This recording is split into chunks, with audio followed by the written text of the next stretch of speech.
And welcome to Four-Cardville here in Montenegro. Ali Najad alongside Kevin Rabichow continuing coverage of this Montenegro festival, which is winding down. Triton Poker Super High Roller Series action, Day 2, 100K main event. That's what we have on tap today. But, Kevin, we are continuing to see more and more people not just coming down to play the 4-card, but who stick around that might not otherwise from the 2-card streets. Yeah, as we know, the other night, for those who haven't watched, I won't spoil it just yet, but we had a winner in the PLO who doesn't often play that format and had never cashed at a Triton series in PLO prior to that. Well, listen, I'm not going to spoil it either. I'm just going to get right to the tape because it happened in a hurry, and let's just see how it played out, shall we? 6 players would take their seats, slated for 7, but a double knockout brought us here. 1 man shy of what we anticipated. 3-way altercation breaking out involving Sean Raphael, Alex Foxen, and Veni Vidi, as he's known online from the Netherlands, Dirk Geritze. Queen 9-5 Rainbow, top set for Raphael. A round of checks, and you can see now on the turn he makes noise, betting almost all of his chips. And Dirk ensuring that they take a spin as he had the gut shot and the club draw. Puppyfoot would land on the river, and a savage dispatch for Sean Raphael. First hand of the final table, 125K for the 6th place effort. And then you see Ike Haxton, and you see what you've seen far too often. A deep run, a final table, and a desperate plea to at long last find himself title number 1. He ran into the joint with top 2, couldn't fill up, and Punat Punsri would send him to the rail in 5th, $161,000 added to his illustrious career totals. Punsri once more involved. Jack 10-10-7 single decided it would take one off after Veni Vidi with the ace queen 10-4 would get after him with the wheel draw and that ace of spades. He decided, let me try to take it, but not with the overpair. Wagged his finger, and on the end, for good measure, would make 10s full. GG's. As Veni Vidi sent to the rail, 201,000. 3 players would remain. Alex Foxen, already such an incredible festival he and wife Kristen have put together. Would end up all in against Punsri, who would flop top 2 and hearts, plus the gutter, just the gutter for Foxen, with the queen 10 working hard, and Jacob wouldn't say hello, which meant we would say goodbye to Alex. 3rd final table of the series, a threat for player of the year. More on that later. $251,000 richer for that effort. Martin Dom then heads up against Punsri. Formalities would ensure they got it in. Dom was performing quite well. You see the advantage of 17% versus Punat's hand. Jack 9-6 board. Gut shot, straight flush draw. The rail recognizing what the clean cards were. And that was one of them. As somehow, some way, Punat Punsri pulls a rabbit out of a hat in that particular pot, sending Dom home disappointed. $380,000, 2nd place finish, but his first PLO title, Punat Punsri, $550,000 for him, and he did it in a hurry. Absolutely. On that last run out, I remember Danny Tang calling for 8 of spades. Almost tongue-in-cheek, the run that Punat went on near the end of the event there, eliminating 4th, 3rd, and 2nd place finishers in 3 consecutive hands. Just an absurd finish. I can't remember the last time someone took a stone cold chainsaw to the field from 4-handed down to victory, but that's precisely what Punat did. And in his interview, very emotional, very heartfelt, talked about a lot of his journey. I thought that was a really lovely glimpse into just how wonderful a young man Punat is and how wonderful his performances continue to be. As we take a look at the Player of the Year implications, Punat now, with that victory, is beginning to close in on Foxen and Martirosian. Now, Artur came into this festival, Kevin, as the overall leader. He continues to hold that slot by a decent margin, but based on Foxen and Punsri's results, he's going to have to fight if he wants to maintain that top slot going into the last festival and claim the POI. Yeah, you have to think that before this victory in the 25K, Player of the Year was not exactly on Punat's mind. I mean, he's been putting together great results, no doubt, but a bit unfamiliar with the other formats, more of a no-limit specialist. You expect those players to struggle to close out the Player of the Year race, but Artur Martirosian maybe just has too big of a lead right now, unless maybe some big scores in this upcoming PLO main event. Well, listen, Punat, ever humble, by the way, and honest about the fact that this is not his main jam. He obviously is a very prolific no-limit hold'em player, but once you get enough points put together mid-season, you start to consider it's going to be necessary potentially to get involved in four-card, and he's done so fruitfully. Let's talk about Martin Dom. I mean, that's a man who found a couple of ladders in a blitzkrieg, you know, in that kind of back-to-back bust out. Yeah. And Dom clearly, you know, he was a guy that we had our eye on, as well as Veni Vidi, but wasn't able to close it out ultimately. But you just see the results. Cash is only, of course, this is not a man batting 1,000, but nevertheless, he comes down, plays strictly PLO, and plays it well. Yeah, Martin Dam laddered his way to 380,000 in that event, adding to 700K in scores you saw from last year's festival. He came into that final table out of position against Punat. Punat had the chip lead to start that final table. That was a tough position to overcome. He did well to navigate around that spot, got himself involved in pot still. I think he actually briefly took over the chip lead, but in the end was just able to secure those ladders and finish second. It was a great run. You know, I hesitate to suggest that geography, you know, has something to do with it, but there does appear to be a latitude line north of which Pot Limit Omaha is just part of the standard curriculum in schools or something. And Denmark is contained within that line, apparently. We used to think Scandinavia and the Nordic countries strictly, Denmark being one of them, by the way. Producer James, he nods yes, of course. Shame on me. I'm not recognizing that. But anyhow, onwards we look at Alex Foxen. I touched on earlier in the show the POI implications. Let's look right back at it. When you consider the gap that he has between Martirosian, I'm guessing we're not done seeing Foxen do exactly what Punat and Martirosian have done and focus on the PLO as well. Yeah, absolutely, and maybe even short deck on his mind going into the last stop, Jeju, coming up in September. Foxen just such a competitor. You know that he wants to be in the mix. You know that it's meaningful to him to be on the near the top of the Player of the Year race there, and he's just going to come out swinging, I think. Listen, man who's come out swinging and has struck out so many times, which is maybe an unfair way to describe somebody making a final table, but Ike Haxton, it is painful when you see him bust in these spots. Ran into the nut straight with top two. He thought maybe there's a chance some point, somehow.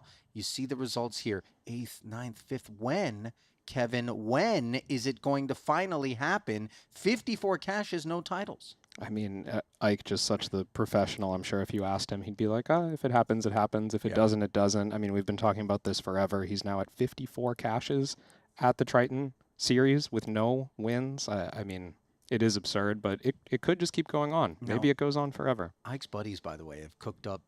You know, they've been asking for this for a while. An idea that these digital banners that we have all around our Triton tournament rooms, where a minimum of 2 titles is required to get yourself, you know, a banner.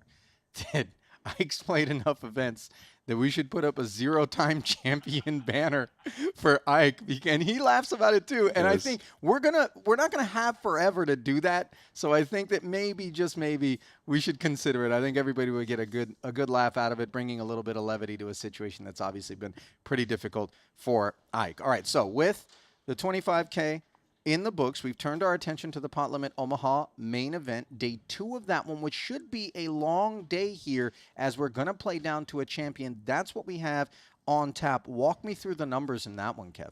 Yeah, 75 entries in this 100K main event from 39 on day 1. There were 22 who bagged but an additional 18 players jumped in at the start of day 2, 5 of whom were brand new to this event. Late Reg was open until the start of day 2, going to be closed at the top of the day. All right, and at the top of the leaderboard, we're going to find Nacho Barbero. There he is, a little north of 2 million in front of him. Sean Raphael keeping pace after that 6th place finish in the FT yesterday. Ben Tolerine, of course, has performed marvelously thus far, so a lot of talent stacking things, and not to be overshadowed, of course, Martin Dom. So, you know, oh, look at that Ding Biao in 5th. Oh, yeah. Kevin, maybe cash number 1 of the festival, and I think he's 0 for 12 at this point, and then 0 for 3 in his last 3 events in Jeju. So an 0 for 15 dry spell for a member of the Chinese delegation who is just desperately in need of something green on the ledger. So we're just about set to get you down into the Maestral Resort and Casino. A walkthrough, as is standard and customary. The room. Nacho, by the way, at the top of that leaderboard, Kev, you were here for that violence. Yeah. Against Poseidon Ho. Sun's out, guns out, by the way. Yeah. Very last hand of the night on day 1. Nacho, in his own words, the definition of a scam. Scammed Poseidon Ho out of a huge chance to double up and become the chip leader himself. They got it all in with pocket queens against queen 4 on queen 4-3. Oh, no. Nacho with the queen 4, but a couple of danglers, backdoor straight draw, and he just 5-6 run out, makes the 7 high straight. That actually is a scam. It was a scam. It would take a lot for Nacho to cop to having scammed someone, I'll tell you that much. Pretty dirty beat there. Tolerine, also in the top slots there we talked about. Here's Suvarna, 250K. Freshie for him. Kiat Lee lurking. Oh, he's coming over to Punat. Punat, of course, had to register to start day 2. 4 others along with him did that.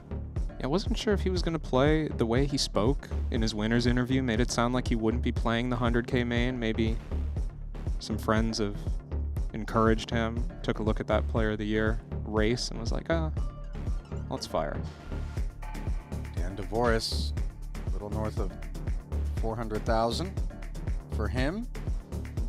Sat at Tolerine's table, is he? Yeah, there's Ben in the foreground who chopped for the most in the 150K. There's our man, Ike Haxton. He put together a big stack top of day 1, but now just 329K. Would imagine still on that same bullet.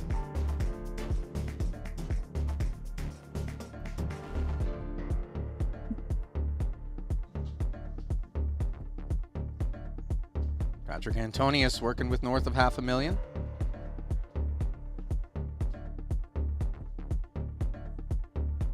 Smith, soaking up some tunes. What's your read on the Dan Smith playlist, Kev? What do you think? Classical, maybe? I think Dan's like death metal. I see him like EDC raves and similar events. I think he gets into electronic. Yeah, why not? I mean, if it's your favorite genre, whatever pumps you up. Amp you up. He's diverse, though. Make no mistake. In his interest, you saw Danny Tang, by the way, reigning Ivan Leal Player of the Year award winner. Also in the hunt. These pot limit Omaha tournaments can be real grueling grinds. Is this jungle in the foreground with... Oh, yeah. It looks like a jungle-dwelling goat. Phil Ivey, a little north of 1 million, 89 big blinds for him. We're deep out here. Top of day 2. Haven't seen a lot of Jungle Men at this festival, coming off his 2nd place finish in the 100K No Limit main in Jeju a couple months ago. A little north of 600 in front of Jungle. Alex Foxen behind him. Tough assignment, no matter what we're playing. 250K freshie for Alex. Jason Kuhn. He's got Vinny Vidi on his left. Clemens Reuter on his right. Freshie for him as well.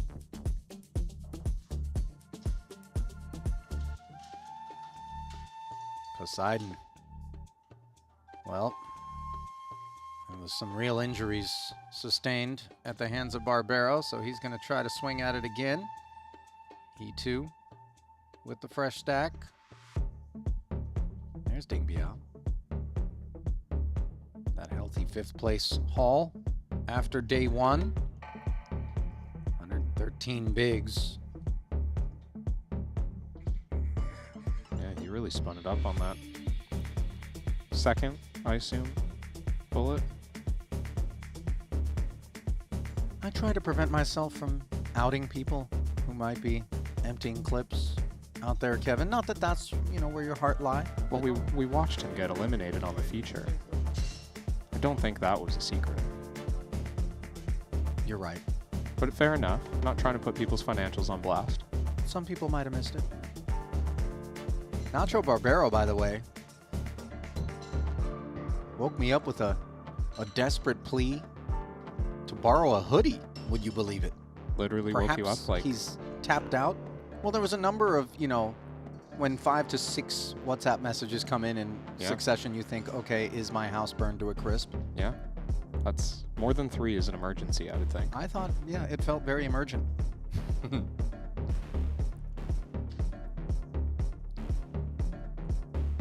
Feature table glimpse. This is where we found that man finishing 2nd.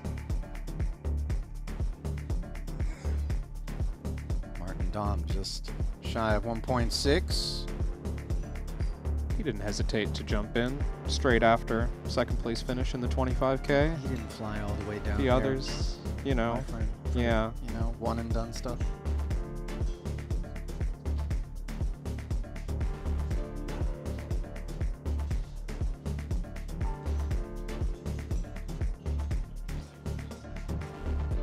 There's your Ivan Liao Player of the Year leader with another big stack. Over $1 million for Artur.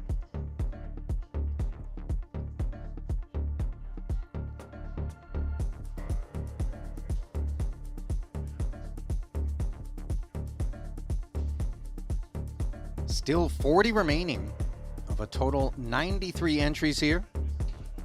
Gonna kick things off at 6:12 and 12, 30K in orbit. The price of poker, as we're gonna give you an official glimpse brought to you by GTO Wizard at the State of Affairs. There is Barbaro dominating. Hands full, of course, with Dom.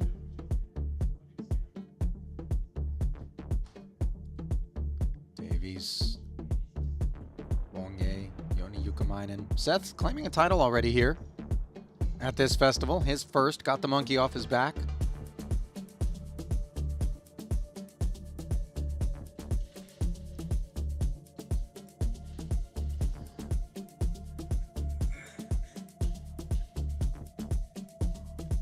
Three north of 100 big blind stacks, and as you glimpse at how many are enjoying 7-figure plus stacks, there are only 8 in the room, so to have 3 of them parked at a single table obviously creates the opportunity for scams, as Nacho would refer to them. Yep. Yeah, not as ICM heavy of a spot as the final table we watched yesterday, but... Sorry guys, 1 second. I'm gonna put here in this one, I don't know if it's the one. Martin Dam out of position against the chip leader once again. Spot. This man. Nacho playing the game. 42. Raising pot. Perhaps what many would expect him to be doing. Playing hyper aggressive. Maybe at the onset here. Make a big pot Ace from King the Queen beginning. as well, but yeah. Yeah, this is unbeknownst, of course, to the field, who might be thinking this is a statement being made by the chip leader, throwing his weight around early, kind of setting the tone, potentially, or checking the temperature, for that matter, of the opposition and their appetites.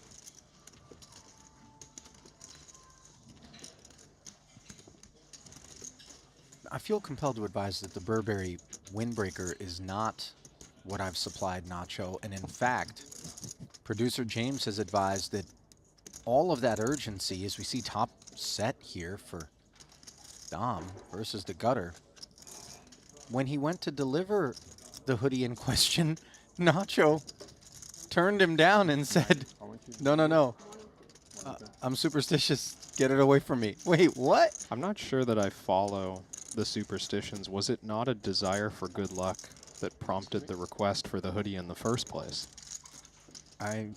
You know, I guess these things Can I have a nice Americano, please? ebb and flow. we're not going to be the first nor the last people Fine, to be cold water. left confused by Nachoisms. 50K,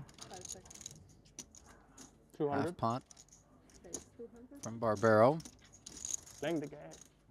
Yeah, we there, right? Bullied right out.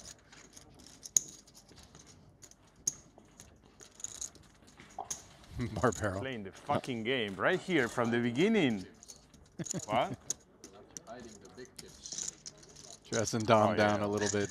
Chip leader, doesn't matter. It covers all of us.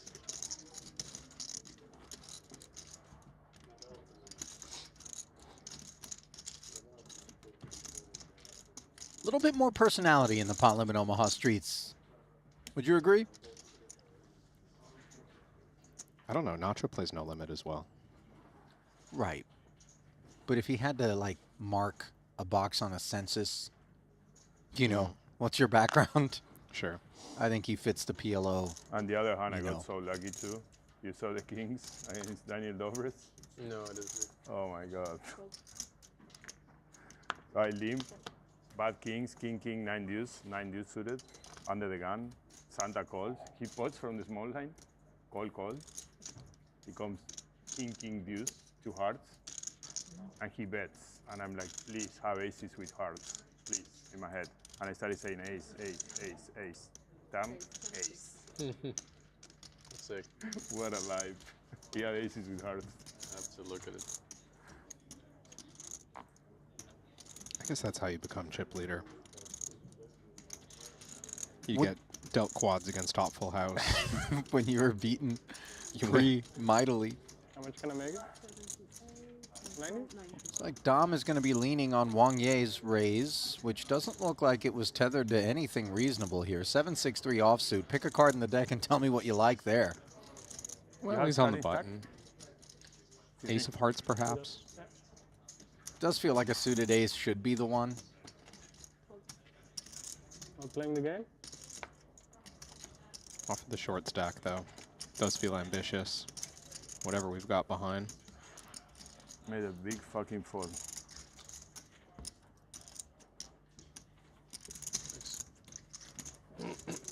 I like that Dom is engaging. You have a better hand than me. I mean, I didn't fold it better than you. Nacho, let me by the tell you way. that. Let's keep an ear on that.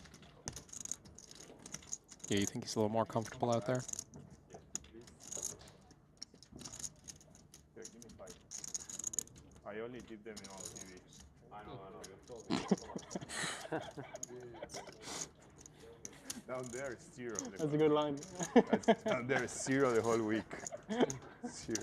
They stay there waiting. I'm like, I didn't bring any cash.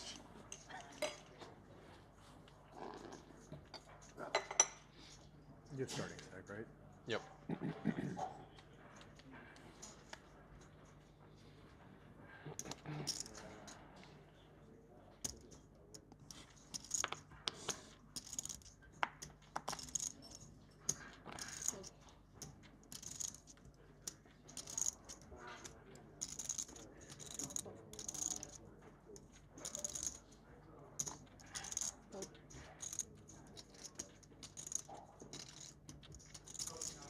Wang Ye back at it. This time as a limp. Ace Queen 8-5. I confess this is not the sort of stuff that I expect. Crab. Well, as I understand, Wang Yi, as well as Tan Schwinn and maybe a few others, I'm not sure, may have been playing cash all night and walked straight into this 100K main. Hang on. You talking about like, give me an out button, walk over and park your bones in day 2 of the main? Yeah. I believe, you know, unconfirmed how committed we are to the tournament, but certainly fatigued Running on fumes, you might say. And running out of options against the 54K from Dom. Queens and clubs. Getting it done.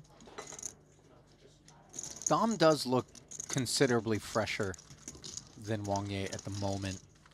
You know. This is, what, day 3 for Martin of the series? See, I'm glad you brought that up because it's something that we, you know, sometimes overlook is if you are running on, you know, relative empty, Oh, Yeah.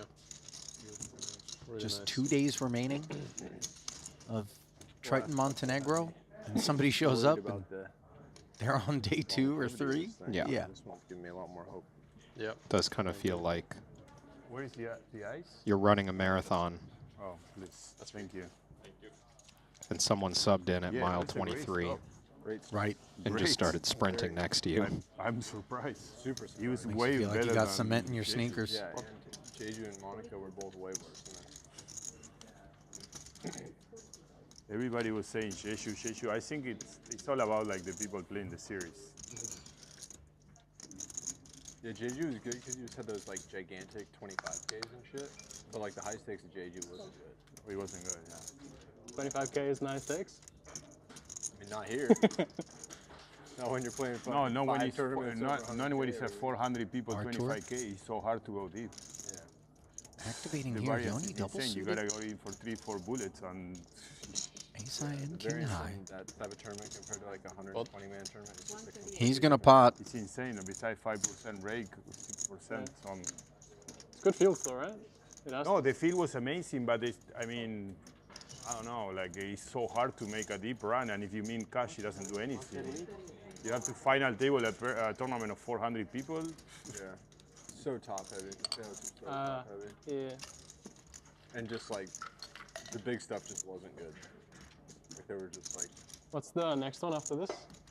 Jeju. Jeju again? Jeju, that's right, yeah. Yeah, but that one is gonna be different because it's on the summer. I think it's gonna be more people on that one because Yeah. it's more like a summer destination. And over there, it's like when we went, it was winter. Yeah.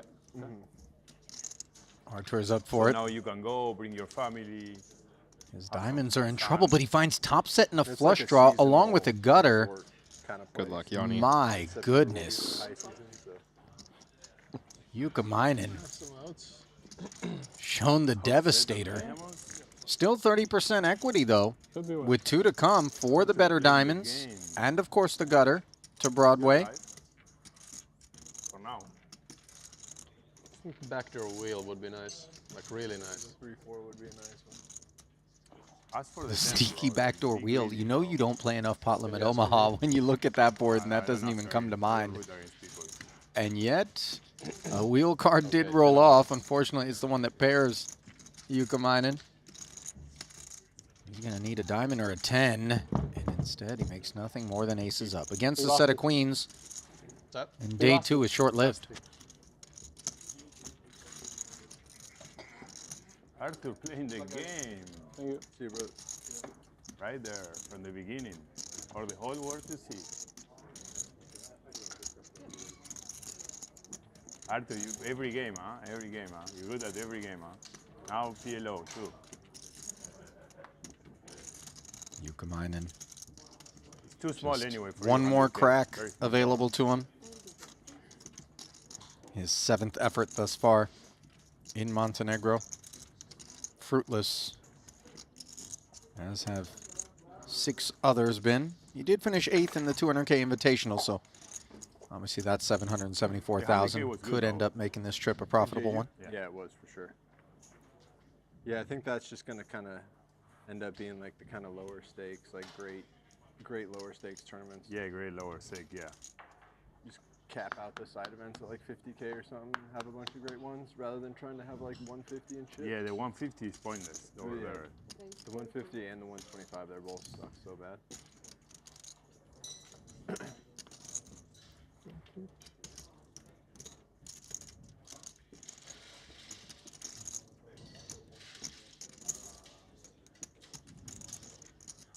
I didn't even play the 150. Wang Ye, Queen 10, 9, 8 rundown. Made it 42. 125 was even worse. Barbero is flatted. The double suited jacks. Very pretty hand for him, especially with position. Yeah, not a lot behind here for Wang Ye. Yeah, that was Pot such and a half. expensive stuff. Super like, expensive. like, what the fuck? I got smoked on that one. There was like You know, you're least referring to four the tournaments chips, over but 100K, maybe it would 5. seem Life Force would also be something that he doesn't have a lot left of. He really does look gassed. Interesting board. He might have a chance to bluff at this one on the right run out.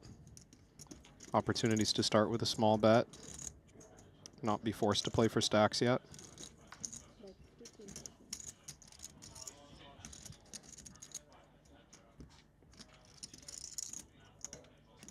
Feels hard for Nacho to do anything but peel and hope, or I mean, is the price not good enough? Certainly seems a couple of backdoor flush draws and the 2 jacks. When's the last time you remember a bet this downsized? 15K, and you see Barbero. I suspected, as you did, that maybe the price was just too good, but some I ended up paranoia winning, maybe but creeping that in? one, like, very small. And just thinking 250 ahead, like or it's Yeah. so typical, I think, But I for find a PLO table players I could have to think ahead. How is this going to play crazy. out? the main was crazy, yeah. So big. What am I going to do when you know, like what's the path to getting stacks in? What are my redraws? And just like No, maybe no, I can't think undervaluing of that immediate price. He won it. He? No. No, he won a different tournament. You win the main event in JG. No, one Q one. You won a tournament, right? No. I thought you did. Three?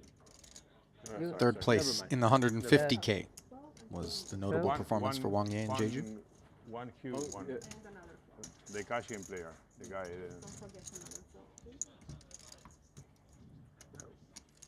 Just putting a bow on that last spot, if Wang Ye had a king, the type of kings that he has are going to present real problems in terms of filling up One Q. Yeah. one when Q, cards maybe. arrive that would give Barbero backdoor equity. Sure, He yeah. was here too, though. Yeah, yeah. You Nice hit the guy. He queen, you plays have a very big well. wrap now, but it's you King know, queen's you're there just a dead. lot. You're just dead against king Yeah. queen. Dom says pot. Double suited ace jack 9-7. He's like a mad genius. He told me Take he it, won sir. the Olympics and mad. Did he really? Yeah. No way. In Cool. China. Super friendly guy. I gotta ask him about it. Yeah. That's cool. I think those guys are kind of like celebrities in China. The math team. I mean, yeah. I've heard that at least. Yeah, yeah, probably. Yeah.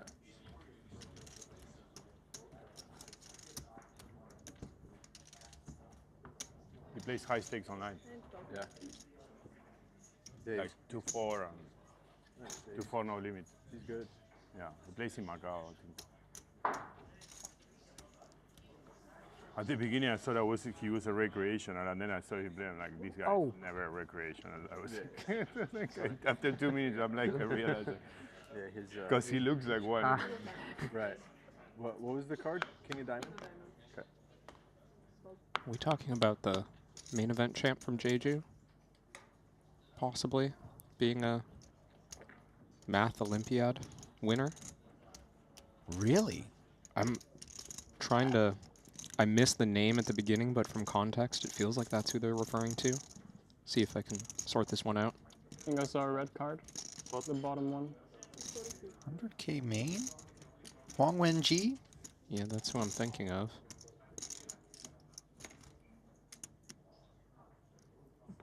Down the Google rabbit hole goes Kevin, and up goes Wang Ye with ace, queen, queen, 7, single. Martirosian double suited 4-card rundown here. Plenty of interactivity and excuses to continue on the button. Covers mightily here as Wang Ye has just 116K back. Oddly enough, while one would have anticipated that perhaps Nacho Barbero on the big stack would be the man throwing his weight around, it has been Wang Ye most involved. Dom also has performed well to close the gap on Barbero. As Martirosian decides his hand. Performs best as a flat. King 5-5 board. 2 clubs out there, nut, flush draw, and queens.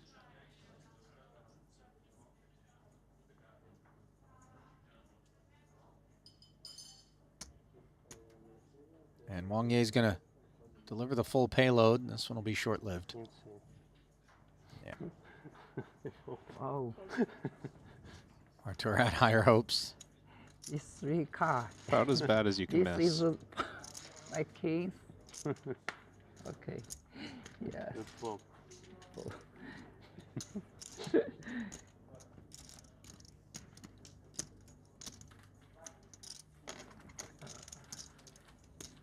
Taking a look at Wang Ye's festival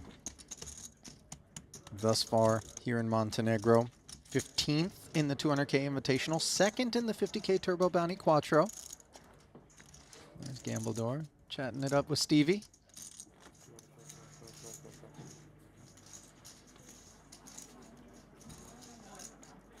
His man Jesse Lonis, partners in the Invitational. He's on his feet walking around. I don't want to make assumptions because I feel like at any given moment he could just decide I'm going to take a break, even with chips. But scrolling down the leaderboard, he is the most recent casualty, Kevin, 37th place for Vladimir Korzinin.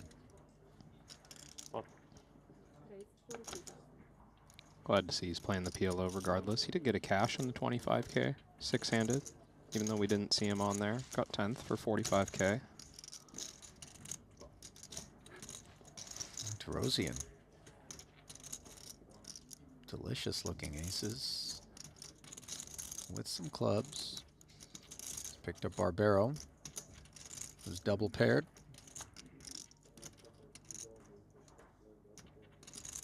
No 9, no 5 for Nacho. 10 high raggy board here.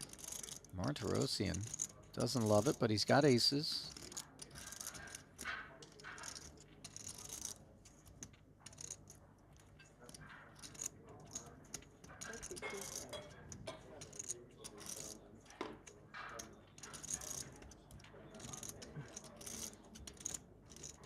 $50K follow through here. Half pot. Not an exciting one to continue for Nacho.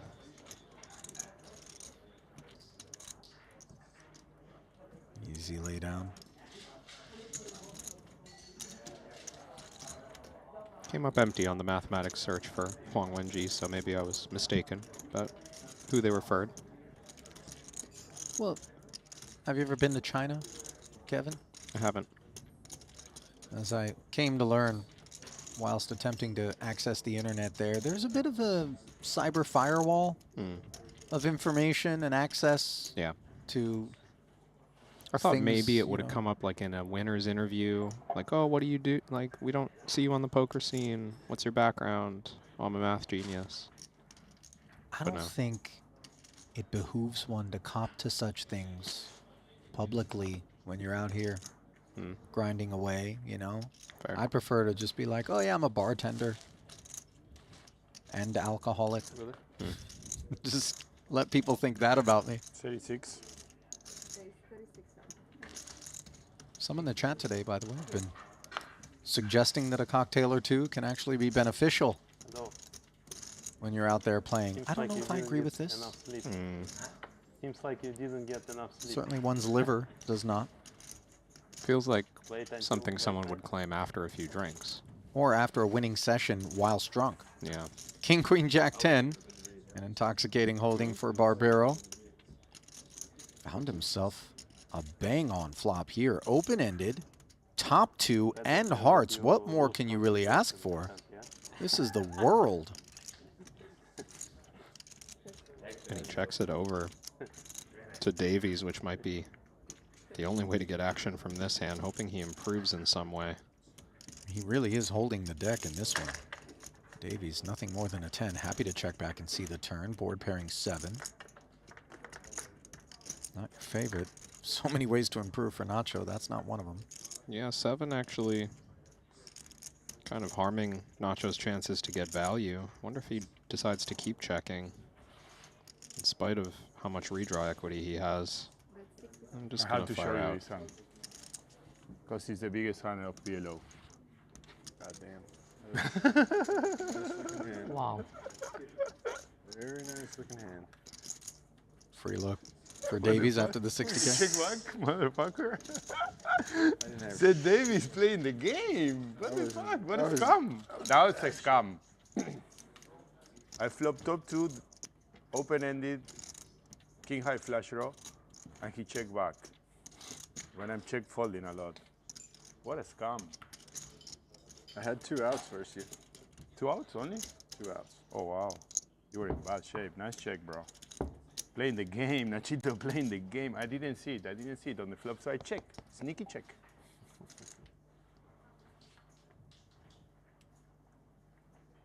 Two outs. Oi, filho, tudo bom? Tudo jóia? 2 outs on the turn, I suppose. Sou Four. muito feliz aqui. Or rather, 2-headed to the turn, 4-headed to the I'm river, running but very bad, but who's counting? I'm still happy. I'm still very happy. So very fun story. I'm getting crashed on the PLO on Poker Go. I'm getting crashed, but I'm only beating him in every all-in. Every all-in we get it in, I just bust him. Now on the Poker Go series, right? And I'm still losing, like, I was down like maybe 300K on the series or something like that. But I still have to get, every day I would get a message from him. He would say, Nacho, you're so fucking lucky. I'm like, bro, I'm getting crushed. What are you talking about? Well, Barbero not exactly crushing here. King 9-3. Artur in turn. Not going to be thrilled to have nothing more than a pair Oh, of I'm getting threes, so a little crushed. follow through Like, and take it. No, but I did run very well against you. And you were running Time pretty bad too. continues. We both did. Sometimes it happens. Sometimes it's the opposite, right? So it's time to run hot. I still can't get over the bounty hunt of the guy. The Polish guy, what is his name? When he decided it was a good idea to get it in with, I had 60 blinds on the bounty. You saw the hand I don't remember. against Green, against Bryce and Nick Schulman. He was so insane.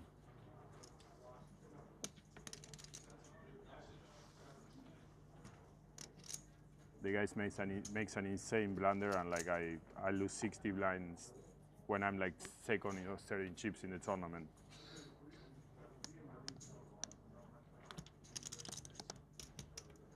Double suited on the lean part of the deck. 42. Nacho northbound. Aces, direct left for João Simão.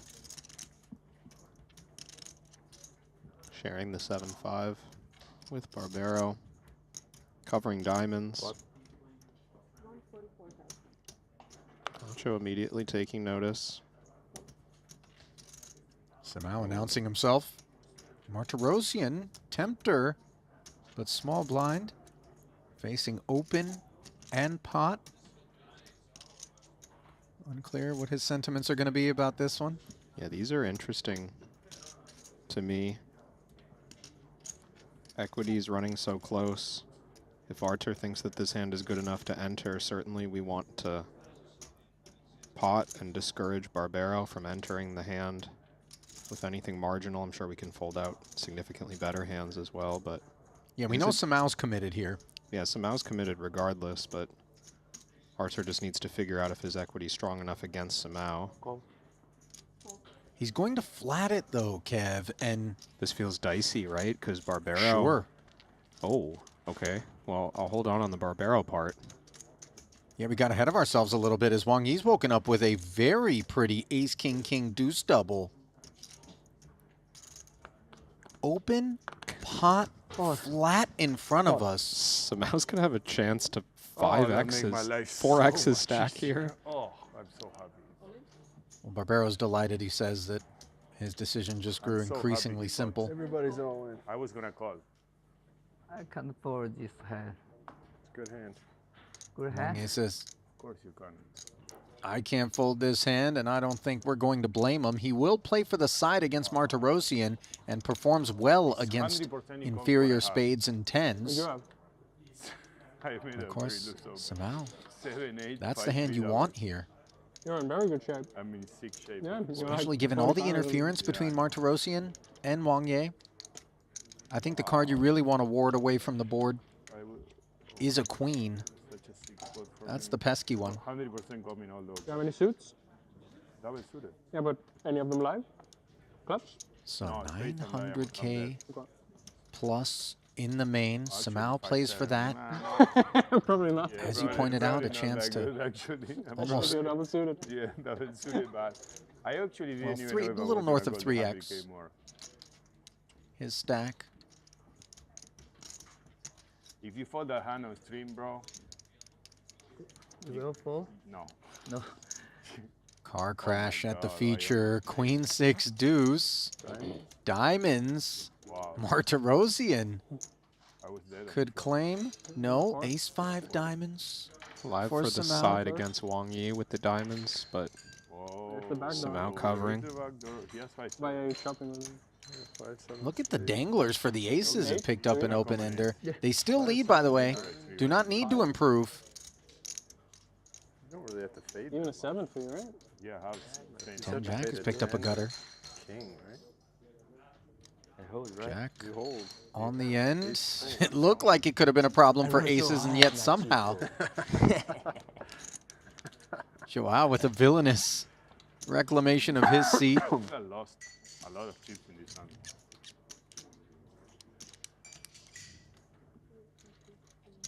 So How he to will play the game right there. triple in with front of cheese. Everybody, for the whole world to see. It's about as good as it gets Not on the bad. turn for you. Yeah. One of the, I don't know one how of the to kings play. was dead. The night he made Buddy. bigger. He did haul in the Even side. if you don't know how to play, Oh yeah, you he had can the afford that. Yeah. Imagine Artur just peacefully being able Yet to lose again, it. history has been rewritten and it's because of you players. Thanks to you, we have the biggest field in a six-figure buy-in polymioma tournament in the history of poker with 93 entries. Your prize pool has been confirmed. We're going to pay 15 spots with the 15th player finisher receiving $160,000.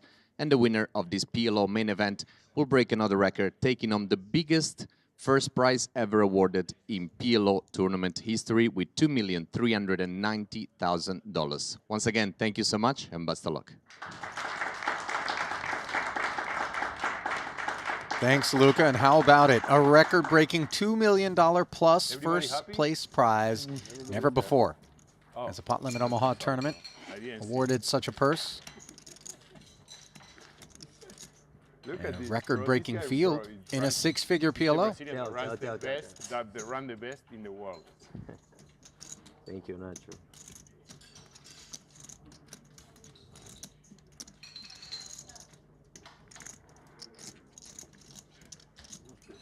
Straight away coming, boom. First hand, ace. Easy like San Martin. So fucking easy, bro. Triple up.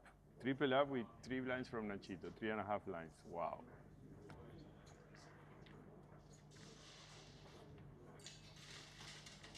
Must be fucking nice. Nachito, play good. Fold. I know he's not everybody's cup of tea, Kev, but I got to tell you, I like him. I like him out there. I think he makes things fun. brings energy, if nothing else. Sure. Not everyone brings energy. No, there's some energy vampires, not here at Triton, but when you get at a poker table, the succubus. Yeah. Been around those. I've run bad enough to be one of those at times, if I'm being honest with myself. Zhao Simao, first 3 look pretty. 42,000. Clears the field. Now Simao didn't come out here just for the PLO. Has played events since the onset of this festival. 22nd in the 25K WPT Global Slam. 4th in the 50K 8 max for 615K. That's the high watermark. And an important 15th in the 150K. 267,000 for him. I confess I'm accustomed to seeing a lot bigger delegation fielded by Brazil at these Tritons, Kevin, you know, looking Yeah. at Bruno Volkmann, Zivalevsky, Gargnani, all absent. This Montenegro stop, unclear what's got their attention. Yeah, a number of great no-limit tournament players there.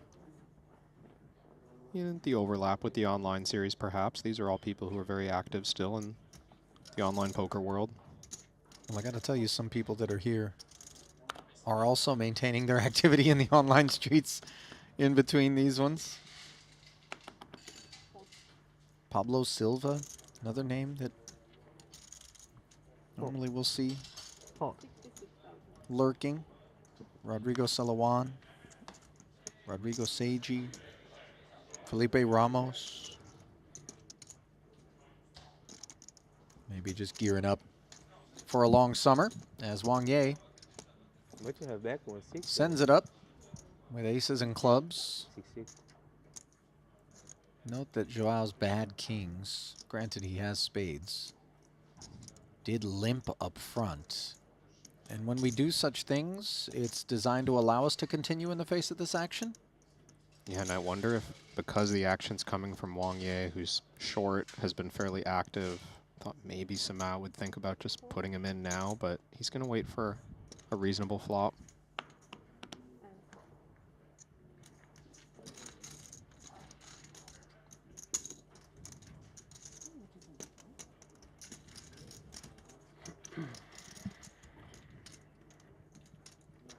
$228 in the middle as both Joao and Artur stuck around, and it's an 8-7 tray flop, so an open-ender and 2 overs for Artur, plus the pair of sevens, still trailing behind. The aces and kings, Wang Ye's danglers providing a gutter.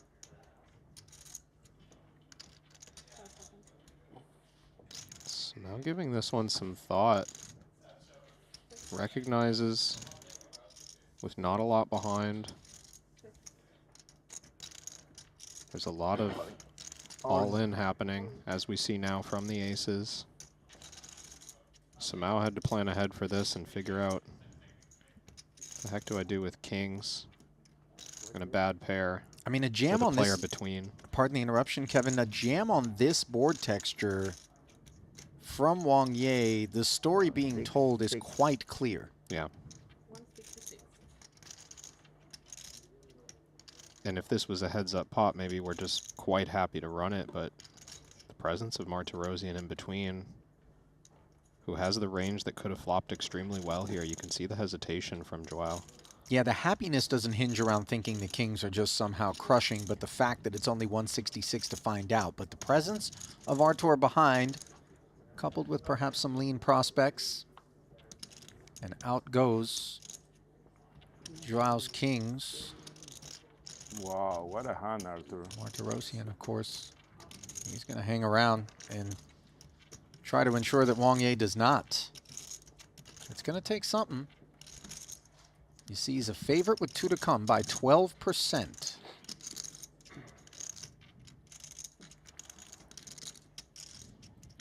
He's got those backdoor hearts. Helping that stat. Now trip sevens. No waiting. Martirosian just snatching domination away from Wang Ye. 5s and aces required, and instead a 4. Will end the day early for Wang Ye. 2 sides, and it could have been the 5. Lucky. 50-50.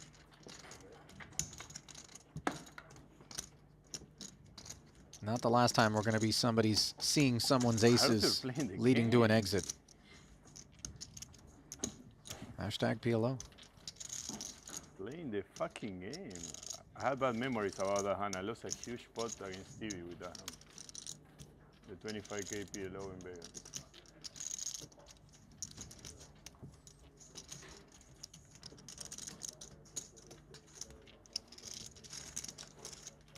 Still a good bit of runway between now and the money.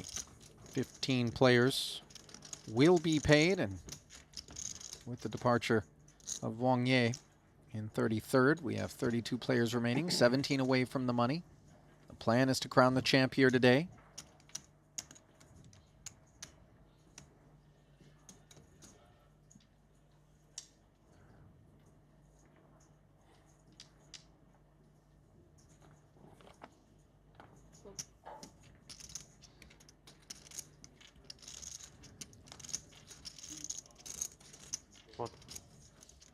King Jack 10-6.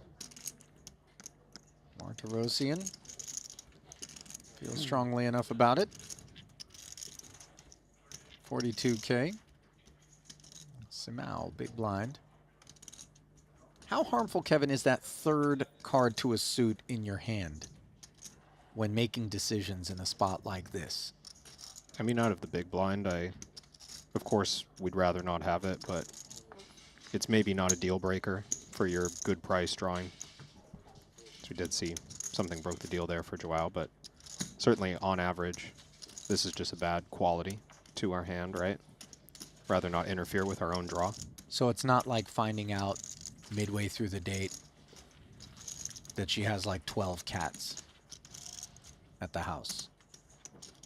Well, is that always a bad thing? 12?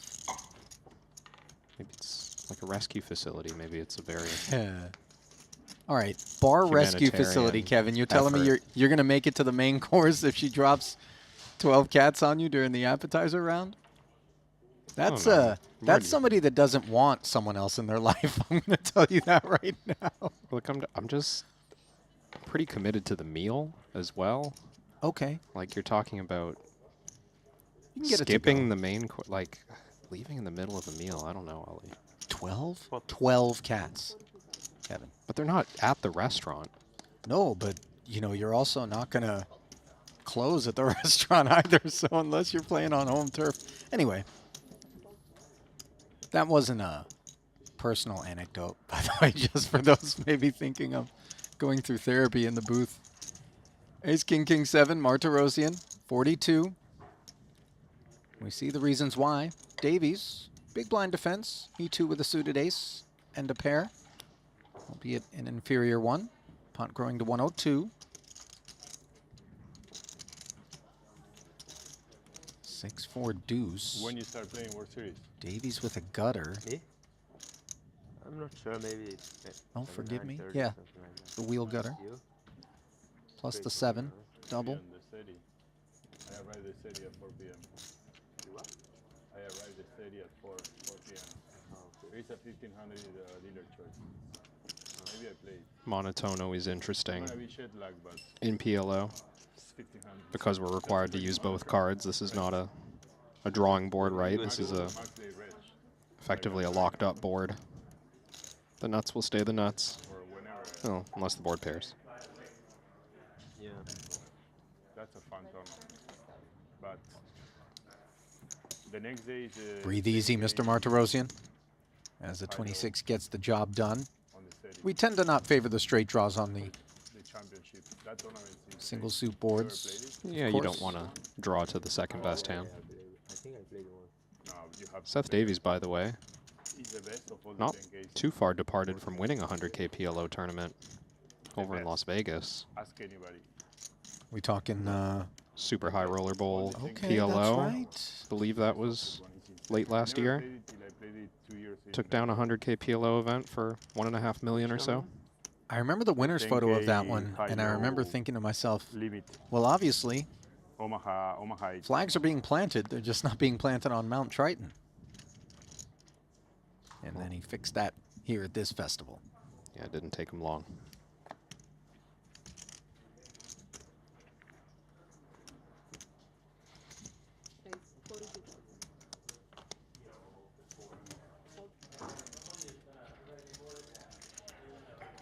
Interestingly enough, the title that Seth picked up, as we see Joao with rough kings again, was in a 50K 8 max, but it's dwarfed by the performance he put in the 200K Invitationals. He finished second for 4.2 in that one. It's a pretty healthy second place score. He broke the seal in a real way, didn't he? Back-to-back, number 1, number 2 finishes for a huge haul.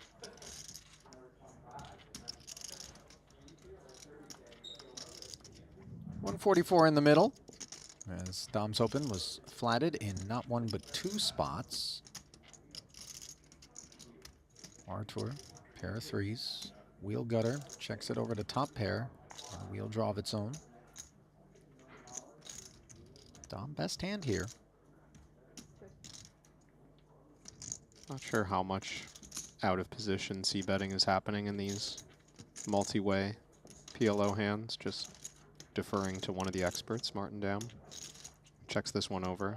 And he's got a little bit of backup equity, just the wheel gut shot. Now a fair bit more. Yeah, second ace on the turn for trips. No club draw for Martirosian. That's what he's got his eyes trained on. Not uncommon, though, on a board such as this versus a pot containing two opponents, one of which is the big blind, for an ace to have checked on the flop.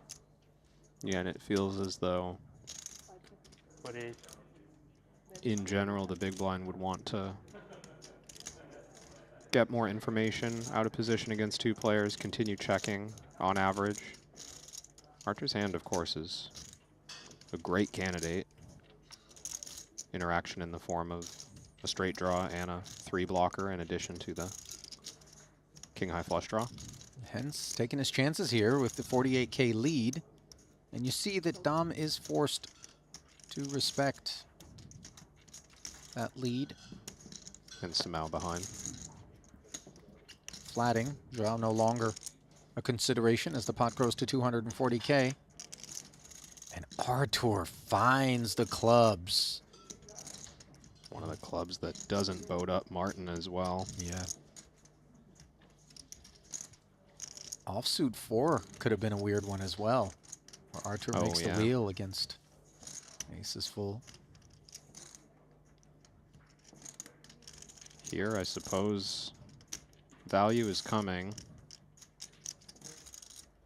Don't want a size so large that we start to clear out weak flushes or naked trips. This looks like a difficult one for Martin. Of course, you'd rather have a club blocker. We know what Archer is representing. Any removal on flush or full house is ideal. Martin's just got the ace working in that direction. 100 into the 240. Who folded ace, ace, deuce, 3? And Dom with Ace, a jack, tidy deuce, 3. Nachito. lay down. Well played. Sparing himself further losses there. Well played, Nachito. Playing the fucking game, Nachito.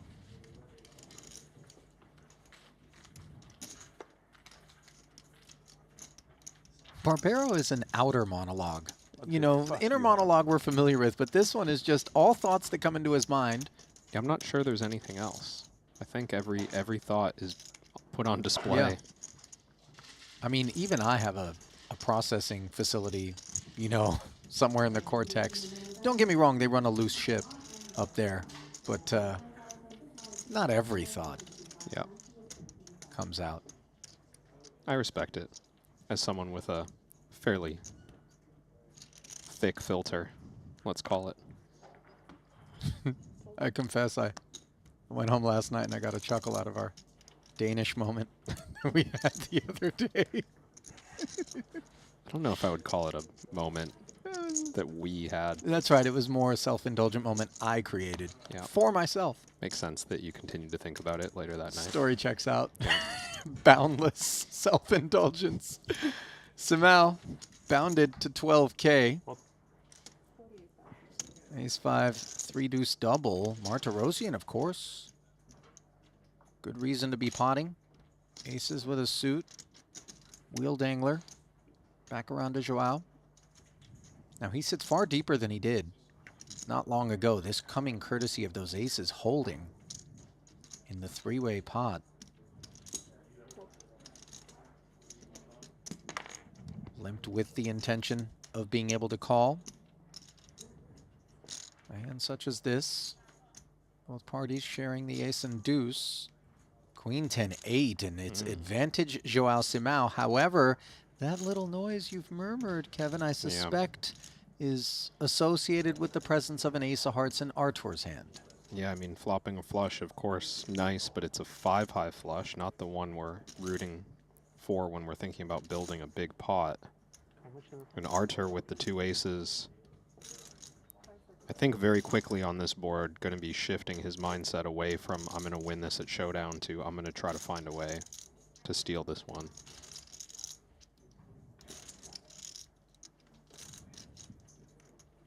And if we're Samau, I'm not sure that we're even thrilled to start betting. Low flush, no other way to improve. Yeah, he actually checks it back. Another heart on the turn, and I would imagine when the 4th card to a suit rolls off, Artur's going to feel even better about bluffing with a dry ace. I think so as well. The only thing discouraging him from bluffing is having a 10, which interferes with a few of Joao's ways to have like a 2-pair hand or a set, but it just feels so unlikely that we win this one at showdown, and Artur's got the key card to start bluffing. So here he comes. 60 into 120 is half pot exactly.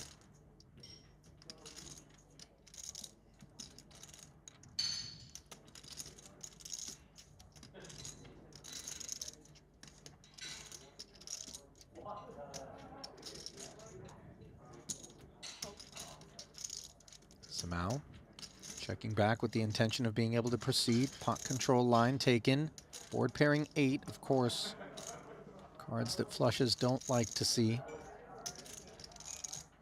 Don't think as played there's a whole lot of concern, but of course, mindful of this will Samau be.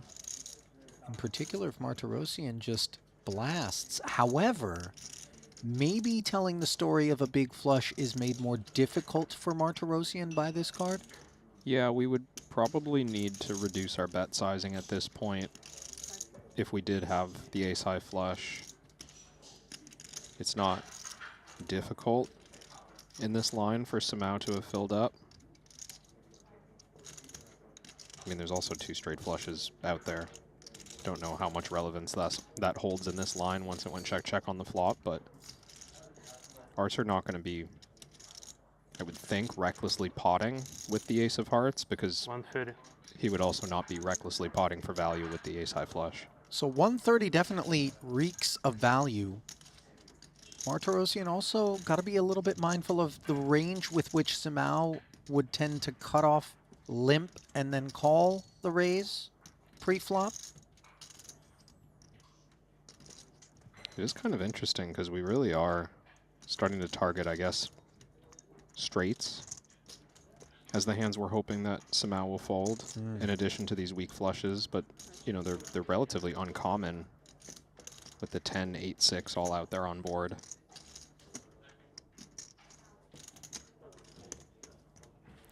Artur's laying himself a good price on this bluff, just half pot, so don't need it to work all that often for this to be favorable.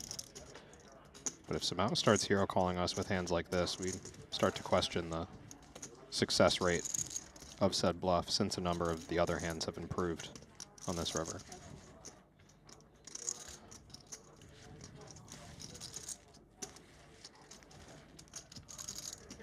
Joao working through.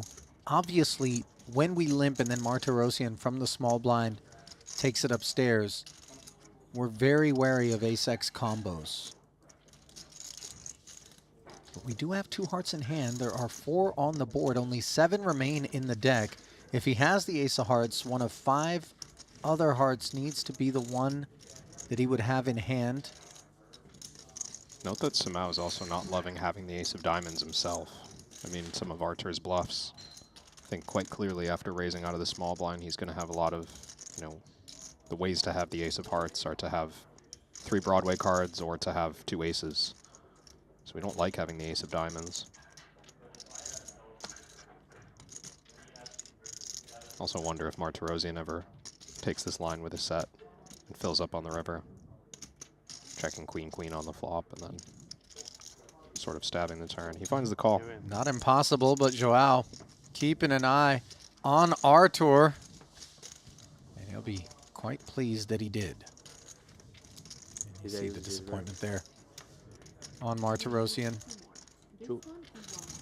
Running into a competent operator in Samau. He knows it. Professional exchange between the two. Artur slipping a bit down on the leaderboard. Did crack the 8-figure career earnings mark here in Montenegro. And you know you're having a good festival, Kevin, when someone pulls up your profile in the Triton Poker Plus app and you see more gold line items than white ones. It's Martirosian batting over 500. In fact, he's only failed to cash in 3 attempts out of a total of 10. That's absurd. Batting 700, high water mark. Second place in the 25K 8 max, event number 2 of this one for a little north of $500,000. Though he does have a couple of 9th place finishes, including in the 25K 6 max, the first of our PLO events.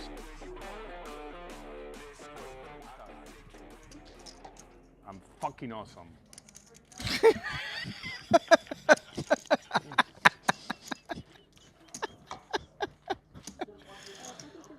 Oh. I'm gonna give you a tip. Never bluff a Brazilian. They never fall. I try many times. I think sometimes falls. I remember, my friend. He folded. He bluffed me a big pot. This Artur is fucking ruthless. Playing the game all the time.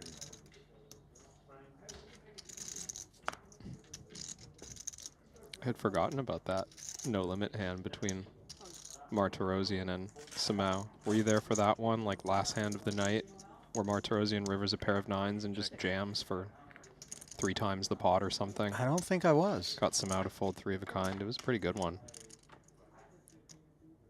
Samau was not happy about that.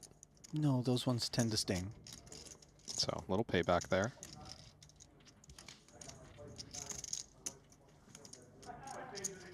Little pot. Brought to you by the pre-flop limp from Martin Dom. Bottom set for him. I would like to have one double. It's right out at the 5s with some backdoor ambition. Barbero's going to peel. 2 tones on the turn.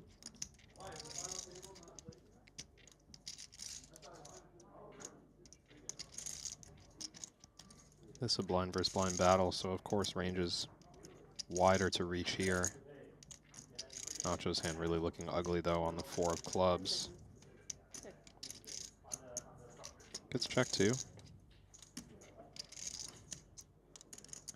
Wonder if he deems this worthy of running some bluffs when we don't interact with the wheel at all. Probably not on the front of our mind, but a couple of flush blockers in his hand. So it does go check, check. Now the backdoor clubs arrive. Don't know what Dom's 4th card is, but if he has 0 clubs in his hand, could see a world in which maybe he's left in check decide mode. Obviously the check back from Barbero, we rule out the ace-3 and 3-6 stuff. Yeah, only reason to bet would be hoping to get called by some sort of medium 2 pair, maybe a 5-4 checks behind, a jack-4 kind of hand. Well, here comes Dom, 65. Hunting value, and Barbero. Simple release. Dom has performed well on the day, keeping pace with Nacho. So 15, 2 15. of them, I fucked it big up. stacks here.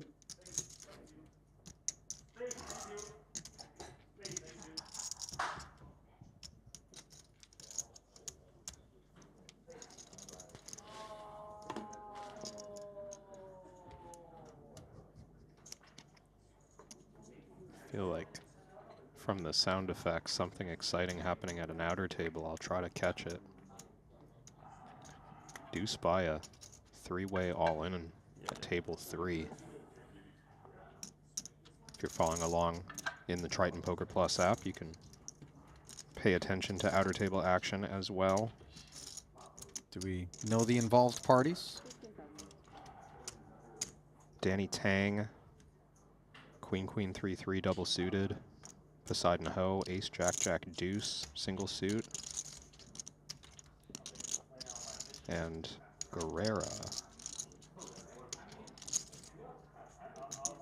Watching the run out develop. He's got aces. I think Danny Tang might have found a triple. Yeah, obviously the app populates the information a little bit behind what we're hearing audibly. So reconstructing. Like 300 behind, Patrick. It did sound like Danny, by the way, 340 something. yelling goal. He's a huge football fan. I think that's when he spiked the 3 on the turn to make bottom set and find that triple up. He's now at 400K. Well, we're now at the flop here. A three-way limp pot initiated by Patrick Antonius. Action checked over to him. Broadway gutter. Not sure what the fourth card is. Same gutter for Samau.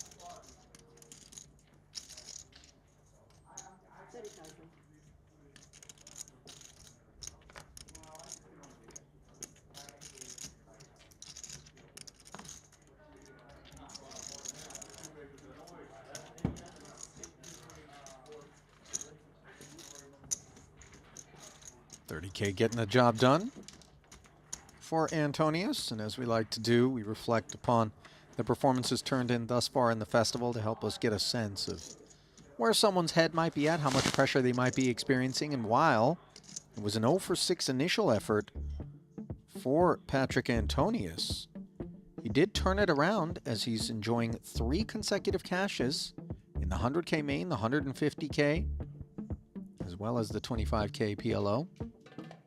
24th, 13th, and 12th, respectively, for Antonius, who does bring in the shortest of stacks. Davies a little bit north of him after the last pickup for Patrick. You see Barbero and Dom dominating things here, with Martirosian having suffered one at the hands of Samau, trailing them in third.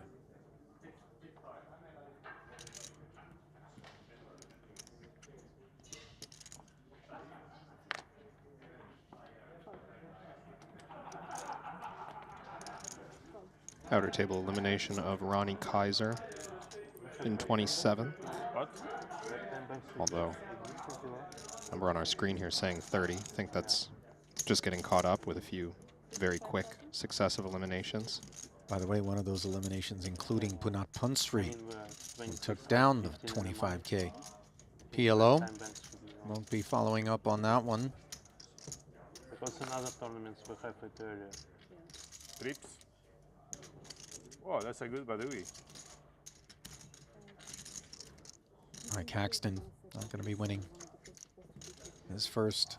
Yet again eliminated, this time out of the money. Benny Vidi not going to threaten anyone moving forward. Now Paris flop explain. Raise and take there for Barbero's button. I hate to see Patrick Antonius at the table. I don't want anybody to look better than me. Fucking hate that. Get out. I'm gonna bust you. You should play maximum heads up then, so you have a chance to be the best looking guy in the table. 6 max more would be very hard for you. Oh, it's a good one. Oh, you have some jokes over there. I like it. Yeah. Playing the game. Playing the fucking game. You know, you would have thought normally someone saying, I hate seeing Patrick Antonius at the table would have been associated with the fact that he's a monster to have to play against. And yet Barbero's reasoning, I don't want to not be the best looking guy at the table. Somehow all over him instantly. His logic a little more vain. Yeah, I mean, you know, vanity's on brand.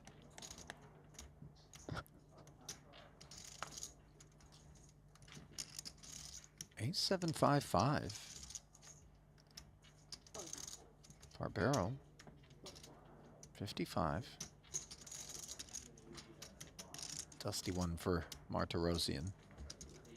And he will concede. Patrick, you can Nice stack, Nacho. what? Nice stack. Patrick, you can say a word, bro. He speaks. It's alive. I'm not a morning person, you know that. I know that. We're so different, bro. He's like, how do you have that energy in the morning? He's so low and I'm so high. What do you do today in the morning? Tell us your routine. The world wants to know. You go for a walk. I didn't see you at the gym, so you didn't go to the gym. You play tennis?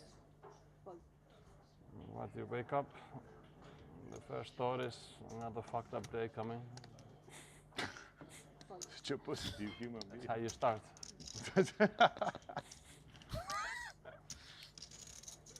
And then you realize how tough you are, you're gonna just turn it around, little by little. You can turn it around, Patrick. Every day you have to fight for it. You're a fucking fighter. You think you had like your family were like He's raising with they were aces. Vikings back in the day? You have it in you, like the fighting? Pretty sure you were. No? What do you think?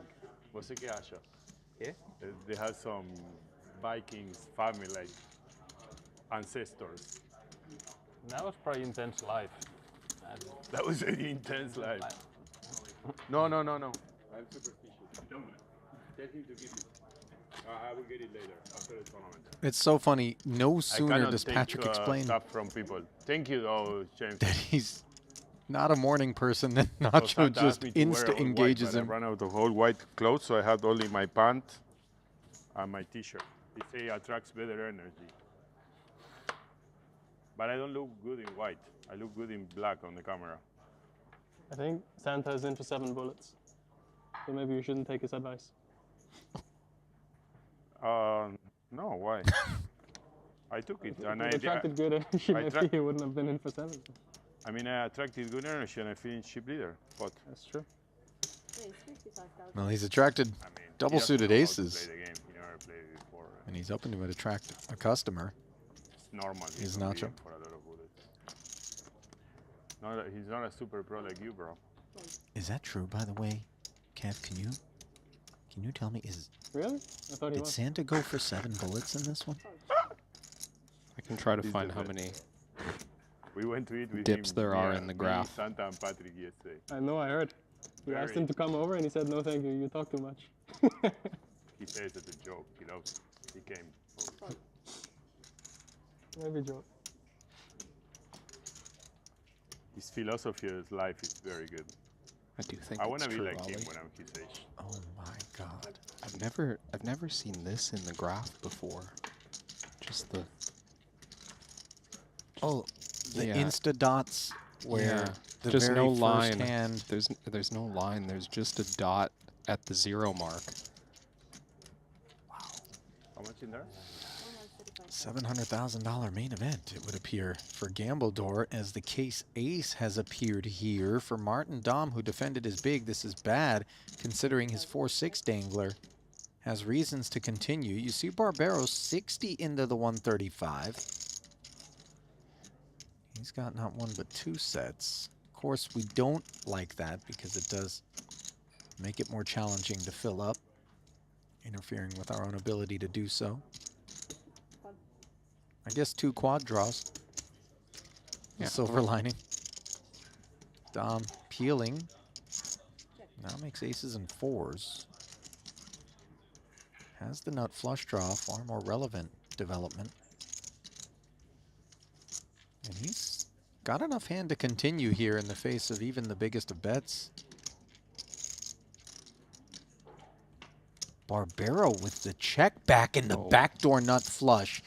I'm telling you what, all of the chirpiness we've, enjoyed or not enjoyed, depending on who you are for the top of the day, I think it's going to come to a crashing halt. And this is in part why Antonius replied to Nacho's engagements with nice stack. Wow. Went for the check raise on the end. Nuts. It's the only thing I play. What? Nacho. thrilled, perhaps, to have lost so little in this confrontation. Not the facial expression of a man who's thrilled, but Well, we'll see. obviously he's a lot happier than had Dom bet. This is the definition of a scam. No. Wow. I'll see you later. Nachito playing the fucking game. Wow, I'm a fucking genius. There he is. Right here in front of everybody. Didn't lose minimum in that hand. Wow. Wow, what a fucking genius I am. Not just a pretty face, yeah, I know. For the whole world to see. Nachito playing the game. I'm so happy. I'm so fucking happy right now. I had a feeling it was coming.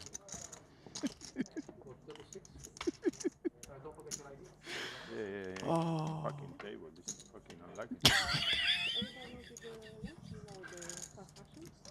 It's like 15 seconds pre, and then you can use this for another. There's nobody like him. Kevin, say what you will about Nacho. You know, I know not everyone's a fan of his shtick, which I confess, knowing him a while, it's just Nacho being Nacho. This is not performative. Even with the cameras off, sat in the cash games right beside my own in Vegas, this is what he's doing. Yep. As he has himself collared and taken elsewhere, leaving behind a much smaller sum of chips. Fair enough. And perhaps Dom could have cobbled off him. I understand. I hope. It's fine.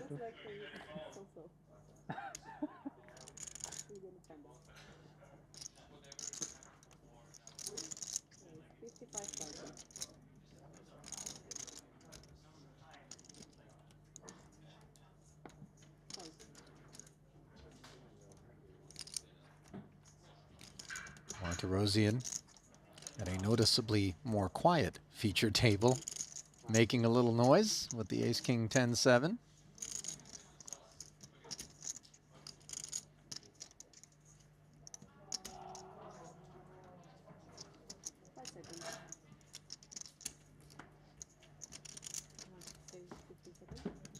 No.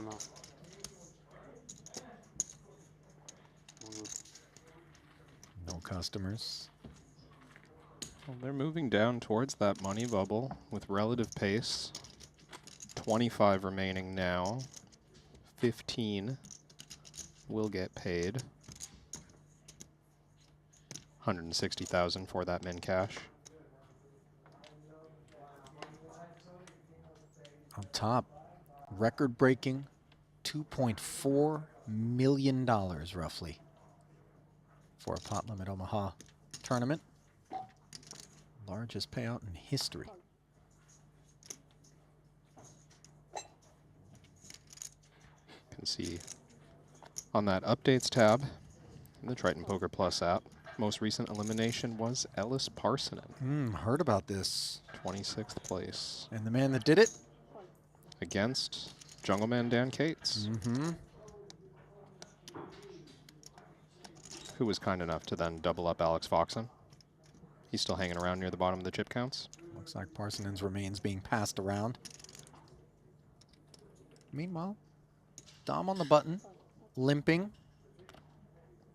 And you touched on the deeper the stacks are at the table, the more inclined the players are to take a little bit more conservative pre-flop approach. Yeah, I think not as beneficial to press the size of that pot before the flop if you know the eventual outcome is mostly going to be the same. You're going to go to the flop with wide ranges regardless. Well, might as well keep it small. Joao's jacks have turned into bottom two on a queen-high rainbow board. So he's going to look for some clarity. A wheel gutter and backdoor prospects for Dom, but 3 hearts in hand, and he just bows out.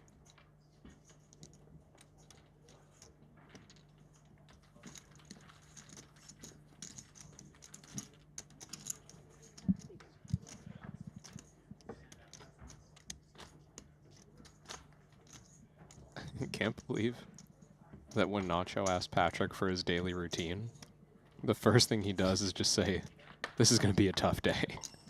Every morning. I don't know if they were fully on the same page with what that conversation was about, but Patrick seeming to say every morning. You just have to fight through. Yeah. The unrelenting brutality of life. This one's going to suck. Life's been good to the man, though, and he's earned it. Patrick is very much among those who are very into their fitness and health. Mindset, very important to him as well. Routine, I think, is a common thread among successful high-stakes players as well. Yeah. Kevin. Yeah, absolutely. Especially after a couple decades of experience and the toll it takes on the mind and the body. It's hard to, you know, keep having late nights till 5 a.m. Yeah. Stroll out of bed and play poker. You can only do that for so long.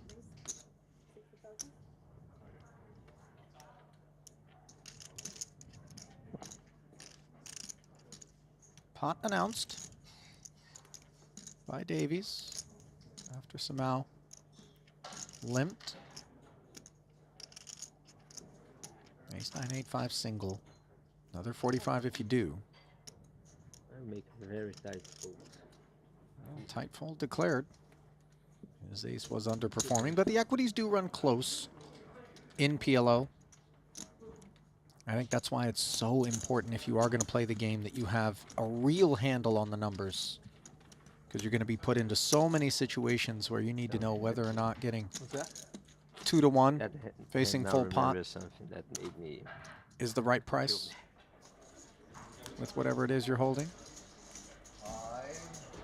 Here's a look at our next feature table. Looks like Jesse Lonis may have a little something to do with this. DeVoris, Tom Bedell, Ben Tolerine there as well. Is that Amut, I think, also?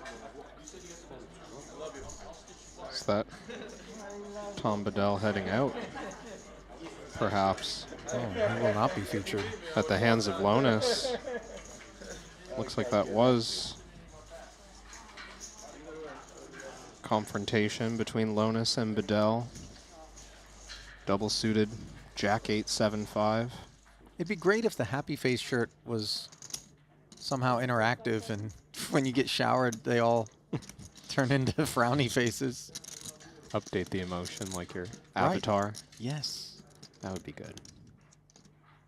What if they glitched, though, and they started reacting to you not liking the board as the hand was in play? Yeah, that would be, if it was auto update, I think you'd have to toggle that off in the middle of a poker tournament. Right.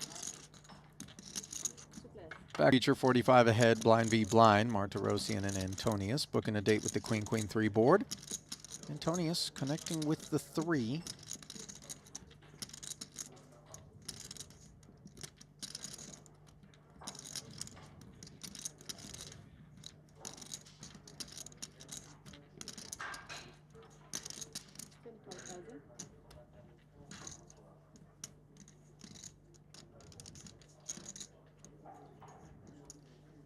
Playing a short stack.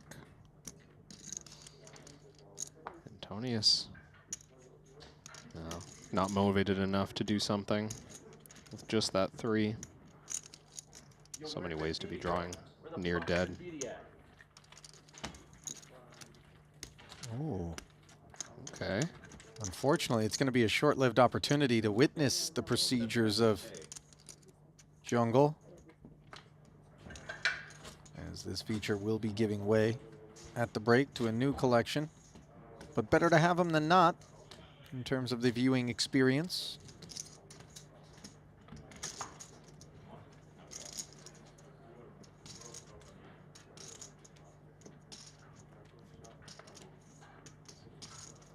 Kate's bringing over about 1.2 million in chips.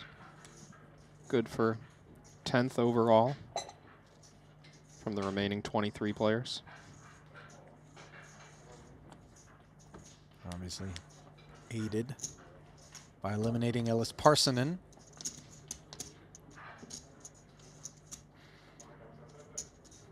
Gates, by the way, knows his way around the pot limit Omaha streets. Predominantly a mixed game player, cash player. But his victories in the 50K Poker Players Championship on back-to-back occasions. You can't fuck me up as much. Certainly wouldn't have happened without PLO aptitude. PLO. Says hello with a limp here. 75? Has anyone ever called you Patrick Antonius? See if you're gonna call me here. If I'm gonna what? Oh, flop trick. Antonius here. King's full. Joke. Patrick. On the ace-ace board. Kate's queens not loving this. After sticking around in the face of the 75K demand. Martirosian was collateral damage.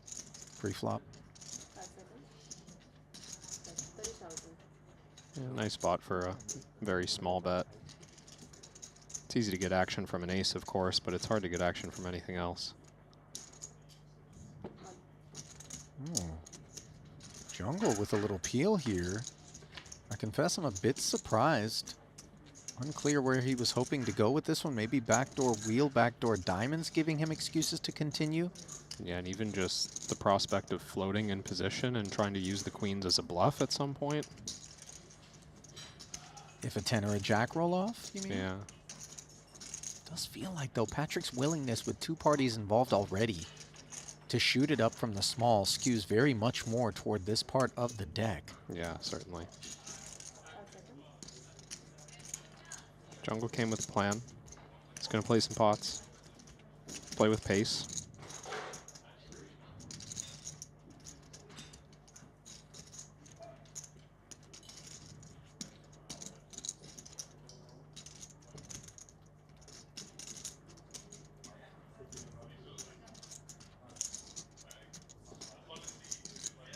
Have to think Patrick just trying to determine if there's any option other than jamming, it feels like. Yeah, leaves money behind. 80. Huh? Almost feels stronger than the 175 in some weird way. Can see where his head's at, though. Like, such a strong line to have taken if we just go all in. I fold with full house. Quite easy to clear out all the hands we're hoping to get action from, so seeks another path. And he did. Those two guys, by the way, they've played plenty over the years against one another.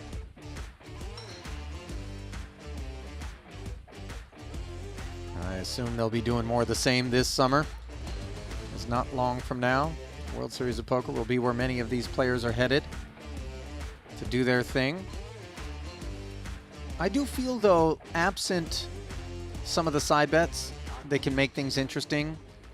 There aren't that many events on the docket that for these super high rollers are of interest.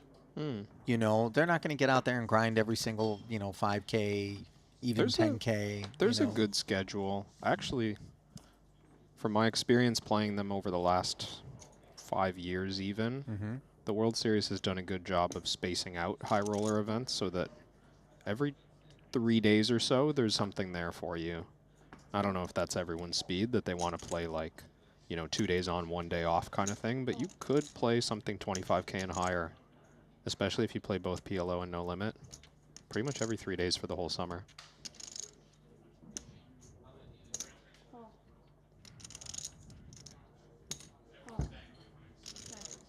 That was an aggressive check back there from Jungle. Did he jam a finger? Maybe a splinter somehow. Inspecting his hand there. 7-5-3. Inspecting sevens and threes for Martin Dom. Looks to be the best hand at present. Note the wrap for Martirosian with some chunky equity. Antonius with the overpair and the diamonds has the highest equity. And yet with the check in front of him, it is Kate's fourth of 4 runners who barrels. Yeah, Kate's out of the big blind, liking his chances to represent this texture. A couple of key straight blockers in the 2 4s. 6 would be a problem for him, as he would make the 8 high straight against the 9 high. For Martirosian, the anticipated 3 holdings, the ones that are continuing. 10 of hearts on the turn. Nobody picks up the backdoor flush draw. Nobody has the front door one either.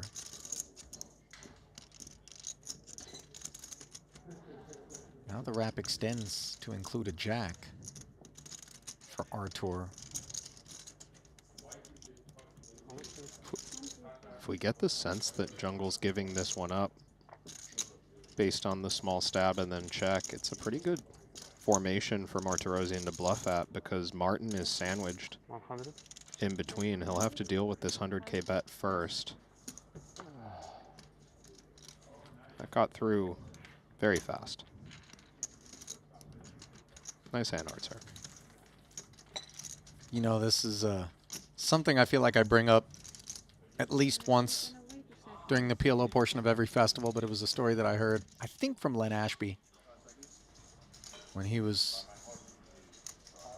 playing pot limit Omaha once upon a time, where huge pot broke out, which perhaps we see breaking out here at the outer table. Put a pin in the story. Devoris shoveling heaps forward, and Ben Tolerine with a big stack. Looks like an open from Tolerine in the cutoff. Divorce 3-bet from the small blind, and it was called.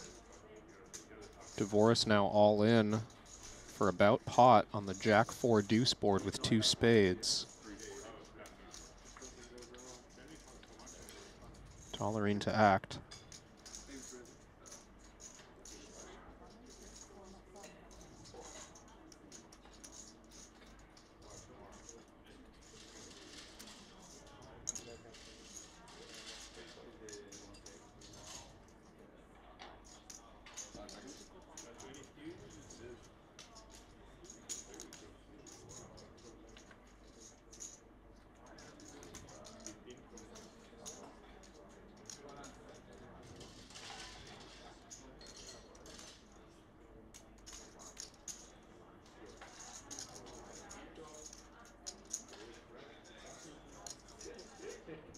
Ben giving this one a big long chew. We don't have the RFID at this particular table, but obviously potentially tense moments for Dan Devoris. Unclear how strong his hand is on this Jack 4 deuce 2 spade board.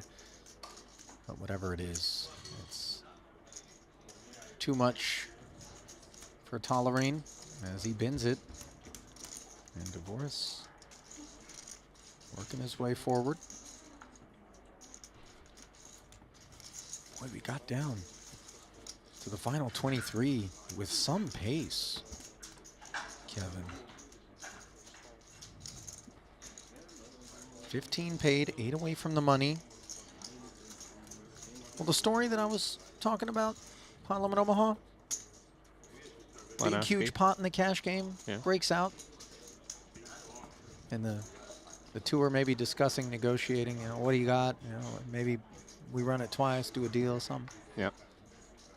And in the southern drawl, the man looks up at the young kid all in and says, "Son, I got no pair, and you can't win." That is something you can only really say in pot limit Omaha.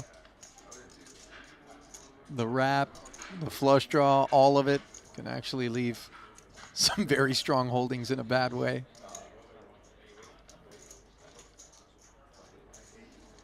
Got to be a sinking feeling when a man calls you off and says that, by the way. You know he's got the world. On top of the world, by the way, Jesse Lonis. Kevin, go on. The phrase "too many outs" is not as well used in PLO as it is No Limit. No, you're right about that. Yeah, Lonis sitting in 8th right now. But more importantly, sitting at the back end of a festival with not just one, but 2 titles under his belt and a whopping 4 FTs of his 5 cashes. 2 4th place finishes, 2 victories, and he warmed up with a 26th in the 25K WPT Global Slam. That's wild with the field sizes we've been getting as well. These are not small tournaments to have results like that. And this is not the biggest of pots. It was a Lonis small blind limb. He led for 25 on the King Jack 8 board. Ivy called, and then with the action deferred to him on the ace of spades turn, is 75,000, getting it done. Ivy, the overall tournament chip leader.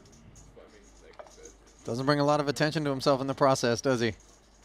Very on brand for Phil. Sean Raphael, second. Barbero, third. Dom and Tolerine rounding out the top five. The name Laszlo Bojtas, not one that we have called thus far, but the Hungarian, an absolute beast in PLO. Sitting currently 7th in chips overall. Ding Biao still in the hunt as well. Trying to right a heavily listing ship. Suppose if you get shut out at a festival, that's a full-on capsizing.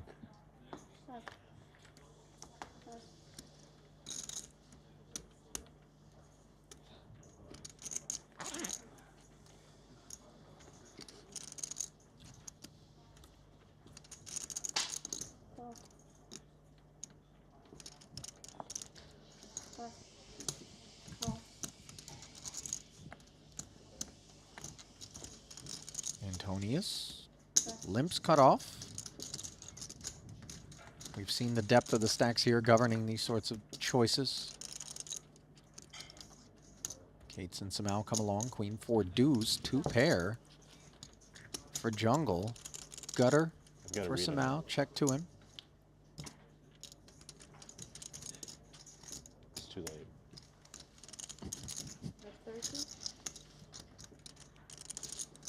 Jungle with a bit of speech play early.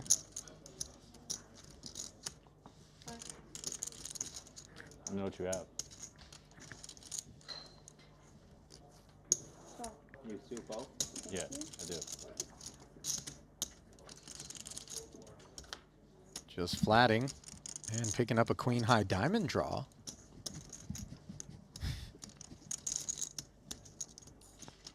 He is trying to make an omelet out of Joao here, but I don't think Samau's looking for another barrel. However, he finds a set of 5s on the end. He was in a horrendous spot before this one. And now suddenly value very available.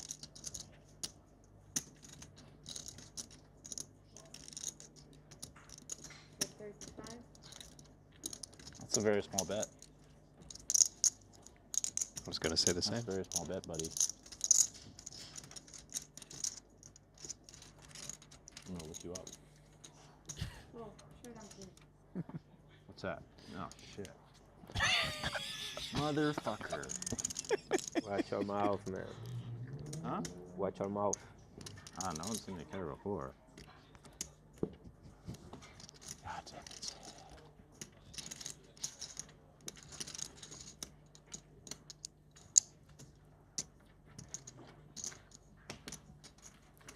I think Jungle's removed the filter as well at some point in the last When few years. was there a filter, Kevin? I've known him a while. I don't remember there being one. It's been notably talkative on features as of late. That time doing what I would certainly find myself doing at a PLO showdown, literally saying, "What is that?" Yeah. As you look at the 4 cards and try to piece together. I say it quite often while sitting here in the booth, I confess.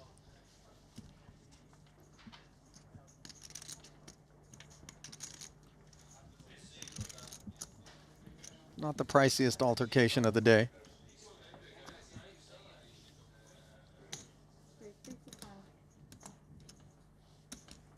Artur.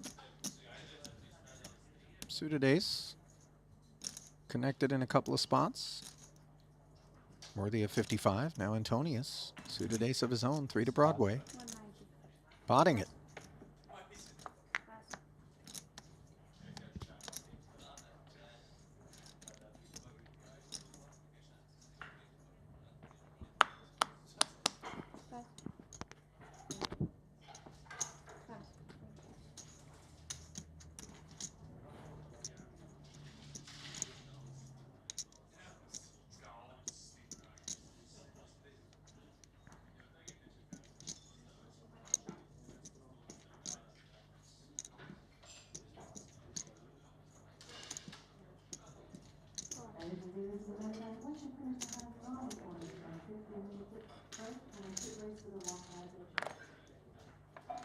Early position battle here in this 3-bet pot.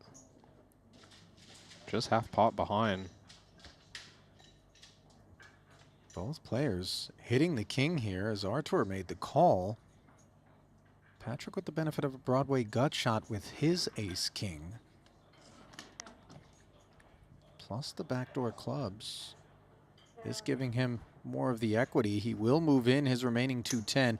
Artur knew it could come to this. He'll be pleased that at least they're chopping for the time being.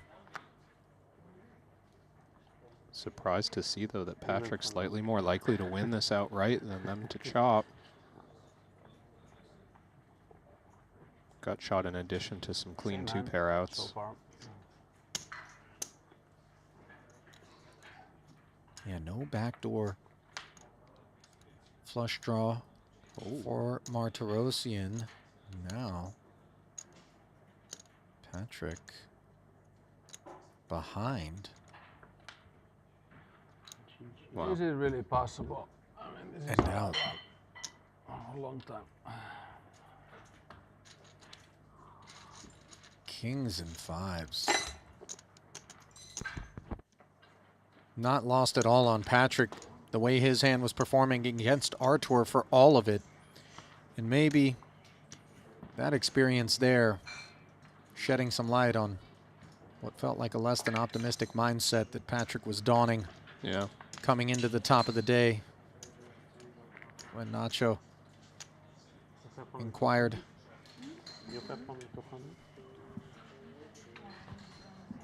Ouch. Nasty stuff. To close out that frame, Artur emerging with the deepest of stacks. After that, 4 blinds clear of Martin Dom as the 2 Americans run 4 and 5 at a feature table which will be giving way to a new one. Brutality. For Antonius, now 22 remain. Santosh Suvarna, the shortest stack in the field. Phil Ivey, still at the top of the overall leaderboard as we bring you back to the Maestral Resort and Casino Break Desk. Alinejad alongside Kevin Rabbitchow. And, well, Barbero was obviously the focal point, but then he gave way. And I guess the focus certainly turned to at least that particular exchange. Patrick Antonius, Jungle Man there. Joao Simao making some moves, but that was a dirty way to go. Yeah, for sure. And I mean, how about the rise of Artur Martirosian as a result? He, you know, came in with a healthy stack, of course, leading the Player of the Year race at moment, and slipped a little bit early, but now up to 3rd in chips with 1.8 million. Average stack right now, 1.1 million, 53 big blinds. We're going to take a break alongside the players, but we will return, and hopefully by late tonight, we'll have ourselves a champ in this 100K PLO. Kevin going to step out. Randy on his way in. Don't go anywhere. We'll be back in a minute.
I've played against the best, I've won on the biggest stage.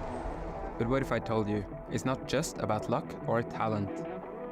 It's about using the right tools. GTO Wizard is the fastest and most efficient way to study any spot in poker. This is how you level up your game. This is how you unlock your potential. Don't get left behind. Get GTO Wizard today. Beat the best, crush the rest.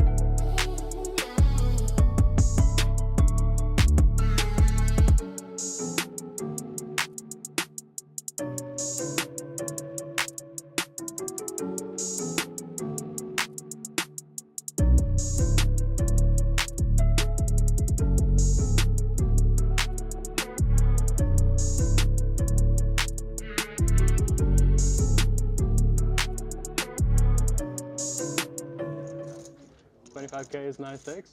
I mean, not here. Not when you're playing No, no, when five it's tournaments over not when 100K it's a or- 400 people, Artur? 25K. It's so hard to go deep. Activating The here, variance Yoni is double insane. You suited. gotta go in for 3-4 bullets and Ace high and The king variance high. in that type of tournament compared to like a 120-man tournament is just like He's gonna pot. it's insane. Besides 5% rake, 6% on. It's good field though, right? It has No, the field was amazing, but it's, I mean, I don't know. Like it's so hard to make a deep run, and if you mean cash, it doesn't do anything. You have to final table at a tournament of 400 people. Yeah. So top heavy. Payouts is so top heavy. Yeah. And just like the big stuff just wasn't good. Like they were just like What's the next one after this? Jeju. Jeju again? Jeju, that's right, yeah. Yeah, but that one is gonna be different because it's on the summer. I think it's gonna be more people on that one because Yeah. it's more like a summer destination. And over there, it's like when we went, it was winter. Yeah. Artur's up for So it. now you can go, bring your family. His diamonds are in trouble, but he finds top set and a It's flush like a draw along seasonal with a gutter. resort kind of Good place. luck, Yoni. My Except goodness. high season, so. Yukamainen Some outs. shown the devastator. Still 30% equity though, Could be worse. with 2 to come for the better diamonds, and of course the gutter to Broadway. For now. I think backdoor wheel would be nice. Like really nice. 3-4 would be a nice one. As for The the sneaky backdoor wheel. You know you don't play enough pot limit Omaha when you look at that board and that doesn't even come to mind. And yet, a wheel card did roll off. Unfortunately, it's the one that pairs Yukamainen. He's going to need a diamond or a 10. And instead, he makes nothing more than aces up. Against a set of queens. That And day 2 is short-lived. Artur playing the game. Thank you. See, bro. Right there, from the beginning. For the whole world to see. Artur, you, every game, huh? Every game, huh? You're good at every game, huh? Online series, perhaps. These are all people who are very active still in the online poker world.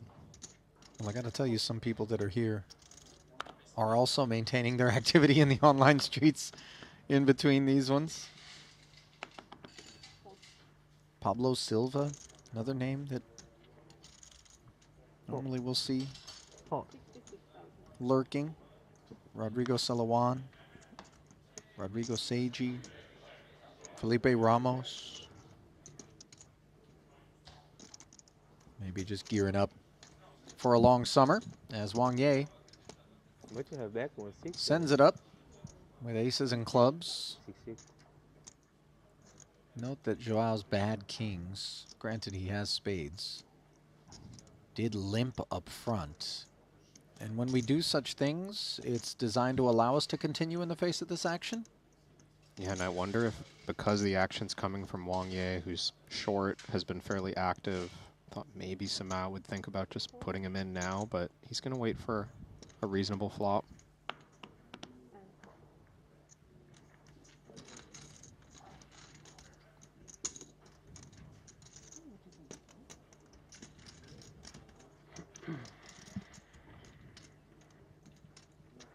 $228 in the middle as both Joao and Artur stuck around, and it's an 8-7 tray flop, so an open-ender and 2 overs for Artur, plus the pair of sevens, still trailing behind. The aces and kings, Wang Ye's danglers providing a gutter.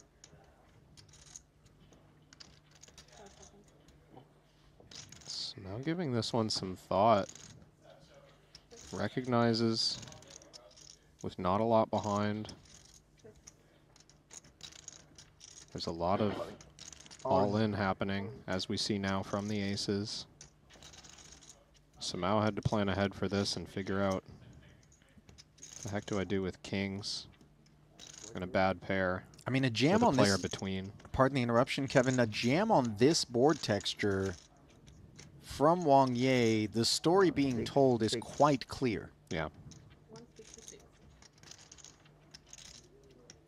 And if this was a heads-up pot, maybe we're just quite happy to run it, but the presence of Martirosian in between who has the range that could have flopped extremely well here. You can see the hesitation from Joao. Yeah, the happiness doesn't hinge around thinking the kings are just somehow crushing, but the fact that it's only 166 to find out. But the presence of Artur behind, coupled with perhaps some lean prospects, and out goes Joao's kings. Wow, what a hand, Artur. Martirosian, of course, he's going to hang around and try to ensure that Wang Ye does not. It's going to take something. You see he's a favorite with 2 to come by 12%.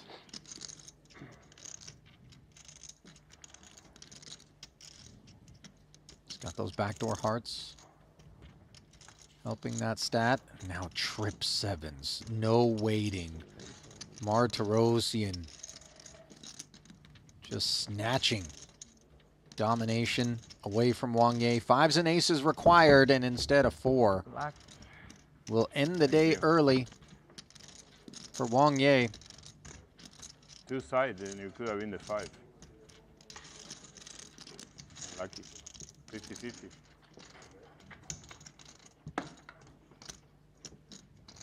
Not the last time we're going to be seeing someone's aces leading to an exit. Hashtag PLO. Playing the fucking game. I have bad memories about that hand. I lost a huge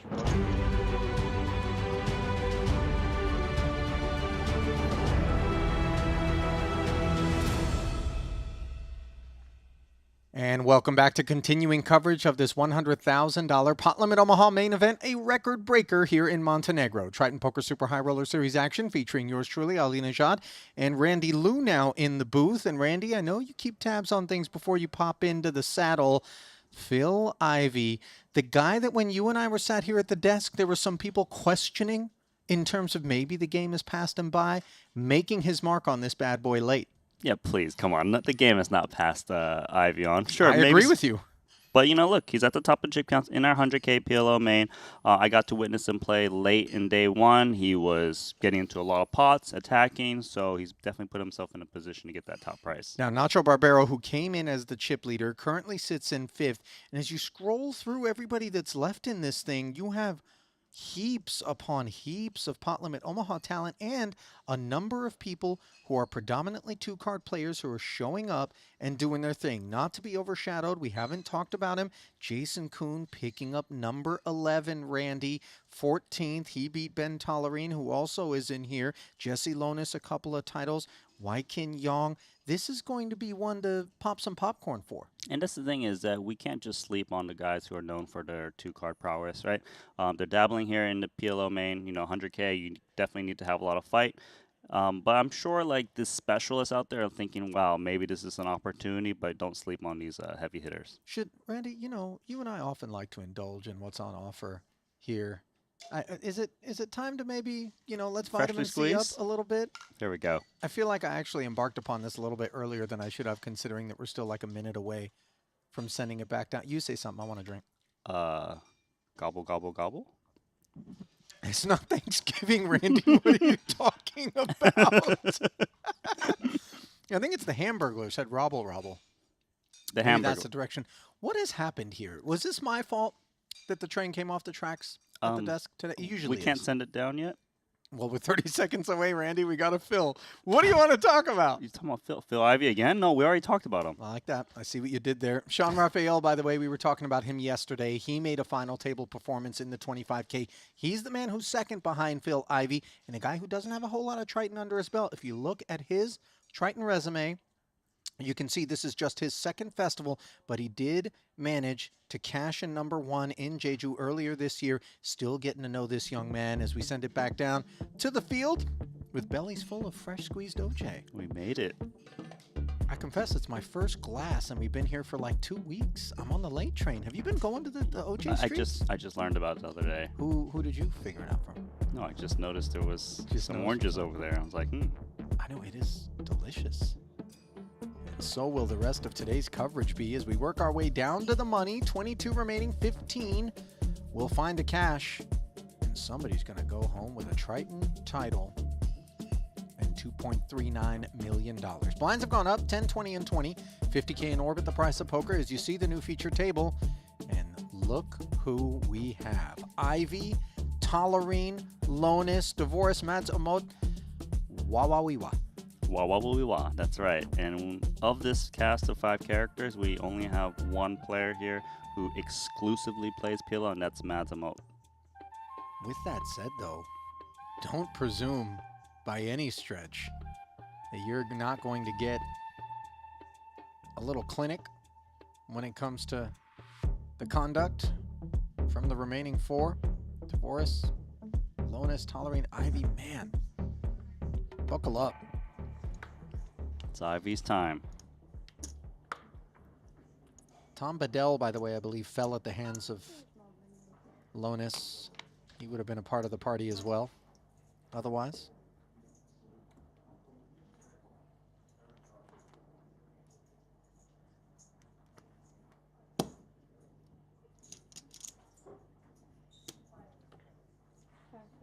Anytime those aces are suited in hand, Thank you.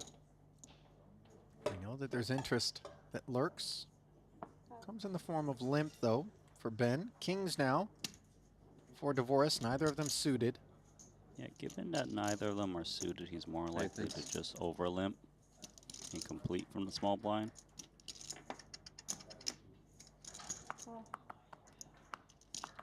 Call he goes. On an ace, king, jack, 5. Lonis, he's just relentless. Snap called by Tolerine.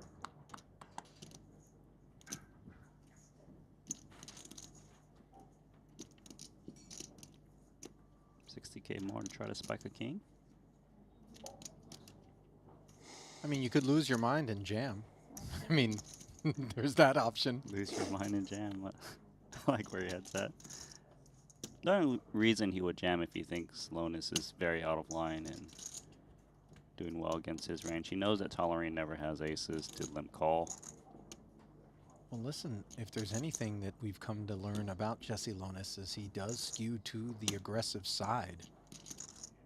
So maybe non-zero that Divorce thinks he could get away with one. Would he ever flat, though, a super strong hand himself after the limp from Tolerine, unless specifically he was targeting some presumptions that Lonis was going to get out of line? Yeah, it'd be pretty crazy for him to just over limp. So he goes with call.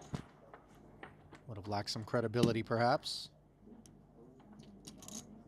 Well, Jesse, it would appear that the sun continues to shine down on you, young man.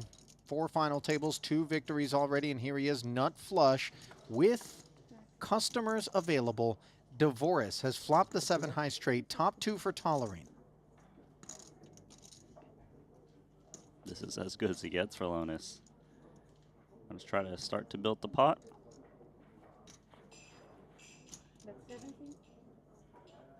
Sometimes you'll see people questioning when you have the nuts.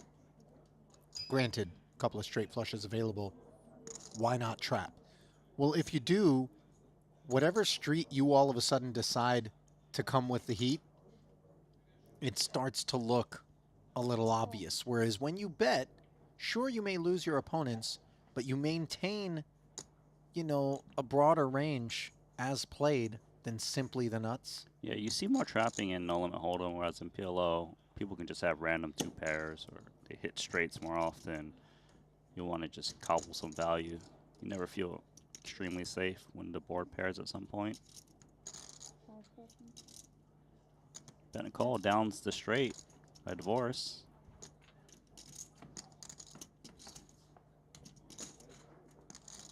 Great choice there from Daniel. Obviously, with bet call in front of him, it's made a little bit easier. Another 140 flowed to the center, bringing the pot to 400,000. How much is that? 400. I wouldn't expect Lonis to slow down. He should just continue betting. He needs to charge sets, 2 pairs. And even like smaller flushes, he would want to get value out of all of these hands. These hands wouldn't bet when check 2.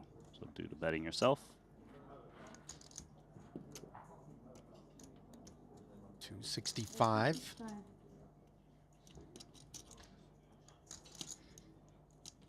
Remember, Lonis raised it up pre, and we assume with a limp and a flat in front of us, those raises are supposed to contain suited combos, and big ones at that. Tolerine has only the jack of diamonds in his hand. And Good fold. he concedes. First nuts and the second nuts.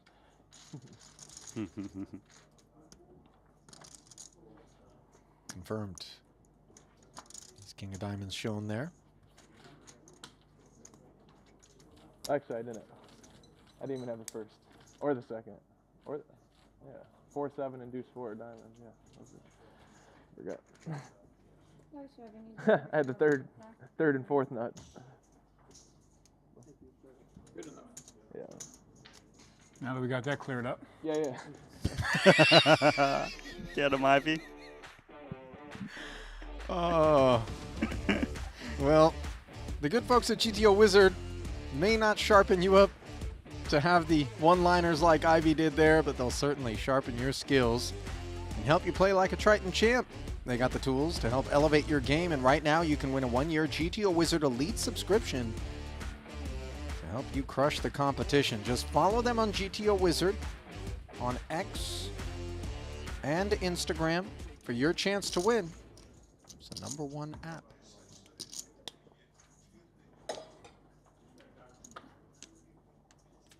This one's for Frank the Tank. Anyone knows Frank the Tank? Chicken Man? Remember Chicken Man? You know Frank? I have no idea. You know who The Frank chicken is? when he's playing. Nope. Guy that plays with a drumstick, chicken drumstick Frank in his the hand? Tank. Like it was, you know Frank the Tank, right? Stapuchin? Like You know, yells actual at them. drums Like an actual chicken drumstick from KFC. that he Chicken Man, eats, he would, like, and have, like, then a chicken wing at but he the plays final with it in table, his like hand the whole WPT, time. but- Very sanitary. Well, Jesse a little bit more civilized going with the fork. He wears the bandana also, like tan Asian guy. You don't know what we're talking about? He's Asian? Yeah. He's playing drumsticks? Okay. Not like musical instrument, you know, like KFC, yeah, legit chicken. From KFC. I don't know, maybe it's churches, maybe it's Popeyes, you know, I haven't heard that in Pioneer so chicken, long. I don't know. We got Red Rooster over in Australia. I'm waiting for you to tell me how bad it is compared to KFC. Oh, KFC is actually bad. Won't lie. Colonel doesn't do things so well down there. Ivy, pair of fives and an open ender. Slips it over to Colonel Mods. Colonel Mods. He's got the flush draw and a gutter. You want to send the troops in? It's only got 545 remaining. Gonna Being check shy. it back. Oh, that turn card looks quite good for Mods. Yeah, he's picked up both flush draws now. And Count Rapula. Colonel Rapula, to be correct. I don't think he's going to be chicken now. 170. In the middle. Action check to him. I mean, this has to be one of the biggest draws I've ever seen. 2 flush draws, the wrap.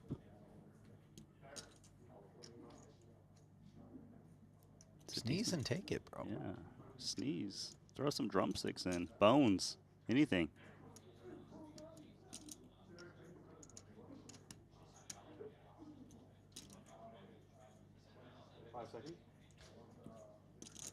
Popped. 170. There it is. You threw a lot in there. A full pot.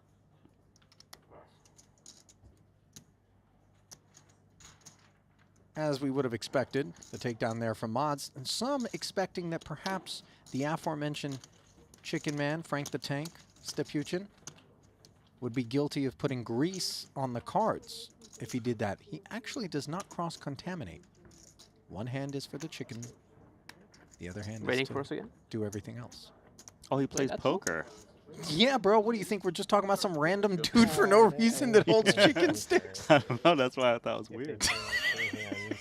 When one Yeah. player takes it down and they don't go post flop. Yep. And then we have one hand that goes post flop, it's just enough. That's cool. And that table's playing 4-handed, right? Yeah, they're 4-handed over there. Oh no, 5-handed. But No, doesn't no, no random one's gonna be crumbs four. get on the table? It looked like it. Didn't it? It's fried chicken, right? It's not grilled. Stevie was blocked out by that. Grilled chicken. Randy, anybody that goes in and does it that way. The healthy option, you know?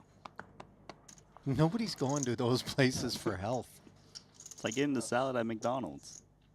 Do you go original or extra crispy, Randy? This is important. There's an extra crispy. I like original though.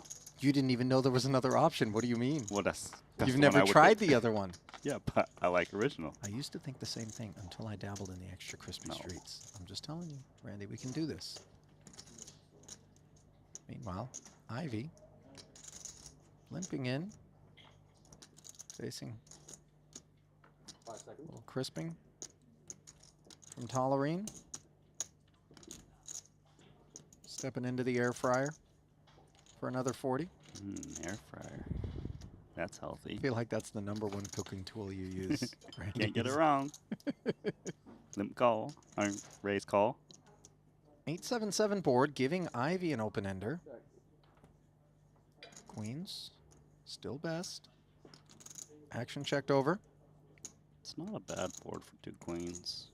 Paired board. He needs clarity. A flop bet. Given the price, should be enough for Ivy to consider continuing.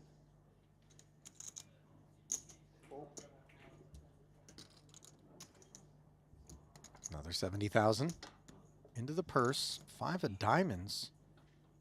A wet one for Tolerine. He now picks up a path to a straight along with the queen high flush draw.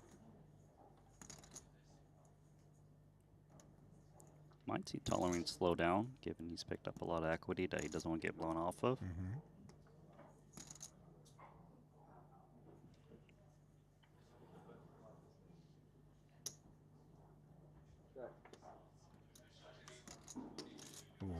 Straight versus the flush. Yeah. Jack of diamonds on the end is a bad one for Ivy. He gets there, but in the wrong way. As Ben making the diamonds. 210 in the middle. Phil avoiding trouble by checking.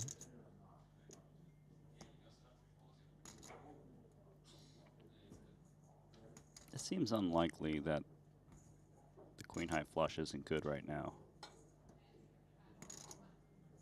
Kind of expect Tolerine to go for some value against straights, 7x.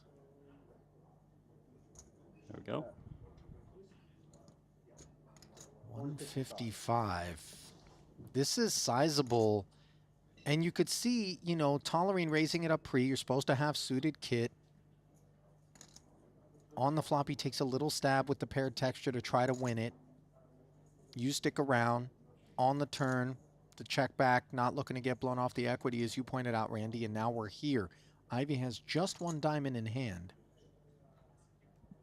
Yeah, that diamond is very helpful in terms of blocking flushes that can value bet against you. His opponent is representing a flush or maybe pocket jacks. You don't expect Ben to come for value with 2 pair in this spot, right? No, he would check back all 2 pair. Even the baby flushes might not even value bet. 10 seconds. 5, 4, 3, 2, 1. Well, Ivy, as time was expiring on the most recent time bank, does end up paying off. Tolerine snacking on the chip leader. Ben running 7th. Looking at his festival, Randy, he's now over $9 million in career Triton earnings. Notched his 18th cash in spectacular fashion against his buddy Jason Kuhn, who picked up number 11. Second place finish for Tolerine in that 150K, 3.4 million plus. Sorry, when you were reading that, I got distracted. My orange juice has a seed in it. You'll live, Randy. What do you? Oh, so it's a whole seed. Let me see this. It's not a peach pit. Talking about a whole seed. Yeah, come on. What do you expect? That's fresh squeezed orange juice. At least I know it's not from concentrate. Randy, if you concentrated a little bit more, you wouldn't have let this seed freak you out. You had me panicking. I thought you were going to say cockroach or something. I was like, what? Run down here, but off suit, making things considerably less attractive. Pop. 17. Undeterred, Lona says pot. Baduki rundown. It's a bad Baduki. But it's still Baduki. Oh, look at Ivy. He's splashing. Yeah, he is. 8-6-5-4 and clubs. Lesser explored territory. Oh, he wants it. As don't Lewis want will bread. meet Clark. No bread, right? He don't want the bread. Remember yesterday. Here comes the expedition. King, 6, deuce. What they've charted. All spades. Much in there? 190. This is a big whiff for Jesse. He's not coming off the gas, Randy. This is on brand. Lonis, you see a lot of this from him. High pressure player, aggressive. I like it because he's holding that jack of spades. It blocks some of the flop flushes. It's very hard for Ivy to continue even with just a random pair. But somehow Ivy is calling with a pair of sixes, a gut shot on a monotone board. He wants to tussle, and now he's found another path to a straight. The 8-5 working. Pair of nines for Lonis, and the inside wrap, though. 370. Is Lonis going to press again? This is very hard to do with his hand. Does come off it. Now, I don't think Ivy's all proud of sixes here. Check. He's going to check back and try to realize, but once you have 3 6s, you can get a little bit more excited. Not bad.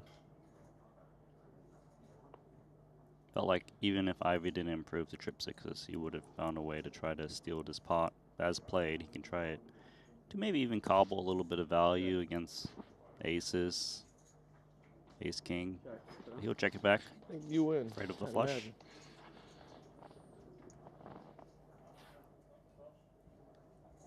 I'll tell you what, there's going to be some eyebrows raised at Showdown here, Randy, not just because of the rainbow rundown open from Lonis, which of course you can get a little bit more behind, but the flat in particular on the button tells you Ivy's feeling sticky today.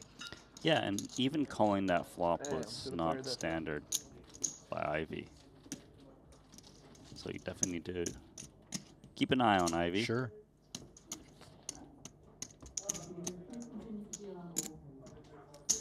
Taking a look at what kind of festival Phil has put together thus far here.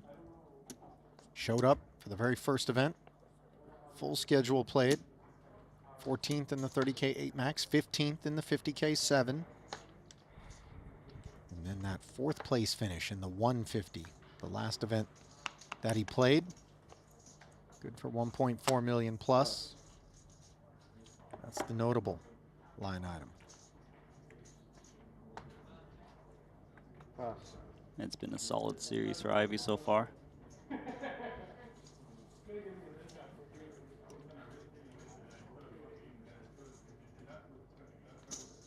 Raise 55.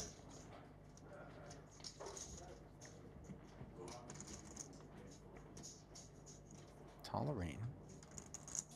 Not exactly premium.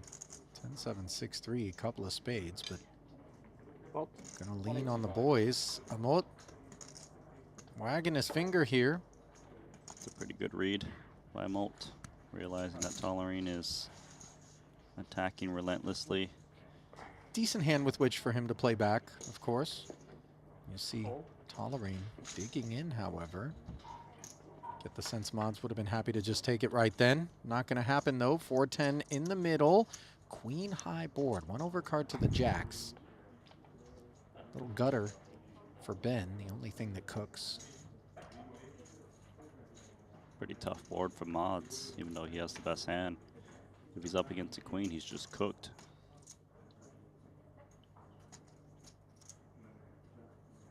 Problem is, there's already 410,000 chips in the middle. He's got 490K back. Yeah. Maybe he puts in a small bet. Looking for clearance. You don't want to make it look like you're giving up and then allow Tolerine to blend you.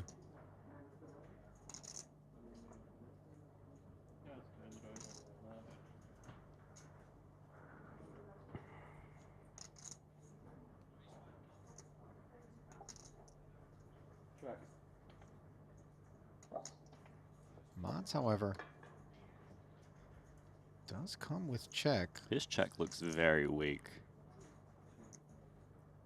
Unless it's like top set. Like, even if he had just hit this queen, you would think chips would be flowing. Yeah, to protect what's in the middle, there's a little bit of wheel action going on. 5 seconds. And that's why Tolerine's attacking with such a bad hand. Yeah, this has nothing to do with that gut shot. This has everything to do with his perceptions of Mod's range.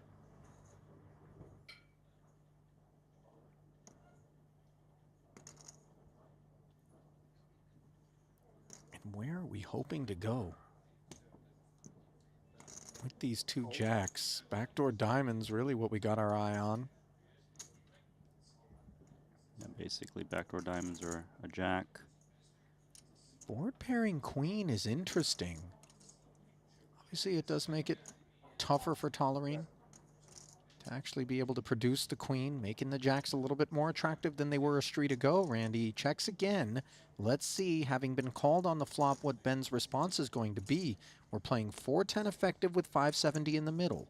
It still seems very unlikely that Mods has got a strong hand.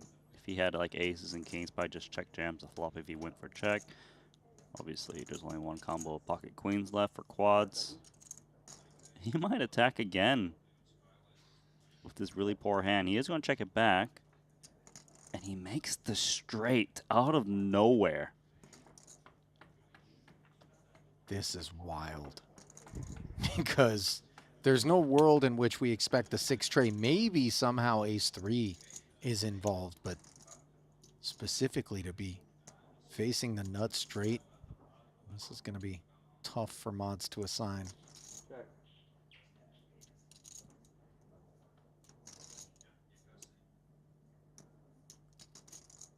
Things are about to get uncomfortable for the Norwegian.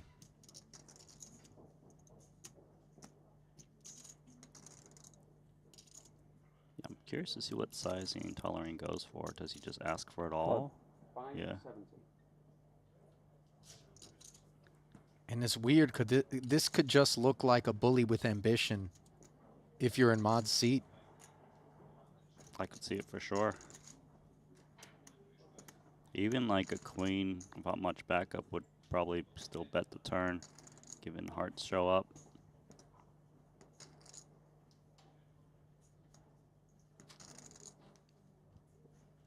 Ace-3 is a pretty big concern for Mods. Obviously, holding an ace of diamonds blocks a little bit of that. Mm-hmm. Some kind of boat. Maybe checks back the turn. It just comes down to, you got it or not. I mean, this is a decision in 100K PLO with a record-breaking first place prize in a PLO event for Mod's tournament life. He doesn't want to bow out. He's fought himself down to the final 19. And this is precisely what time banks are for.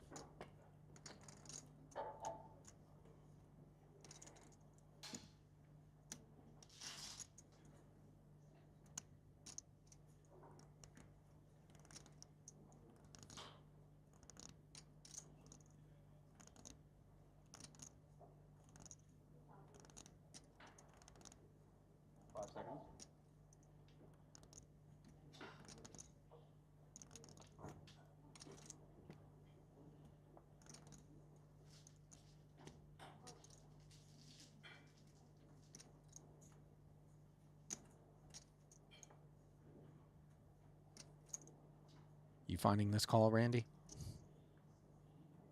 It's a guessing game, to be honest. Tolerine's line also doesn't make that much sense. 5 seconds. I should say, are you finding this fold? Because obviously that's what Mods needs to do to stay alive. Third time bank used. Ben knows he has his man dead.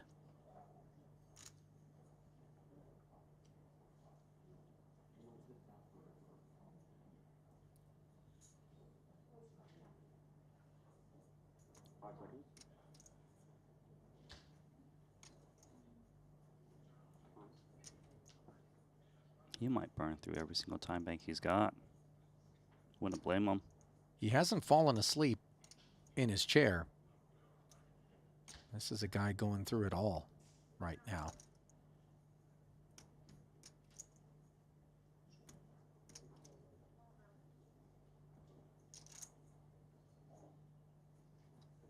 I think one of the primary things that could influence is the fact that he knows Tolerine is the second biggest stack coming into this pot at the table. Folded around to his button, especially given that Mods and Dan are sat 34 and 28 bigs respectively, which he covers healthily. We know his range is going to be wide. The line that he took here, a little question on the flop for 80K. Then he checked back. Then he's asked for it all. Remember, however, that Tolerine's open to 55 did get 3-bet by Mods. That's right. To 185, and he called the extra 130.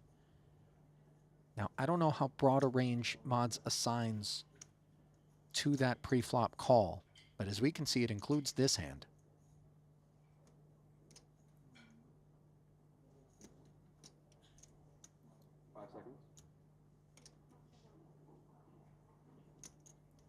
I think this might be the tank of the tournament in terms of feature tables, Randy. 6-time banks? 7 maybe? Might go to 10.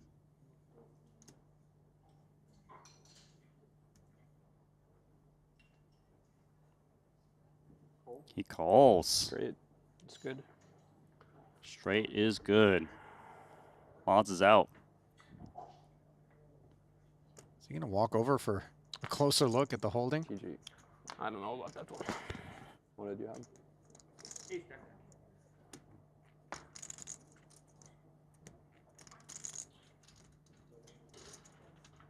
What would you have? Ace, Jack, Jack 7?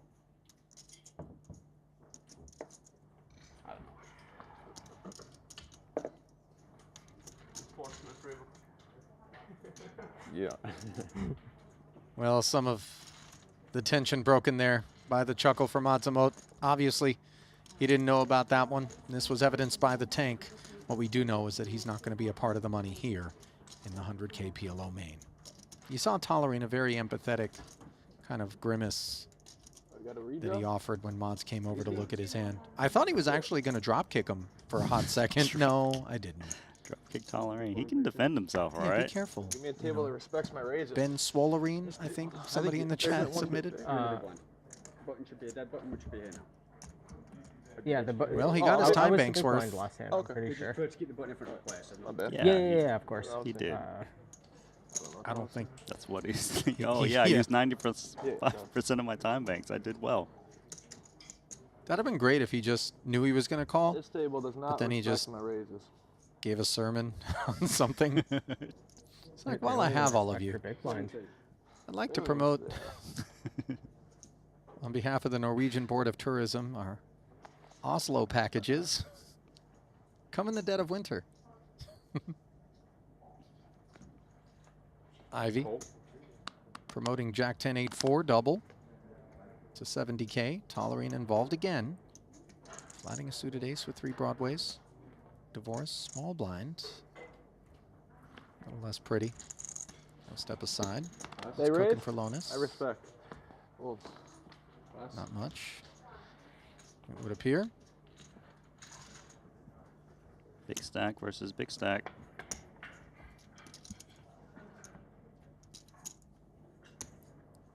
Six-five deuce. Tolerine finds a wheel draw and the nut flush draw. Ivy with a gutter. Not enamored with the board texture. He knuckles over as the pre-flop opener.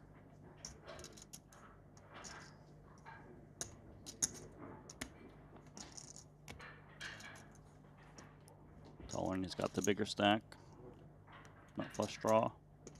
Semi-bluff this one. Good chance he just takes it down here. There we go. Don't mess with Ben Tolerine. 60K in a second consecutive pot.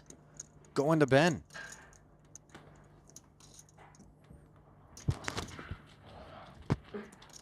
Well, the loss of Mads Amot leaves us with just 18 players here in the main. Means we should be on a redraw momentarily to 3 tables of 6. Looks like we'll get one more hand in. Yeah, probably a little catch up, is my guess, due to the last tank.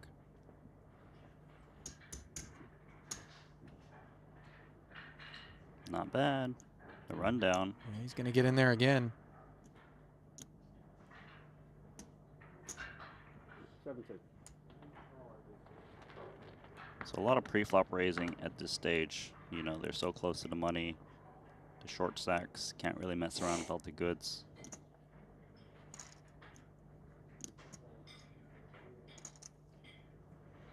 Pot. 240.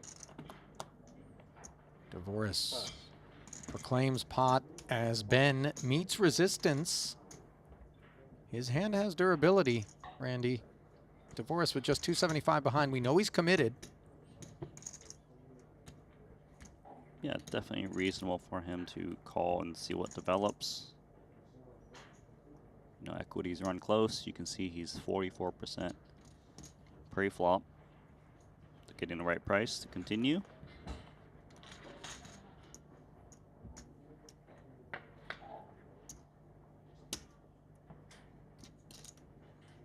Four, 5, 6 with clubs. Devoris, nut flush draw.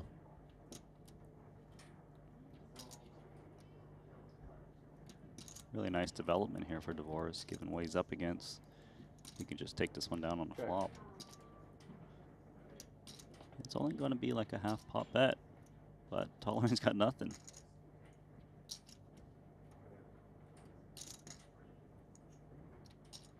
All in. Play all in. Pass. All in and all out. As Tolerine, a rare sight, conceding a pot. And Devoris, who's been largely quiet, able to make a little bit of noise here to bring us a step closer to our redraw.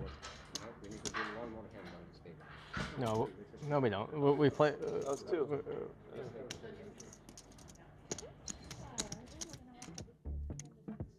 All right, it is official then. You get a last glimpse at these 4. They're going to be dispersed into the field as we throw our remaining 18 into the tumbler. We'll see how they spill out on the back end of this break in about 2.5 minutes.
Ready to dominate the tables? With GTO Wizard, the world's #1 AI-powered poker solver, you can instantly study any spot in cash games, MTTs, and spin and goes. Build custom solutions for your games, accounting for factors like rake, antes, or tournament payout structures. Plus, you can upload and analyze your hand histories with just one click. Beat the best, crush the rest at GTOWizard.com.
Back with you now on the backside of this redraw where 18 remain and 15 are paid.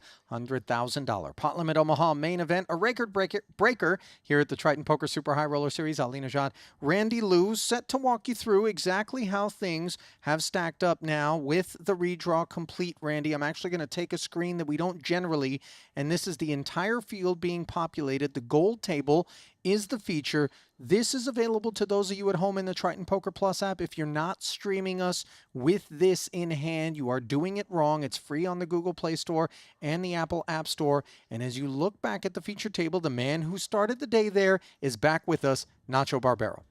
That's the table for me if we had to watch one of these three. And we also got Phil Ivey at the table. You know, Jesse Alonis, Rafael has been showing really good stuff from the PLO streets. Devoris, Ivey, and Lonis were all at the feature table just moments ago, so obviously they're going to stay put. Barbero, Rafael, and then Dan Smith as well joining them. Looking at the outers, we find some stuff as well. Martirosian, he's sat 72 bigs at the moment. Samau, Chidwick, Boytosh, Davey, that's a tough assignment.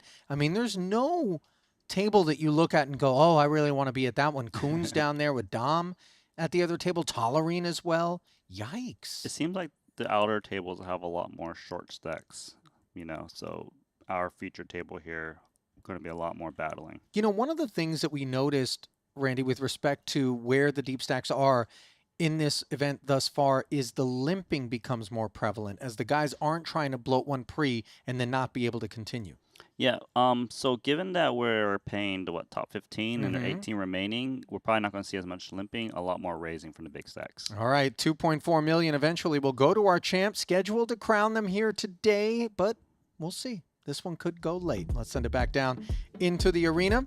First order of business is bursting the bubble, and I can't imagine we're going to be in a rush to do that. Shortest stack in the field right now belongs to Seth Davies, but it's 23 bigs strong. Dan Smith, second shortest, 26 bigs.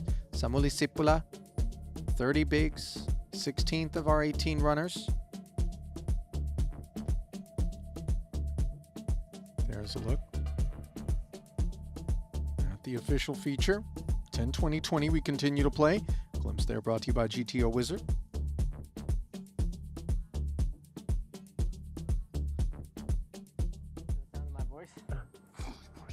So boring. Very interesting though, but boring.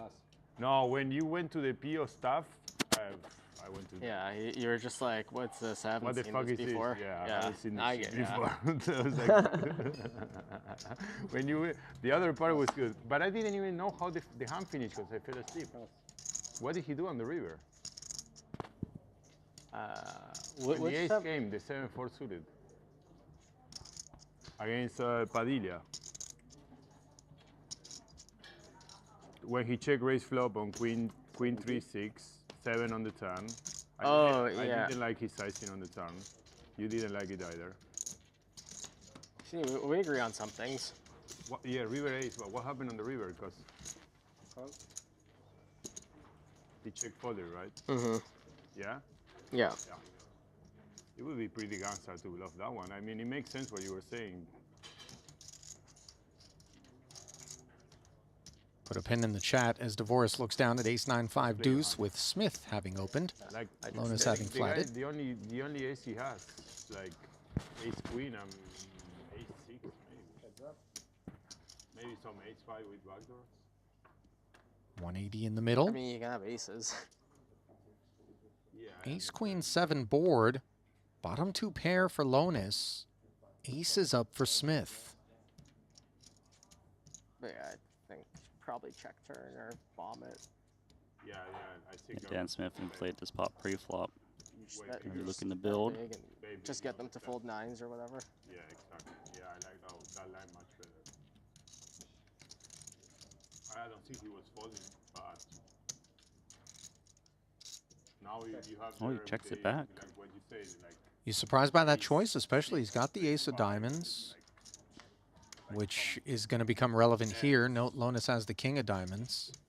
Yeah, king of diamonds is quite relevant as well. Blocking big flushes. Yeah. I suppose that Lonis's queen 7's got some showdown value.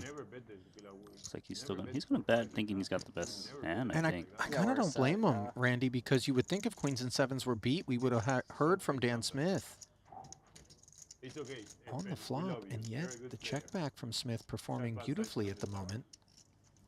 Go back to study a little bit. You haven't been studying too much. The only thing he does is study. Yeah, Dan's got a call here with 2 pair. Blocker Sure. to a flush. Can we do it? 30 for my fun? No, when you eat, right? When would you rather use the blocker? Nut flushes aren't really looking to raise on the turn. They're more looking to get the action in on the end in this spot. I mean, just given that he's got a decent 2 pair, he probably doesn't need to turn his hand into a bluff. Another diamond shows up, which means that less likely either player has a flush. Which is, if you're trying to rep a flush, you know, you're probably less inclined to do so with this river card. That card, by the way, I know it's an over to the 7, but I don't think Lonis is considering that it's one that changed anything. If his hand was good, it rates to stay that way on this river. That said, he checks. Yeah, gonna guess it's just check through now. Unless Dan Smith is convinced he's up against some bigger 2 pair, then maybe he can try and bluff. But seems a bit unnecessary. I mean, can't he chase value as played? Value would be super thin on a flush board.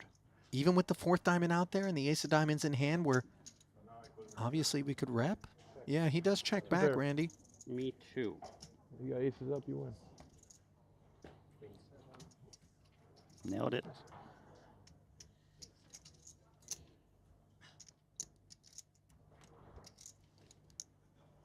You had me tipped the whole way. I wonder what Lonis would have done in the face of a bet. If it's small enough, it looks milky, and then the queens and sevens are unsettled, perhaps. But maybe if he goes a little bit bigger, Lonis is more inclined to call. That could have been interesting had Smith chosen to bet. I think Dan is just a bit worried that his opponent's got some kind of hand that will make a crying call that beats ace-7, maybe some baby flushes, maybe Lonis randomly river to ace-8, 2 pair, you know? So that's why I think thin value 2 pair on a flush board is pretty disastrous when you're 3 from the money. I've been a part of a few disasters at the poker table myself, Randy. No wonder that's the line I was leaning towards. You just look for car crashes, huh? You're a pirate. Aces and deuces for Ivy. Gonna try to make somebody walk the plank with this one.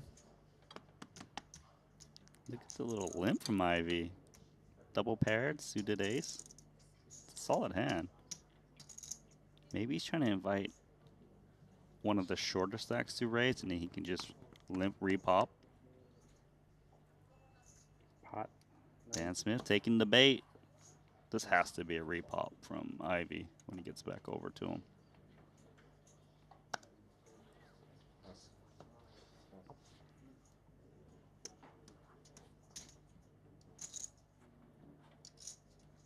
Dan's gonna hate it so much. 300.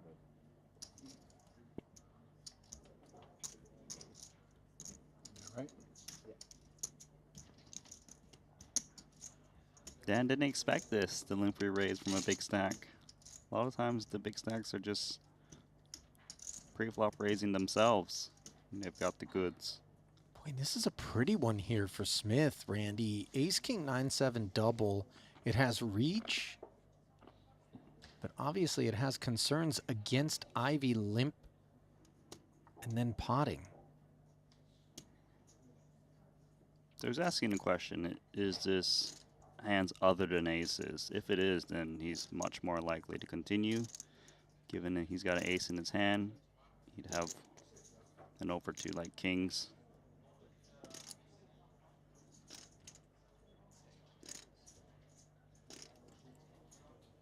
Double suited, it's pretty big.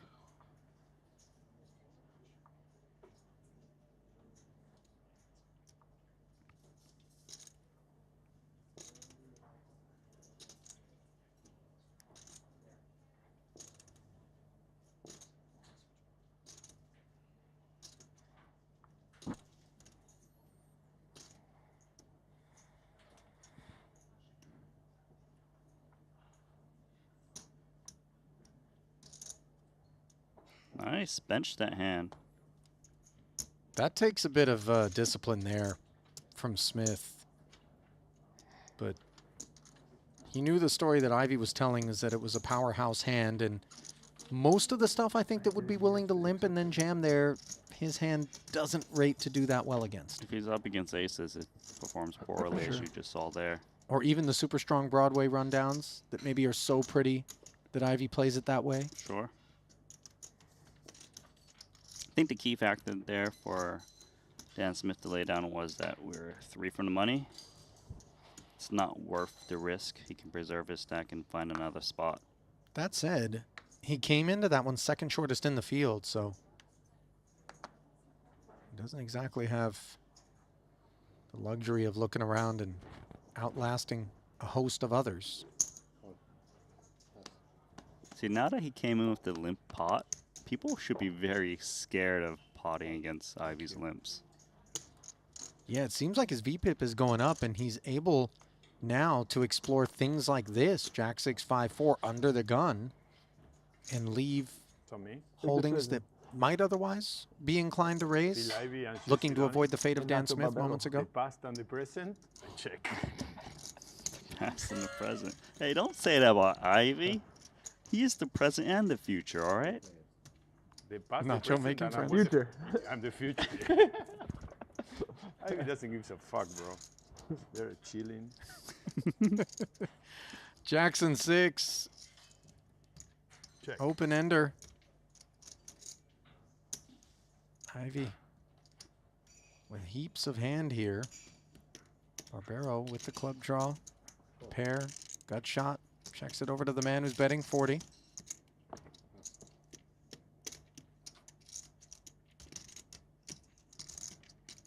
Solid hand here for Barbero. Shouldn't be looking at late, so just check call. He's got bottom 2 decent draws.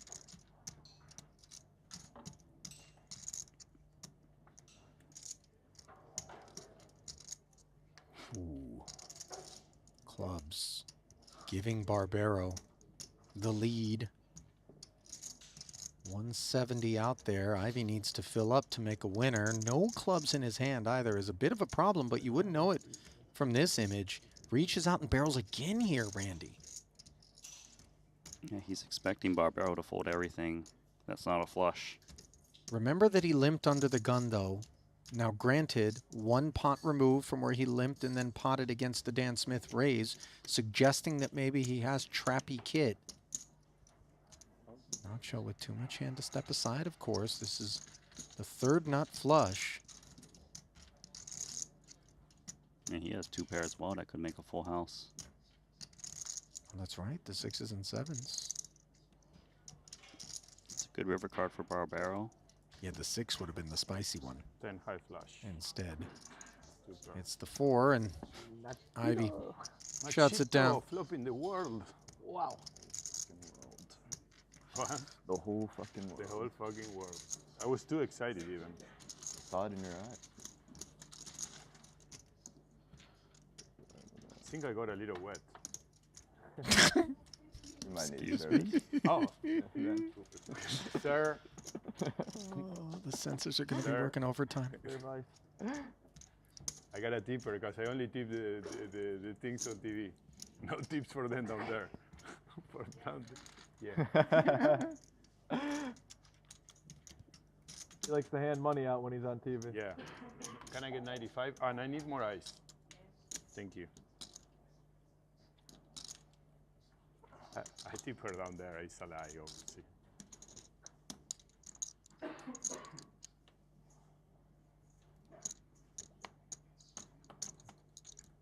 Spend so much time in America that you tip everybody that you get used to. You get it. You grow a 3rd arm for it.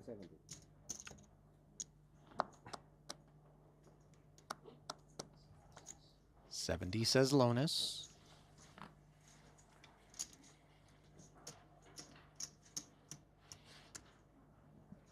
I mean, Lonis's hand is not amazing, but he's still going to attack. He's undeterred. Jean Raphael with the 2 queens. Diamonds of his own, which are no good. Will flat it. Now Ivy with a suited ace in the big. will close the action. 3 amigos.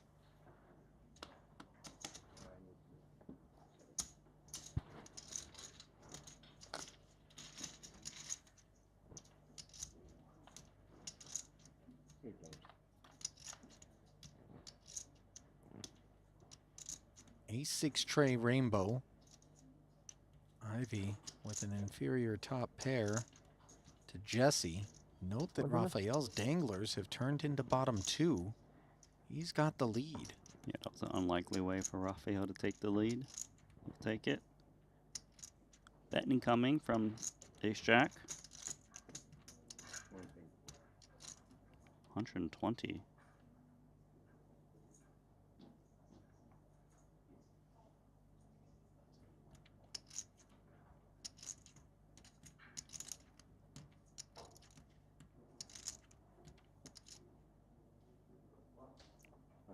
Downs the bottom 2 pair. I mean, bottom 2 in particular in pot limit Omaha, multi-way, it's just one of those hands that's asking for trouble. You can't really come piling in, even if you do fill up, especially with ace-high boards where you know. Yeah, basically if you don't turn a full house, you don't like any turn card. You can be done by bigger 2 pairs. Aces and 9s is all of a sudden Ivy with the bigger hand. Gut shot redraw. Top 2. Jesse's 120 now, given an opportunity to be followed up upon. How much is it? This feels 40. like it has to be a check by Lonis. Just Ace Jack. Nothing else.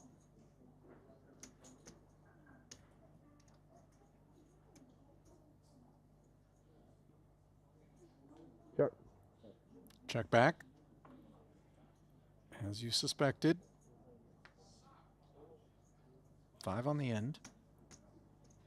Lonis with a couple of 7s in his hand, Randy. I don't want to get ahead of myself here, but he's the guy that could rep 7-8. Incredibly, you see Ivy has a 7 of his own. Let's see whether or not he pursues value with top 2. Yeah, I would say the Ace-9 is usually the best hand given the action on the turn. 7's good for Ivy because he blocks a little bit of 8-7. He blocks 7-4. Gonna try to get called by a worse 2 pair.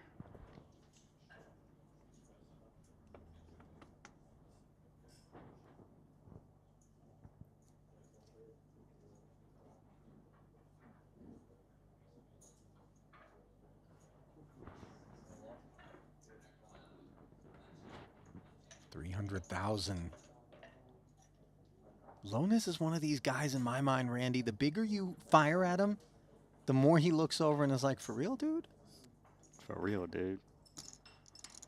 But it seems like he doesn't have enough chips behind to really try to push out of. And Ivy could be value betting. What's jam on top is just 385 more.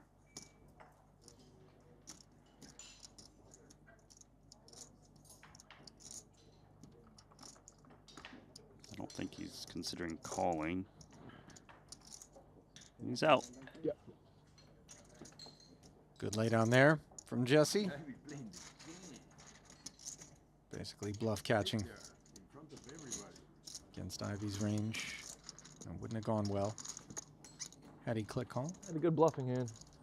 Ivy, desperate to just quietly win one, but Nacho not going to allow it. I don't know if it would have worked.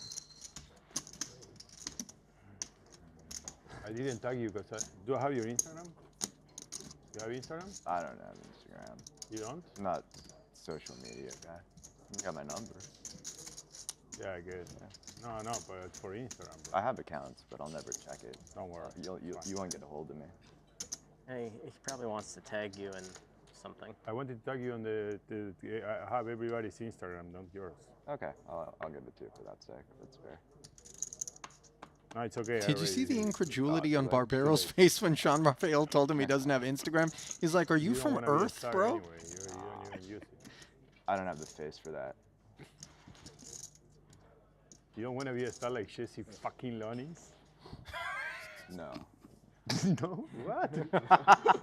Wow, that was cold. It's a lot of responsibility. that Very comes with it. immediate. No, I want the money without the attention.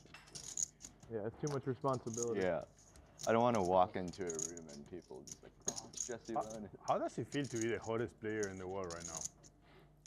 I don't think I'm too hot right now. We will know when you're hot, right? Exactly. I like that response you made to Ben Lam. I will let you know when I'm hot.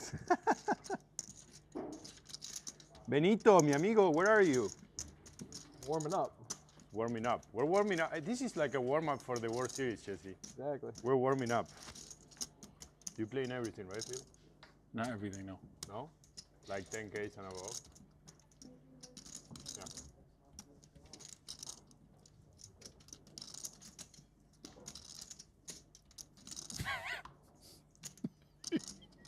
Very short conversation from Ivy. You know, my favorite thing about it is Ivy's given off just about every cue you can to Nacho that he's not interested.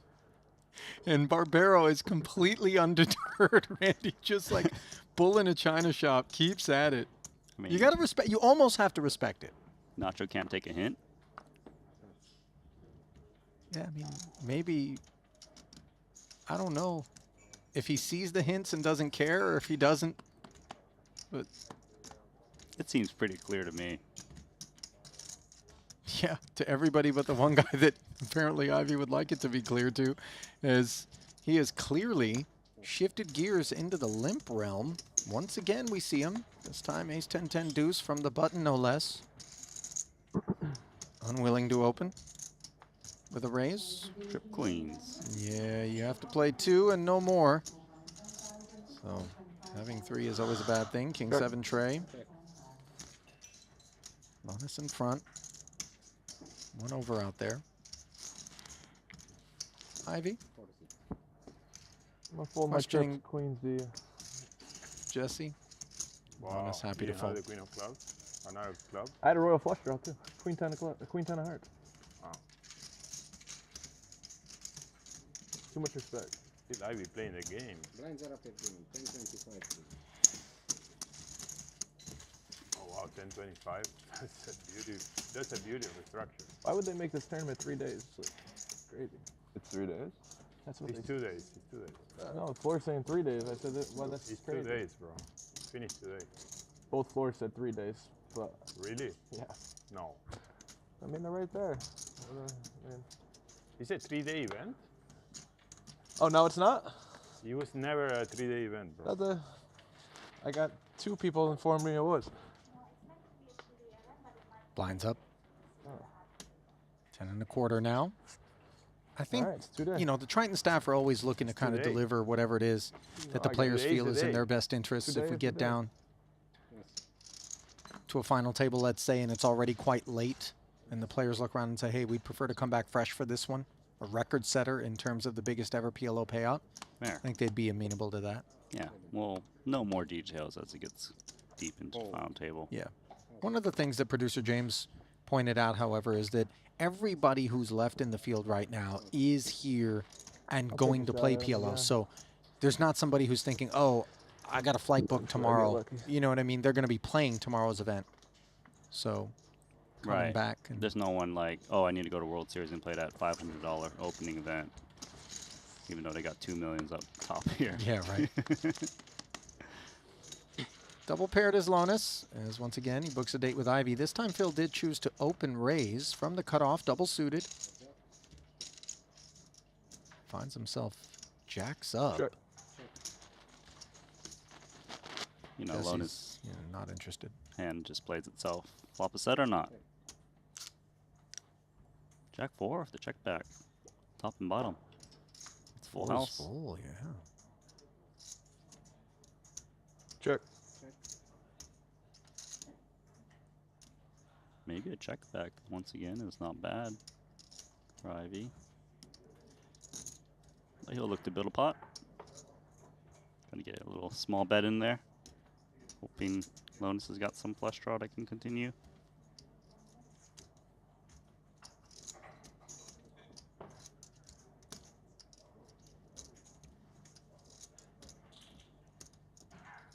How much in the middle? 190.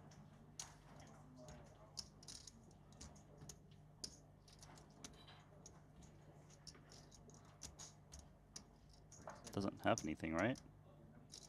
150. Wow. Whoa. No, he doesn't, Randy. But perhaps an idea is what he's got. This is a very poorly fated check raise. A 6 would be the only salvation, although unclear how Ivy's going to react. He does come with the flat. Mindful, of course, that we're going to be playing just north of 1 SPR as a result. Just south, rather, forgive me, with 490 in the middle.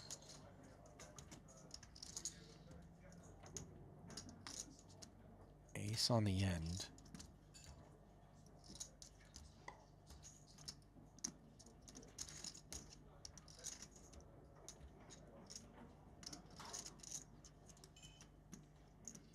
Check. Boy, I got to tell you, I was holding my breath there, Randy. I was wondering whether or not he would get after it. Yeah. But I guess his get after it concluded with the check raise on the turn. Was a costly 150K he put in.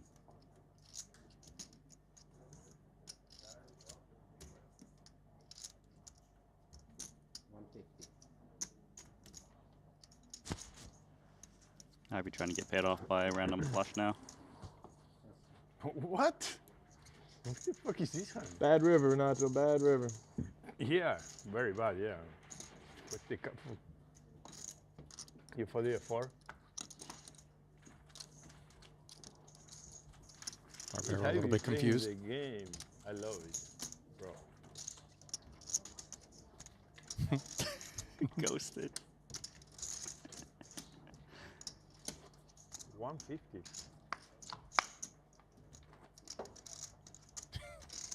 You know when your messages get read, but they don't respond? Setting up the river shove, but then the river came the ace. So And the check marks turn blue. I decided to stop. I just received a message from Tom Bagdell, and he's still talking to himself after the Queens to 10s. They saw him walking. So is Poseidon. Poseidon still hasn't slept. Hasn't slept. Bro, I never seen anybody take a bad beat like that so calm. Yeah. What was the reaction? He said nothing. He was very happy. I love that. Just taking it right on the chin. I mean, I think most people would take it the same way besides Nacho. Nacho on the issuing end Well, of a at least really it's dirty smart one from against Dan's Poseidon. leader, Huh? so he was a plant. You but just no. gotta know how to make someone laugh. You know? Yeah. You have to come with a Nacho joke, so dance. 5 seconds. You like that one, Dan, huh? You love it. You love it. People making fun of the poor Nachito. 75. Boris. I would have took that one. 75. By the way. 3-wheel cards You and asked me, spades. let's see. Raphael now. I would have Clubs been and so kings. tilted in that one on the last one of the night. Oh yeah. Might just for sure. repot this one Are you? against a small blind. I Open would up break doors. something for sure. You'd be already on your way to Argentina. go. Or I would be in Vegas. or Right Vegas. Oh, Yeah, he just exactly. raised. Sorry. You'd be telling the story in I'm Vegas to confused. 12 people. Repotted, right? Now. Don't even. Yeah. I would hear the hand history at least 8 times just walking by. I don't know what happened there. Was it limp and then I see what raise you from did to Raphael Budva. and fold, or was it raise repot? He studied it. Yeah, if Maybe you're gonna Jack start can it, you help gotta be able clarify. to finish it. Yeah, he studied it. He unleashed the beast. We don't do that to friends, right? I heard because he drinks 2 beers and he never drinks. Well, he drinks. He just doesn't drink well. Oh, that's it. I saw him in the 25K with a glass of wine. Yeah, that's the That's what thing. he enjoyed, He though. showed me a sick bluff, Yeah. 5 20. like in a huge pot, and then I bluffed insane spot too. He folded and his tournament was over. That was a limp and then raise from Raphael. Just flashed back to it. Okay. Shout Limpin out is to pimpin'. another Randy who was more helpful than you We're just scared of you, Nacho. in the chat. Always The distracted by past, Nacho. the future, and the present. Hey, you got the last one. I don't think Phil likes that we're calling him the past. You're the present, Phil. We all know you're the greatest of all time. We're just fucking around. Top set. Nacho's not effing around. Case card, by the way, putting him here. Ivy. Gonna barrel with the backdoor clubs, a 10, and the Broadway gutter. Now, Lonis has an open ender and top pair. Sorry, queen's up. Well, Lonis is going to probably get this one in. I mean, he's only got 400K remaining. Pot. Does say pot. Trouble, because Barbaro, it's got top set. Probably just re-pots it. Try to clear out straight draws from Ivy. Charge the max.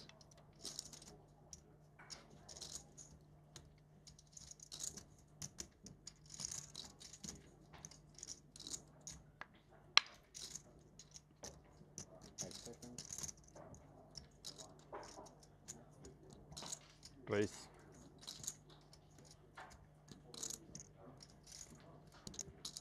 This is a pretty deflating thing to hear if you're Jesse, because you know that the queens and fours 550. likely aren't doing so hot. But you got the king jack working hard, and you know your remaining 80 is summoned and soon to be delivered. Ivy, How big of a hand you cleared. got, Nacho? The best right now. Queens? Yeah. Holy fuck. Show down, please.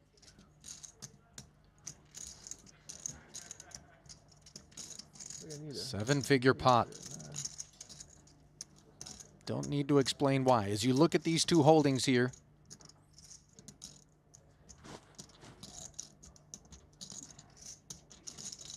I took some liberties rounding up from the 980. Don't worry. But unless Jesse is looking to be liberated from this main event, he's going to need to find a 9 or an ace. We saw one in the bin already. No spade draw for either player. Can Jesse find it? GG. Nope. GGs are issued. Wow. Yeah, Just I know. like that. Same thing as yesterday. Yeah. The wheels coming I off made for it Jesse straight Lonis. again. I made it straight again. Look, it's insane. Can I have a pen? Bulletproof. Sure, bro. I thought I was drawing dead on that. Well, regardless of the outcomes you in were this too. main, Yeah. Thought we were still we're in the obviously present. soft bubbling here is disappointing. Future. Yeah, it's the future now. It's the fucking Or future. what awaits him tomorrow.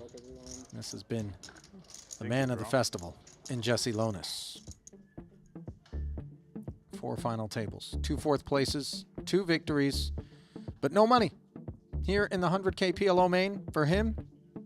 With his departure, we draw ourselves a step closer to the money.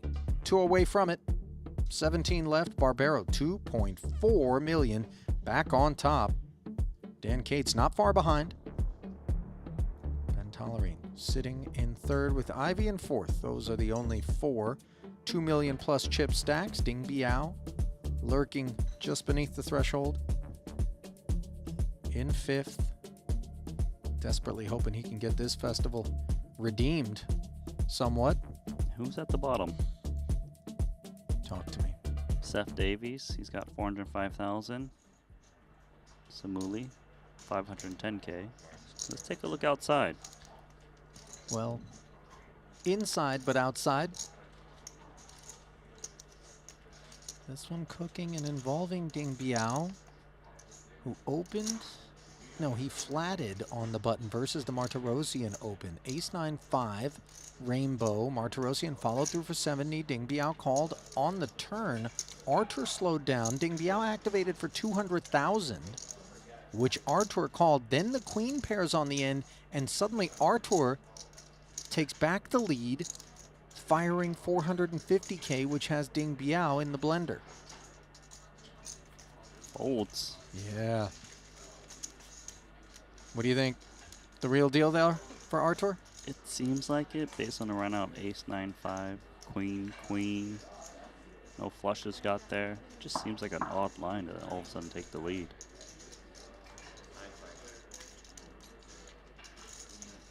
Laszlo thinks it's a bluff. Ace 9 maybe.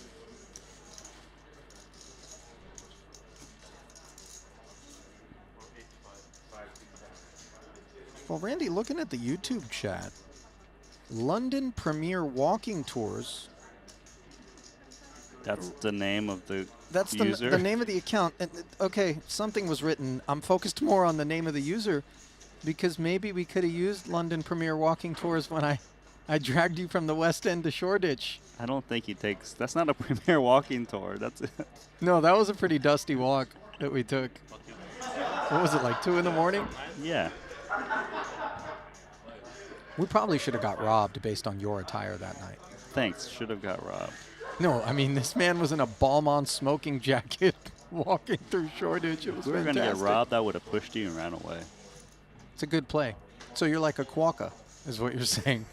You'd have just served up your man to save yourself. Well, you take me to the dungeon. Like, you got to expect to go down. Listen, Shoreditch has some unsavory pockets, for sure. It's a little more granola, a little grittier. But, you know, you have some fun out there. I didn't want to tell you this when we took that walk, Randy, but for a time there was a lot of knife crime that was going on in Shoreditch. Nice. Won't be making to the next day of studio. Ali Najad, Randy Lou currently in the ICU with a stab wound to the kidney.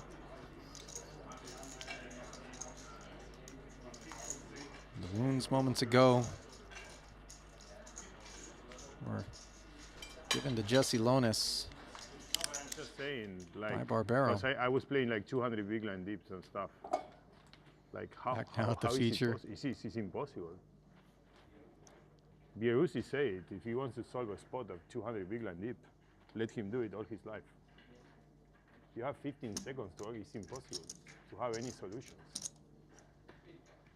Smith doing his best to not react to the Nacho show.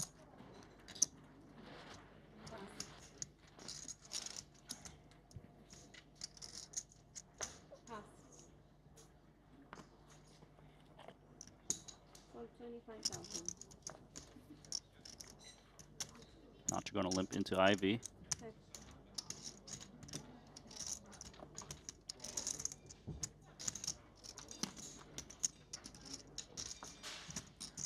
Phil allowing it. Boys looking up at King 6-5. Couple of spades here. Ivy with the flush draw into gut shot. Nacho, two-way straight draw. Launches an inquiry. Going to get some resistance against this decent draw from Ivy. Sure. Interview continues. 135K in the middle. Wow. 8 of spades, bringing Nacho to the 9 high straight. He has no spade in his hand. Ivy has this one locked up. Barbero checking.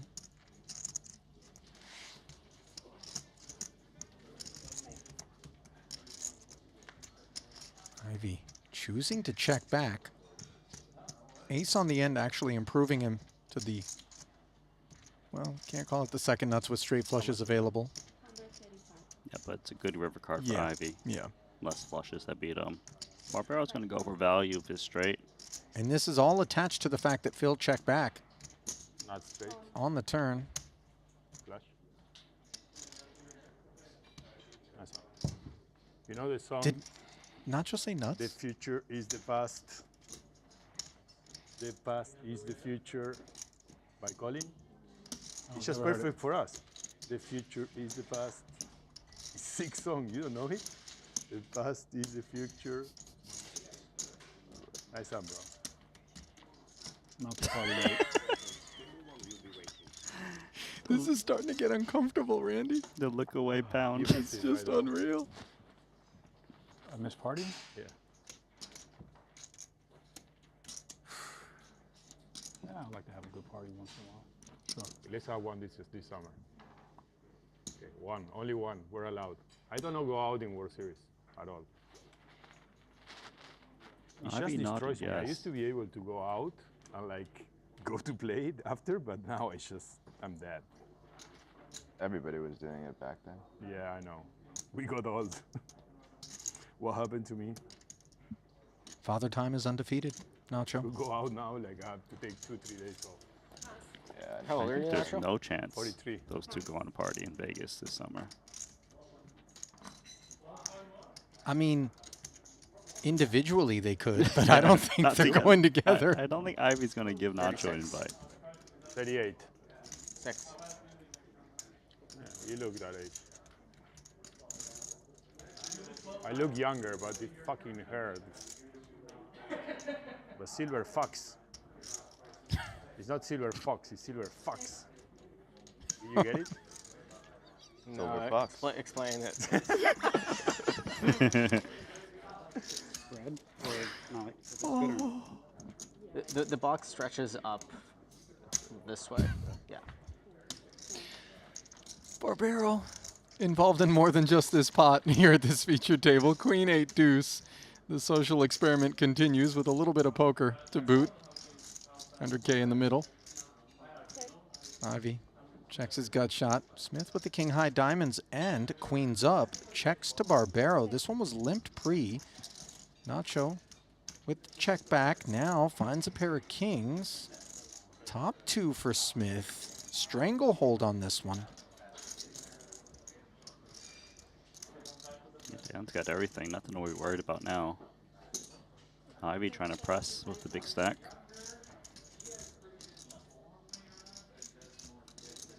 Maybe just pot from Dan Smith. Top 2, king high flush draw.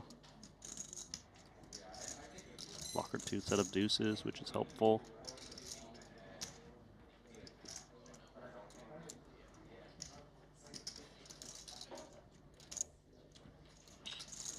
raise pot.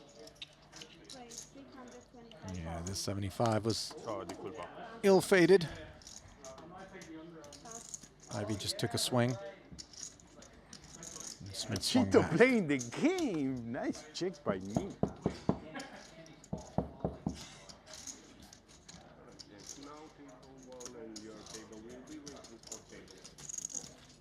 Well, we got some feedback, Brandy, with respect to our London pedestrianism.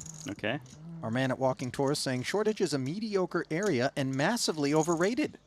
I miss putting too. It's my fault I took us there. Where were you earlier So before you took me on that walk? Stay in the West End next time. It's by far the best area of London, with the exception of Richmond and Greenwich Maritime. The thing is, the West End is where you have your cell phone in your hand and then you don't, because somebody on a bike comes by, might swipe your watch while they're at it. Used to be safe. Meanwhile, perhaps some danger lurking at the outer table here. This was a limp pot.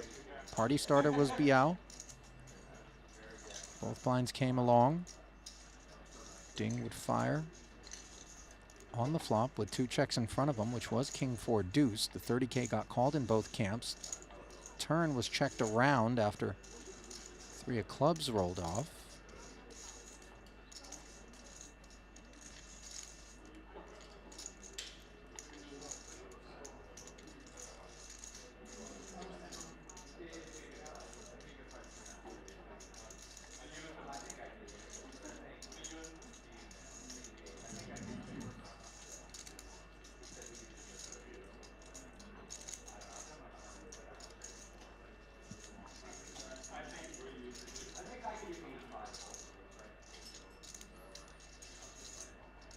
Straights and flushes are possible in this run out.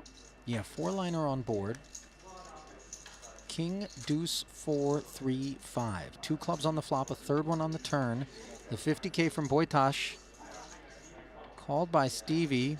Looks like he's face up. What do we have? Some Is that clubs. clubs? There. Yeah. 10, 7 of clubs.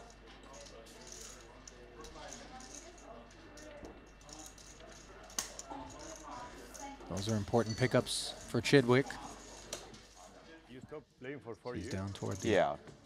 Bottom of the But leaderboard. then I was living in Vegas and I kind of needed something to do.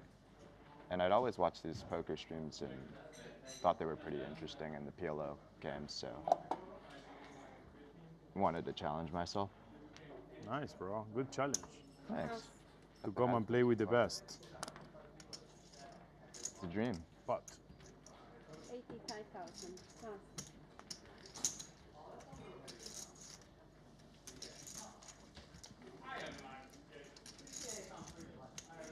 2, 3, 4, 5.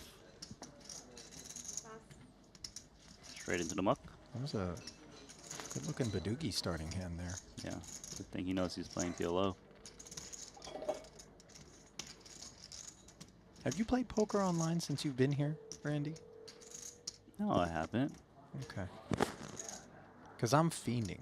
I can't wait to get back to Vegas and Rumble. Yeah. Pot. Oh, and Devoris can't wait to say pot. Ace, king, 9-6 double, the motivator. playing the game. Right Barbaro there, in snap front nuts. of everybody. Well played, bro. Nice hand. Thank you. Yeah, bro, I was watching the streams and I saw, you know, Dan and Daniel playing, and I said, I can go and beat those guys. I like the challenge, so I came. Yeah, that was exactly what it was for me. The tournament, having the tournaments and the streams I thought were pretty cool. Yeah, they're cool. And I never really played live, so it's definitely like a fresh feeling, or just adds a new element of You freshness. never played live? Wow, that's crazy. Very little live hours, but when I was playing full time. I just hate online. I mean, I play sometimes, but Complete opposite. Put me behind a screen and lock me in a room. But 85,000 raise. Interesting one here because Barbaro pots it. Ivy's got aces right behind. He repots it. He's like had enough of Barbaro. More ways than one, it would seem, based on observations thus far. Decisions are simple for Smith. See if anything brews.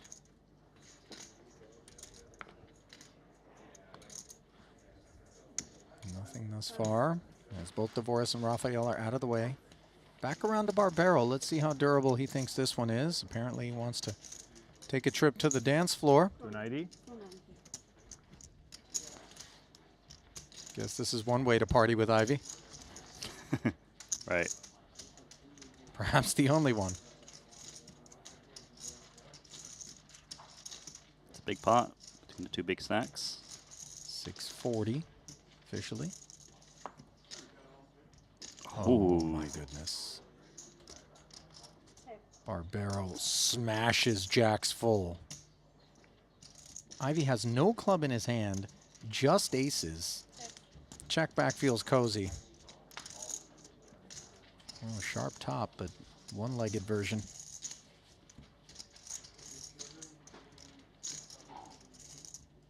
Barbaro also has heart, so less things that Ivy can call with. Main holding for Ivy is 2 aces. That's played. 300.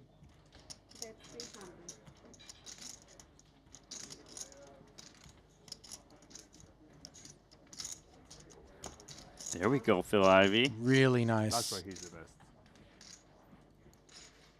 Both. Really? Snapfold. I have a fucking boat. I'm gonna look like a fucking loser on that hand. Oh my god. Phil Ivy. Starting bro. by himself. King, queen, jack, 7 double. Space and heart. Phil's chips are proving to be very tough ones to come by on the day. That's for sure, and I don't think anybody's surprised by it. I would never bluff Phil Ivy on TV. Is this me? That's me.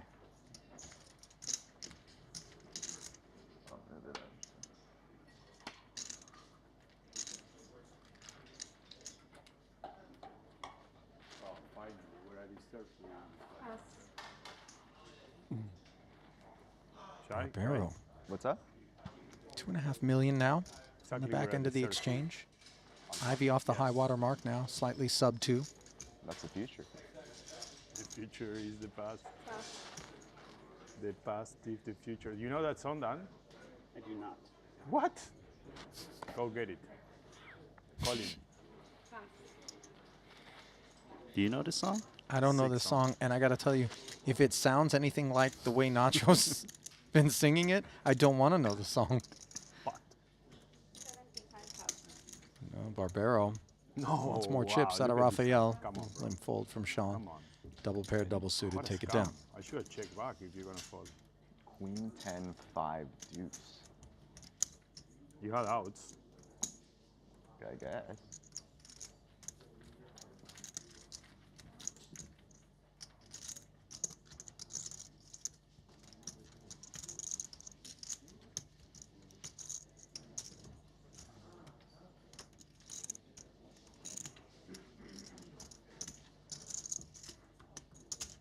Wow, this has to be the longest stretch of silence we've had at the table thus far. Enjoy it while it lasts. The past is the future. The future is the past. Oh.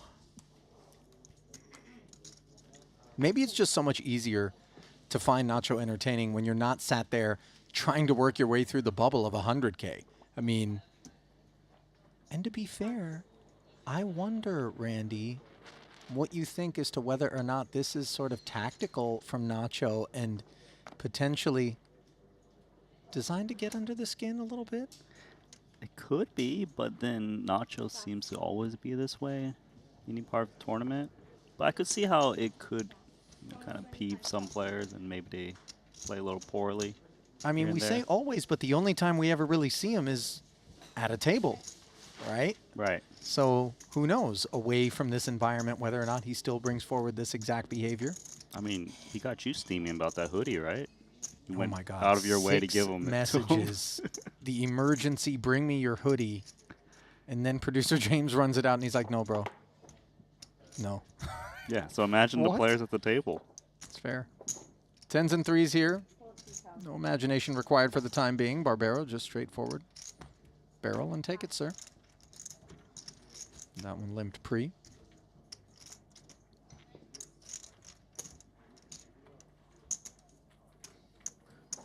He hasn't come with the "you're my mom's favorite player." That's normally part of the Oh, yes. He does. Nachoisms. He uses it with Stevie, I believe. Yeah, he does use it with Stevie. By the way, I don't think his mom actually has a favorite player because I've heard him use that line in reference to many Oh. people in the cash game streets. I see.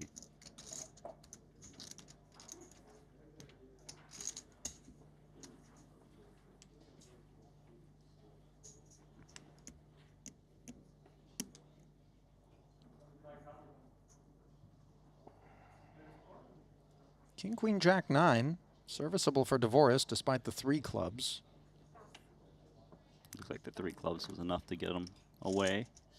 This is nice for Barbero on the button.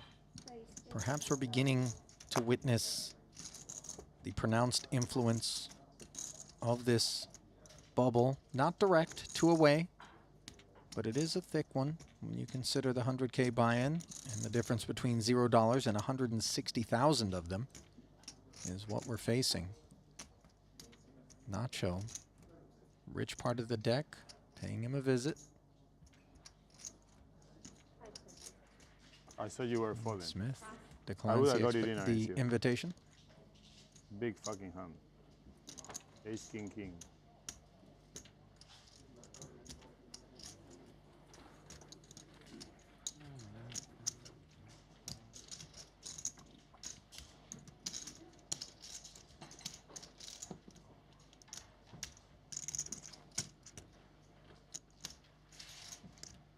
Well, he you're looks an online comfortable. wizard, huh? Why? I mean, it's been a while. Been a while. Most people don't retire in their prime. Maybe. Who won, you or Phil? I actually don't know. Do you remember playing with him? I don't know screen names. What was your screen name? Mine? With color on stars. What? With color on stars? Played Weird colors. with color. Yeah. Still had like a few month period where he played 2-4 and we played heads up a bit. Oh, nice. I don't remember. See some experience It was a there long between time ago. Raphael and Ivy online. What was your nickname on Full Tilt? Doorbread? What? Doorbread? Doorbread? Yeah. Wow, Full Tilt, that's old school. It That's really very is, old. isn't it? That's old school like Dan Smith. King Dan? King Dan. Man, Dan, we're so old, bro. It's crazy. Fuck Smith is going on folding the with us? small here to the button limp. We're Divorce will fucking be seeing dinosaurs. 3, one way or another. Check back. What was my nick on Full Tilt? You don't even remember? I swear I don't. No. Might we have something Oh, in yeah, progress? Look at this. Oh, You'll love this. we're catching up with this late. Is that a meatball, Randy? Perhaps a short rib? Oh, I guess Davey's not the focal point. Oh. Well, why else did we come here then? There's no cards out. Can we swing back over to dinner? Maybe a late lunch? Please? Okay. He has no cards. Hang on. Or chips. He is almost out of protein here, too. Looks like mashed potato. Don't miss out on that cherry tomato, by the way, Seth. That's, you know, get a little lycopene going. There is a redraw. Yeah, but. Yeah, Nacho, we redraw this 6, 5, and 5. Oh, it's 7. Oh, it's not 6. Okay. It's not 8 mark. It's 700?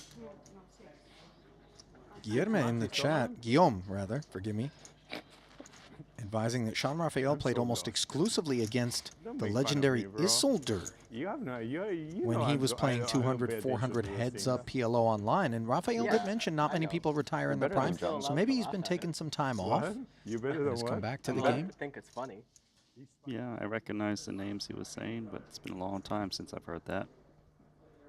With color on stars, I think he mentioned, as well as was it Doorbread. Doorbread. It's an odd screen name, but It is. Bread like slice of bread or like breeding past tense? Unclear here. 4-liner on board, 3 hearts, board pair. Very wet board texture here. This was a Tolerine 70K open, jungle flatted. Dom came along from the big. He would check over to Tolerine, who would follow through for 60. Called in both spots. We saw that for a hearts turn. Tolerine continued to bet it for 180, which Dom called. Jungle out of the way, and here we are on the end, awaiting Dom's decision.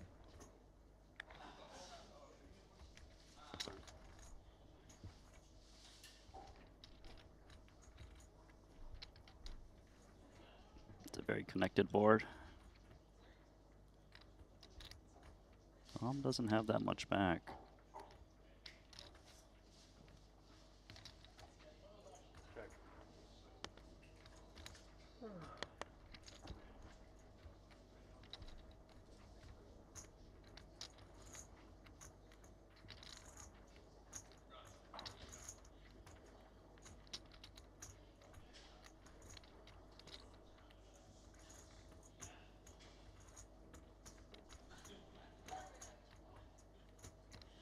Tolerine thinking this one over, although a willingness to bet on both flop and turn, given the board development, Randy.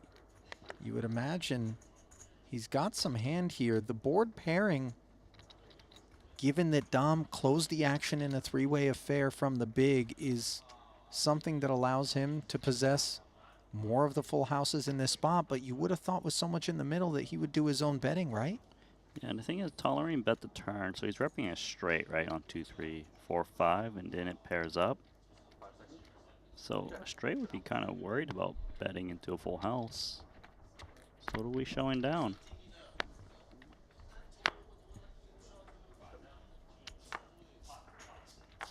5-6 is a straight. That it is. 6-7 is a bigger straight for Tolerine. And now you can understand why the boys were chewing on it as hard as they were on the river. Ben showing some respect to Dom there by not value betting it. Yeah, just worried about the 4 houses that might have showed up.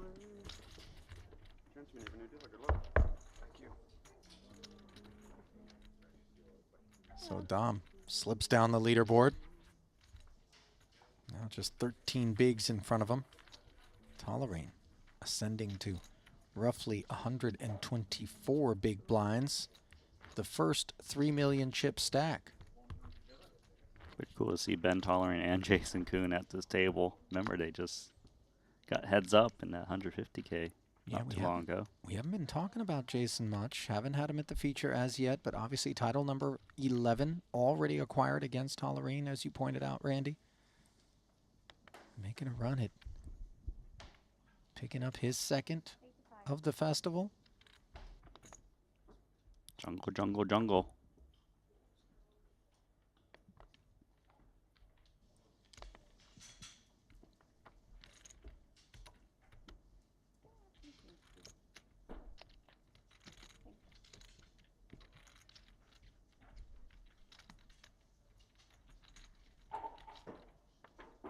Jungle versus Tolerine here. 85K ahead, bringing us to the Queen, Queen 10, 2 diamond board.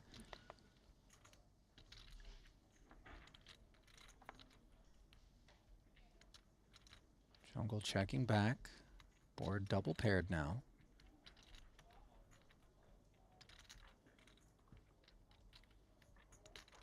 Yeah, both players are very deep. Tolerine's got 3 million. Jungle's got 2.3. So a lot more checking. Now looking to play inflated pots. Proceeding with caution. With 16 remaining now. Direct money bubble. Seth Davies has been eliminated. Efforting what led to his demise. We'll bring it to you momentarily.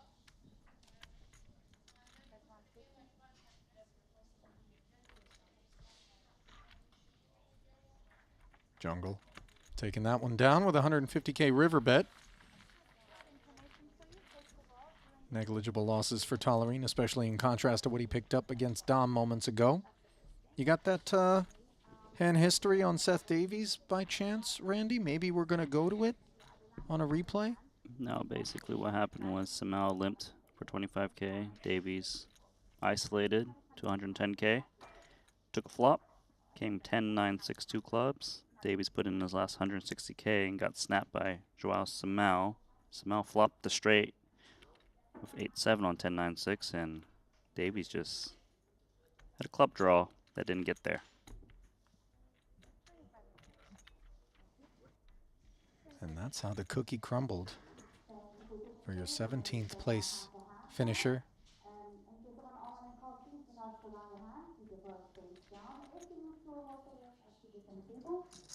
You'll be trying for the 15th position. If you use 2 or more players at the same table, your chip count will count.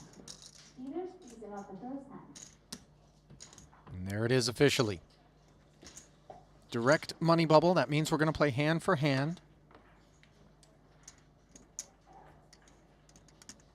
Yeah, so this should be the slow part of the tournament, right? Stone, money bubble. Big stacks are going to try to steal a lot. The short stacks are going to try to hang in there.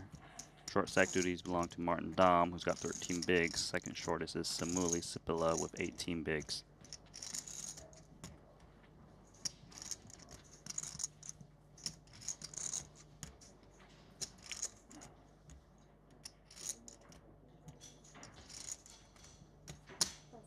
Pot. There's 85,000. King Queen. Tri-suit, button raise from Dan Smith, one of the shorter stacks of the tournament. Dolores has got ace, king, 9 deuce, double.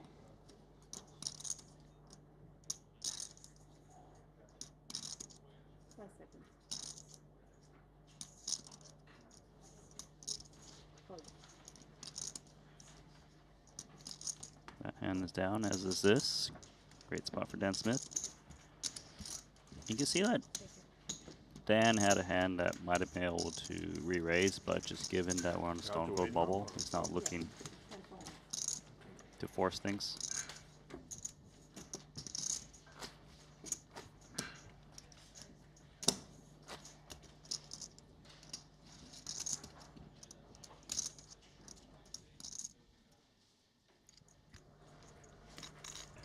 Back out. Ding Biao involved in this one.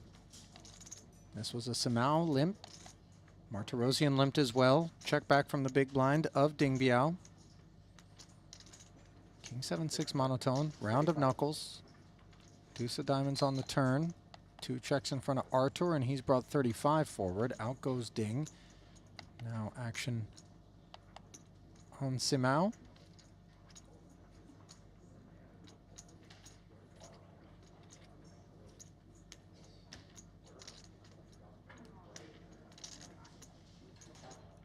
Just 35K.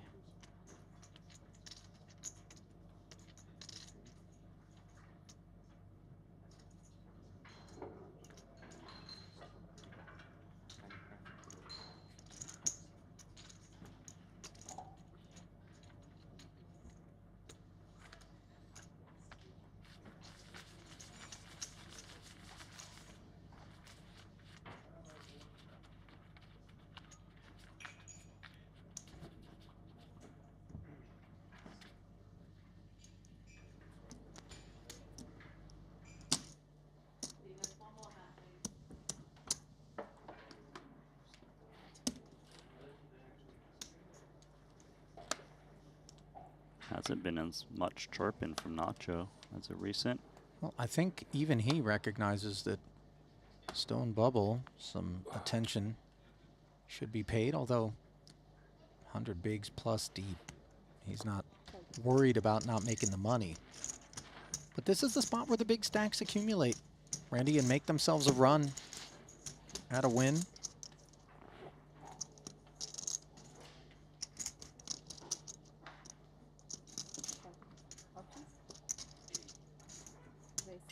Raphael limping, Barbero wagging the finger. Yep, this is where the big stacks go to work.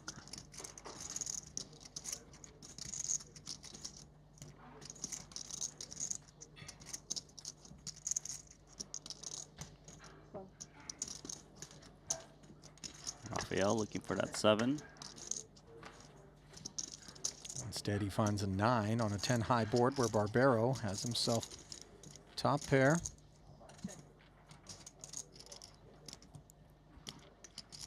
The top pair that might not see bet in this spot. Doesn't have much else. No flush draws, no gut shots. 100,000. Still comes in with C bet, and that's a winner. Big fucking hand again. Insane the hands I'm getting. Big, big, big. Very big.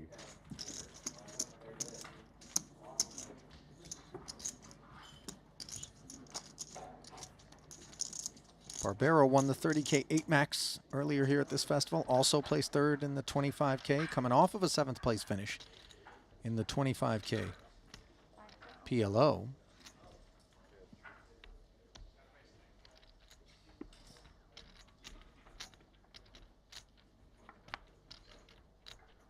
Picking this one up. Tolerine the button, razor to 75. Samuli defended, ace-6 tray. Check of 45,000. Then called by Samuli.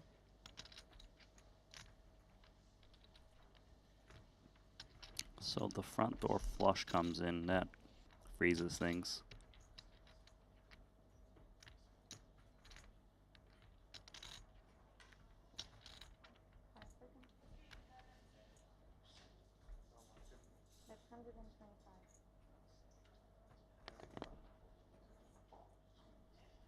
Sounds like there was a turn bet. Tolerine.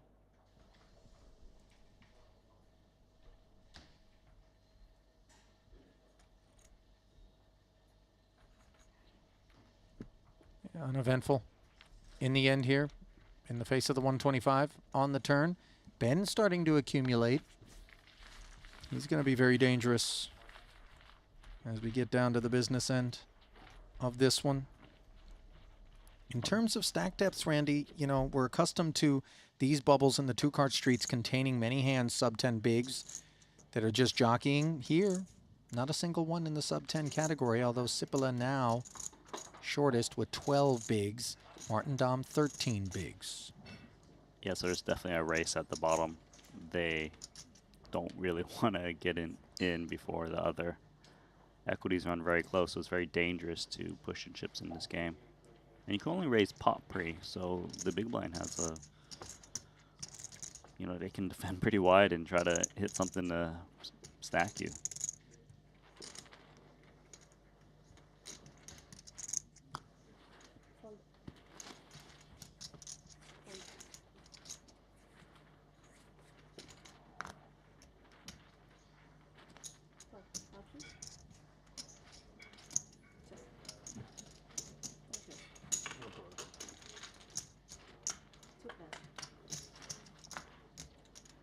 King 8-5 board here. Limped one. Pre. Barbaro's 9s in the lead. 7 on the turn, adding an open ender to his kit. Bad side of a gutter for Ivy.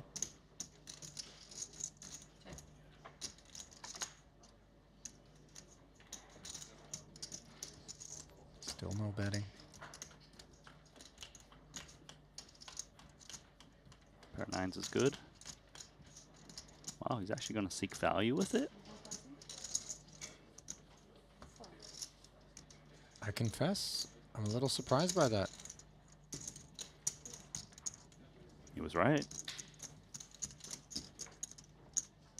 I wonder whether or not he ever expects to get called by worse with that bet. I would hope he would think so.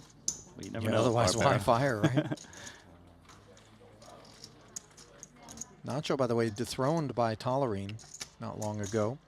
He's now second. Boytosh has made a run into third.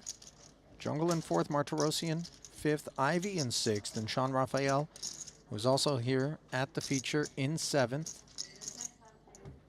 So you got 3 of the top 7 stacks in the field, parked here at the feature, all of whom are ahead of the $1.5 million average stack right now. 1.5 million chip, rather. That's good for 58 bigs.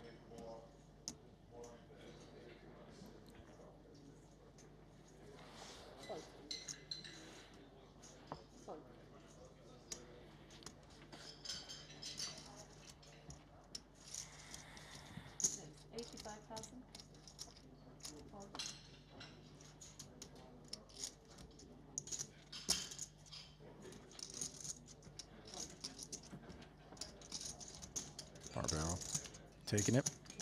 Yeah, so just looking at this setup with the feature table, it seems like Ivy and Barbaro have a really good draw. They've got multiple players with 20, 30 big blinds. They're just going to fold their big blinds relentlessly as they try to wait out the other table who has the 2 shortest stacks out there.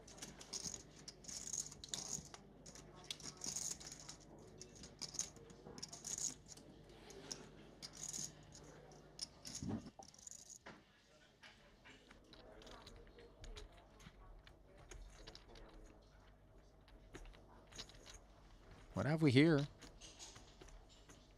Tolerine open to 70.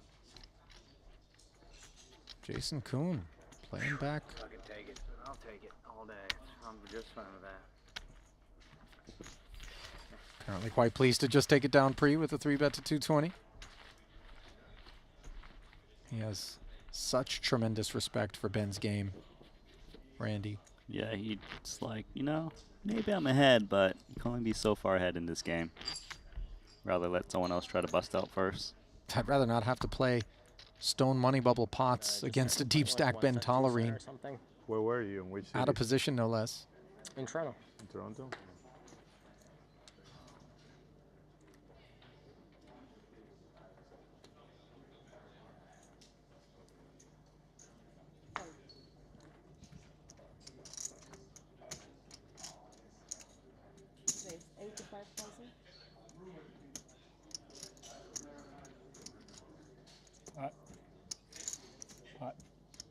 280,000. Good Ivy. He's not scared of attacking Nacho.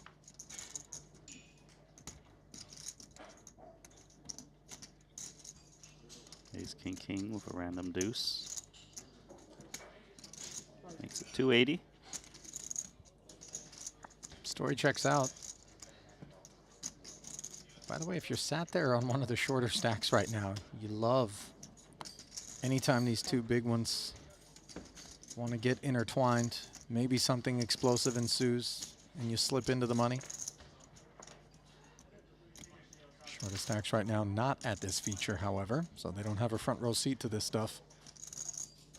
This is a And weird Barbero knows he's supposed to tread somewhat lightly, and that is why he's not looking to get down the way in an inflated one out of position against Phil. Very close. Now maybe. Yeah. I could have called and tried to stack out. If it was double suited, I was not fine. I believe that. The 5 was bad. If it was a 9, I was not falling either. 9, 8. That response from Ivy was funny. He's had a few one-liners on the day. What have we here? This one, a jungle Wykin. Collision, 75,000. The open from jungle, flatted by Wykin. Queen 9 trade 2 spades. Jungle did not follow through, instead choosing to check call the 100K from Wykin. An ace rolled off on the turn. It went check, check. Now here we are at the river. And this is a card that Jungle on the turn might have connected with and has chosen to make the proclamation. 300K.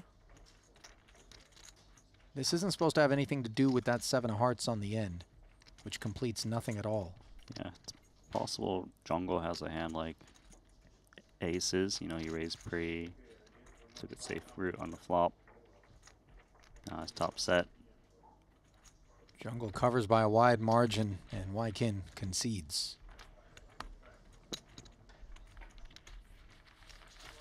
I confess I don't think I've ever seen someone drink water with more of a measured pace there than Tolerine did.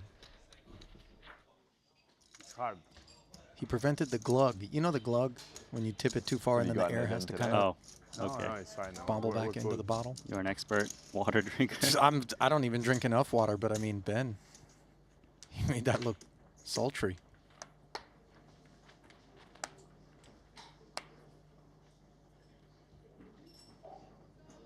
He's got the right temperament for this world. 85,000 fold. Fold.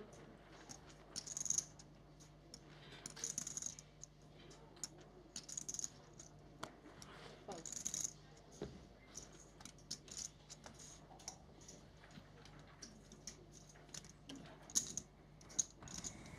Barbero, snacking. 85 and take it.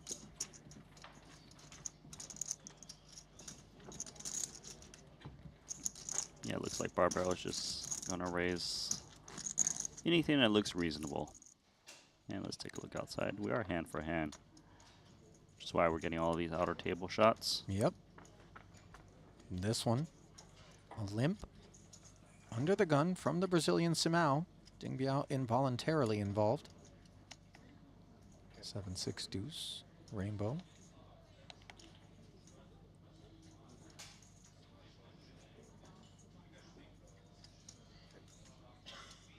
Both parties checking. You kind of presume that the limping range for Simão up front more associated with the bubble and not at all supposed to be interacting with that flop. Now let's see on the turn whether or not Ding has something in mind.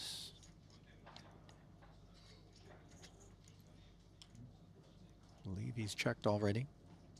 Yeah, a lot of passive play at the moment of these middling stacks. As to be expected, Randy, with the ICM shackles on them. Exactly. One more check. Now there's a card that belongs to Simao, one would think.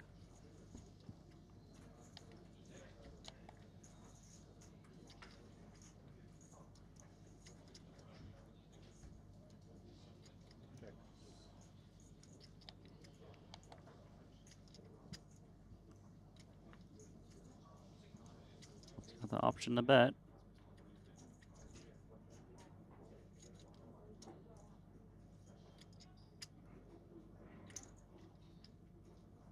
$55K.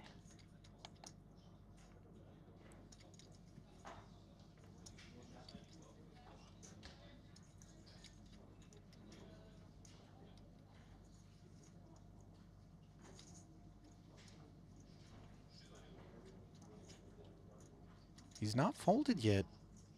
Randy, something sus? Seems like he's got a bluff Oh, catcher. Makes okay. the call. Let's see. On our backs, boys. I see a lot of paint. Is it kings? Oh, Ding Biao must have. 2 pair. Okay. 6 and deuce. Yeah, flopped it, by the way. Did he have clubs as well? Yeah. Whole lot of hand there. But ICM respect being paid.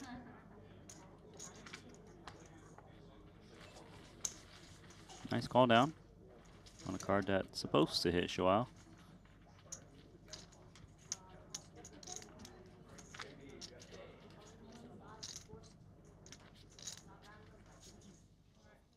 Deep yawn by Ding Biao.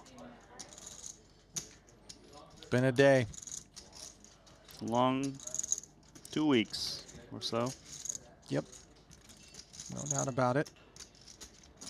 You can sort of gather One hand and then break. who the players that showed Yeah, up we're strictly for dealing, PLO right? are relative Or- to the players that Yeah, maybe okay. have been a part of those long 2 weeks, Randy. As you glance around the room. Top of the day, Wang Ye was on the feature. He was looking a bit gassed. Rumor had it, according to Kevin, that perhaps overnight cash games are taking a toll on top of all the tournament action for some. I heard that when Tan Xuan started this day, he late registered. He had been staying up all night since around midnight. Played one hand in this tournament and was out. So he didn't go to sleep. What is this? Good That's lord. just wild. I got so many hands this level in the feature table. Insane hands. Only a that I- Triton. So the feature table. We'll head to their break. Looks like the outer not quite there yet. Once more, involvements it would seem for Ding Biao and potentially Joao Simao. Laszlo Boytash not pictured at the moment. The opener to 75,000, so 3 ways. We will head to the flop. There's Laszlo.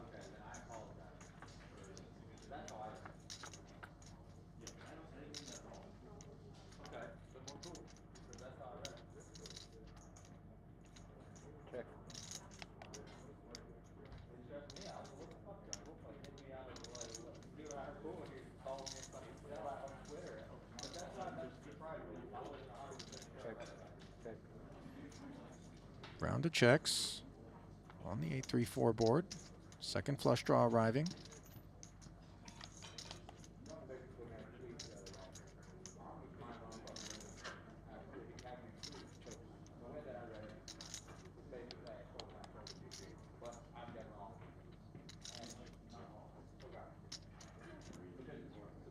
Well, 8-3-4-8. Now we do see a bet coming in from the shortest stack of the 3 involved.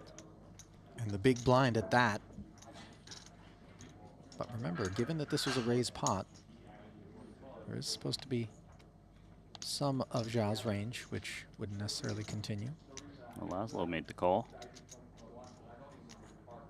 You see overpairs in that holding for Laszlo? Yeah, could see it. If it's not, it's usually some kind of heart draw or club draw, but usually a stronger flush draw.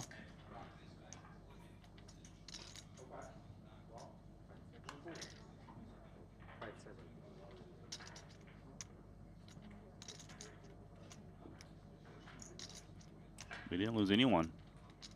Oh, he said raise? Well, Okay. Ding Biao's trying to lose some people. And we know the statement being made is a loud one. Check raising the whole field. Check pot. Yeah, unclear whether or not he would have come with this line in the face of a follow-through from Laszlo on the flop. Well, it's a little bit weird for Simao, as you pointed out. His stack, leanest of the three. And no further incident.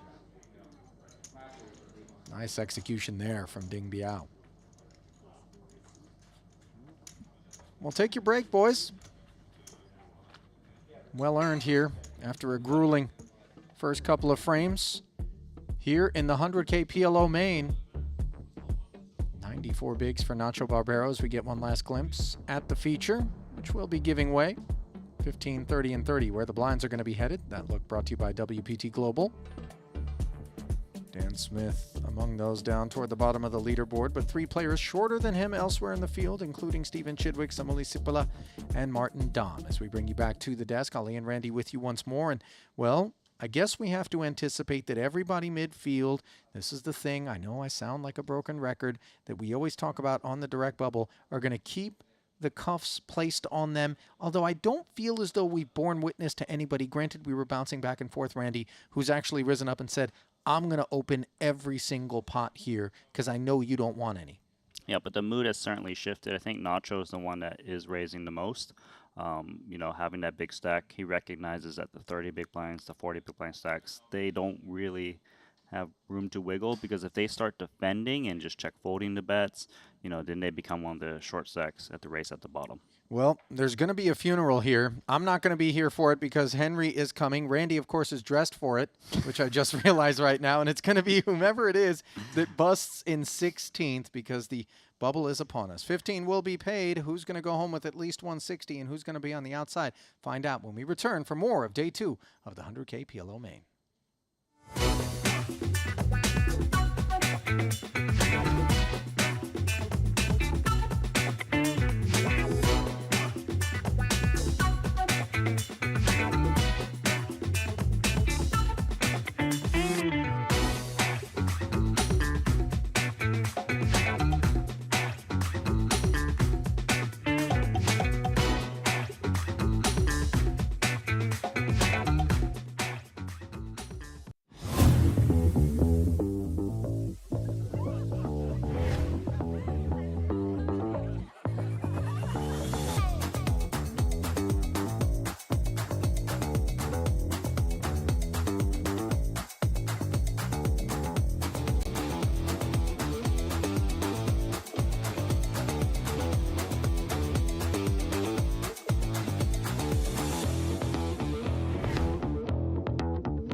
I've played against the best, I've won on the biggest stage. But what if I told you, it's not just about luck or talent. It's about using the right tools. GTO Wizard is the fastest and most efficient way to study any spot in poker. This is how you level up your game. This is how you unlock your potential. Don't get left behind. Get GTO Wizard today. Beat the best, crush the rest.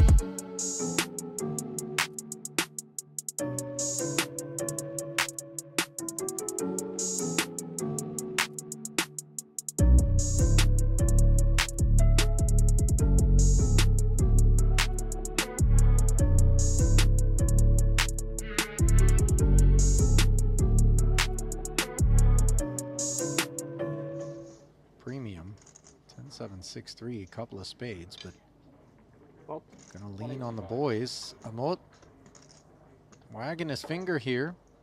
It's a pretty good read by Molt, realizing that Tolerine is attacking relentlessly. Decent hand with which for him to play back, of course. You see Tolerine digging in, however. Get the sense Mods would have been happy to just take it right then. Not going to happen, though. 4-10 in the middle. Queen high board. 1 overcard to the jacks. Little gutter for Ben, the only thing that cooks. Pretty tough board for Mods, even though he has the best hand. If he's up against a queen, he's just cooked.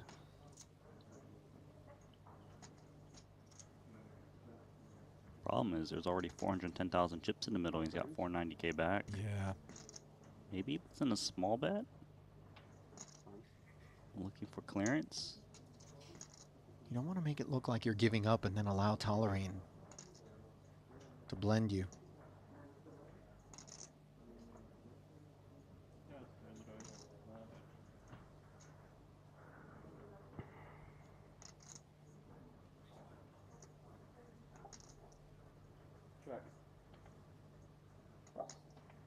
Mods, however, does come with check. His check looks very weak. Unless it's like top set. Like, even if he had just hit this queen, you would think chips would be flowing. Yeah, to protect what's in the middle, there's a little bit of wheel action going on. 5 seconds. And that's why Tolerine's attacking with such a bad hand. Yeah, this has nothing to do with that gut shot. This has everything to do with his perceptions of Mod's range.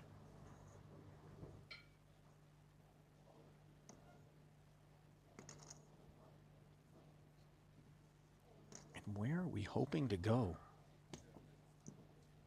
With these 2 jacks, backdoor diamonds, really what we got our eye on.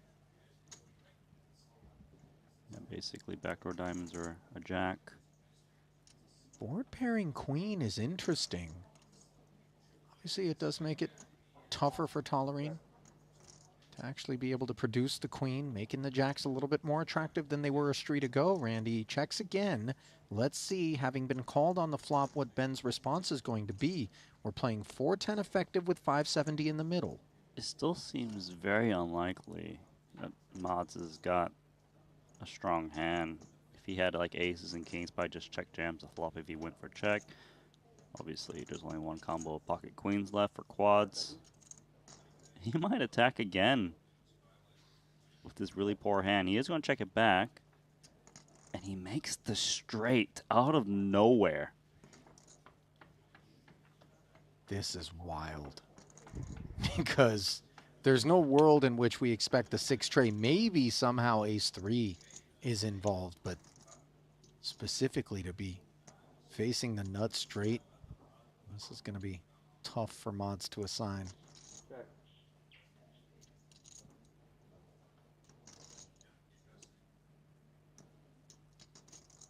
Things are about to get uncomfortable for the Norwegian.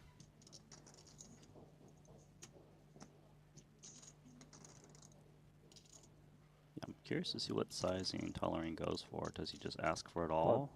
Yeah.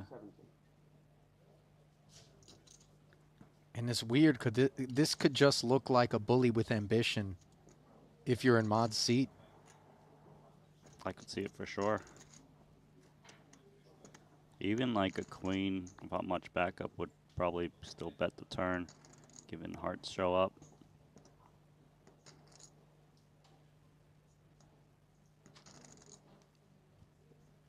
Ace-3 is a pretty big concern for Mods. Obviously, holding an ace of diamonds blocks a little bit of that. Mm-hmm. Some kind of boat. Maybe checks back the turn. It just comes down to, you got it or not. I mean, this is a decision in 100K PLO with a record-breaking first place prize in a PLO event for Mod's tournament life. He doesn't want to bow out. He's fought himself down to the final 19. And this is precisely what time banks are for.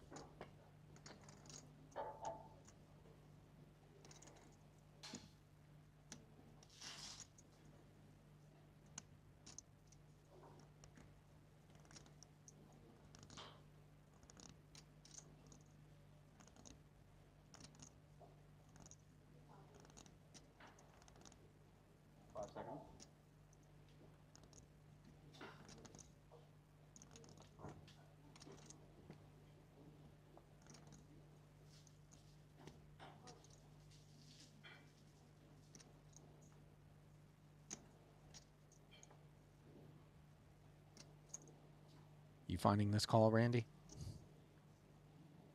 It's a guessing game, to be honest. Tolerine's line also doesn't make that much sense. I should say, are you finding this fold? Because obviously that's what Mods needs to do to stay alive. Third time bank used. Ben knows he has his man dead.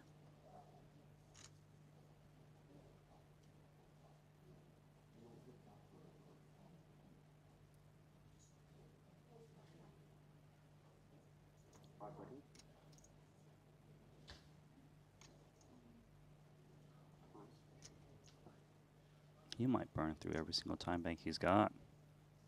Wouldn't blame him. He hasn't fallen asleep in his chair. This is a guy going through it all right now.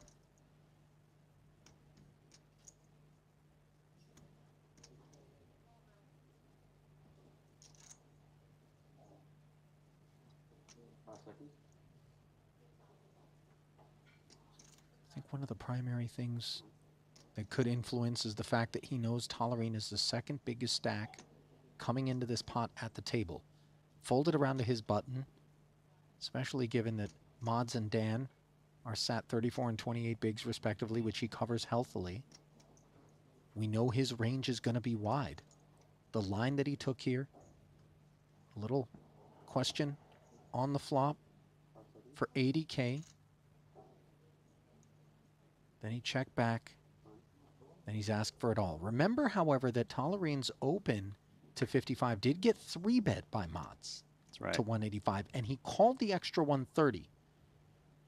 Now, I don't know how broad a range Mods assigns to that pre-flop call, but as we can see, it includes this hand.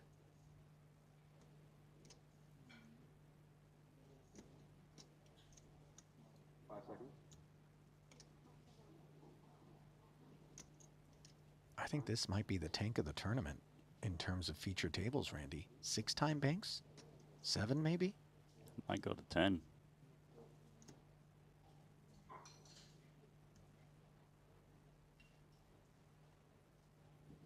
He calls. Straight.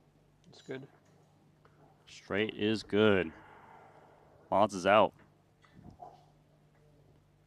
Is he going to walk over for a closer look at the holding? GG. I don't know about that one. What did you have? 8.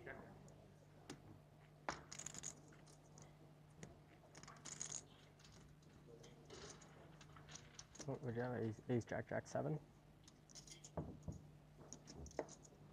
I don't know. Portsmouth River. Yeah. Well, some of the tension broken there by the chuckle from Matsumoto. Obviously, he didn't know about that one. This was evidenced by the tank.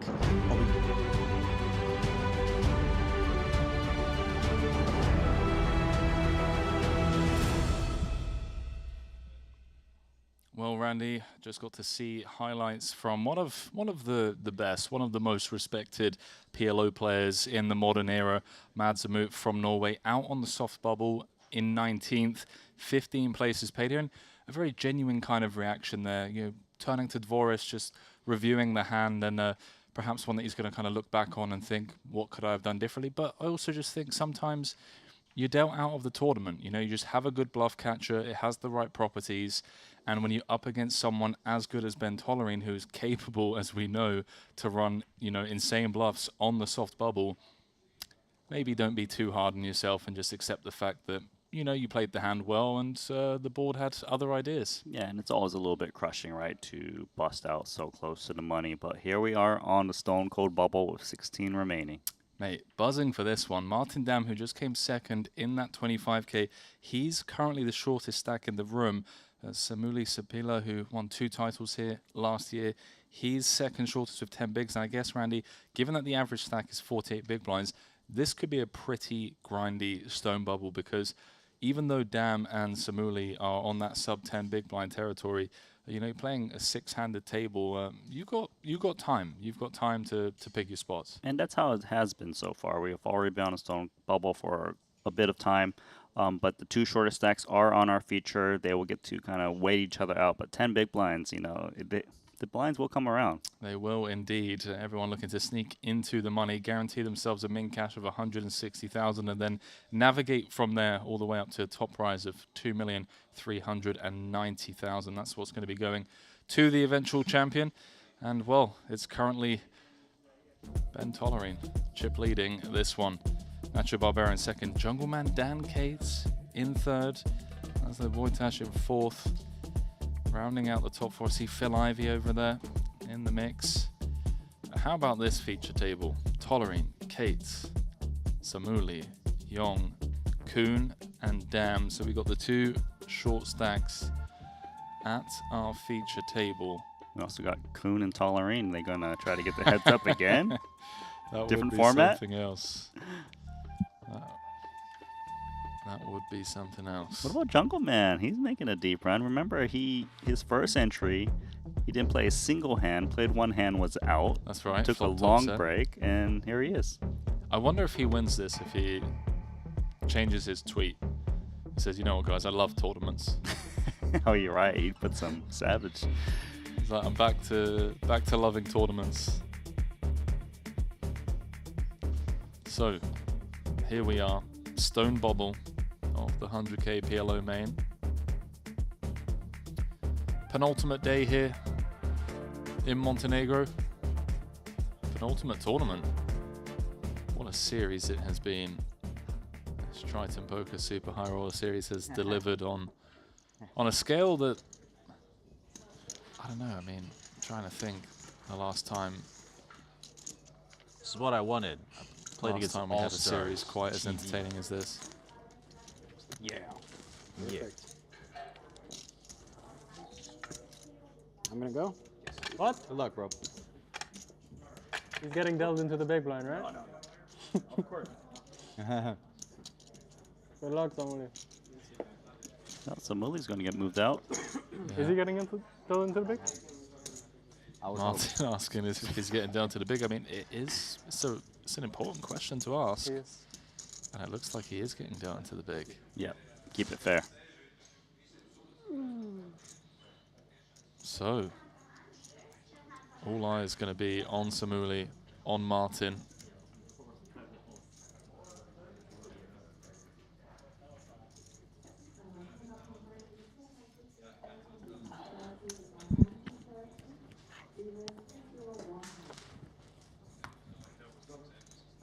Let's see who's going to be walking away with $0, Randy.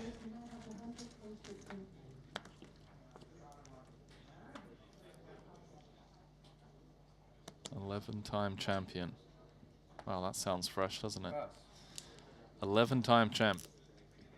Jason Kuhn. I mean, this could be it, Randy. Ace, King, 10-5. 5-handed here. Less than 9 bigs back. He's going to be in the big blind in a couple of hands' time. He's just going to let it go. Wow. He did ask, Samuli, are you into the big blind next? It changes things. Hoping Samuli gets it in for him.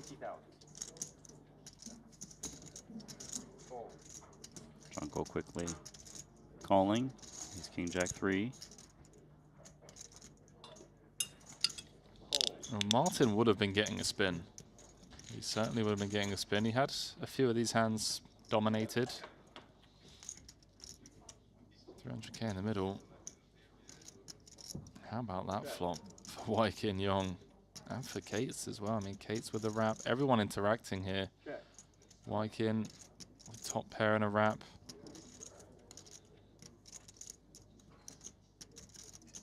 No backdoor flush draw for Wykin.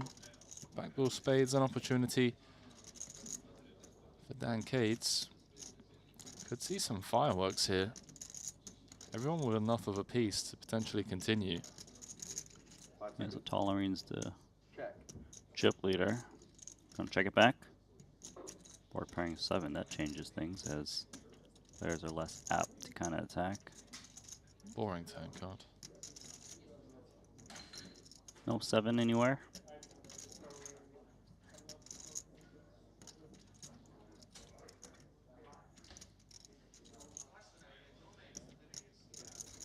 Jungle gonna try to rep the 7. 175,000.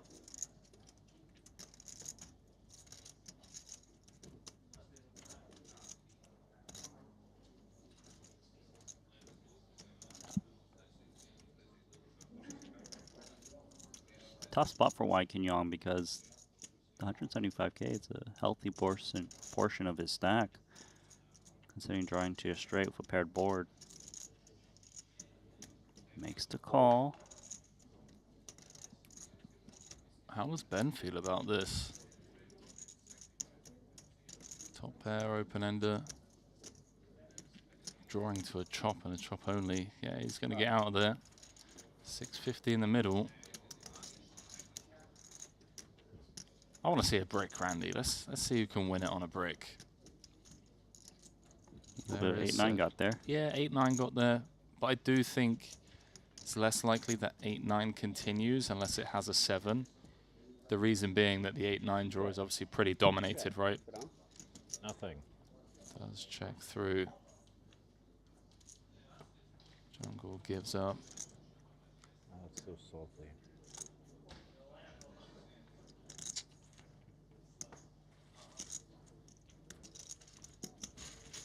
Good flop there, Quignon. Ken. I was hoping Ben. Not a great turn, right? Not a great turn. I almost thought. I was hoping Ben just jam and hopefully everyone just folds. You know? I was doing pretty bad if Ben bet. It wasn't the worst for me.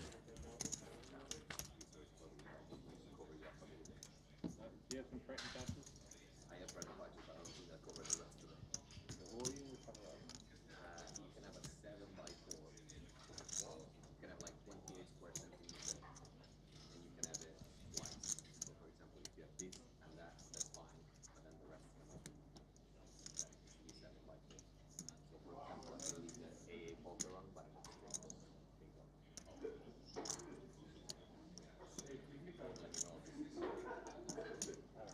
I want them to know I'm a wizard guy. I like this. I think Luca just coming over. But it's like a little bit different. Are you religious? Sort of. It like the idea of a true religion has to align with logic eventually. And so a big part of an epiphany I had was that the precepts of Christianity, well, actually multiple religions do in fact align with logic at some point. Particularly Christianity does at some point, but it's complicated. It's complicated. Sounds complicated.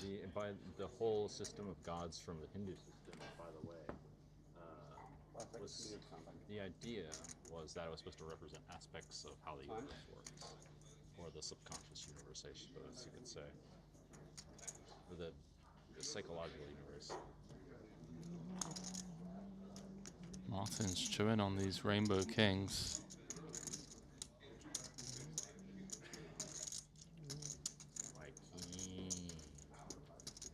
Yeah, he needs to look for a spot soon. 5 seconds. Big blind next hand. Just 105. raise and pot and pray.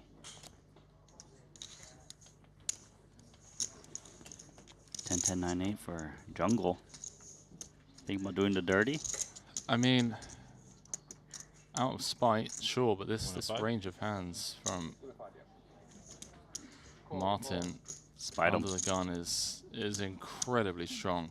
I mean, this is bottom here. King, 9-3 is stone bottom. But Martin, the type that wants to play for the win. 2-8-5 out there. And I think it's go time. It's going to be very scary. Chips are going in. Can stand up in a hand, right? Second circle. Can I stand up in a hand? Yes. we should leave the table early.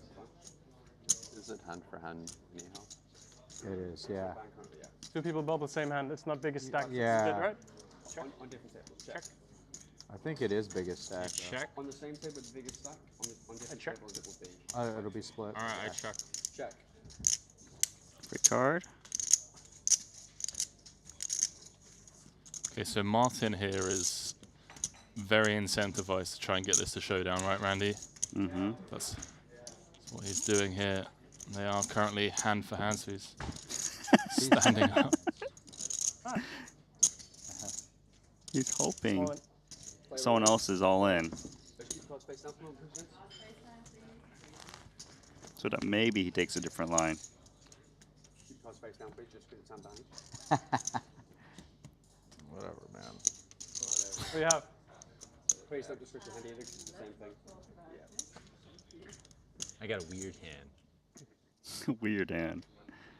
Never seen someone jump to go look at the outer table. Yeah, that was something special.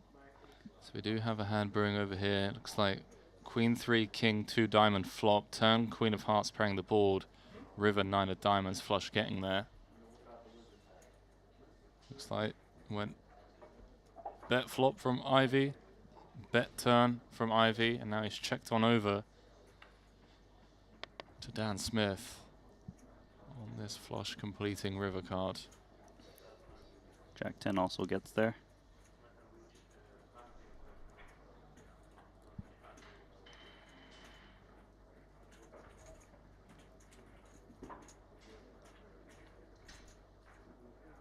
If Dan was to bet here, it should be very strong. He's going to check it back. What's Ivy got? He looked like he wants to muck. Two.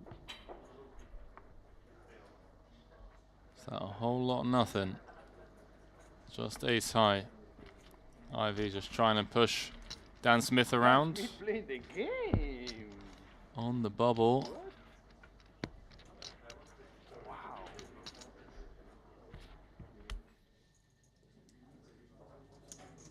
I saw a queen and a diamond in Smith's hand.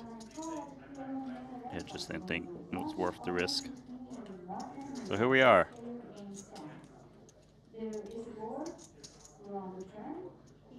17% of time. Bubble's over. What's that? Kings. Kings? Fuck. I got the 10s. 10 would not work, as that would give them a straight. What?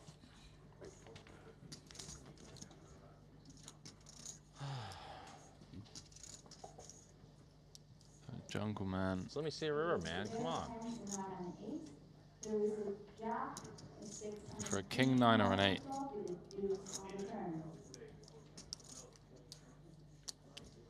King 9 or an 8 to do the dirty on Martin Dam. Does not find it.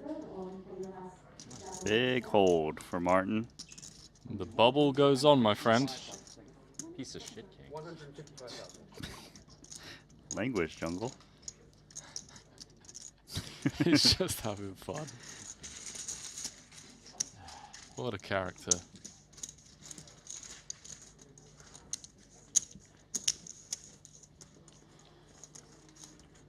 I forgot to use my wizard powers. Fuck. That's why. Oh, it wasn't showing. Okay, just to let you know, the bedtime banks aren't in play during half-hours. Okay.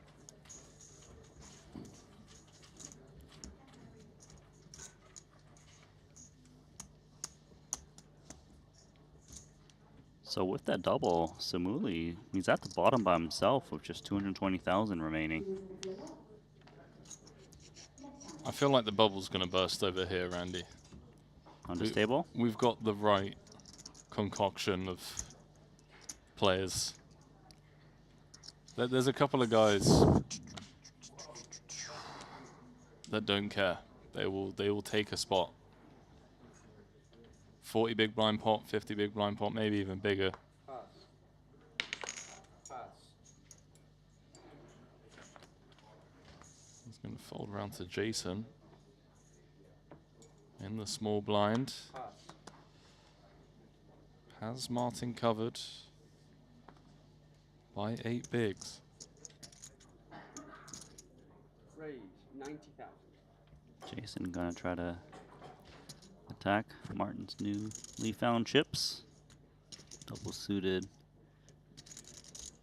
Ace 8-4 deuce. Yeah, I like it. Stay out of trouble. The risk premium's just too high right now, right, Randy? The risk premium's got to be insane with a Simuli on 7 big blinds out there. I agree. He's probably not playing anything that isn't absolute premiums right now. I would have to assume he's playing like 3-bet or fold as well. Doesn't want to like flat and let Jason's junk. See cheap flops. What's going on here? So, multi-way affair. This was a limped pot. Came 6-3 deuce, 2 hearts, 1 diamond. Artur checked his small blind. Laszlo let out for 60k. Biao Ding's raised up to 200k. Laszlo's called. 520 in the middle, going to the king of spades turn. Laszlo has Ding covered for what it's worth.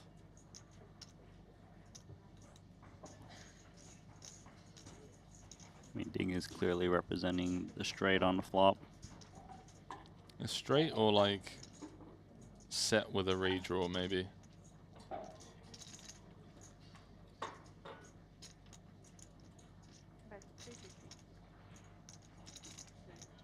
$350.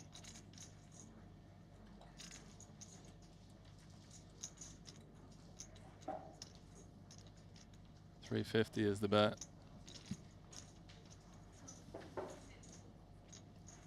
Mr. Omaha for rolls. It's coming along for the ride. Big pot brewing. 1.2 million in the middle. This is exactly what we were referring to.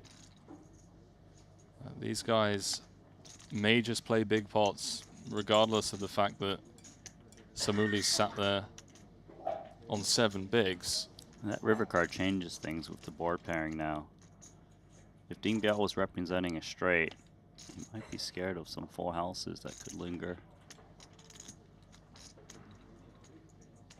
I have to agree. We're on the stone bubble. There's 1.2 out there. Ding's got 1.4 back. Does not want to open the door for Laszlo to put him all in. Expect to see a straight check back a lot of the time. Right, so if he bets, you're thinking he did have those sets with the redraw that boated up. Yeah, I'd have to assume so.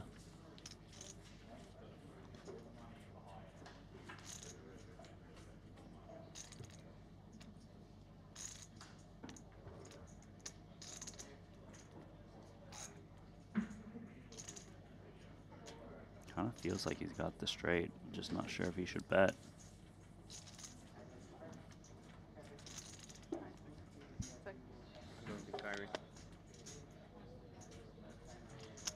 I think Laszlo just said, I don't think I win, and I've got a feeling he does. Wow. I've got a feeling he does, Randy. A6 is the winner on 6-3 deuce king deuce. For me, I didn't believe this card. Top pair gut shot nut flush draw for Laszlo. Ding was perhaps up to no good with like pocket 5s. I saw the ace of diamonds flashed. So maybe it had like ace 5-5.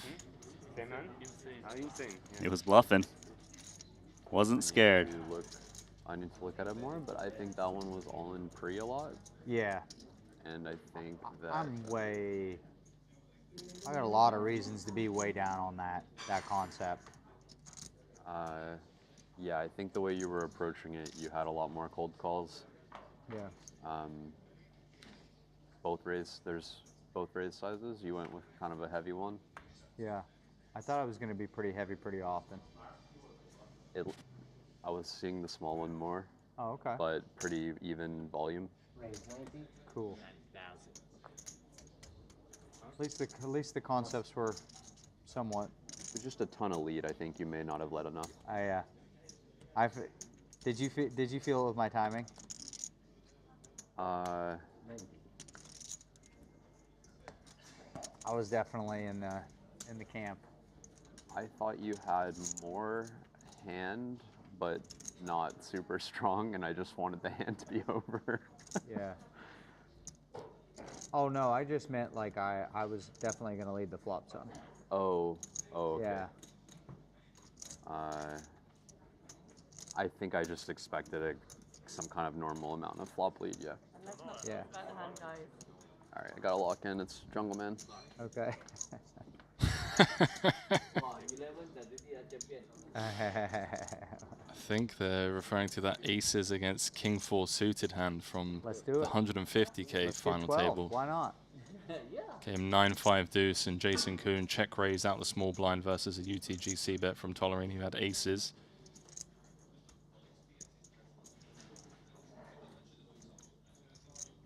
Rooting for you, Stanley.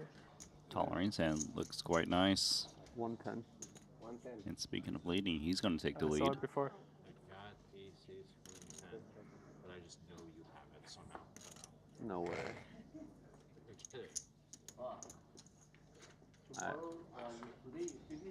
Well, Tolerine did lock in. Yeah.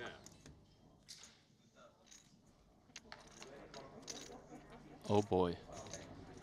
The champ. The man who picked up 2 titles here. This time last year. And the main event will have another automatic call by table number 2 between Sam and Nacho. Sam is our all-in player, and let's see the cards. Is this going to be it, Randy? All in hand is ace 5, ace queen 5 of clubs, 2s of spade against jacks, ace 4.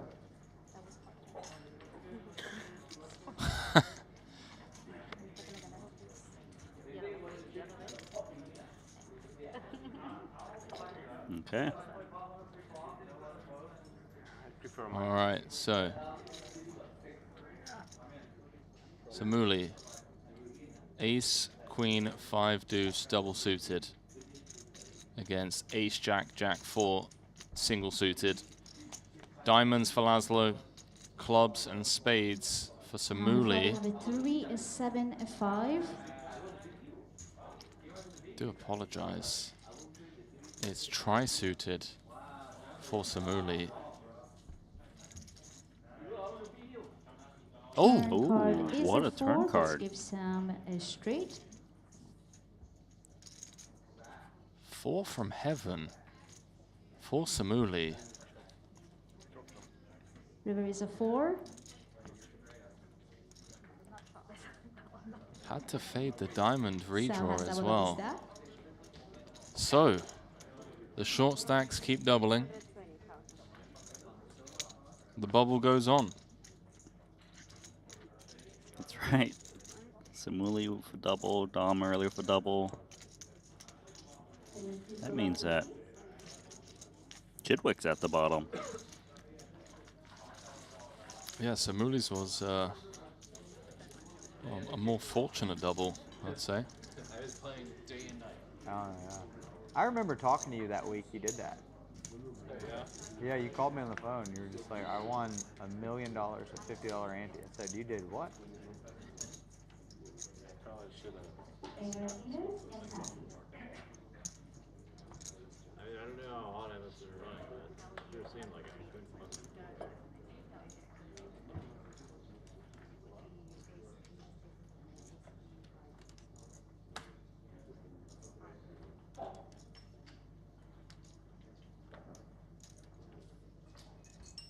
Pass. Pascal. La Francois. Pascal. No more fooling. Aces got shot. Have the chip leader of the tournament at this table. This man right here. Gonna complete out the small.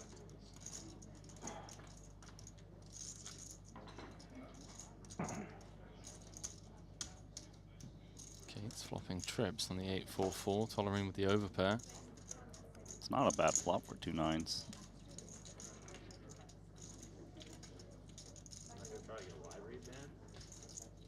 for clarity. So checks the ace, jack 9. No. 8, 4, 4. We'll let Jungle Man do the commentary for this one.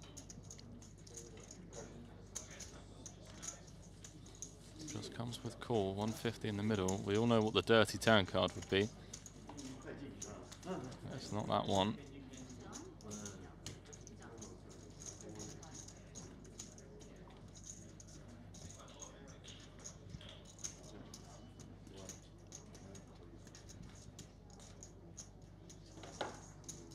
Guessing game for Tolerine. Is he up against the 4 or the 8? He thinks it's the 8.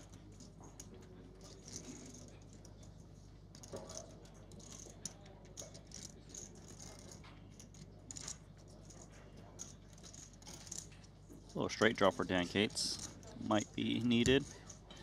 Go alongside his trip 4s. Yeah, just in case he was up against the stronger 4x. Some emergency outs, always nice.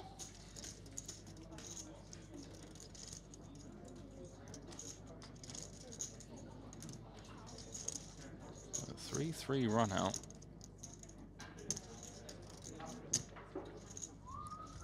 Gates with the check mark. Surely Tolerine shuts down now. They're getting called twice. Yeah, just hope you show it down as a winner against an 8x that has some redraw that didn't get there.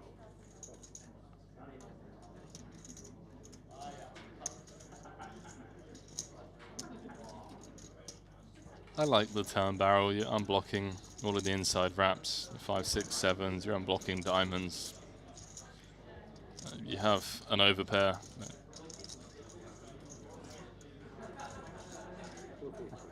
But that's a bit too much. The pot's only 250. Try to make it like 500,000. Yeah, this is called pot limit Omaha, Randy. Not 3x pot.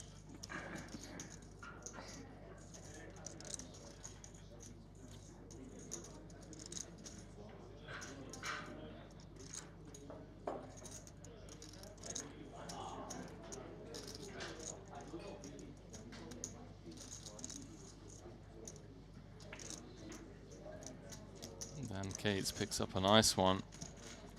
Now playing more than 2 million. Let's go, Jungle Man Dan.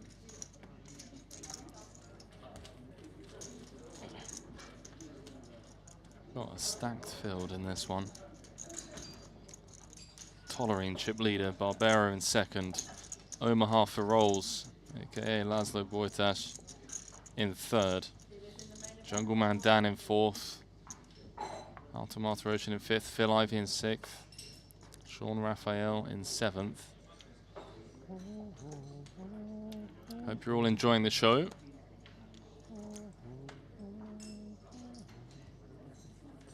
$100K main here with over $2 million for first, 2.39 million in fact.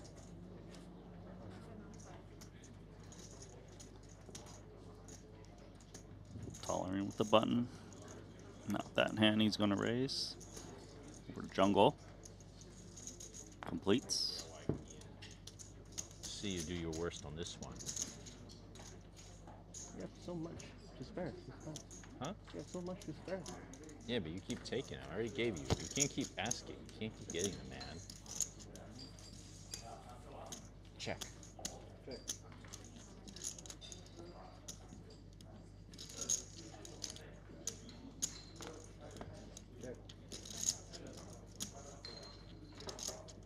Nothing burger developing here.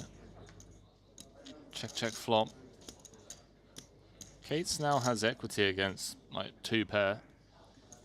Might see him stab. This much. I like this bet. That much should win. Okay. I give you back some, okay? I give you back some, okay? All right, thank you. Let me win one. Actually, like I that did win bet one. I won from one jungle. where I got so lucky too.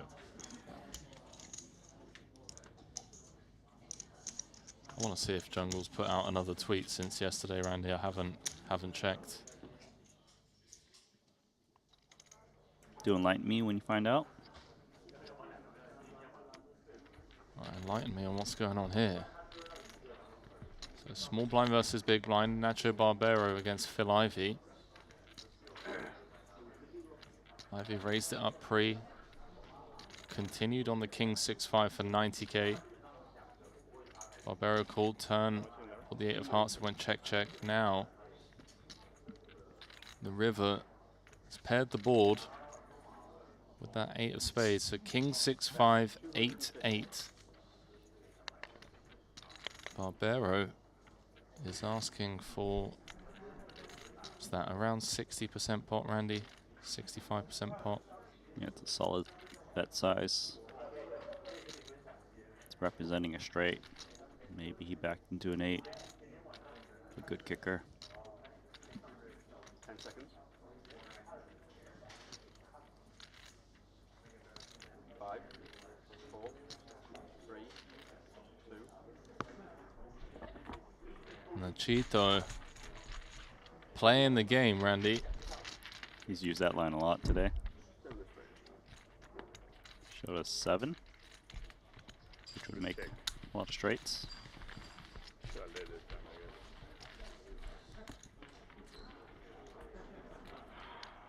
This side is too good, bro. This side is too good.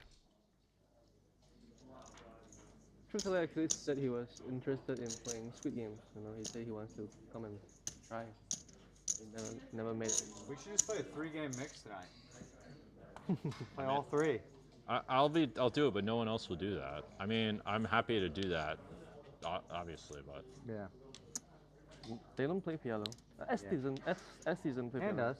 10 and Wang Yan does. Santosh. He plays all 3, I think. Santosh? Yeah, I think he plays all 3. Is he playing? No, he doesn't play short deck. He doesn't play short deck? Never. He loves Omaha. 90. You want to jump in that Tan game, Randy? plays all 3, doesn't he? Yeah, for sure he does. All 3. Maybe we can ask. We can see if it'll run. I mean, Ivy, if he played, I don't really know what Ivy's problem is. Maybe Vinvidi will play. Well, no, he wouldn't. He does. No one plays short deck. That's part of the problem. Ike plays all 3. He does? Yep. No. It'd be like really a showdown. Oh, some Dolores, he murmurs plays all of 3. a sick game. Tried it mix. Some high stakes. Hold'em, PLO, and short deck. I'd love to be a fly on the wall. You know, Dean Biao's one of those guys that can play all 3. Is he in the short deck streets, is he? I believe so.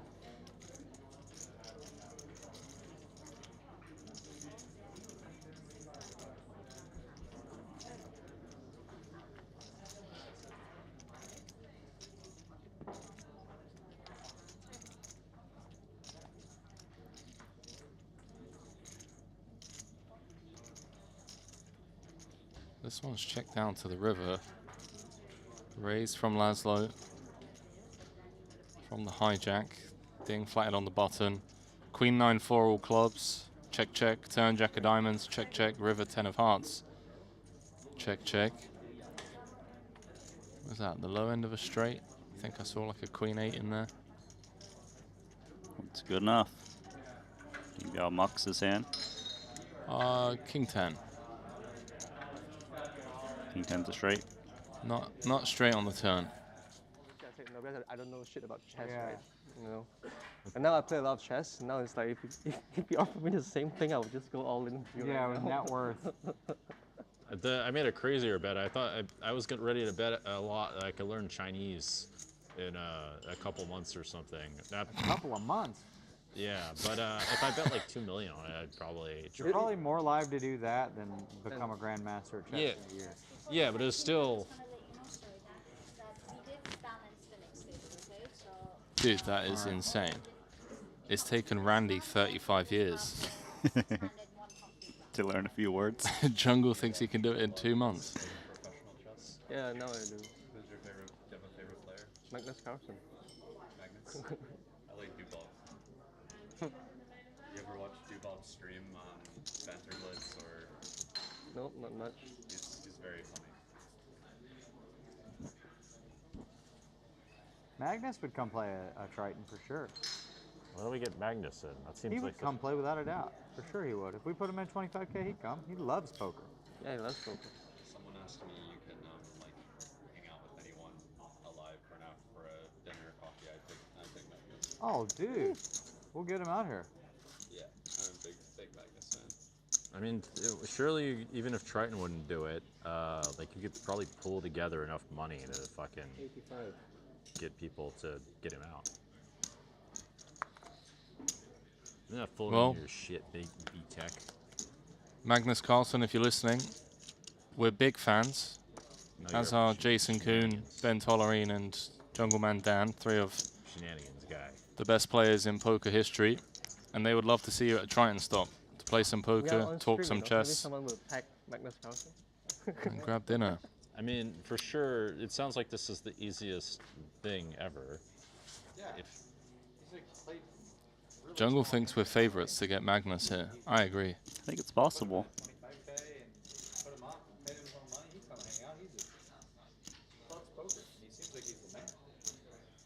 Does love poker. I mean, we had Lotez out once, right? Yeah, I know Magnus has hung out with a few friends. Espen Jorstad, fellow countryman. We've hung out before. So I do think we have the right connections to get him out here. Flopman check. But someone feel free to clip this. Let's get it going viral. Let's see if we can get Magnus's you attention. need this turn, B-Tech? Is this turn you? I'm gonna check.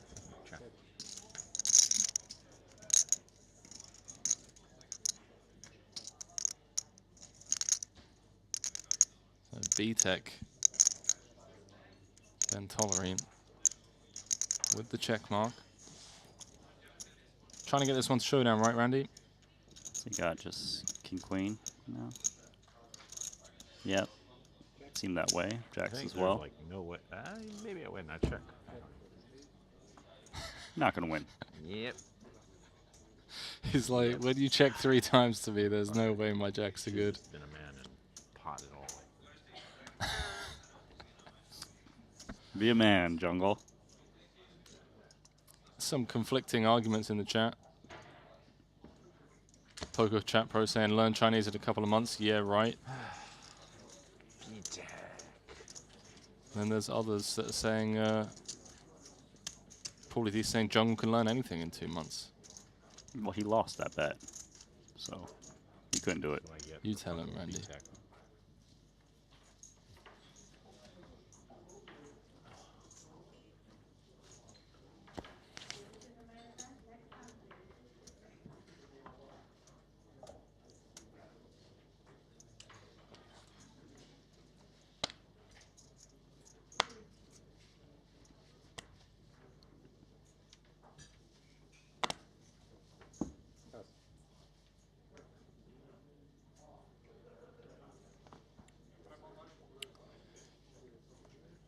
Wetban, you must say Magnus playing Triton would be sweet. Well, apparently he's currently playing the Norway Chess Championship against the current world champion, Gukesh.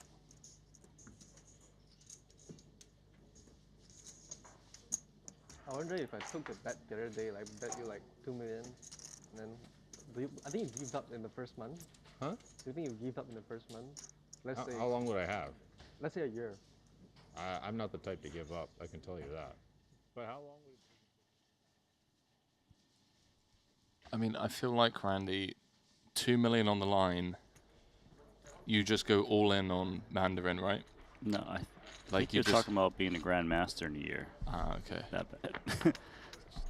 Well, again, I guess you just go all in on chess, right? You just hire the best coaches and it's just chess non-stop. I don't think it would be easy.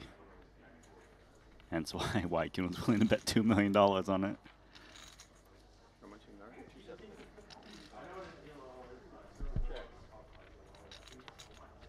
This pot, Nacho was a pre-flop raiser. Archer called in the small blind. King 5 deuce jack. 2 hearts out there.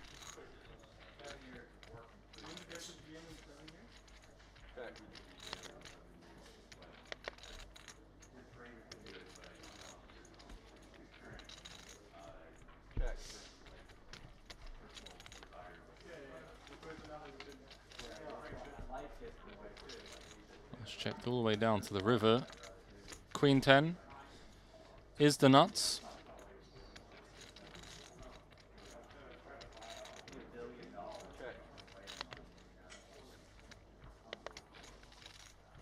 Lots of checking at this stage. The bigger stacks. Not looking to build pots.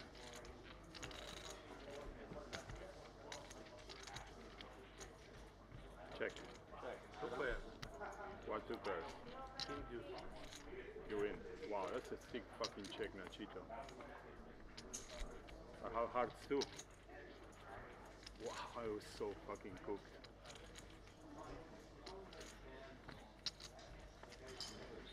Randy, I think I need to upgrade this. Playing the game. That's the minimum. No, you don't. Nachito, play No, the you game. don't. I said you had kings actually when you played. I need to upgrade the Nacho Barbero bingo card. There were some good ones from yesterday that we didn't have. I was not too far. Yeah, king 2. Living the dream. Nachito, living the dream. 2 kings, bro. You don't know 2 kings? Yeah, 2 kings. 2 kings. He definitely could have had. He had 2 kings. That's what I thought. He had 2 kings. Put them together yet. I mean, I didn't know. You have to move to China, basically. I mean, we speak with Chinese people all the time. I could just practice speaking Chinese to Waikin or whoever. Maybe you're right. It's about Chinese. Sounds so easy. It'd be so hard. I would bet against Jungle as well. Yeah, I wanted to promote myself in Asia anyway, but it's going to be a project. Actually, Triton's pretty good for that. Check B-Tech. I got a B-Tech buster over here. B-Tech buster, all right. No B-Tech buster on that flop. King, Queen 4. Tolerine with the best pair and the best draw. Take that back. Jungle Man's turn, the best hand. Bottom 2.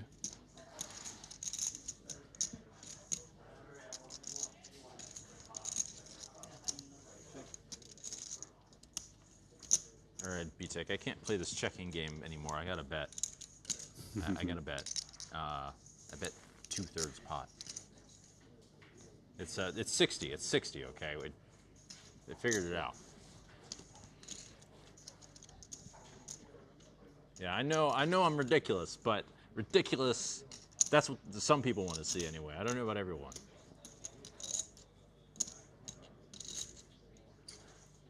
Here comes the call from Tolerine. Only B-Tech knows his check call range, but I know that he knows his check call range of this bullshit. This like totally obscure spot. Flush comes in. I mean, B-Tech's 2 pair are better, Randy. Without the flush. True.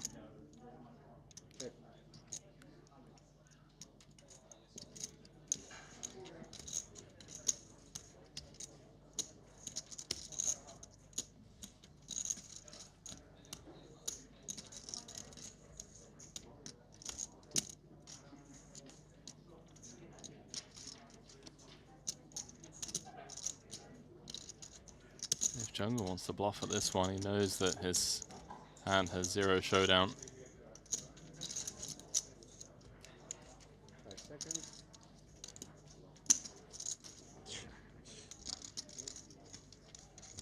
5 seconds. I checked. I feel like, fucking B-Tech.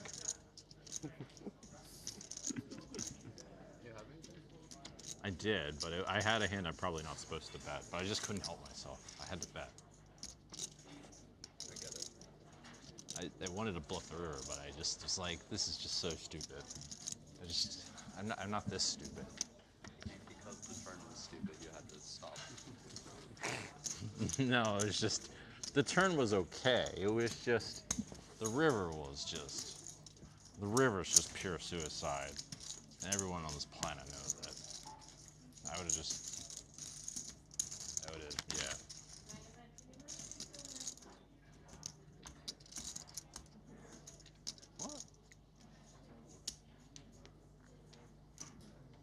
JG saying reaching basic conversational proficiency, HCK3, could take 6 to 9 months with consistent study, and achieving professional proficiency, HSK 4.6, typically requires 2 to 4 years of dedicated study, Randy. I don't know if anyone's going to Rain Man it in. It's going to be jungle. If he moved to China, I think he's close. Like, it's probably a lot closer. Stop playing poker. Yeah, just stopped everything. Was just all in on learning Chinese. Yeah, just surrounding himself by purely Chinese-speaking people. I think he's a dog, to be honest.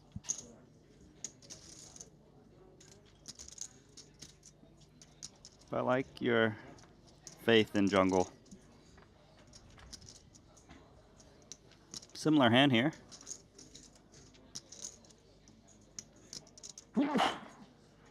One's rainbow, one's double suited.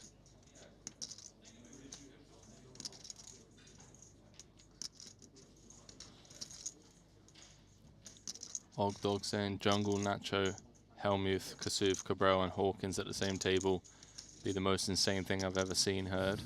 They just try to talk over each other the whole time. We might get 2 of them at the same table at some point.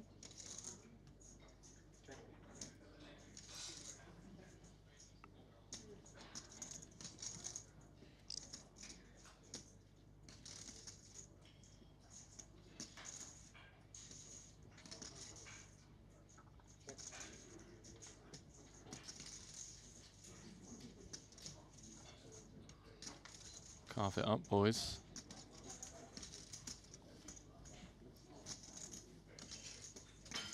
What do we got? The Queen 9 versus the Queen 9? Queen. So the show goes on. And a grindy bubble. Nacho Barbero is currently chip leading. 48 big blind average. Martin Dam and Stephen Chidwick at the bottom of the chip counts with 15 big blinds apiece. Fully drawing dead. Yeah.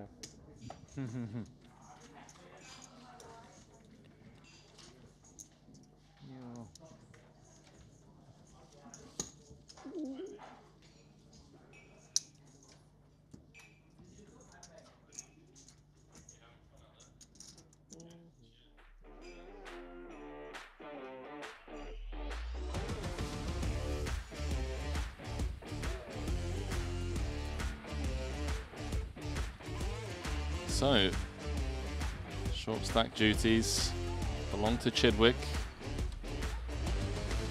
and Martin Dam as this bubble continues here in the main event. The Triton PLO main event.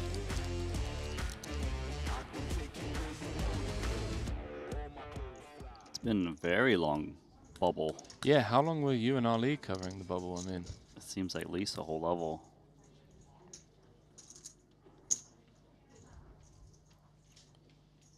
Let's have a look.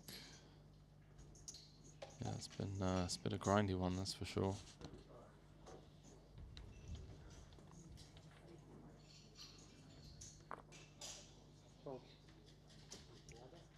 Yeah, Martin's not really looking to play a hand right now.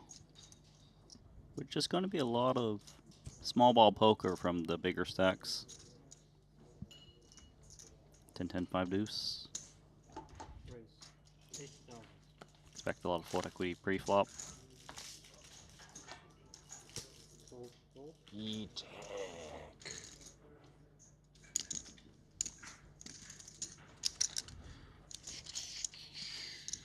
Sound looks all right.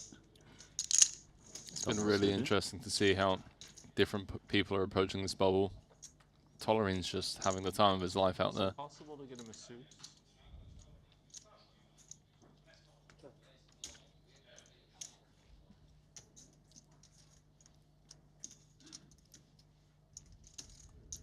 King 4-4.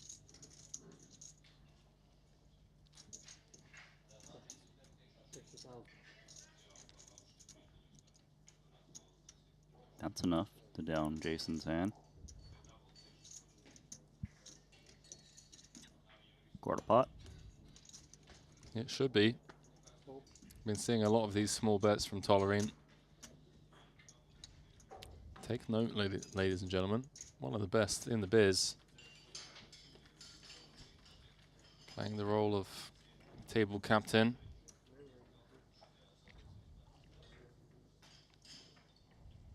How good are you guys Playing with the, Padel? playing the role of tournament How good are you guys captain. with Padel? Retaking the what? How good are you guys chip with lead. Padel? Maybe he's good. I've never played. Oh. How good are you, Padel? Ben. I know he's on the. He's got the plugs in. It's plugged in. I don't know but what? Padel. Oh. Paddle. Yeah, I'm alright. I mean, I've had 2 lessons and I played 10 times or something. I'm not good, but I can play. Yeah, only play a few, and I might be open to a side bet when I can pronounce it correctly. That'll be the. I've seen you do sports, you know. We can make some sports bets. You see me do basketball. I'm fucking horrible at basketball.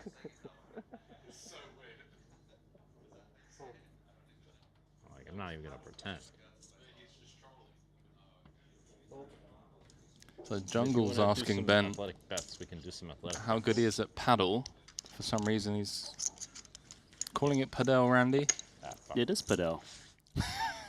I'm serious. No, it's not. Stop it. It is. Randy, stop Ask it. the YouTube chat. Randy. I call it paddle, but it's Padel. Stop trolling. I promise you it's Padel. Are you on like some next level troll right now? No, I'm just telling you the truth.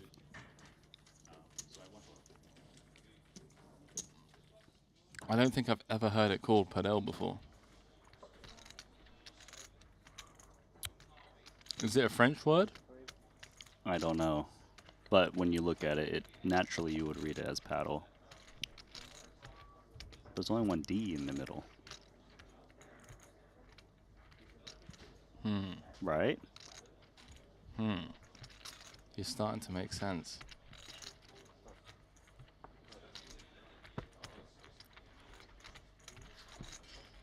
Type in the chat if you say paddle or padel.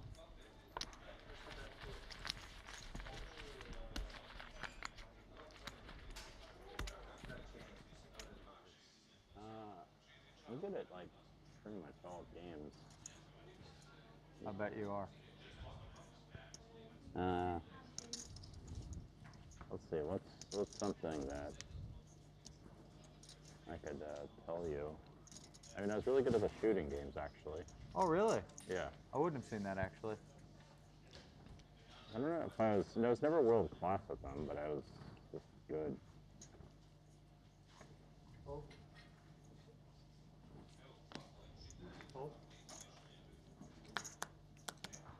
I guess I was actually world class at the RTSs a bit. So. What is RTS? Like real-time strategy. I would think you would be great at those things. Yeah.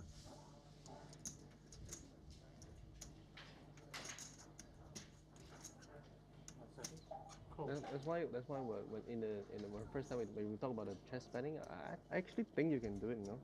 Yeah, I think you have the capability of it because I don't understand chess at the time, so you know. Oh, thank you. That's why I didn't take the bet. So fun.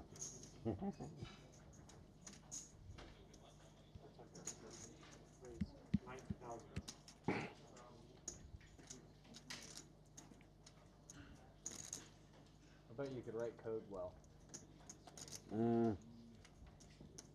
Let's it's hard to tell because like, you know, even in poker, no one would have said I was like anything special at fucking poker until I started playing like, you know, actual high stakes. Or started to like scale stakes kind of fast, you know? It's so hard to, how can you tell someone's Lines power? will be up for the next hand. Secondly, we have reached the random amount of hands, so the tables that could be balanced are this one and that one. I've been enjoying this table talk, Randy, on the bubble. Bubbles can really drag out sometimes. I mean, this one has. We've played over 2 levels now on the stone bubble. But the table talk is keeping us engaged. Over here, though, on the outer table is just Phil Ivey trying to grind his way to some chips. Sorry for chuckling, Randy. Jasper's saying Henry and Randy, hereinafter referred to as Hendy. Is there a player you're rooting for? That's the name of our duo from now on, Hendy. Or Renry. Ranry. They don't sound good, I won't lie. 130K bet cold by Martirosian. 3 of spades turn. 2-tone turn texture now. 3 straights completing.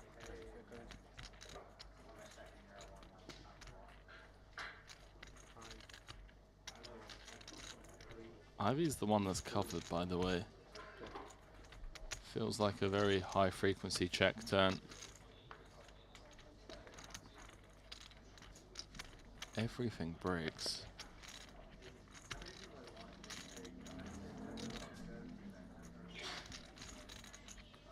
Yeah, so the 5-4-3 right now.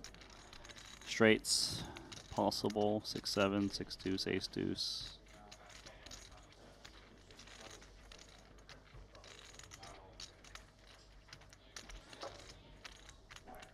No flushes get there.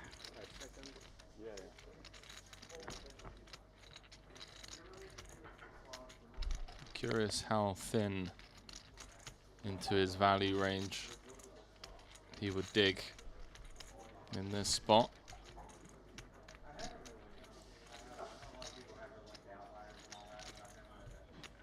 Like ace deuce plus. Are we betting straights only? Are we value betting a hand like king 10? Been checked over to Ivy for a 3rd time. Pot has north of $500,000 in there. It's a check back. What you got, Arthur?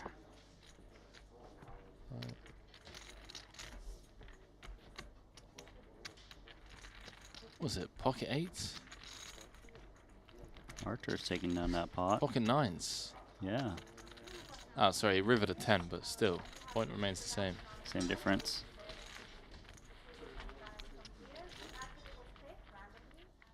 Someone saying you should commentate PLO Bubbles 4-way, bring in Ali and Kevin. I'd rather not. Thanks for the suggestion. 4 ways. I'd rather they get some rest. And Lines up. It could be a long night. Did you read the chat though? It is Padel. Yes, Randy. I agreed. How do you feel about that? I mean, I agreed with you. Like, I saw the comments. I heard it for the first time, but also I'm now learning that padel and paddle are 2 different games. What do you mean they're 2 different words? They're 2 different games, 2 different sports. They're both racket sports, but they're different. Hello. You're getting trolled now. Good. Okay. Let's Google it. Padel.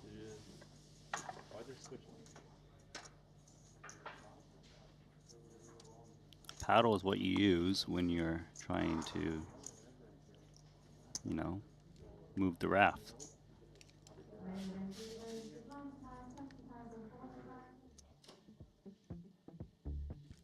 Yeah, the first thing that comes up when I type in paddle, P-A-D-D-L, is payments, tax, and subscription management for SaaS. Well, you learn something new every day. What's new here? Nothing? Martin Dom back at the 10 big blind territory after doubling up some time ago. There we go. Sean Raphael joining the table.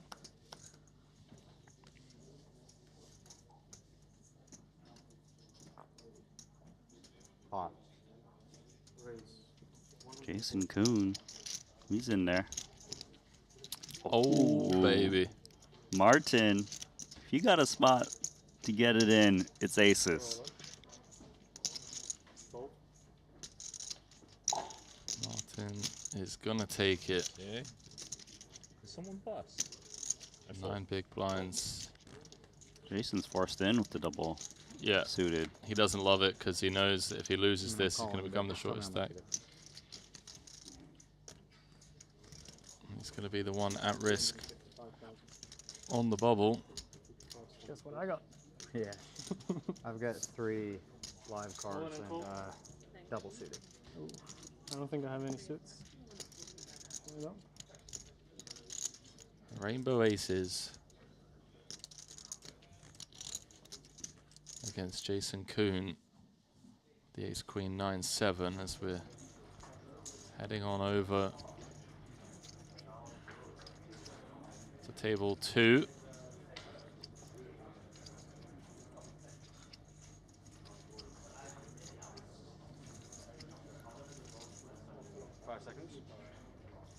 So Samuli, he's in a pot post flop, and he's also a short stack.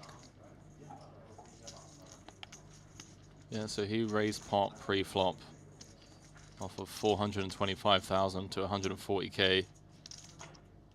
And he's continuing for 50 into 340, knowing that Martin is about to be all in at risk. 5 seconds. Playing with a frustrating fold. Lets it go. Crucial spot there for Sibala. 2-time Triton champion. Happy to just take it down on the stone bubble. So here we go. Martin Dam, the all-in player at risk, has done a fantastic job at staying alive so far, Randy. Managed to find that double earlier. Navigated these murky waters well.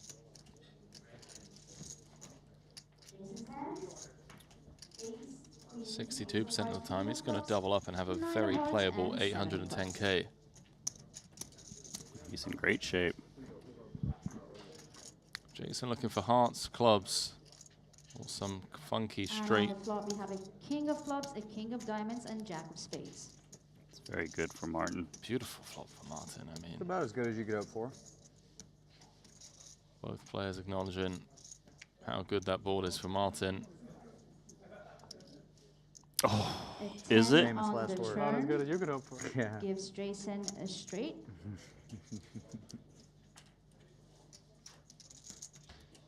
Three How outs. about now? Ace or a king needed for Martin Dam. Doesn't find it. On the river, Jason has a straight. Is out. Lost Martin in this hand and are down to 15 players remaining. Main event players, you're now in the money. Is out on the stone bubble. Getting it in as good as one can hope. Tough couple of days. Lost heads up. Put up Punsri the other day in a 6th spot, by the way. I mean, What am I pre there? Like 39 or something? I'm like not in terrible shape.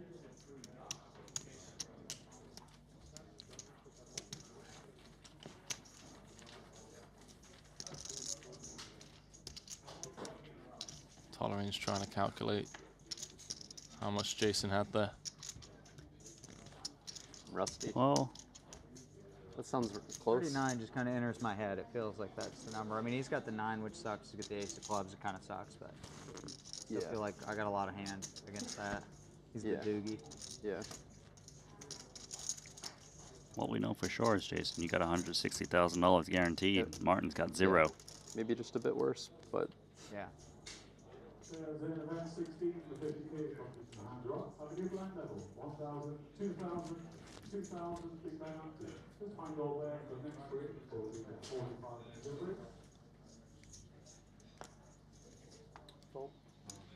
Imba Jimba.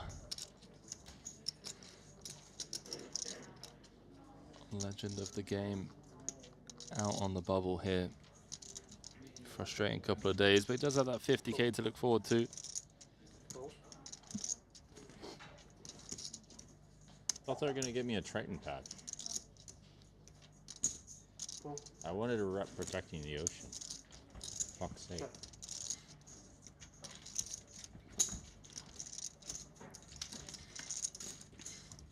Need to bring the Triton.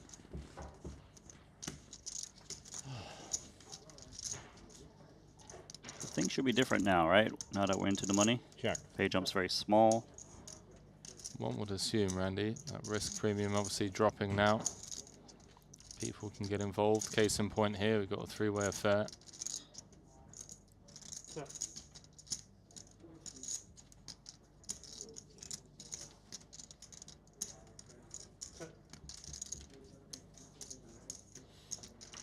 Jungle Man is vibing.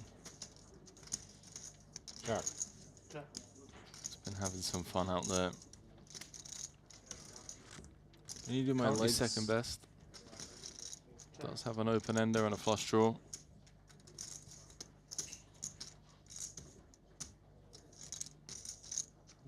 And our 2 9s are outpipping the 2 8s on both sides.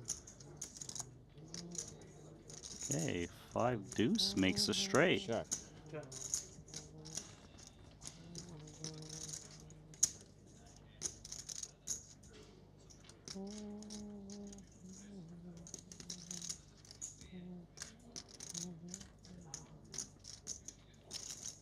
Gonna be tough to get paid off by one of these 2 other hands though.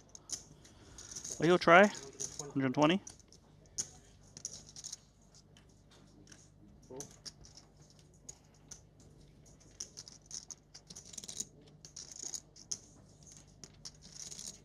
Jungle could potentially get curious here. Blocking 7-5 and 5 deuce. Pocket sixes. 6-3. Wait, you going in or out? It only works once. It worked on me like 10 years ago. What's that? It only works once. All right. No. Jesus. Uh-oh, someone's in. Who is it? Divorce is all in against Ivy. Oh, he's not standing up out of his seat, Randy, so gonna assume that Dvoris has found the double inside the money.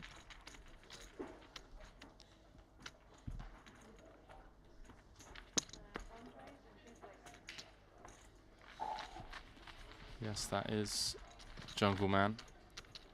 Triton. Some legends left in this field. Tolerine, Coon, Ivy, I couldn't help it. Jungle Man. I'm in 5th place. Is that real? Steaming so hard.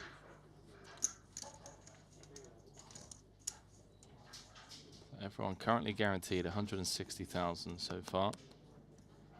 Next pay jump will come once we're down to 13. 120. Discount. Discount for door bread. That'll do it. Trips. Chip jacks. You own a bounty for that. Jackpot. They could add things like that to tournaments if it was structured correctly. How would you structure it correctly? Well, no one put any effort into that. Like, you need to bluff. Huh? You need to bluff with the hand. Yeah, you gotta win with it at showdown. But then if you win with it, everybody at the table owes you 5 big blinds. Yeah, and then like. Be all kinds of collusion and shit. It'd be a mess. You're still not having fun? I'm having some fun now.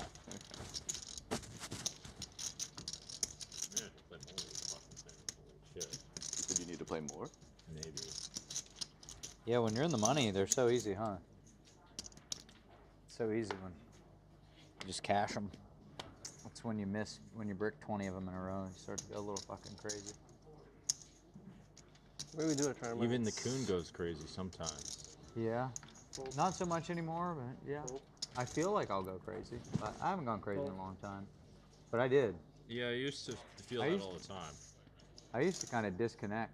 I would, I definitely had some problems. Kids will change you, man. Kids will change you. All right, I'll check. Is that true, Randy? Did you used to get fired up all the time, and now that you're a dad, you've calmed down a bit? You're more at peace? Now I get fired up at the kids. You get fired up, you're like, oh, there's crayon on the wall once again. God damn it. Happening. Something outside? All in? Well, who is it? Are we going to have an elimination inside the money? Ingbiao's put in chips. Against Laszlo. Here we go. Laszlo's got aces, it looks like. Oh no, sorry, that's Ding. Ding's got the aces.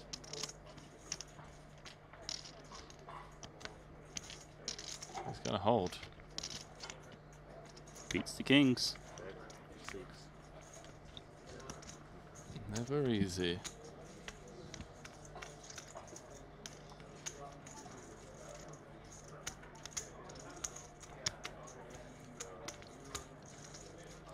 It's a great suggestion. Let's have a double board bomb pot to shake things up. Just make some new chip leaders.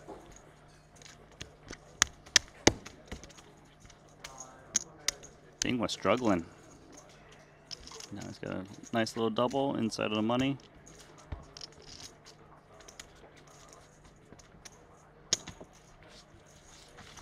Even though Laszlo lost that pot, still has about 3 million in chips. Sevens. I can beat it.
The power call. Thought you weren't doing that. Thought that wasn't a you thing. It is. I do it at 40, dude. What are you talking about? Oh, okay. Got it. Yeah. Right. I didn't know the strategy. I'm sorry. I don't do it at like 80, dog. Ask Ben, maybe he'll answer you. He feels nice. I don't want to pry secrets from Ben on stream. What's that? I don't want to pry secrets from Ben on stream. That's not cool. You could lie too. I don't believe that. I don't think there's something at 80. Like this is not really a secret. It's like I don't want to put it out there. Well, guess what? There's loads of like this one really, man. I'm telling you, like out there, what's out there is really far from. Well, looks like we're heading back on over to outer table shenanigans. Chidwick's in. This is gonna be a tough one, Joao. Diamonds. Ooh. Ah, Diamonds. Wow. So Chidwick turned the straight. A top pair and a wrap. Joao, the backdoor diamonds. Gets it done. Chidwick out of here, inside the money. Will collect 160,000.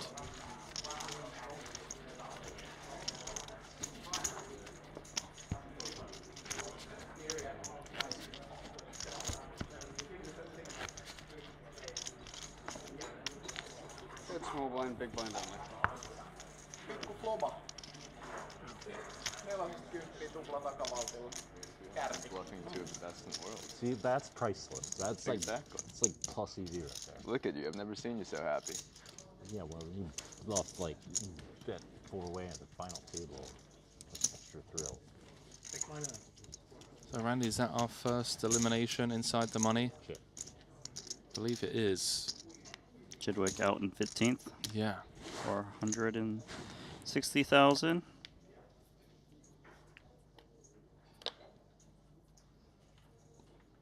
So what have we got? We've got 2 tables of 5 and 1 table of 4. If I'm to understand correctly. That's right. For the glory. Yeah. There's not that much glory in a cash game. Like, who fucking cares? Unless you're playing, like, what that shit they're playing over there. Raise pot. Raise. Pot. No more limping, B-Tech.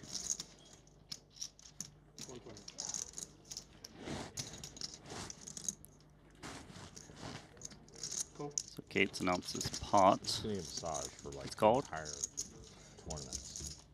That might be the move. Can you do sports massage actually? Or strong massage? Strong, yeah. Yeah. Gates picked up an open ender. I'm gonna bet top pair. 55% of the pot, whatever that is. God, that's a hard one to I do. believe in you. You can. I bet 160. We got there eventually. I think that was more than 55%. It's more than Real 55. sweet. But the 55% is not binding. So, let's get a You sports bet too big. massage. Next time I'll He's go also B50. announced, Randy, that he's going to get a massage all the way down to the final table. B55. Whatever. It's, 160 into 260. If 66 is, yeah, I think it's close, right? 280. No, it's got to be less. It's probably 140. I'm saying the pot was 280. Oh, it was 280. Yeah. Ah, shit. Yeah, you're right. It is 280. My bad. Like this card flipped over. I need another one.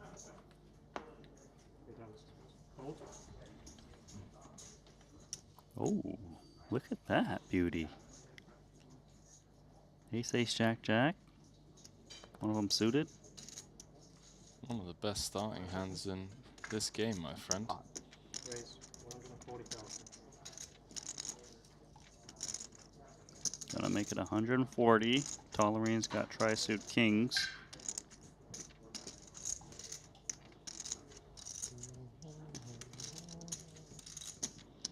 Now, this is a real treat.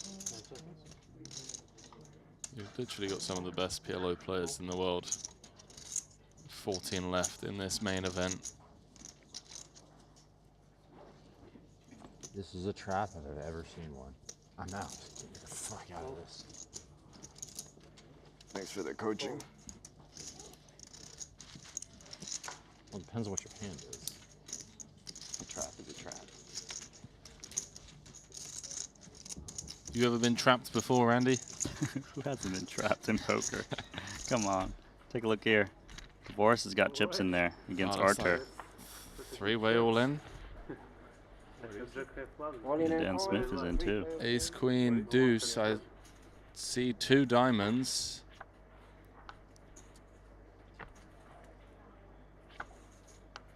Scoop the queen. Wow.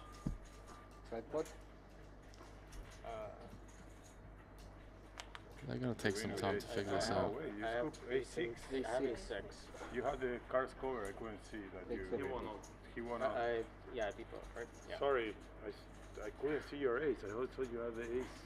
Sorry. That's why we should deal with So it looks like Boris Yeah. is going to scoop. Feel like nothing live, loving that. We always need a dealer. Bro, he had the card covered from here. What you calling the cards out? Look at this play. Don't blame me. I was literally like, my cards were right in front of me and I was like this. No, you had the ace from this side. Yeah, we got scooped. Yeah. I saw Dan scoop, bro. I saw he had like 7, 8, 9, 10. No, you're right. The whole 5 minutes of the last 5 minutes of the universe is all on me. No, it's not your fault. No, we don't have that. So Nacho thought Smith scooped with second pair. Dan actually had the goods. And Dan Smith is out of there, so we're down to 13. Final 2 table bubble here. Tolerine has the second nuts. He just flopped it. Against aces. Yeah, flop went check, bet 95k call. Jason keeping B-Tech honest for one street.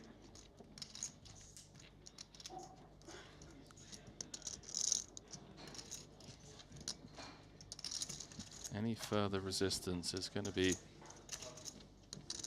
trouble for the 11-time champ.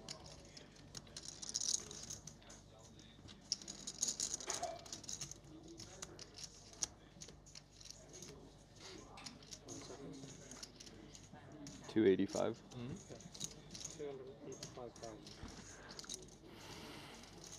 285. We can't feel great about aces and jacks now. Yeah, Tolerine setting up stacks here, Randy. With this turn barrel, would get the SPR to less than 1.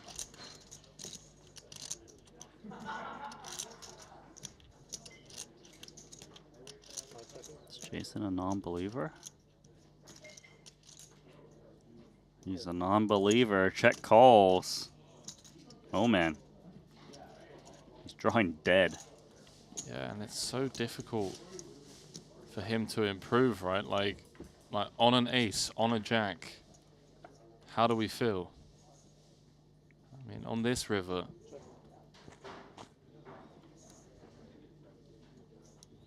I guess just against someone like Ben, Jason just wants to stay honest here, Randy, you know? It's like, if I'm folding turns to this guy against double barrels, then I'm just too easy to push around. It's a big hero call on the turn, and he's gonna be facing one more bet. Quick fold. So you must expect Tolerine to just do 2 stabs at most with bluffs. Yeah, it just gives Tolerine a lot of river give-ups. Well, there we go, Ben Tolerine extending at the top of the chip counts. Runaway chip leader now, actually. He's playing 4 million. Second in chips is Nacho Barbero with 3.1 million. You hear Jason saying that might have been a terrible turn call. I'm sure he'll be able to review that one later. And for now, a shout out to the official timekeeper of the Triton Super High Roller Series. And of course, talking about Jacob & Co. We've got that custom Jacob & Co. timepiece going to the champion in this 100K PLO main, Randy. We saw Jesse Lonis pick up his own custom piece after winning the No Limit Hold'em main. One of these 13 players here will be picking one up for this PLO main.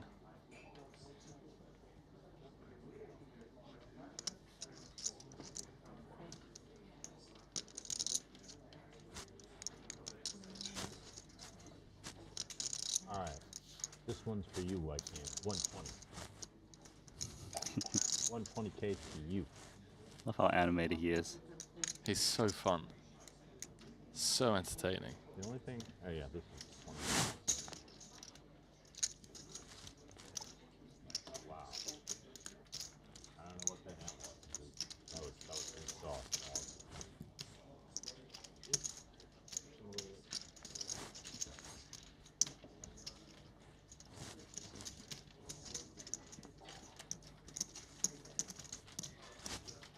What are you saying?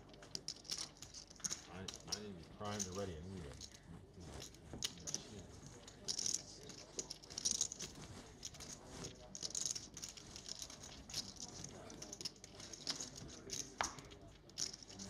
Randy, she's digging in there with the elbow. Come here, mate. Come here. Let me let me elbow you. Don't hurt me. Randy, let me elbow you on stream. Elbow you. Randy, come here. No. That's crazy, man. She is going to work. I mean, he requested it. Well, it's also Jason too. So I want to win pots and Jason too.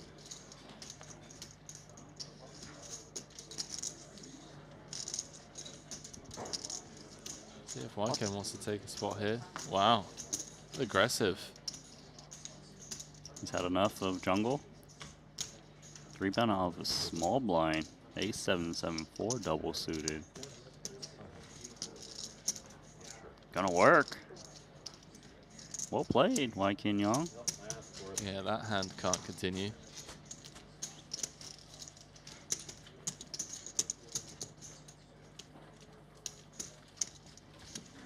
Things loosening up. Yeah, it's getting to that stage now. You know, they don't really care about the pay jumps, Randy. They're all looking to set themselves up to go on and actually win this thing. Average stack of 45 bigs.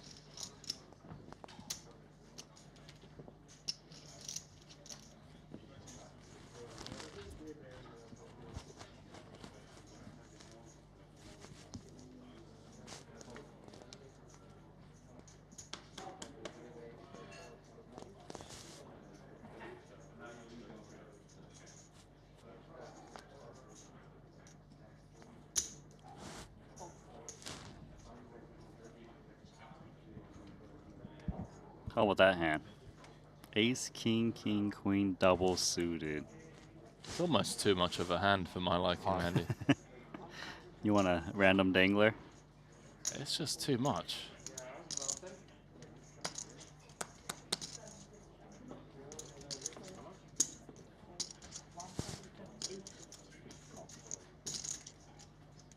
Kate's with the limp call.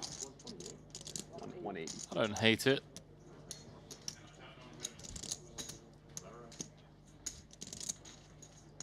Flush draw is often dominated, but you got a gap in the rundown. I believe it. I guess he just You need some good hands there.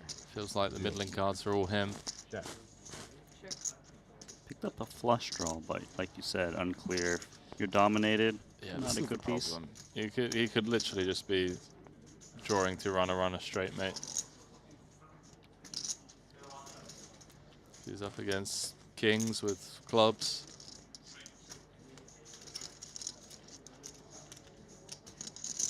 I think Sean wants to try and get stacks in now. Even though he does cover some of that Broadway type stuff, he unblocks both suits on board. It's 460 in the middle. Unblocks clubs. 180 each plus blinds and empties. 110. Only 210. Rise.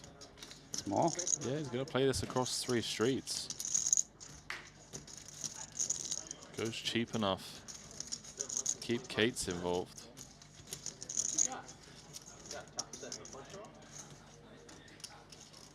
Ooh. I can beat that. I can find a way. Caught out top set in a flush draw. It's close. Because it is peculiar why he's going for a small sizing. Yeah, exactly. That's not good for top set flush draw. I check. Kate's has picked up some additional outs. So an 8 would win it for him. 680 in the middle. Queen Jack got there, hence why Dan Gates is trying to dissuade Sean from betting the turn.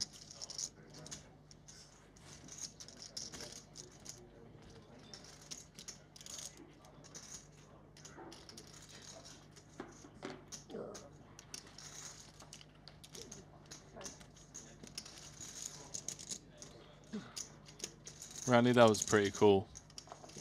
What just happened in real time. Just had Gambledore stroll past the booth. Happy as Larry, as always. Chucked us a smile and a wave. I think he's busy in that 50K.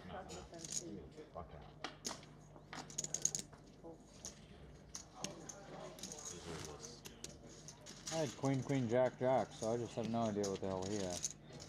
Oh, queen, queen, jack. I'm just kidding, I didn't have Happy beat jack didn't hear that. You would have a word to say. I didn't have that. But I might have folded it if I did. I was scared. I folded a set of tens. Sometimes you get scared. The trolling has just been. You really are a tournament player now. It's been next You really level. are a tournament player if you did have the set of tens. Only 2 eliminations thus far inside the money. Yeah, I mean, you're doing a good job. You're in the tournament. 1 pay jump. Everyone guaranteed 172,000 right now. Usually hang out. Martin Dam of Denmark out on the stone bubble.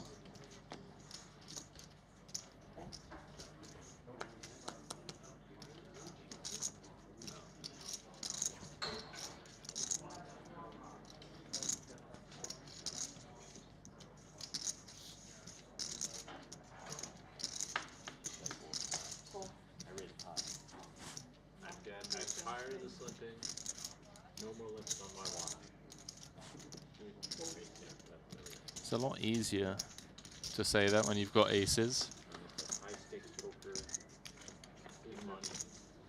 Tolerine with the limp call. Spicy flop. 8-3 deuce. Couple of diamonds. Top pair and a live flush draw for Tolerine. Does he go blasting now? Turning his hand into a bluff with those 4 blockers. Kind of strange because he could maybe have the best hand as well. Check flop. Both players. Gonna check down to the river. Cates has the check mark. Some really solid pot control from him, Randy. I feel like there are perhaps ways he could have lost this one had he bet.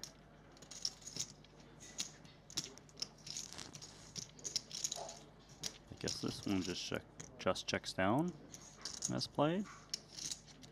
Check. Check. All right, take it, aces.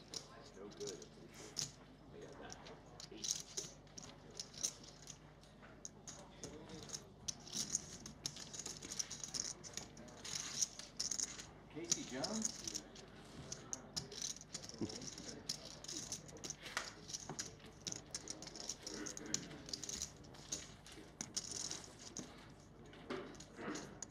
Randy, jungle is getting folded. An arm is unable to be used. They're not gonna have mercy on me.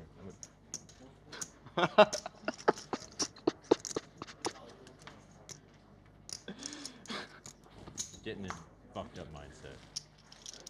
At some point, I'm gonna ask you to stop talking, but keep going. You're just too funny sometimes. It's distracting.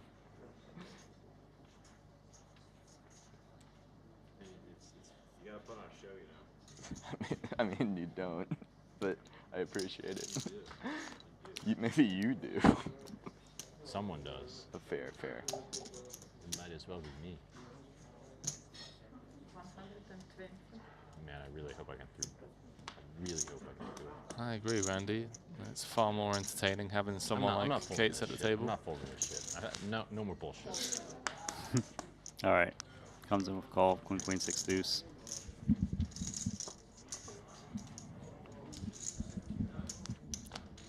All I want to do is bust my king.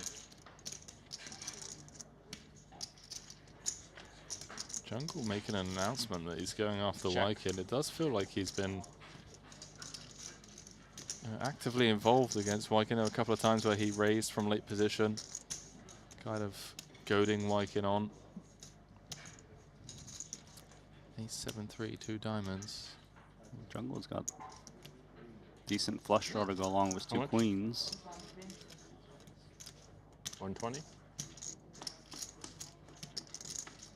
What's that? It's what? Third pot? 120 into 320. All right, Wykin. Heart would be interesting. The moment of truth. That heart? That heart right there. Does need to be somewhat careful though. It's very easy for jungle to have ace-8 of hearts. Sorry, ace-x of hearts. 560 in the middle. Ooh, there's the hearts. For Wykin Yong. Backed into it.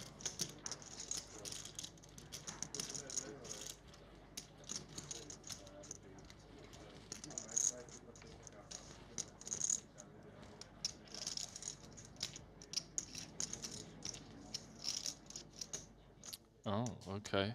Something going on over here. Let's joust them out. What are we All looking in for? against You can tell me. Samuli. It's only one chip back I wanna for make it Samuli. It's gonna be tough. Queen 4-5, 2 hearts. Roll in and call showdown, please. All the money has found its way in. And Samuli. Literally. Jack is a good card. Now you are drawing dead. 3-6 straight. Samuli with the nuts. Okay. 3-6 with the 2 aces. There we go. Samuli no longer the shortest stack in the tournament. He's up to 19 bigs now. That was a cooler. Nut 2. straight versus second nuts. Well, Randy, when you frame it like that, yeah, sure. The majority of the money, 95% of it, went in pre-flop.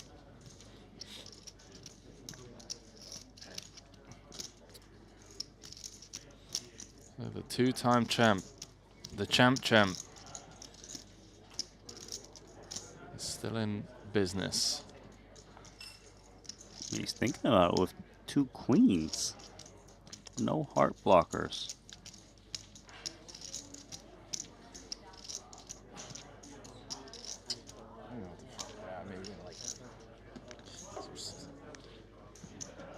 Oh, Wow. he flicks it in.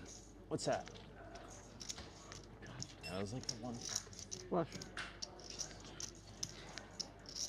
That was a light call. I mean, his read was somewhat right, Randy. Except it wasn't. I think that's a bit, you know? Huh? Yeah. I think that's right. Big pickup for Wykin Young. I'm seeming.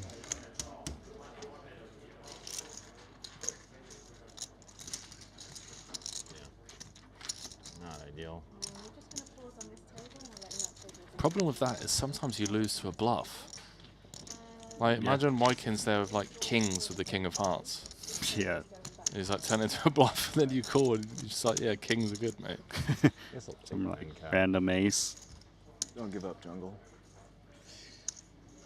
I haven't given up. I am still Drop down. I believe that. 9th in chips. Maybe that massage is a bit too strong. Distracting. definitely not steam.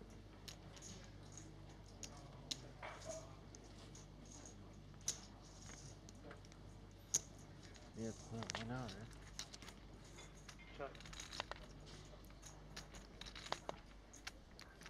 Some more action from the outer table. Looks like a multi-way affair. Limp from Arthur up front. Limp from Dvoris on the button. They are four-handed over here. Barbero completed the small. Ivy checked his option.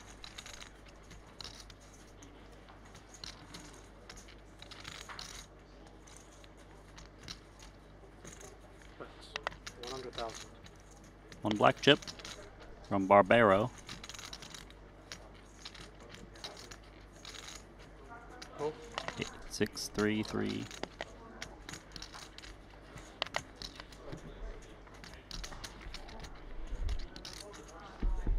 Ivy's a customer. I mean, makes a lot of sense, right? Out the big, he's going to have every full house possible, every trips combo.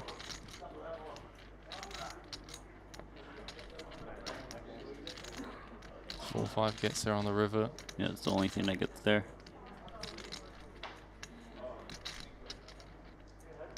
That's 200,000. Half bet from half pot from Nacho.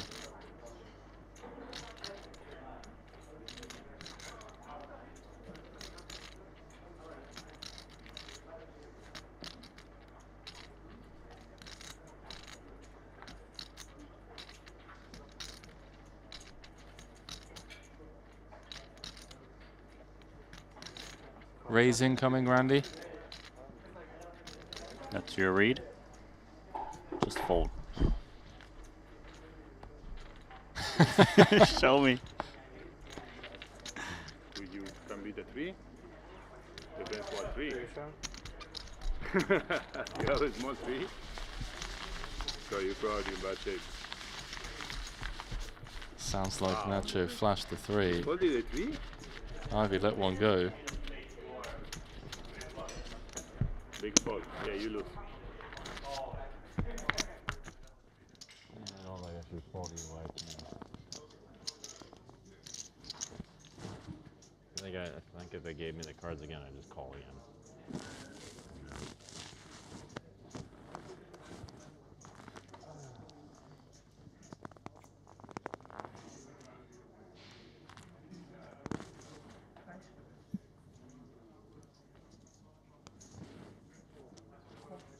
15 bigs. Jason's going to limp in, try and see a flop. Call. He looks like he's squirming over there, Jungle Man. That elbow's deep. Hey, can you stretch my forearms?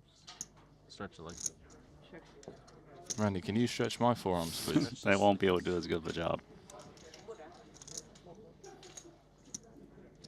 I really hope. Just once we get dislocate that down off. Stretch. You need extra once we get down to two tables, I really hope that we get Barbero and Jungle on the same table. Set for Raphael, open ender for Wykin, wrap and middle pair. Check. Sorry, wrap, open ender and middle pair for Jason. Diamond on the turn. Jason's got the diamond he draw. picks up some ounces. 8 high diamonds live. He's got an open ender to go along with the diamonds. Raphael, does he want to build a pot now?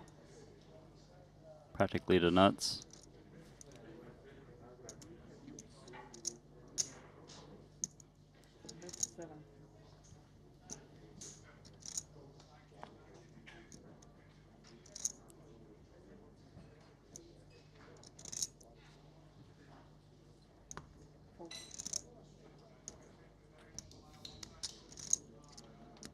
So 70 into 200. 35% pot. It's a good price for Jason. Great price for Jason. I don't think he's going to be going anywhere. I guess the question is whether he wants to raise and push some equity here. Potentially clear out some kind of like weak 2 pair or something.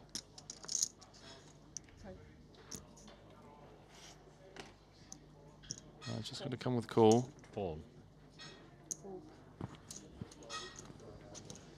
Big pot for JK. Looking for a 9, a 4, or a diamond. Doesn't find it. Raphael with the 3rd nuts. Nice for him as well that he's unblocking top pair. Also, Jason could have some traps pre. Aces that we're looking to limp pot.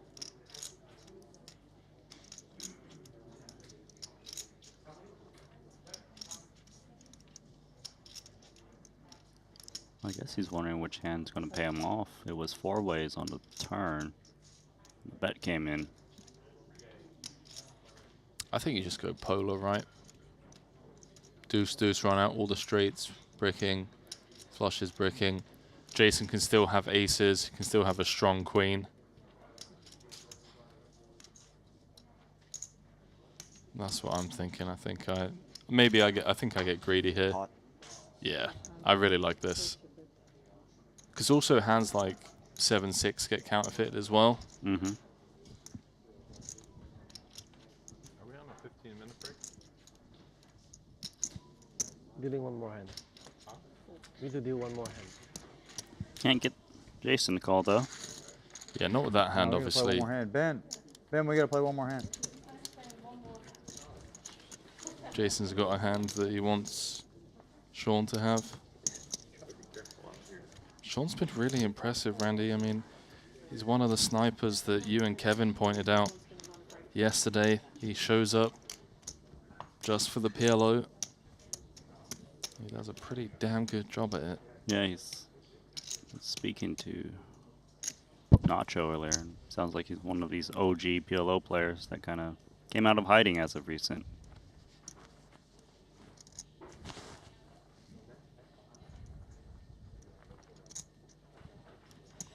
So one more hand to be played over here. We are in the money, so the pressure is off. Is it? It's 15 minutes, correct? Yeah. We will be going on a short I'll be right back. 10-minute break. I'm going to get something, and I'll be right back in 15 minutes. So, and we'll continue. Do I need to pay cash or no? Sure.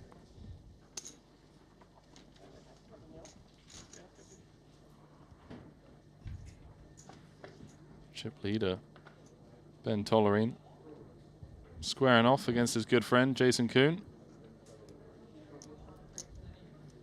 Jack 10 deuce, I mean,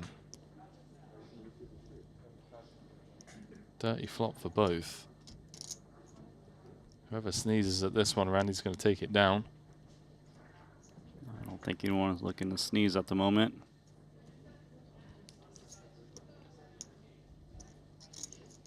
No improvements for either player.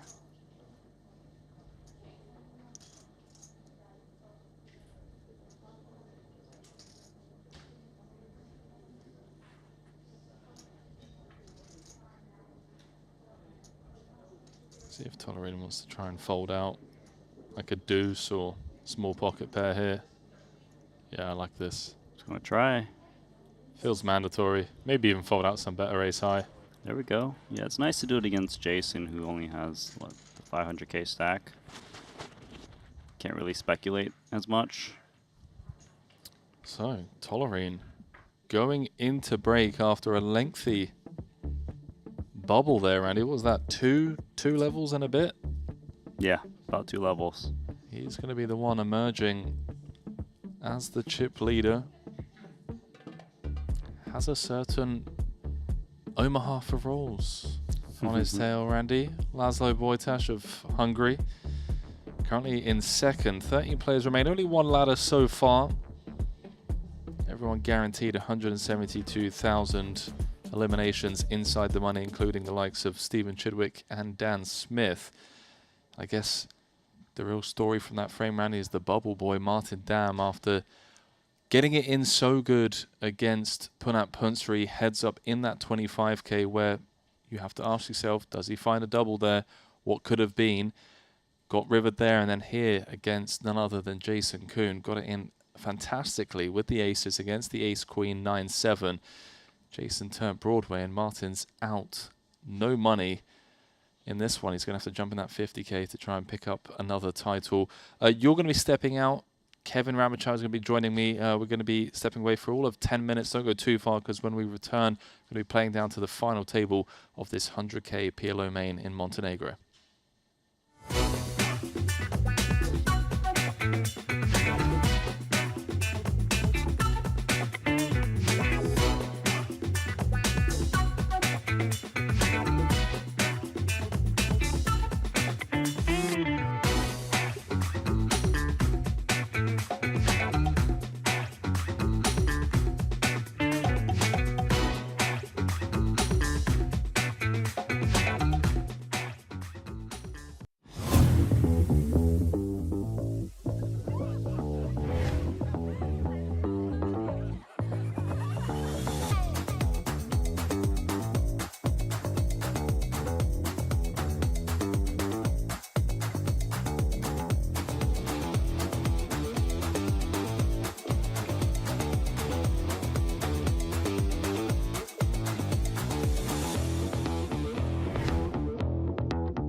Ready to dominate the tables? With GTO Wizard, the world's #1 AI-powered poker solver, you can instantly study any spot in cash games, MTTs, and spin and goes. Build custom solutions for your games, accounting for factors like rake, annies, or tournament payout structures. Plus, you can upload and analyze your hand histories with just one click. Beat the best, crush the rest at gtowizard.com.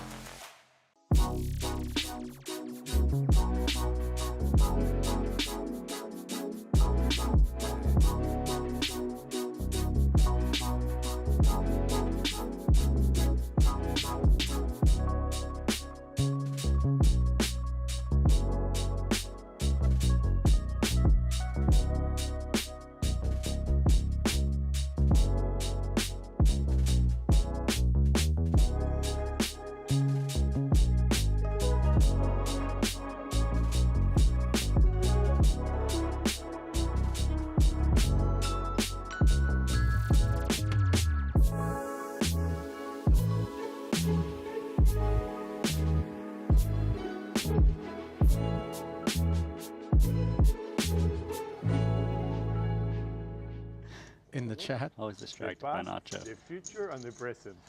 Yeah, you got the last one. I don't think Phil likes that we're calling him the past. You're the present, Phil. We all know you're the greatest of all time. It's just fucking around. Top set. Nacho's not effing around. Case card, by the way, putting him here. Ivy. Gonna barrel with the backdoor clubs, a 10, and the Broadway gutter. Now, Lonis has an open-ender in top pair. Sorry, queen's up. Well, Lonis is going to probably get this one in. I mean, he's only got 400K remaining. Pot. Does say pot. Trouble, because Barbaro, it's got top set. Probably just re-pots it. Try to clear out straight draws from Ivy, charge the max.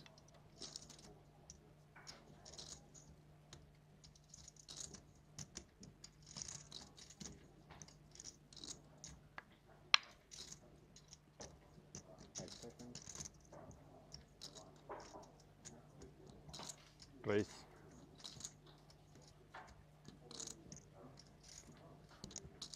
This is a pretty deflating thing to hear if you're Jesse, because you know that the queens and fours 550?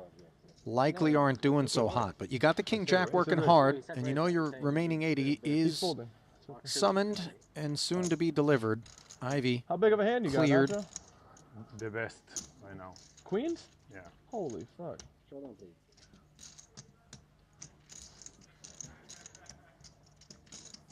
7-figure pot.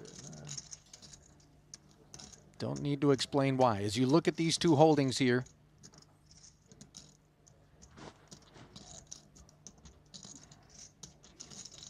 I took some liberties rounding up from the 980. Don't worry. But unless Jesse is looking to be liberated from this main event, he's going to need to find a 9 or an ace. We saw one in the bin already. No spade draw for either player. Can Jesse find it? Nope. GGs are issued. Wow. Yeah, Just I know. like that. Same thing as yesterday. Yeah.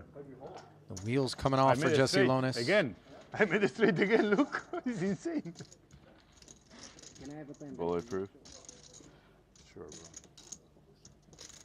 I thought I was drawing dead on that. Well, regardless of the outcomes in this main, Yeah. Thought we were still we're in the obviously soft bubbling here is disappointing. The future. Yeah, it's the future now. It's the fucking Or future. what awaits him tomorrow. This has been the man of the festival in Jesse Lonis. 4 final tables, 2 fourth places, 2 victories, but no money here in the 100K PLO main for him. Conversation, as you could say, for the psychological universe. Martin's chewing on these Rainbow Kings.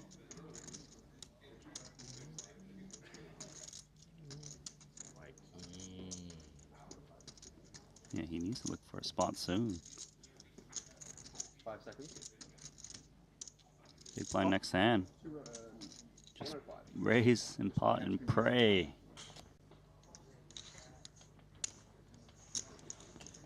10-10-9-8 for jungle. Think about doing the dirty? I mean, out of spite, sure, but this 105? range of hands from Martin Spite him. under the gun is incredibly strong. I mean, this is bottom here. King 9-3 is stone bottom. But Martin, the type that wants to play for the win. 2-8-5 out there. And I think it's go time. It's going to be very scary. Chips are going in. Can stand up in a hand, right? Second circle. Can I stand up in a hand? Yes. We should leave the table where it's fine. Is it hand for hand anyhow? It is, yeah. Two people both the same hand. It's not biggest stack. Yeah. Split, right? On different tables. Check. I think it is biggest stack. though. Check. On the same table, the biggest stack. On different check. tables, it will be. It'll be split. All right, I yeah. check. Check. Free card. Okay, so Martin here is very incentivized to try and get this to showdown, right, Randy? Mm-hmm. That's what he's doing here. They are currently hand for hand, so he's standing up. He's hoping All in. someone else is all in. So keep cards face down, come on, please. So that maybe he takes a different line. Keep cards face down, please, just for the time damage. Whatever, man. What do you have? Please don't just switch your hand either, 'cause it's the same thing. Yeah. I got a weird hand. Weird hand. Never seen someone jump to go look at the outer table. Yeah, that was something special. So we do have a hand brewing over here. It looks like Queen 3, King 2 diamond flop, turn Queen of Hearts playing the board, River 9 of diamonds flush getting there. Looks like went bet flop from Ivy, bet turn from Ivy, and now he's checked on over to Dan Smith on this flush completing river card. Jack 10 also gets there.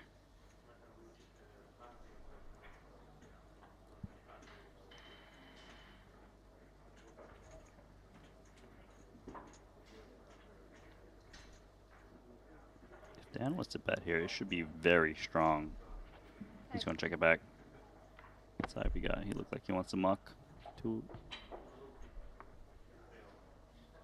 Is that a whole lot of nothing? Just ace high. Ivy just trying to push Dan Smith around He played the game. on the bubble. Wow.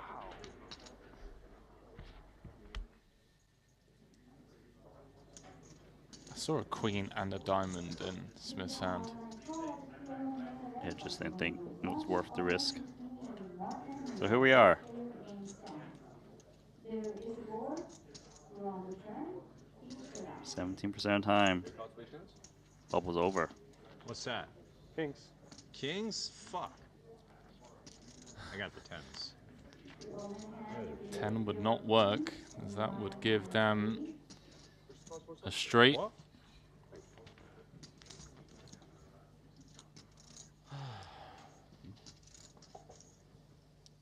Jungle man. So let me see a river, man. Come on. For a king 9 or an 8.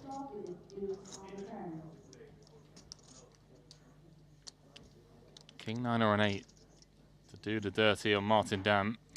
Does not find it. Big hold for Martin. The bubble goes on, my friend. Piece of shit, King. 155,000. Language, Jungle.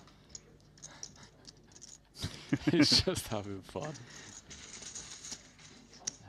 What a character.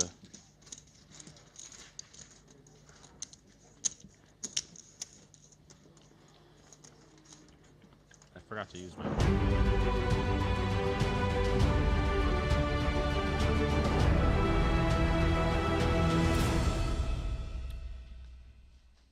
attention is still on this final 3 table coverage of the 100K PLO main as Kevin Ramachal steps in for Randy Liu. But Kevin, I just want to take a minute or so to just reflect on the journey up until this point. It's been a really cool trip, and we see players still showing up in this 100K. We've got Ben Tolerine in first, Nacho, Barbero, Phil Ivey, Daniel, Jungleman Cates, Jason Kuhn, and it's been like this for the last 14 days, where it feels like every tournament has had its unique story, and I don't know, I feel a bit spoiled after this trip here in Montenegro. Yeah, and I wonder how much Montenegro has to do with it. Such obviously a key stop here on the tour. The players seem to love it here, and it's bringing out the best in some of the most familiar faces, like all the people you just mentioned. Obviously, that good feeling at this stop can lead to success. Yeah, and the fact that the numbers we've been getting here as well. I mean, if we look at year-on-year growth, this event last year got 83 runners. This year we've got 93. So we're looking at a more than 10% increase, and we're just having insane turnouts in prize pools. I mean, $2.4 million up top in this main event. That custom Jacob & Co. timepiece as well. Obviously going to the main event champion. It's like, where do we go from here, man? I mean, we're holding 100Ks with nearly 100 runners in it. In Jeju we had 25Ks with nearly 400 runners. It's an incredible experience. Always up, Henry. We're always going up. Always up. We're always going up. I mean, let's see who's going to be going up from here. We are on the final 2 table bubble, and we're going to be coming back with, well, some short stacks at the featured table. Samuli, Samau, and Ding all on the lower end of the leaderboard. And then, of course, Laszlo Wojtas currently in second. Omaha for rolls, a true legend of the pot limit Omaha game. He's chilling over there with 75 bigs, and one can only assume he's going to be doing a lot of leaning. Omaha for rolls, maybe not a fair proposition right now at that table, I agree. Considering the rolls are 75 big blinds against 15 and under for the other 3 players of that table. Some storylines that could potentially develop here, of course. I mean, Jason Kuhn's still in, but he's on the short stack of 9 bigs. He's 13 of 13, but look, he's on the hunt for title 12. He's spun it up before. Nacho Barbero currently in 4th, looking for his 2nd title of the series. And how about Artur Martirosian, currently 3rd in chips, leading that Ivan Liao Player of the Year leaderboard race. We've only got this event and then the 50K left before we head into the final series of the season in Jeju. And look, if he can get another final table here, call it a top 4 or top 3, or dare I say, go on to actually take this down, I mean, I think it's just impossible to catch him going into Jeju. It's hard for the other players at this point with the success that Martirosian's putting together to continue needling him as a no-limit specialist. Such a consistent guy. Let's throw it down to the main stage once more. 13 remain in this 100K PLO main. 2.4 million up top. And a Jacob & Co. timepiece. Massive names everywhere you look. Ben Tolerine in 1st, Laszlo Wojtas in 2nd, Artur Martirosian in 3rd, Nacho Barbero in 4th, one of the PLO snipers from the States, Sean Raphael in 5th, Phil Ivey in 6th, Dan Voris in 7th, Waikin Yong looking for his 5th title, Jungleman Dan, Samuli Sipula picked up 2 titles here in Montenegro last year, would love to claim his 3rd, Biao Ding, Zhao Samao, and Jason Kuhn. Your final 13 inside the money here, all guaranteed $172,000 for their efforts.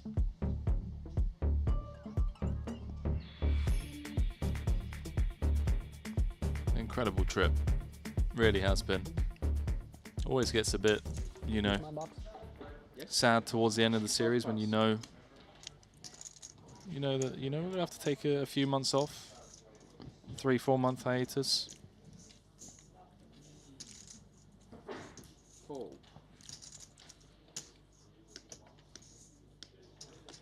Ding Biao. Enclosed in that hood.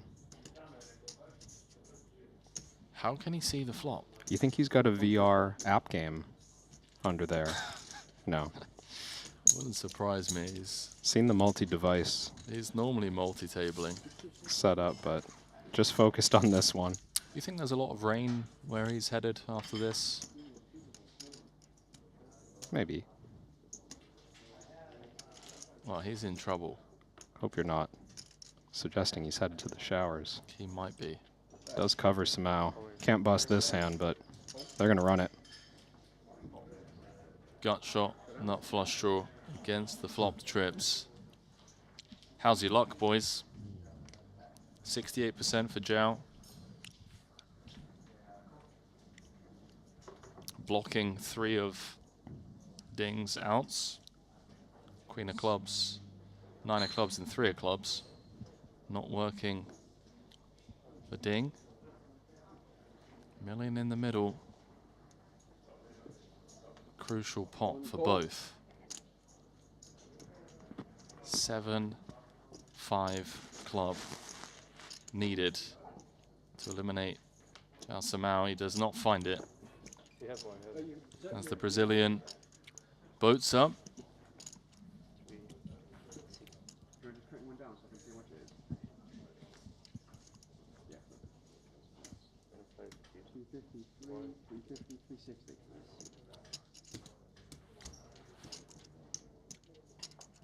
So Ding is left with dust.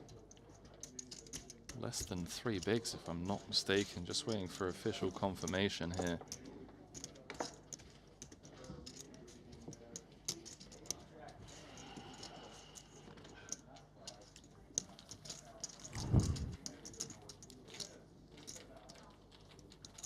Yeah, there we have it.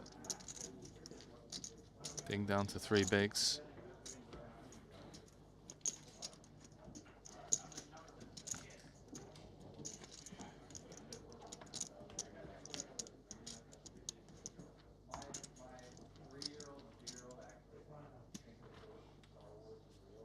Been a while since we've seen that man make a deep run. Came 3rd in this very card room this time last year in the 100K. 3rd for 982K. It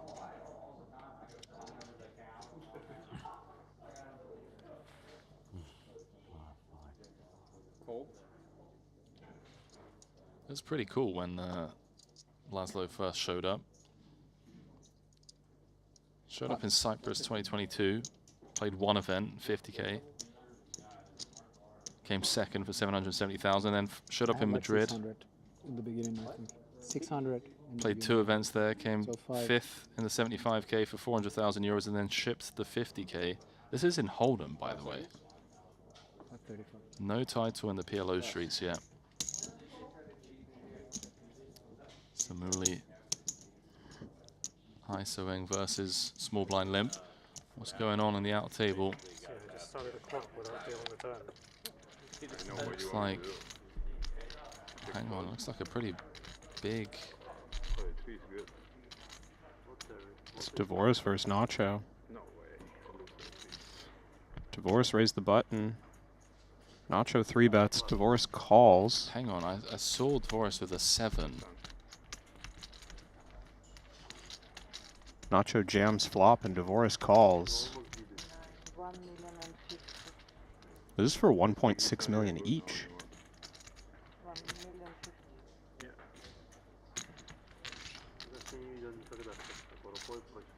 A near chip lead pot. Brutal stuff. 9-7-3, 2 hearts. Divorce had middle pair and a wrap. Nacho had the aces. Forest River trips.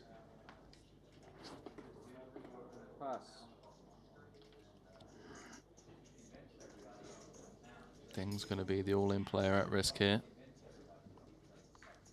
If Samuli calls, that is. Not going to. He's going to leave the bounty hunting to Laszlo Wojtas.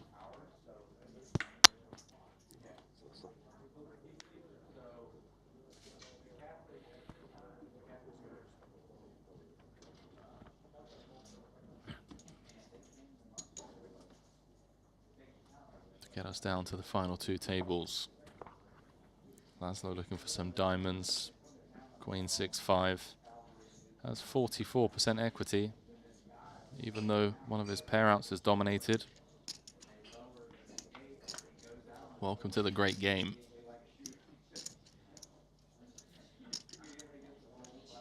Pair for both. flush draw for Ding, I mean, it's going to be really tough. Queen 6 for a 5, non-spade. Needed for the Hungarian to get us down to the final 2 tables. Can he find it? No. The king's going to hold. Ding's back up to 7 big blinds.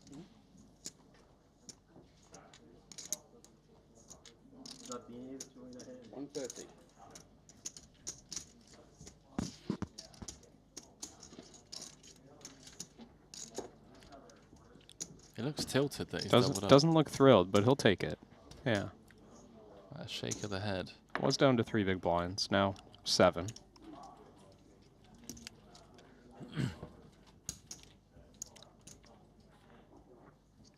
Sees how far the climb is. Up Mount Laszlo to 3.6 million. He is a massive tilter, isn't he? Loves it. Like, anyone wins a pot against him, that's it. It's just like... Game on. It's just game on. I remember 4-handed in the PLO main. That Sergio Gonzalez won in Jeju. Oh, yeah. Like, there was like a couple of spots where they were all in flipping, you know, like top pair against like flush draw and an open ender. And then flush draw and an open ender gets there and it was just the end of the world for Ding. He was just like, oh my God, like, can you believe how good this guy runs? Yeah. I do love to see the emotion of players even at these stakes. I think if Ding Biao was more confident with his English, he would just be Nacho Barbero. I think he could bring that same level of personality and I think he could, yeah. Feist. Just trashing on absolutely everyone. Yeah. That's going to go in again.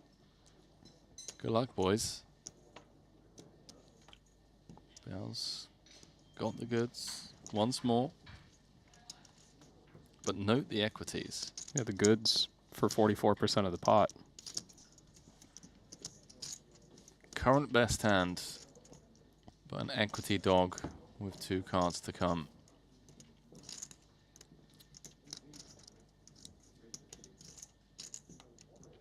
And there you go. Perhaps that's why Laszlo turns the straight. They are looking for a 10 or a 6. 4-outs wants to get back into this fight. Back up to 12 bigs. Doesn't find it. GG, sir. That means we are going to be down to the final 2 tables.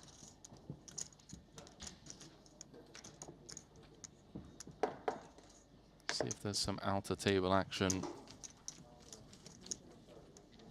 to look forward to before we pause the clock, as we do obviously have that equal amount of hands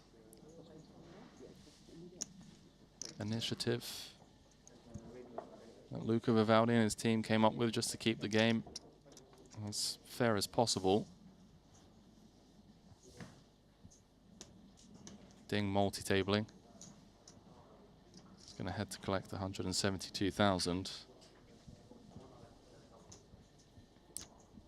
The walkout shot doesn't really work as dramatically when he just stands still in the middle of the room, does it?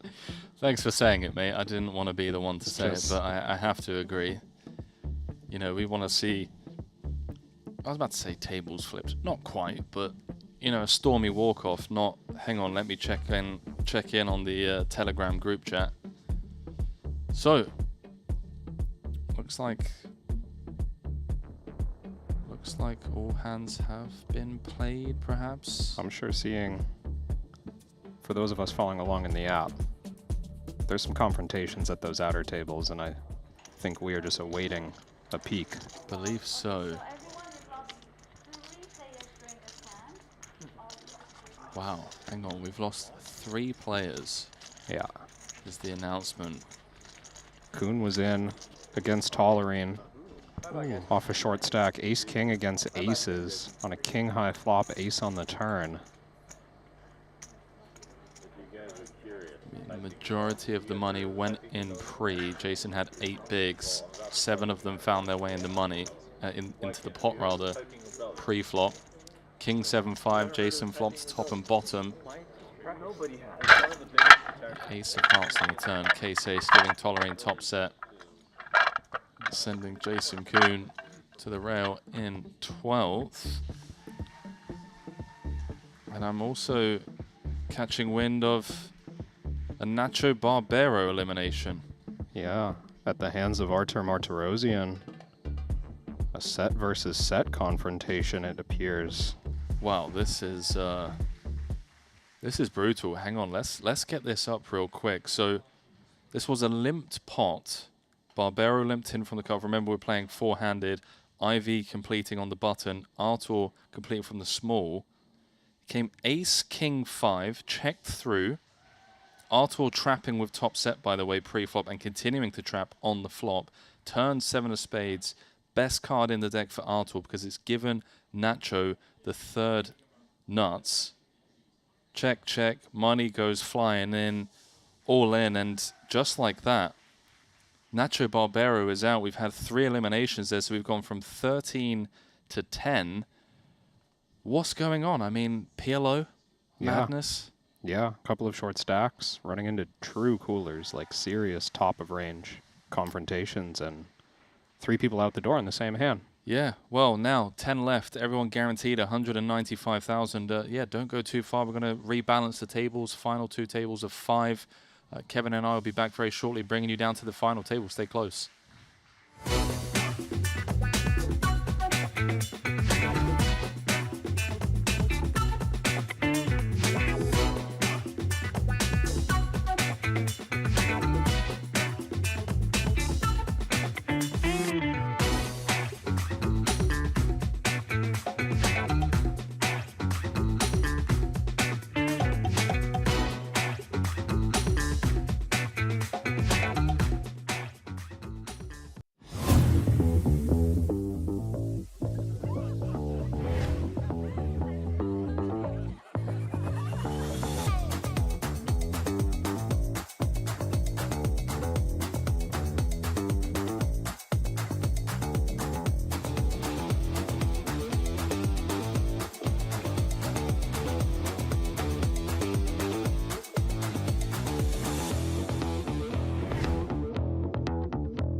I've played against the best, I've won on the biggest stage. But what if I told you, it's not just about luck or talent. It's about using the right tools. GTO Wizard is the fastest and most efficient way to study any spot in poker. This is how you level up your game. This is how you unlock your potential. Don't get left behind. Get GTO Wizard today. Beat the best, crush the rest.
Jason's forced in with the double suited. He doesn't love it because he knows that if he loses this, he's going to become the shortest stack.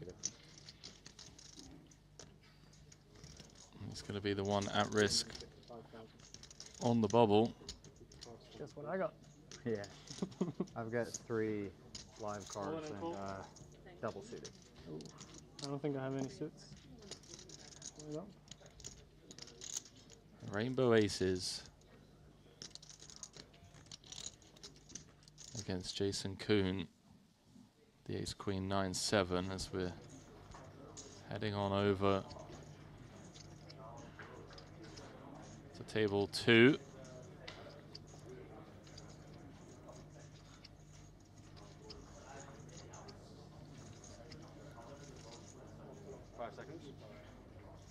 So Samuli, he's in a pot post flop, and he's also a short stack.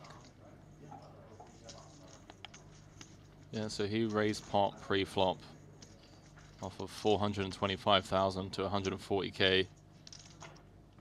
And he's continuing for 50 into 340, knowing that Martin is about to be all in at risk. 5 seconds. Playing with a frustrating fold. Lets it go. Crucial spot there for Sibala. 2-time Triton champion. Happy to just take it down on the stone bubble. So here we go. Martin Dam, the all-in player at risk, has done a fantastic job at staying alive so far. Randy managed to find that double earlier. Navigated these murky waters well.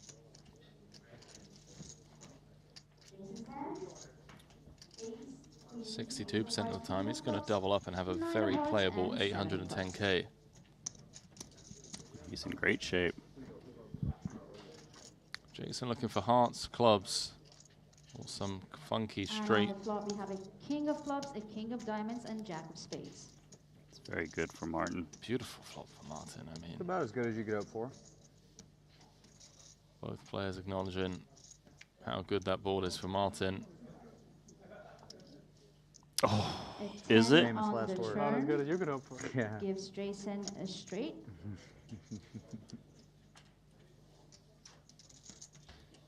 Three How outs. about now? Ace or a king needed for Martin Dam. Doesn't find it. On the river, Jason has a straight. Is out. We've lost Martin in this hand and are down to 15 players remaining. Main event players, you're now in the money. Is out on the stone bubble. So getting it in as good as one can hope. Tough couple of days. Lost heads up. Put up Punsri.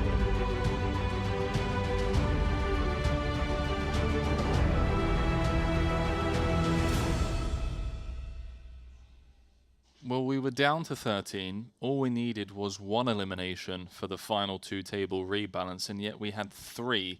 An elimination on all 3 tables, meaning we're down to 10, 2 tables of 5. And Kevin, I want to ask you straight off the bat, I've got both tables open here. Looking at table 1 and table 2, which table would you rather not be on and why? Well, first of all, Henry, do I have to choose one of these tables? Because I am going to get eaten alive at either one, but I agree. I'll entertain your question. If I have to choose, I'm thinking table 2 right now because I look over at table 1, which is eventually our feature, and I'm seeing number 1 and number 2, Ben Tolerine and Artur Martirosian. Over here at table 2, which you can see on screen, yes, Laszlo Boitas, dangerous, extremely dangerous player, 3.9 million in chips. Dvoris, very competent PLO player as well, but I'm just feeling like at this table we're going to see a little bit less of the raw aggression, a little bit less of the pressure spots being delivered. I'm a little bit worried about table 1 when we've got Artur Martirosian on top and players like Cates in the middle. Yeah, I mean, I'm quite surprised that you chose that table, by the way, because I'm thinking Artur's going to be typical Artur fashion, bull in a china shop, running wild on the final table bubble. Yeah. Tolerine, who has been, for me, playing world-class PLO. I mean, the way he navigated that bubble, he chipped up from, I want to say, like 2.8 million to 4 million on the bubble, something you'd expect of from a player of his caliber. And then Jungle Man Dan, he's been getting involved. He's been highly entertaining. But yeah, I can see why you would pick table 2 as well as the table you'd rather not be on. Let's see. I mean, we're going to throw it down to the main stage once more. 10 players left here. We've got Ivy in the mix. We've got Tolerine. We've got Martirosian. It's going to be a classic PLO main as we look to play down to a champion. Said champion's going to be heading home with $2,390,000. Everyone guaranteed 195K payday. We're currently a $47,000 ladder between 10th and 9th, and it just gets bigger and bigger from there on out. So the short stacks going to be keeping an eye on each other. Average stack, 47 bigs. So plenty of playability here in Montenegro. I highly recommend, if you haven't already, download the Triton Poker Plus app, open it up, and get both tables open for your viewing pleasure while watching the stream. Keep an eye on Ivy, Dvoris, Young, Rafael, and Wojtash on that secondary feature table. We'll be doing our best to bounce between both, of course. Both. Could go that way too. Yeah, you it's know? like close to 1,000, I think. I guess I fold. I don't know. Between 600 and 900 something. Has it been? This is the table.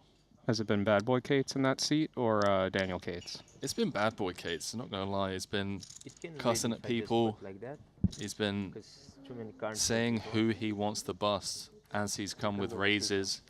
He's been targeting Wai Kin Yong a bit. But like totally or Wai I Kin will on show you next time. the other table. population of So I'm only raising it up to 150. Into Ben Tolerine's big blinds. Equity denial top of mind for the covered player. Charge as much as possible for that chip leader who's going to peel very wide.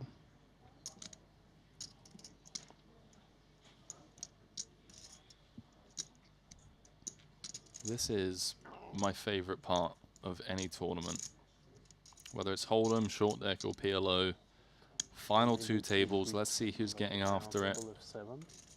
Let's see who's going to put themselves in the best spot to actually go on and win this one. And also, we just get to see how people as decorated and accomplished as Samuli Sipala navigates these awkward 10 to 20 big blind stack depths. Yeah. Will not wait 17 minutes more. okay, yeah. And then it stops with 6, right? Yeah, and we'll have This one's getting interesting. I wonder if Tolerine just feels he has enough showdown value here. That's how it looks. And you also worry when considering thin value as the chip leader. Would Samuli really get it in light or call light ever? You know, maybe just an argument for stabbing the flop to deny some equity and fold out some live cards, but I think Tolerine recognizes that it's going to be difficult to ever put in money against a weaker hand. I don't want to state the obvious, Kevin, but that's what I would call a comfortable river card for Samuli. Yeah, full house. Probably the Just best in hand. case he was up against like a weak flush. Just going to check it on over once more. Go for the value check raise on the end, hoping to run into maybe a low flush, rivered straight, this kind of thing. No dice this time. Just giving as much rope as possible to Tolerine to do something crazy, and Tolerine not taking the bait. So Samuli chipping up nicely. One hand at a time, baby.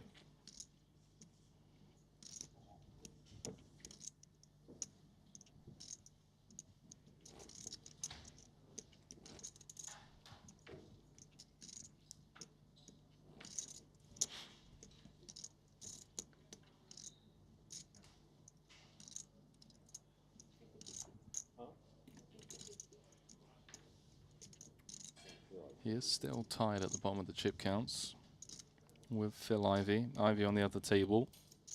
But 19 big blinds. It's plenty deep.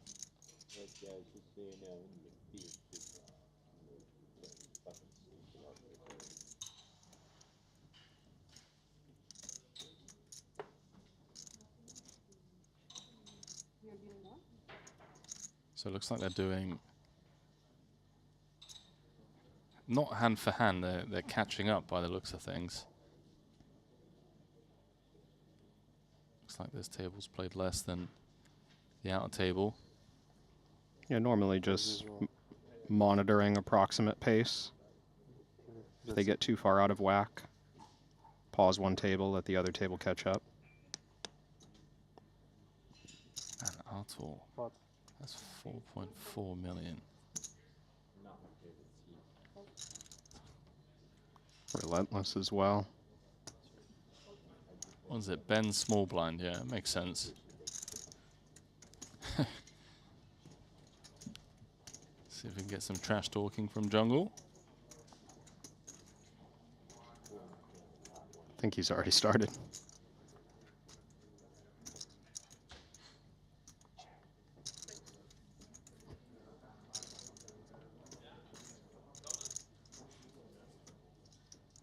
Pretty tilting. Due to the massage he's getting right now. Can't actually hear what he's saying.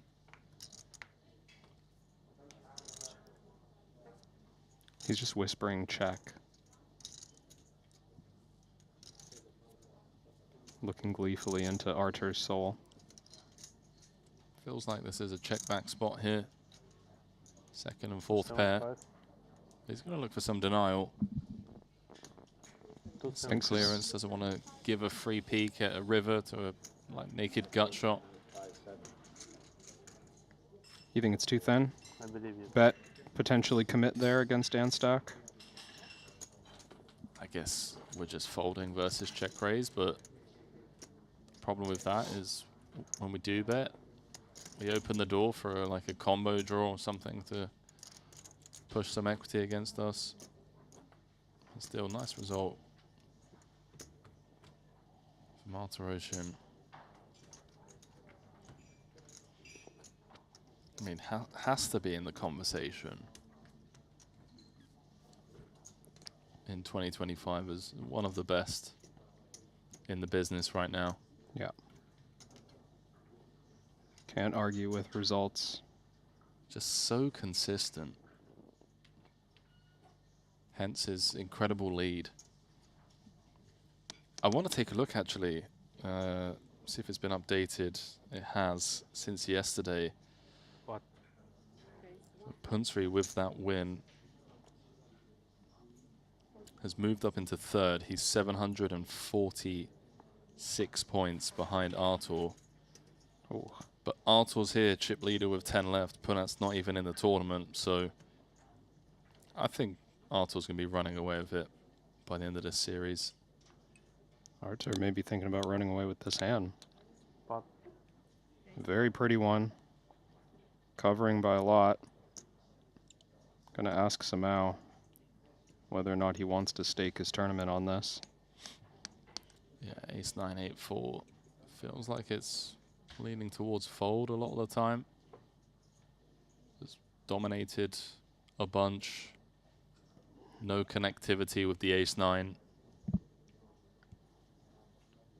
Samao's in a tough chip position, not exactly under a lot of risk premium right now as he sits basically tied at the bottom. Hence the call. He's going to make the call, try and flop a piece. Wants to put himself in a spot to actually go on and win this tournament. He's not looking to ladder. That's what makes these Brazilians so tough to play against. Always playing for the win. Well, I think money is going in, friends. Double gut shot and a flush draw for Zhao. Top pair. Backdoor spades and a gut shot for Artur. And you can see Zhao actually has 58% of the equity, even though he's currently unpaired. Ace 10, 6 heart would do the trick. Is it just too many outs? Feels like it might be too many outs. Heard that wasn't a thing in PLO. No, it's definitely a thing in PLO. How many outs does he have? You just named them all. Wow. Add deuces to the mix. ace, deuce, 6, 10, hearts, needed. Wow. Too many outs. Someone calculate that for me. I will take it. I think he had, what, 22 outs? Too many to fit a graphic on screen. It's my impression. I mean, I guess when it's 50-50, are they still outs? 19 outs? Off the top of my head? I'm struggling this, you know. Late into the series. 3 deuces, 3 sixes, 2 tens, 3 aces, and then 9 hearts. Some of those are duplicates, no? No. That's why I said 3 deuces, 3 sixes, 2 tens. James saying one of the aces is duplicate, so 19. Hang on, 19. Sure. See what chat, you know, chat's locked in on this stuff. I They'll don't know. even know why we're bothering right now.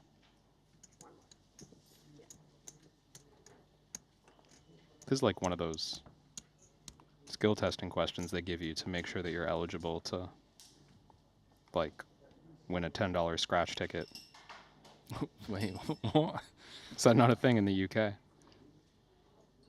If you want to, like, win a prize, sweepstakes or something, you need to prove that you can, like, do basic math. It's like a CAPTCHA, but from the 1970s. I'm in trouble.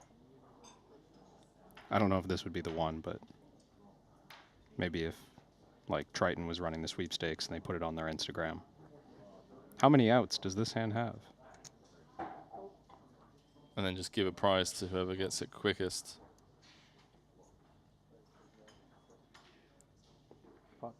People are saying 23. Where are you getting 23 from? Yeah, a couple 22s, someone 23, a couple 23s. So I've got 3 deuces, 3 sixes, 2 tens, 2 aces, and then 9 hearts.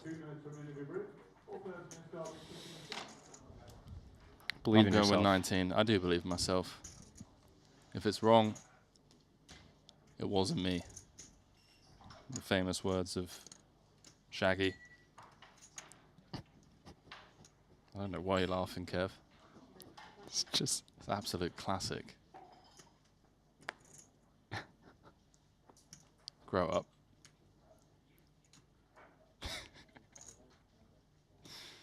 Oh, down to 9 now. In the words of the great poet, Shaggy. It wasn't me. Rush Hour CSGO saying graphics at 48%, so 19 of 40 outs. Nice. Thank you, mate.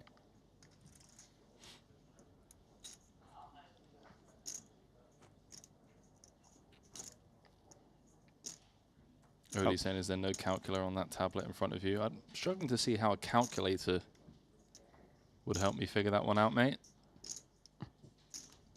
Talking about simple math, the addition of 3 plus 3 plus 2 plus 2 plus 9. I mean, I know I'm not the sharpest tool in the box, but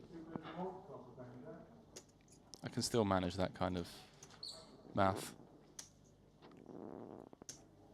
Double suited aces on the button for the chip leader.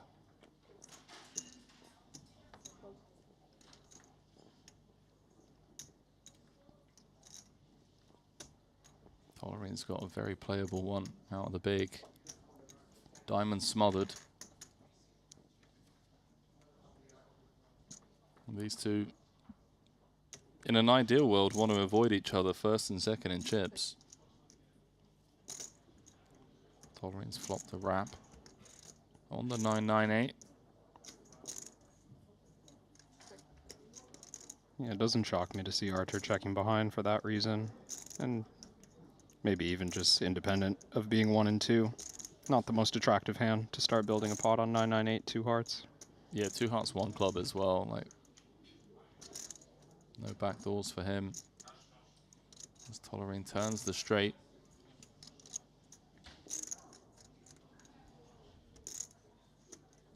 His position, the more interesting one, I think. Tolerine being covered by a reasonable margin. But with 10 times the pot behind or so, Tolerine's relatively unafraid of this one getting out of hand. 2-tone turn texture. Archer looks like he's just Wow. out. Wow. That's Two impressive, different man. Yeah, that's a nice fold. Spades and diamonds. That's very impressive. I don't even know how I feel about that fold. Tolerine's big blind calling range should still be quite wide, right? So plenty of bluffs around. No guarantee that he's interacting as well as he was there.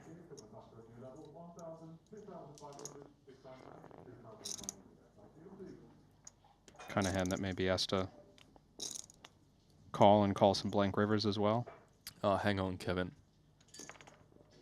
Someone in the chat saying easy fold. You're right. We missed that. Yeah, just an easy fold, that. I did see. Artur made it look easy. Going back a bit in the chat, I did see a nice hack for figuring out the 19 outs thing. Go on. Because graphics showed that it was 48% equity. 130. So if you just know how many dead cards there are, if you trust the graphics. If you trust the graphics being the important part here. 12 cards were shown, 40 cards remain. 19 out of 40 is 48%. Yeah. There we go. Learn something new every day. I learned earlier on when Randy was in the booth that it's padel, not paddle. Oh, I'm well, saying that's... it wrong. No, I think they must be saying it wrong. Who's they? Everyone who's not saying paddle. No, it got hard confirmed. Randy confirmed it. Jungle Man confirmed it. Everyone in the chat confirmed it. It's padel. I mean, you know, language is kind of a fluid thing. Pronunciations change over time, depending on how many people mispronounce something. Eventually it just sticks, and then the right way becomes the wrong way. I agree. I mean, this is the PLO main event. I don't think that one's gonna... That's gonna stick. That's not... It's not even a word. PLO.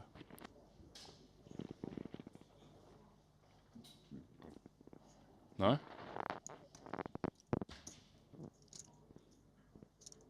Anyone? Got at least one paddle supporter in the chat. And I might be stretching the intent of the way that they wrote it.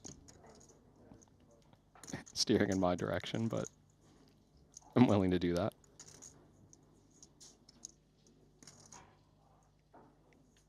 Fun flop here. Arthur's somehow found trip sevens. Ben's got an open ender. He limped button. Interesting to see that Ben is willing to play pots against Artur. Limping on the button, just believes he has a pretty sick post-flop edge. Yeah, and this just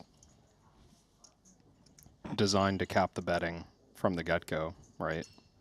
No path to Artur putting Ben at risk, even across 3 streets, as long as Ben starts the hand off with a limp.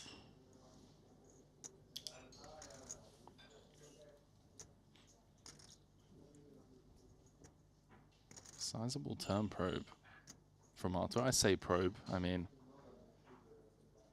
Yeah. Questionable use of the word, given that it was a limped pot. I would still call it a probe. Thanks, Kevin. I think it's fair.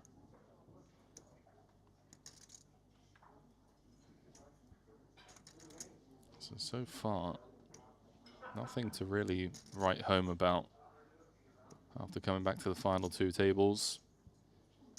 A lot of small pots being played between Tolerine and Artur.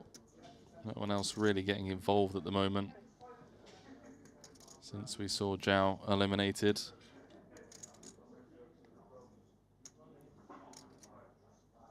Curious if Ben thinks he has to bluff this one. Artur slowing down. Many straight possibilities for Tolerine once he calls turn. King 7. No bluff. King 7 is good, my friend. Artur extending his lead atop of the chip counts.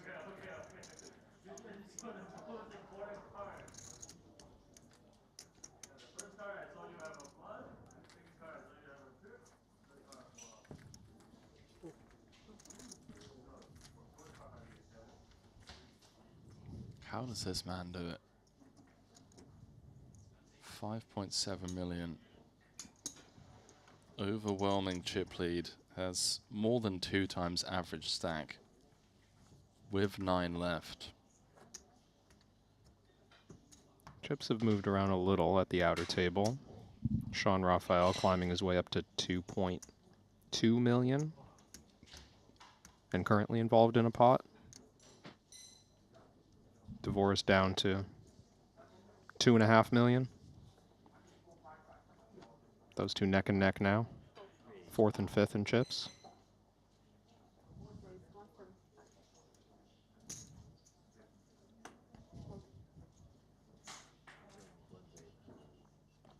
He's just so consistent, man. God damn it. Who? Artur. Yeah, sorry, I said that kind of following on from a thought a few minutes ago, but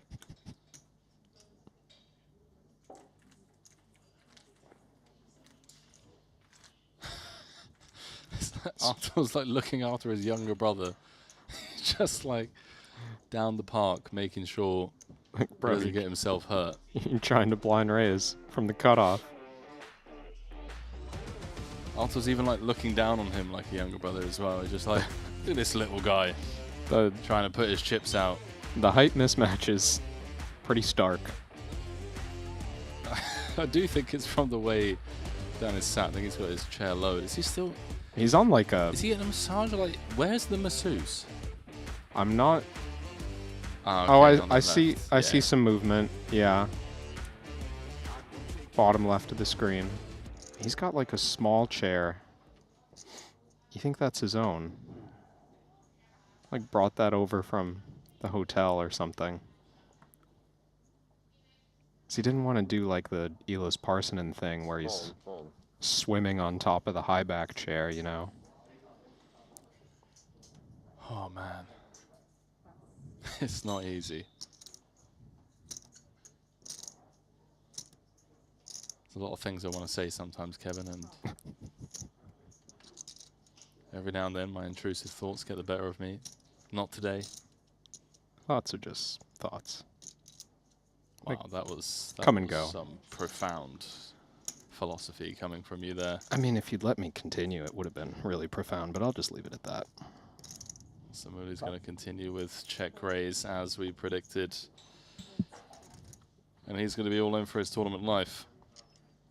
Because Tolerine has the goods. And this is just the coldest of decks. Blind v blind. Good luck, gentlemen. Samuli with no live suits. Solid hands. No live suits. Thank you. The facial expressions match it. Recognizing just how grim of a spot this is. 40 big blinds in the middle. Can the two-time champ escape this one? Oh, looking very unlikely. No draws whatsoever. 2 pulls at one of the remaining 2 kings.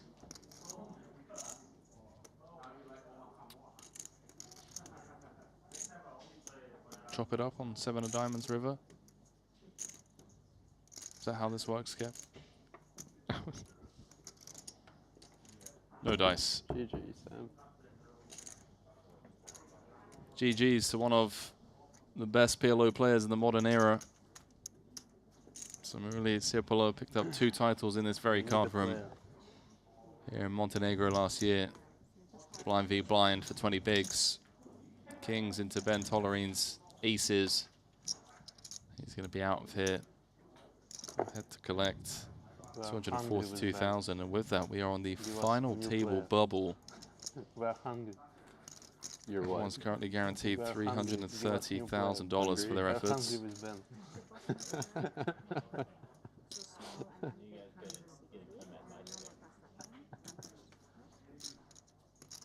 Okay, you can play. You are our friend.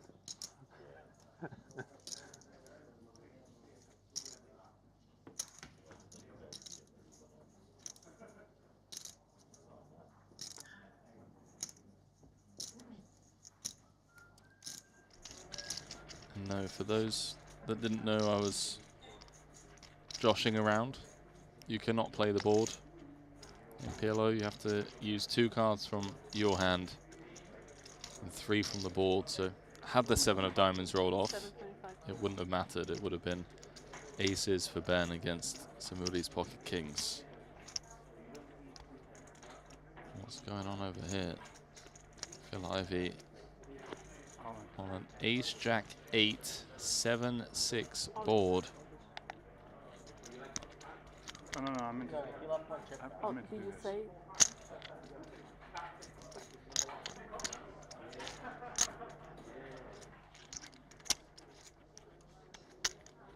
Bit dicey. Thought I heard that as well. He said all in, but he's left a 5k chip back. Easy mistake to make. Wykin is in the tank here.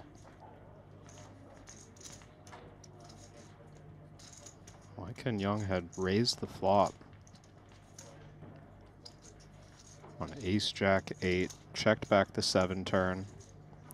Now faces the effective shove on the 6 river. This was a limped pot. Ace jack 8, Ivy bet 75k 3 ways. Wykin raise it up to 250. Ivy called 7 of hearts on the turn, completing the 10-9 straight. Went check, check. River. Ivy's bombed it. Effectively all in. 650 on request.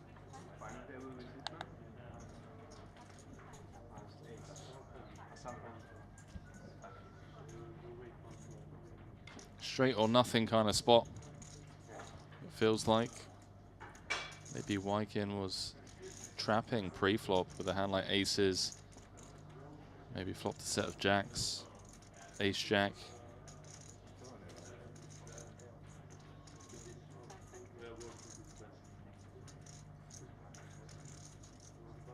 All kind of the same thing. Aces, jacks, ace jack. I don't think Ivy's ever doing this with like pocket 8s or somehow a turn set of 7s. Yeah, certainly the 10-9 completing on the turn. A huge shift. Cool. So Wykin's made the call, and he's going to get shown the bad news. Ivy with the nuts. So with that, I believe Wykin is down to around 6 bigs or so. He's now the shortest stack. 300,000 back there.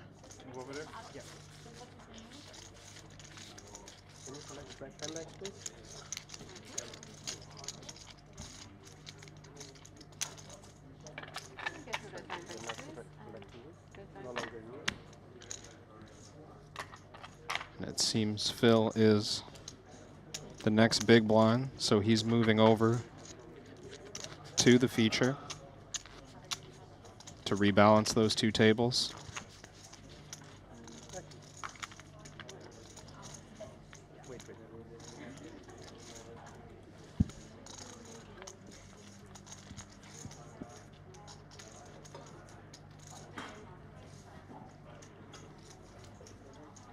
workouts. Phil Ivey playing the game.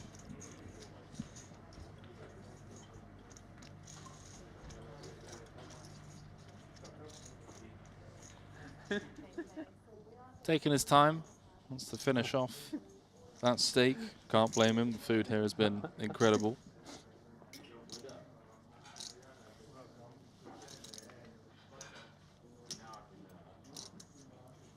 Let the man eat. That's what I wanted. So Ivy joining Jungle Man, Martirosian, and Tolerine. Pretty uneven stack distribution here at this final, feature table. 114 bigs, 107 bigs, first and second in chips against the 41 bigs of Ivy and the 21 bigs of Jungle Man Dan. Average stack of 58 big blinds in this one. Could be a long night, Kev. Currently on a $100,000 ladder between 8th and 7th, and of course a chance to pose for a final table picture. It's got a lot of EV. The walkout is pretty exciting. Everyone wants to do a walkout, right? They are fun. I think Jason once did a backflip I saw that one. during one of the walkouts. Hold Kate's might have a dance in store. on. Yeah, so here we go. It's the short stack, Waikin Yong. All in on the final table bubble with his final 6 big blinds against Dan Boris. It looked like Waikin opened for pot from the cutoff. Dan has asked for all of it.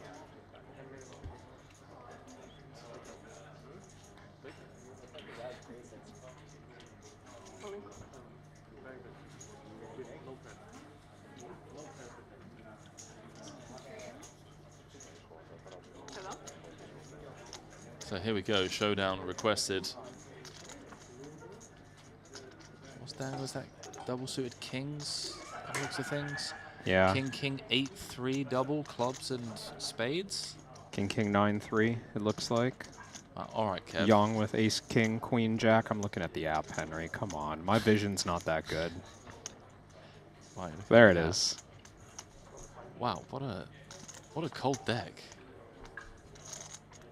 Non-club ace needed for Young, doesn't find it. That is as kind of cold as it gets. Ace king queen jack for 6 bigs. I mean, you're calling your buddies over, you're high-fiving the dealer as you put it in, and you get shown the double suited kings. So with that, that's come relatively quick, Kevin, if I may say so. I mean, we had, what, 13 left. Took us a while to get down to the final 2 tables, and obviously we had the 3 players eliminated from 13 to 10. Yeah. And now it feels like in the space of, what, half an hour, if that? We've gone from 10 down to 7. Average stack coming into this final table is going to be 66 big blinds. It's Artur Martirosian. Would you believe? I mean, at this point, I'm kind of over it. The guy's just one of the best. He's just one of the most informed players, whether it be Hold'em, whether it be PLO. He is currently leading the Ivan Liao Player of the Year leaderboard race. He's coming in to this final table as overwhelming chip leader, and if he can pick up, you know, top 3 spot here, I think we've just got ourselves a winner. I think he's going to be impossible to catch in Jeju. Yeah, I mean, Player of the Year race certainly looking locked up for Artur. Let's not sleep on Ben Tolerine, who's just 8 big blinds behind. He's got over 100 big blinds, coming in second in chips and coming off of a 2nd place finish in the 150K no limit. I mean, Ben has what's starting to become an incredible series. Really a chance to put a cap on that. Yeah, especially with $2.4 million up top in this one. And let's not sleep on the likes of Laszlo Boytash, Omaha Farol's an online PLO legend. I mean, the guy has played ridiculous stakes. And we've seen it online, like as high as, I want to say, 5K, 10K, probably even higher at some point in his career. Dan Voris, two-time champion, another final table for him here in Montenegro. Sean Raphael, one of those PLO snipers from the States, venturing out here, seems to always get it done in the four-card streets. And then, of course, two legends of the game that really don't need much of an intro. Phil Ivey, a five-time champion, and Jungleman Dan, who was out, I want to say, very early on day one on his first bullet, played one hand, flop top set against Sean Raphael. Sean turned a straight and it held across turn and river. And there was a bit of chirping on Twitter from Jungle saying he's not playing tournaments again, they're so boring. But yet here he is, re-entered and now at this final table. Yeah, Dan's ready to make a splash, it seems like. Looking forward to the final label intro for him. Well, we're getting ready for this final table. Luca Vivaldi and the team are going to be preparing the stage. These 7 are going to come out, guns loaded, ready to rock and roll as they look to take down this Triton trophy and, of course, that custom Jacob & Co. timepiece. Ali Najad's going to be stepping in for me. But yeah, viewers, stay close, don't go too far, because when we return with the final table of the 100K PLO main event here in Montenegro.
Ready to dominate the tables? With GTO Wizard, the world's #1 AI-powered poker solver, you can instantly study any spot in cash games, MTTs, and spin and goes. Build custom solutions for your games, accounting for factors like rake, annies, or tournament payout structures.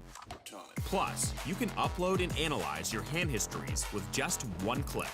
Beat the best, crush the rest at gtowizard.com.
Well, you got a glimpse at the beautiful Jacob & Co. Triton Epic X-Watch just before this break ended. That's what awaits someone along with $2.4 million, the biggest prize ever awarded in a Pot Limit Omaha event. Ali Najad back in the saddle alongside Kevin Rabichaud. Adversarial proclamations here. My apologies, Kevin. It's not a competition. We're on the same team. I mean, it could be if you want. Like, listen, if it involved Pot Limit Omaha or No Limit Hold'em, you would win. That much we know. We also know that it's very much a competition in terms of the remaining 7 players, as Wai Kin Yong's departure brings us to this point. $433,000. That's what they've got on lockup. But when you consider almost $2 million in additional monies are available, Kevin, this is going to be a grindy affair. There's no question about it. Blinds 25, 50, and 50. I mean, these dudes aren't going to be giving up an inch. No, I can't imagine so. And also, just with the lineup that we have, the experience at high stakes is undeniable. You've got players who have played the biggest cash games in the world, occupying the majority of these seats. We've got Ivy, Boitas, Tolerine, Cates, all at this final table of 7, all have played astronomical stakes PLO. I mean, they're going to be comfortable with that $2 million prize. Well, who's going to be more comfortable and who's going to be less comfortable as you look at the draw, which is very relevant in terms of who's running good and who's running bad. I mean, disastrous draw for Ben Tolerine here, right? He's second in chips, huge stack, and he's got Artur Martirosian to his direct left, and maybe not knowing what to expect from the no-limit specialist in this format. I mean, these guys are so deep. Even at the bottom of the chip counts there, Jungle Man with the 24 bigs, as you mentioned, like, he's just going to be so solid. They're not going to be in a rush to just plow chips into the middle. In particular, when you consider the ICM of these payouts, the immediate ladder right now between 7th and between 6th is going to be good for 116,000. Can't be overlooked. Let's send it down to our own Luca Vivaldi to handle the particulars.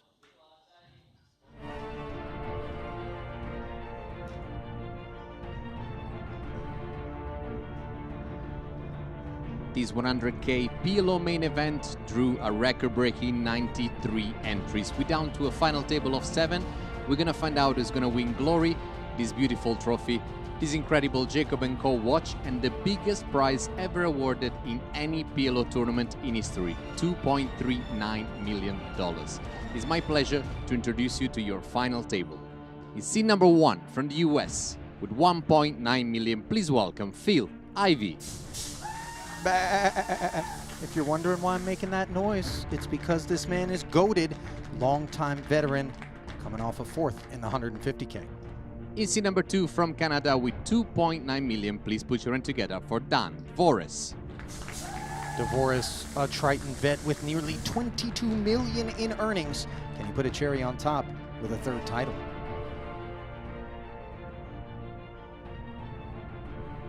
Our seed number 3 is from Hungary with 3.9 million. Please put your hand together for Laszlo Bujtas. Well, he's played 2-card before, but not on this festival. 4.2 million in earnings. Coming in on the hunt for title number 2 is the Hungarian sniper. In seed number 5 with 2.3 million in chips from the US, please welcome Sean Rafael. Does his thing behind a monitor more often than not, but he's played the biggest stakes. 226K in Triton earnings coming in. Also from the US, in seed number 6 with 5.3 million, please put your hand together for Ben Tolerine. Fresh off of a 2nd place, 3.4 million plus takedown in the 150K. Tolerine on the hunt for north of 8 figures in Triton earnings. Our chip leader in seed number 6 with 5.7 million from Russia, please welcome Artur Martirosian. Ivan Liao, Player of the Year award leader with 2 titles under his belt and some solid results here in Montenegro. Last but not least, closing our final table in seed number 8 with 1.2 million from the US, please welcome Dan Jungleman Cates. He played just 1 event in Jeju, placed 2nd in the 100K No Limit main. Where will he place here in this PLO?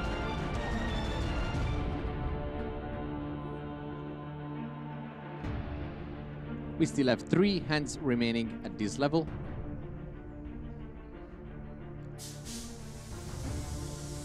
The button has been drawn on Phil. I wish you all the very best of luck. Daniela, shuffle up and deal, please. Thanks, Luca. Just a few hands remaining, as he mentioned, at this blind level as we get underway with our 7-handed final table here in the 100K PLO main. Jungle bringing up the rear in an American-heavy lineup here. North America overrepresented when you factor in DeVoris, but Martirosian and Bujtas, more international participants, and the richer part of the leaderboard being occupied by them. 8 bigs back is Tolerine Kev, but as you pointed out, his seat draw disastrous. We'll see how he chooses to approach things, and for that matter, when he chooses to get involved, how Artur reacts.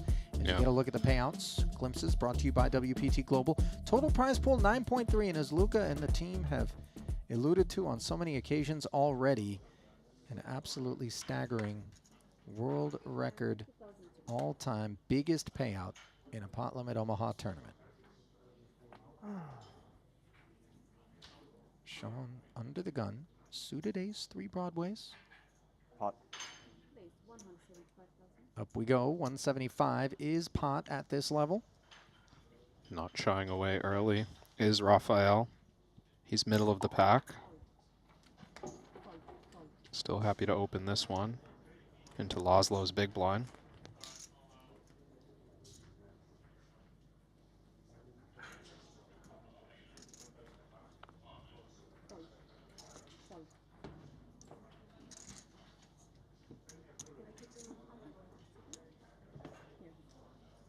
Is that rolled up threes I saw flashing there?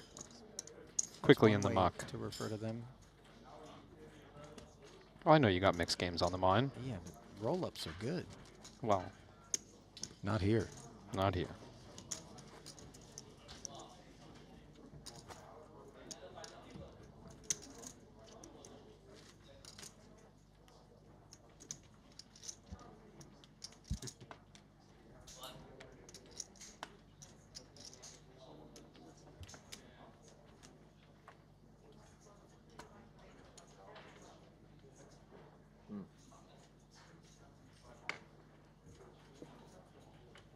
Now here's Tolerine. I don't think this one gonna pique his interest. Artur, not interested as well.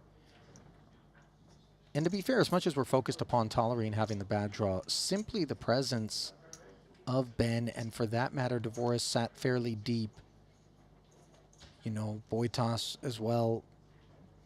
That does dissuade Artur, perhaps to an extent, from maybe getting after it, because as much as he's able to leverage ICM pressure with the big pay ladders we've touched upon, I mean, these guys, they're still going to be willing to get sticky and fight. This isn't a passive bunch. Yeah. Right away. Exhibit A, Your Honor. Button open and Boitas pushing back. Bad suit here for Dvoris.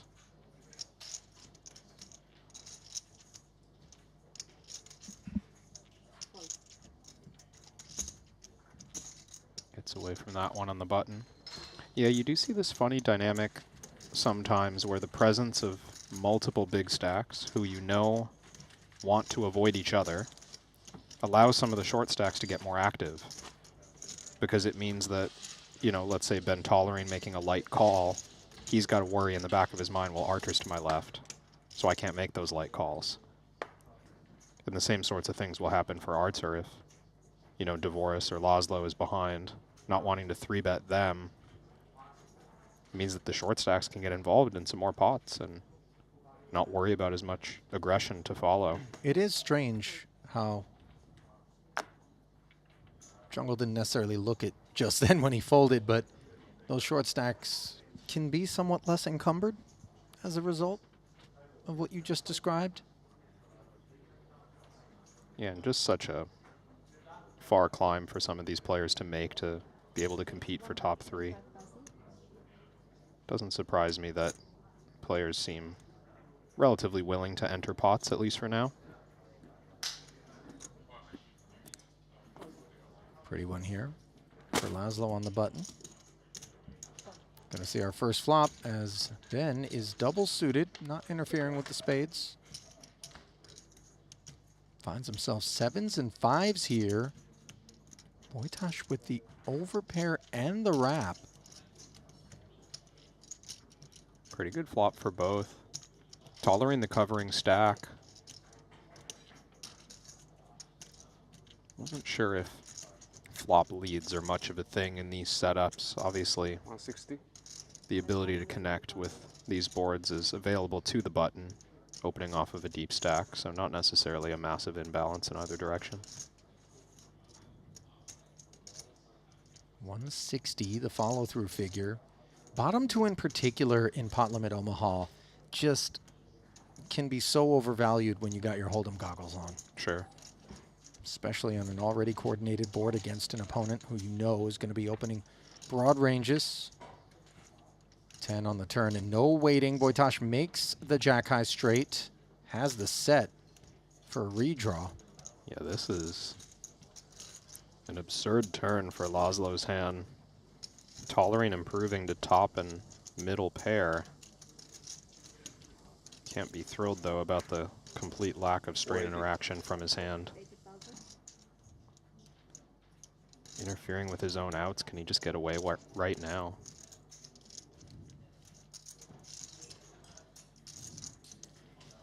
480. Oslo really wasted no time putting this bet together also. Wonder how Tolerine reads the speed. Yeah, I mean, covered on a board with this many straights present, you are going to need some serious interaction to be willing to bet this size and quickly.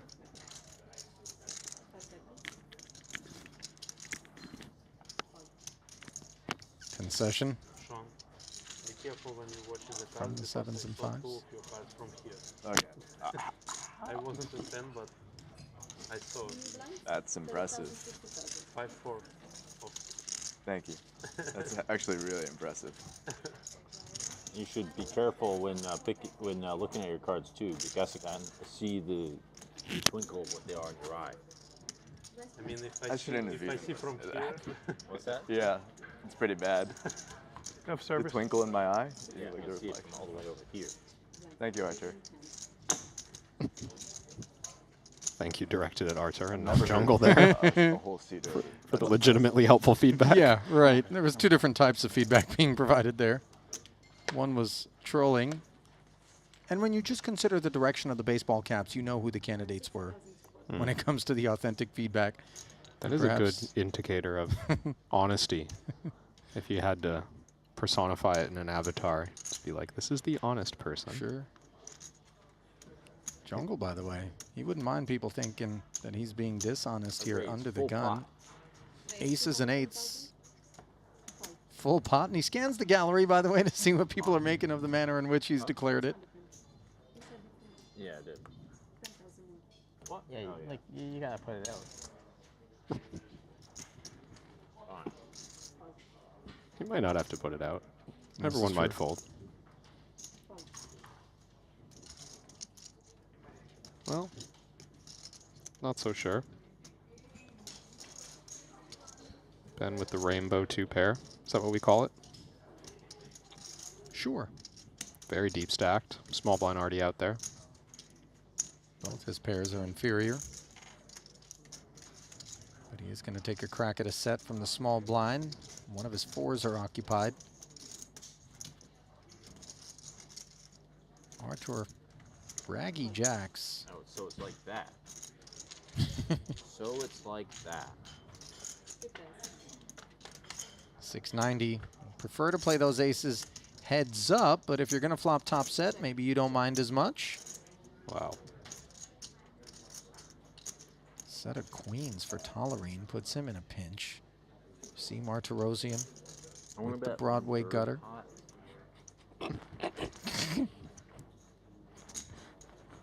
Jungle Such a character, Kev. hoping that one would be binding.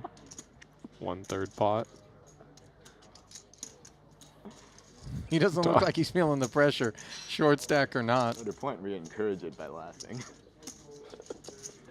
But I can't not. It was weird because the tone that he took suggested he was looking for affirmation from the dealer as to whether or not it was good sizing. Is it corrected to 210? You can't. No? You can't 100% can't. It's not correct.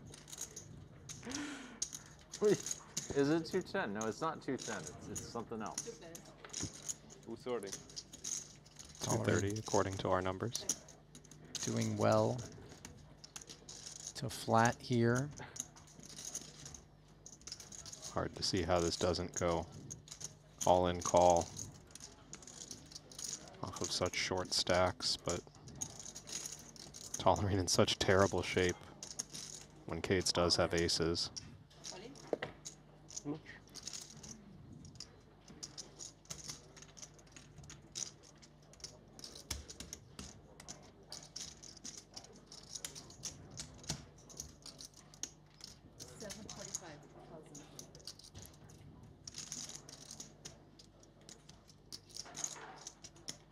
One would think we anticipate some Broadway hands, at least sometimes, that queens are doing very well against.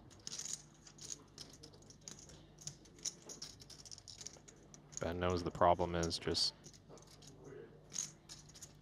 you know, any two aces is going to arrive here with Dan's stack in the situation as he has to play it.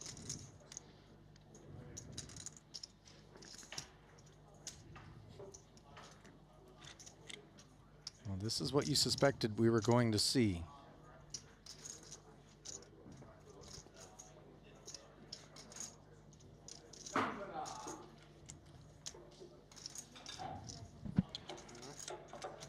If Kate's had King Jack, is Tolerine able to make a call with the lay that he has? Would it pencil out? Yeah, I guess if this was, I mean, often when he has King Jack, he's got King Queen Jack or Ace King Jack or King Jack 10, right? So yeah, a removal of couple outs. outs removed, but if we were to suggest all the outs were clean, there's 10 of them. That's a great point that you make, by the way, because the hand composition of a man like Kate's under the gun. Not going to be King Jack Jack Deuce or something, Right. right? It's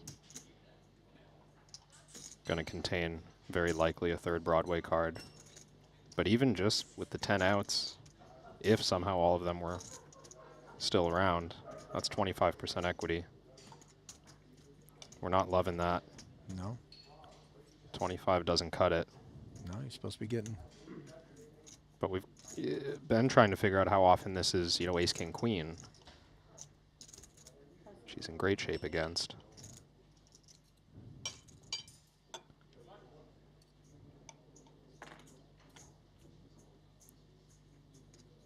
Something that I'm sure Tolerine has that I lack in my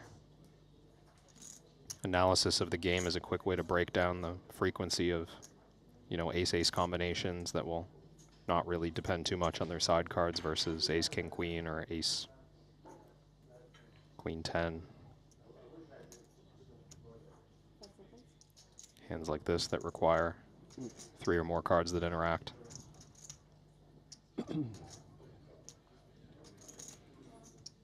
Tolerine really giving this one a think here. I think the aforementioned factor of if I'm drawing live to something other than a queen, I'm doing so with outs removed, and in all likelihood I am behind. Yeah, we've talked about just the mathematical precision that players aim for at a high level of PLO. That's what this is. Makes the call. Yeah, and immediately when Jungle says top set, you could see Tolerine deflated. It's not as though he didn't recognize that this was a possibility. One lone lady left in this deck. And that's the card it's going to take to bring Jungle's run to a crashing halt. Anything else? He's going to spin. 9 of clubs makes it official.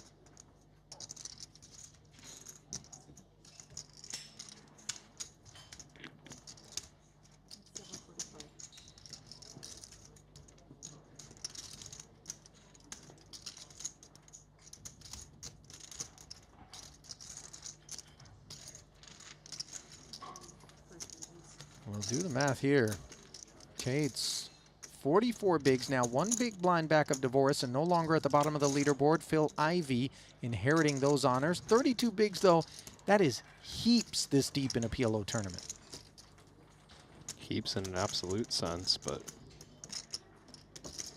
half average at the moment or thereabouts. Average 55 blinds. There's just, as quickly as we got here, there are a ton of chips at this final table.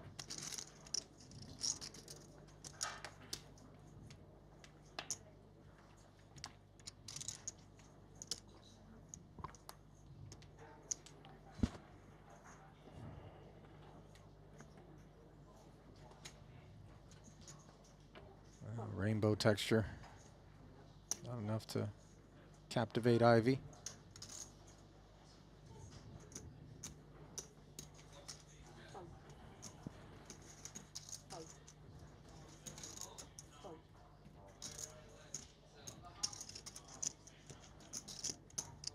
Aces for Tolerine. Having been dealt the blow by Jungle moments ago, he now sits 63 bigs, and they aren't great aces, but they are aces on the button. He'll be heard from.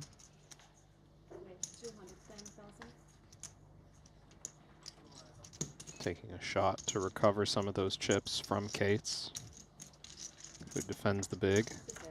King 997. Jack 5. Kate's with top pair. Checks it over. See how interested he is in a continue.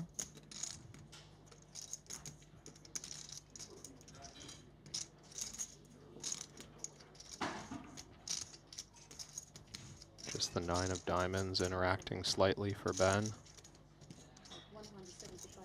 But favorable board texture. Goes for 1/3 regardless.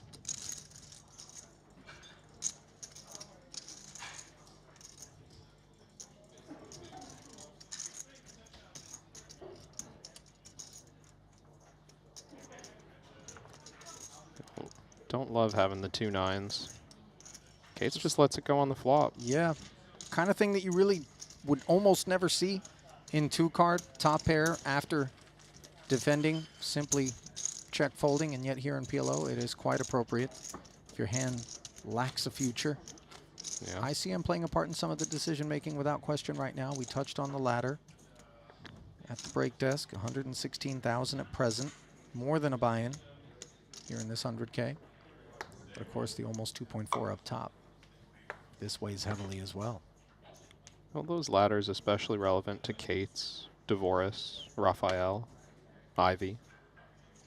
All pretty locked up on the bottom half of the leaderboard right now. And we know how quickly a collision can escalate in this game.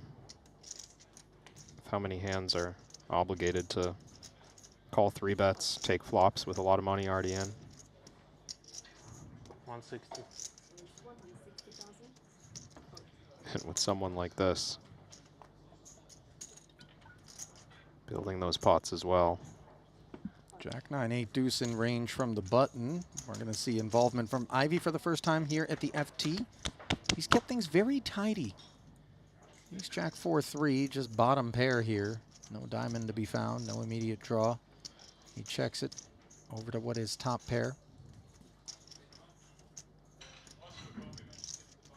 No obligation to bet, we would think. But chip leader, doing chip leader things. As to be expected. Both the follow through and the subsequent muck.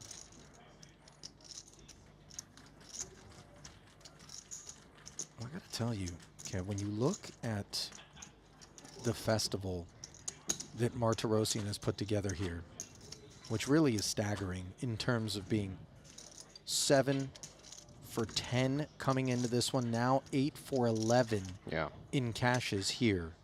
You might be tempted to think, given that his lowest finish, believe it or not, is 16th out of those 8 cashes. I mean, that is incredible. Yeah. That he would be player of the festival, right? You would think. That's a body of work, absent a title, that, you know, certainly, especially pending what happens here, maybe you think shoe in. And yet Jesse Lonis, who unfortunately busted just a few away from the money in this one, with 2 titles and 2 4th places, I think has the honors all but sewn up. Yeah, I mean, when you're talking about titles carrying such weight compared to cashes, right? 2 titles in a series is just unfair. Yeah, and generally speaking, it's not an occurrence. It is not a thing that you need to deal with. So the body of work turned in by Artur, as I mentioned normally, would get you close, if not there. Well, Henry was talking about our 9th place finisher, Samuli Sipala, having 2 titles here last year. He played 3 events. Yeah, that's ridiculous. 3 PLO events, 2 cashes, both were wins. Bang, bang. Talk about... Those were not small fields either. These are 60 and 80 player fields. Trip was worth it? Yeah. Yeah, I would think so. I'd say it pencils out. Covers your flight. Probably 8 for free. It doesn't matter how he got here. I don't care if he was in a Global Express on a short haul. That covers all modes of transportation. He might have been able to take the space shuttle here. Yeah. And still be in the black. Just go up into near orbit and then land back in Montenegro. I don't think the space shuttle is the most comfortable way to travel, nor do I know whether or not you can book that. Can they land it in different places? I mean, it'd be a fast trip. There's a few times they didn't quite land, as I recall, Kevin, so there's that too. King 6-4 with a couple of clubs, twosome. Top pair. Flush draw for Martirosian. Open ender and the gut shot straight flush draw for Boytash. He's going to be a little interested in this one after defending the big. These are deep stacks. Yeah, definitely Intertwining.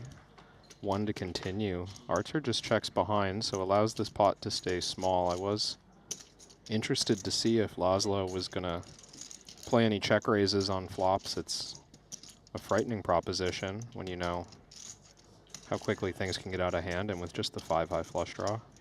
Wonder how much of that check back is associated with the depth of Boytash's stack, let alone the talent level, as we see the beautiful red 8 delivering the Nutter Butters to the Hungarian's doorstep. 140. He's going to lead out 140, and now we have one pair of kings with a 10 kicker. This is not a whole lot of hand. Still going to pay it off. Keep the talented player honest. Sometimes this is the product of just having check back on a couple of occasions and recognizing that the invitation is open. Yeah. For Boytash to try to buy it.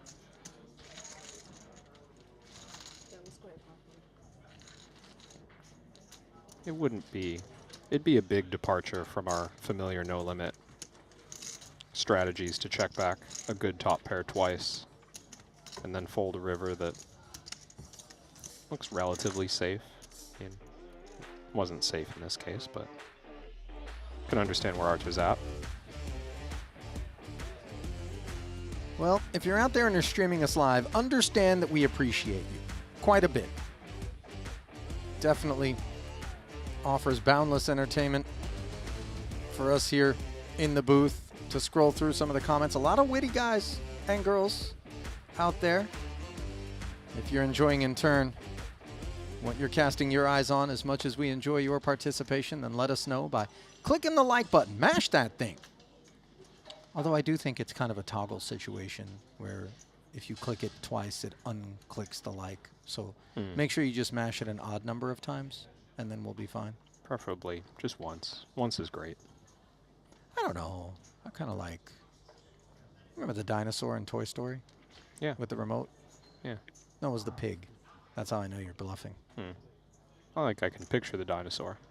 Yeah, he was there. They were I trying to saw, find like, something the on the TV, and then he was promo. just hoofing away at the button. And he cruised by the channel, and then they had to go around the horn. I don't even know if that's a thing anymore. You know, people just go to the guide, and they just kind of go where they want. Tolerine going to 175, double paired with clubs, and occupied 8 into the bin, no matter. There's resistance-free acquisitions. John, why is your nickname Doorbread? There's no worthy origin story. I think I made it when I was like 14 or 15. Okay. Okay. Why is your name Jungle Man? I'm from the jungle. Okay, it's very self-explanatory then. Makes sense, right? I mean, 100%, but you rarely do, so I just... Yeah. Yeah. Who was the first person to call you Jungle? Was it yourself? The animals. Well, metaphorically speaking. Yeah, of course. Kids in high school. Was it an actual nickname in high school? Yeah. Oh, that's cool. Unprovoked. In the wild, like me.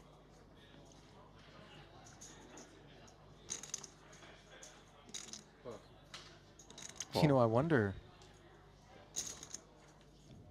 what the catalyst or the genesis story of the moment that he was christened Jungle Man was back in high school. Do you think he just swung a vine into school one day and just was like, I'm here?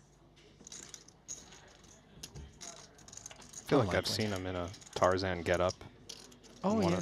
One of his entrances to some major tournament at some point. Well, I mean, he was famously Triton in Cyprus Triton. Okay. You know, Lord of the Sea, Yeah. I think is how he christened himself. Maybe some of those are just recycled outfits from high school. Maybe he's been rocking those for 20 years. I feel like physical development since high school, probably somewhat. Jungle, I mean, he's kind of shredded. Fair. Meanwhile, Tolerine is straightened out. Prior to this card, it was top pair for Boytosh. It was in the lead. Front door diamonds, creating some pause perhaps.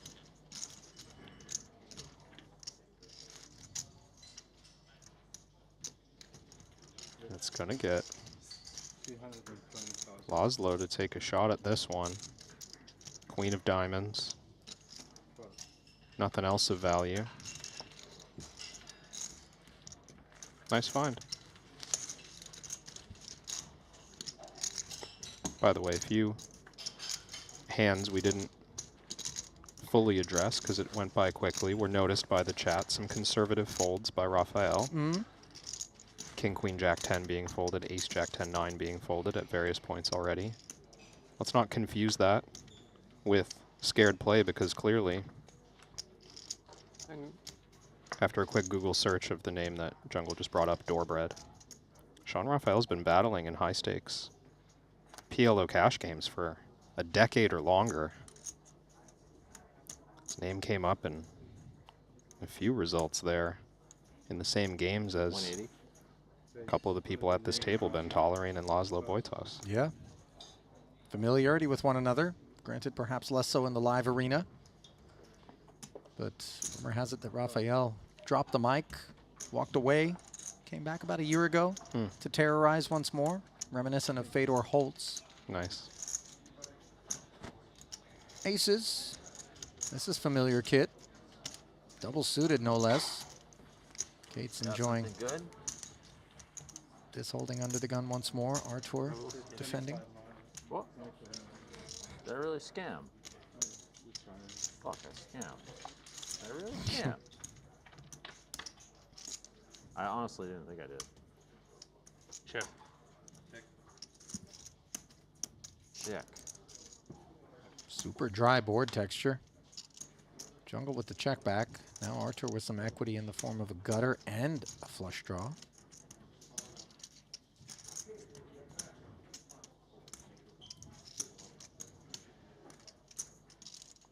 Generally, we've seen Artur attacking in these spots.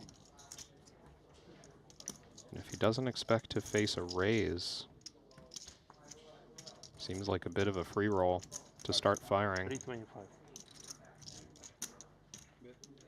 325,000.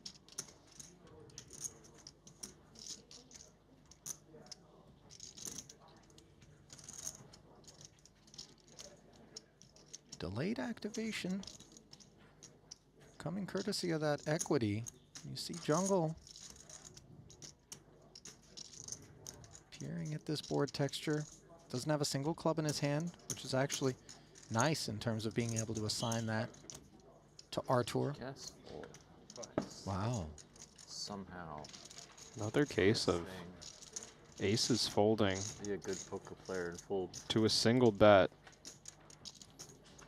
But a Saw bet from a this. covering stack, Yeah. Kevin, and a bet with 116K pay ladder on tap. Do you think this is part of it? Also just Jungle not Yeah, seeming sure. thrilled about Yeah.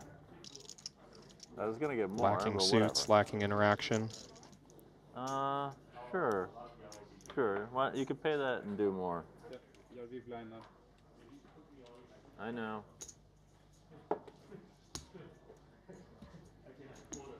That was very salty fold. I have a suspicion too. Suspicion about Mr. Artur.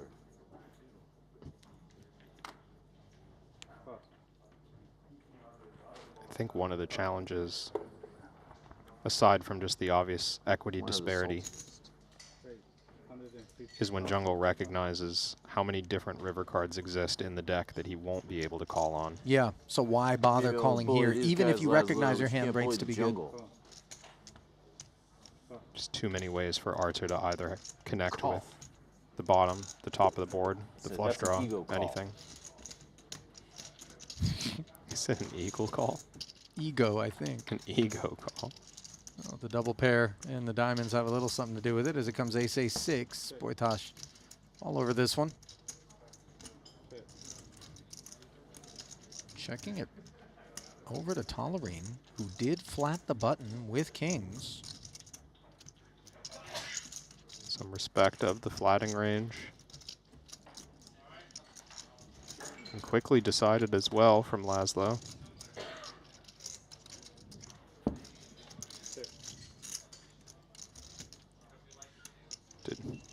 Yeah, Tolerine's check back didn't come quite as quickly, it would seem. 9 on the turn. Both Kates and Tolerine have picked up this backdoor flush draw. Advantage Ben. As we see Boytosh now barreling. He's actually asking. I think it is 1/3.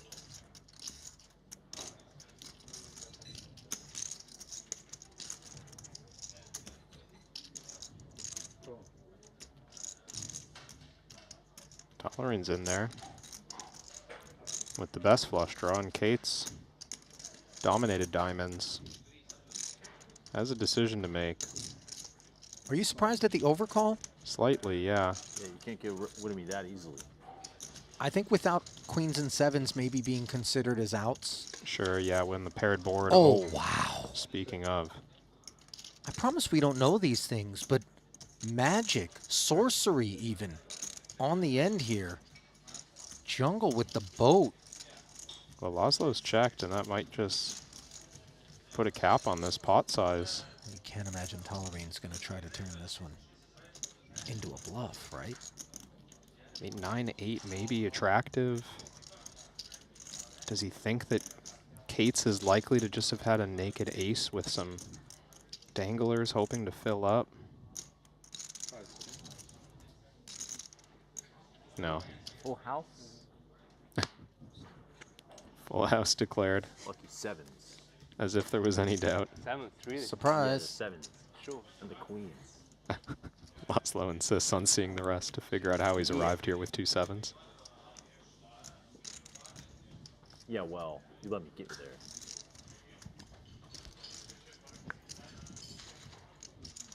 You love the way Jungle's eyes dart around, just desperately trying to put a read on what everybody thinks of that showdown. He has such an impish, boyish energy. I actually don't know. And it's pure. Yeah. I can appreciate it. It's pretty infectious. I'm a fan of mischief.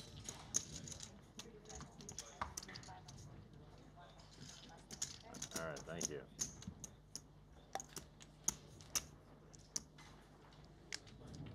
I'm gonna find out real fast, though.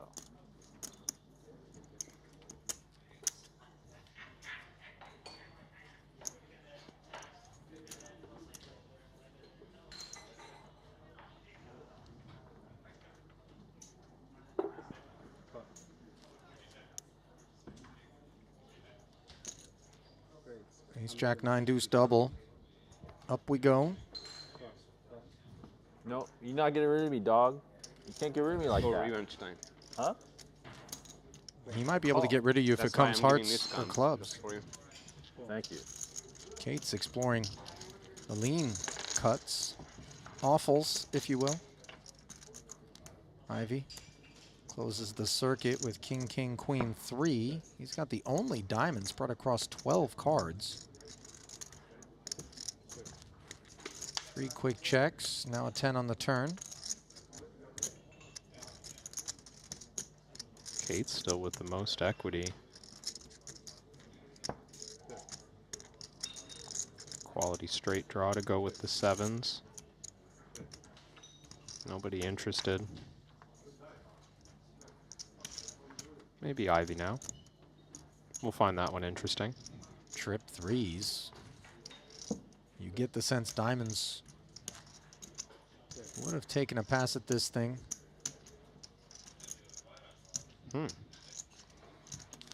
I'm This out. is not value. All right, that's too much for me. I would imagine. No. Wojtas is absolutely expecting to be able to move some better hands into the muck. And Ivy. Maybe check this one with plans. Not sure if full pot was what he was expecting. But it's a clear statement on the board pair, I think. Is the line from Wojtas credible as a king high flush or aces full? I think it's the full, and not necessarily aces full, but some sort of full, right? A two pair with the three, a pocket tens, hands that on the all diamond flop would not be thrilled to open the action three ways. Ivy mucking a winner there, Kevin. Missed opportunity for him. That's an impressive bluff as well, and Wojtas just plays with so much pace. I mean, you know he's brought a lot of experience to the table, but these are complex parts of the game tree to recognize so quickly. Do wonder how much that's played into the decision making of others and to Ivy in that moment. 160. Credit to Wojtas for the find. As we fight on with Martirosian this time, the villain.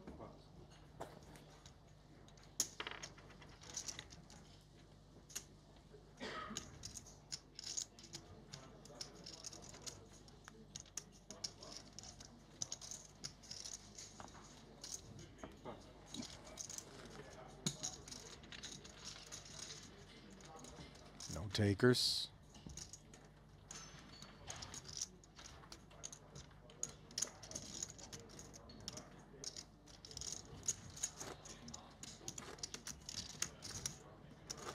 We could find ourselves jockeying around this stack depth for some time. Now, worthy of note is the fact that one of the advents here in Montenegro is the inclusion of something that first came about online in tournaments, which is a fixed number of hands per blind level as opposed to a clock. This makes stalling pointless. And the number of hands decreases with each successive bust out. Currently, we play 16 per level. Just so you Divorce guys will know, be playing the kings. I learned tournaments from Phil Hummy, so you better watch the fuck out.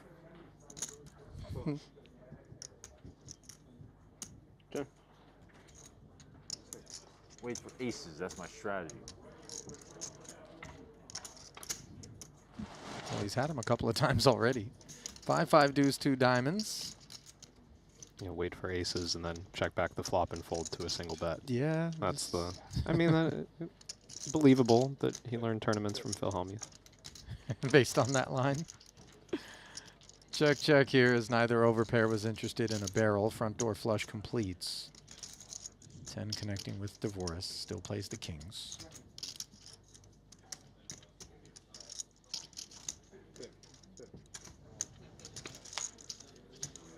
Oh, well, now the connection a little bit more meaningful. Divorce, kings full. Unfortunately, Laszlo doesn't rate to be intrigued in this limp pot pre. Full shutdown. Divorce was hoping maybe he would take the same line he did last pot. Check, check, and then come full pot. Yes, always tempting when you see someone go after a spot like that to just think, let's try to repeat history. Definitely saved some money there. Laszlo may be suggesting he had options to bet at various points in that hand. 8-8. True story.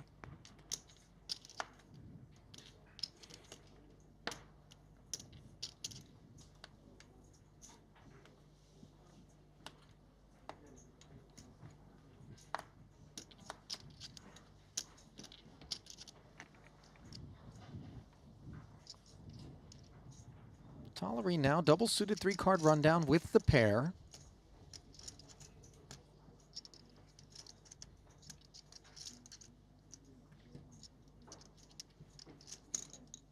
Great, 175,000. This is a raise to 175. Not a 3-bet, as he's opening under the gun. Apologies for the graphical issues, but no apologies for Martirosian as he 3-bets double suited ace king king 7 with diamond coverage. That'll take us to 615 and put a lot of pressure on any of the holdings behind to seek involvement.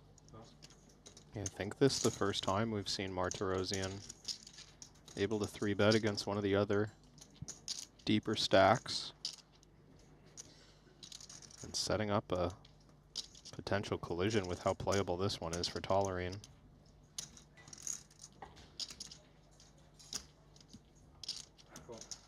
It's going to take a flop.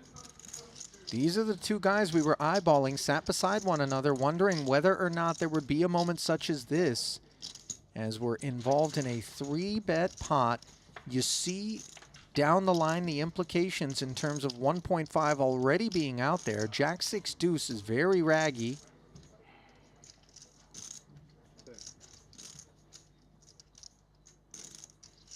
Artur with, actually both players with a couple of backdoor flush draws.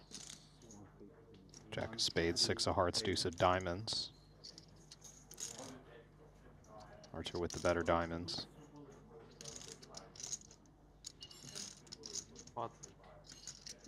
Once more, pot declared, and things get way too serious for Tolerine.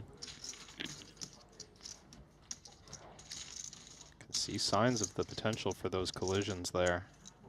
Had Tolerine flopped more equity. Artur's willing to put players in and at risk. That would have been wild, by the way. There's a lot of equity that he would have concerns about continuing with in the face of full pot from Artur. I also suspect nothing stopping Ben from having some ace-ace combos that end up arriving in that spot. Yeah, because the equities run as close as they do in Pot Limit Omaha, the ICM would certainly skew Ben more so toward flatting, perhaps ripping it in, depending on the nature of the aces, I take it. Yeah, I'm not sure if he would go like limp call with all of the aces that aren't that strong, or if he would raise call some of them instead of raise 4-betting.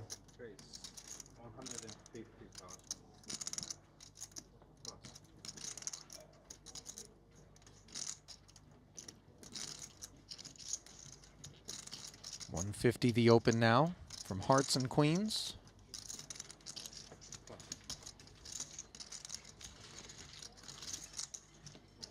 No, thank you.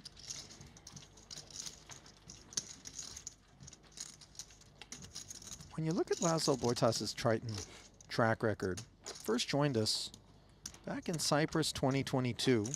Actually didn't play PLO, but I think it's because at that point we weren't offering it. Then in Madrid, more the same. Again, I believe PLO was not on offer, but rather short deck at that point in time. Then when we returned to Cyprus later that year, we had some PLO. Did not cash in that one. But he definitely turned the corner. Monte Carlo 2023, where he made 2 final tables. 3 cashes, Jeju 2024.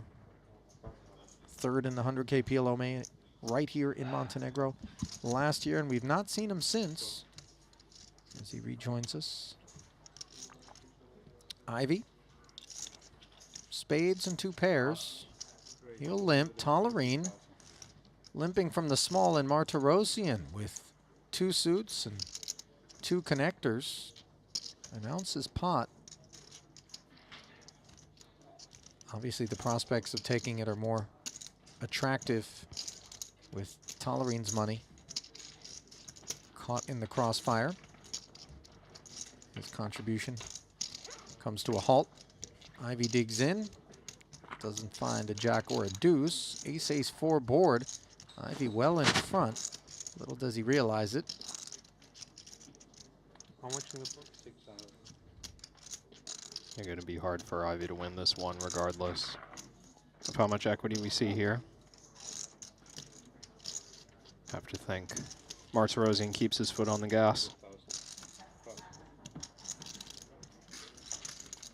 Just 100K will do it. Ivy hanging on to 1.2, just 20 blinds now.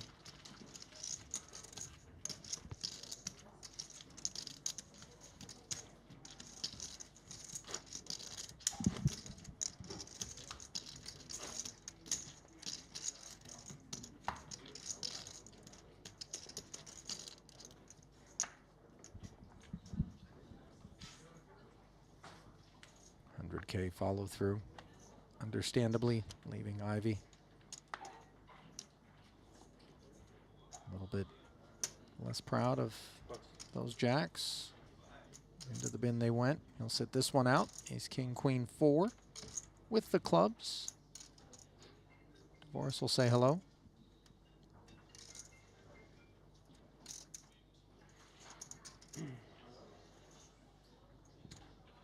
Great. Now, how do they make you toss it?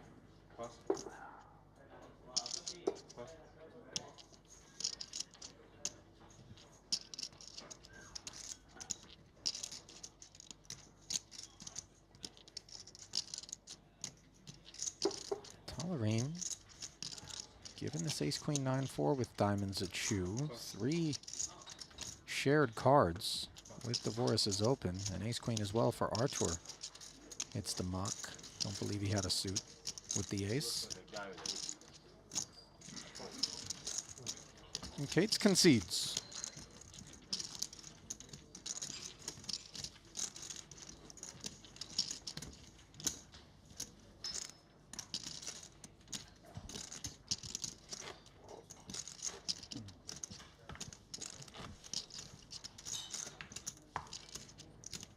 Well, a lot of the feedback in the chat when they cast their eyes on this particular final table, Kevin, basically pointed out how we have a little something for everyone. You have Sean Raphael, the legend of the online streets, along with Boytosh, legend of the cash game and online streets. Raphael, cash games as well. Tolerine, all of it.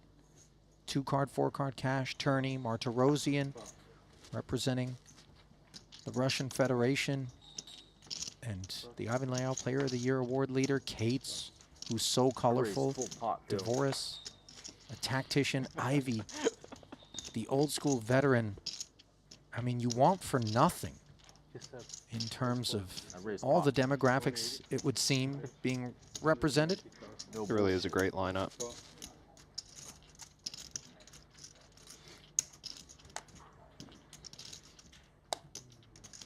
Always a fan of watching contrasting styles. It is a little bit different silly background at times, Kevin, that we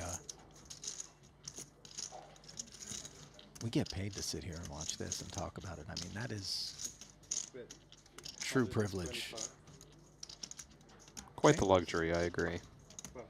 Don't tell the bosses, obviously, that these are our sentiments. That we're just over here studying PLO from all the greats. Right?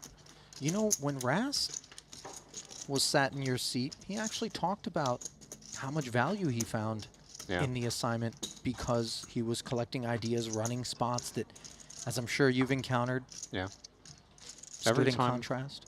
Every time I sit and watch the PLO tournaments, I'm convinced. I get home and I'm like writing to myself, project for the next this long, need to learn PLO. Now, admittedly, I often then forget about it a week later and find myself back here 2 months later, and I'm like, oh yeah, right, project, learn PLO. No, but you know, you come back a few months later and you're like, yeah, I'm doing the thing I said I was going to do. I just waited until the next festival to do it. Yeah, doing it at a snail's pace, but doing it nonetheless. Tell you what, the intensity of the knowledge base that you can soak up just by osmosis. It's pretty robust out here. Tolerine with the robust. Kings and clubs with the ace. Ivy passing the ace, queen, 6-4 double there, Kevin. Yeah, out of the small blind. I mean, he's 16 bigs now. Surprising, because we haven't exactly seen him avoiding spot taking. I mean, been willing to get involved, and he's at the bottom of the leaderboard. What's interesting, though, is when he has gotten involved, it does seem like he has taken more passive approaches post-flop. Yeah. You know? Some pre-flop limps. Yeah. Some early folds, but I do still. think, though, if you are going to skew to one side, that is the safer side to skew towards in Pot Limit Omaha, in particular against talent pools such as the one that he finds himself up against. Not that he is want for talent.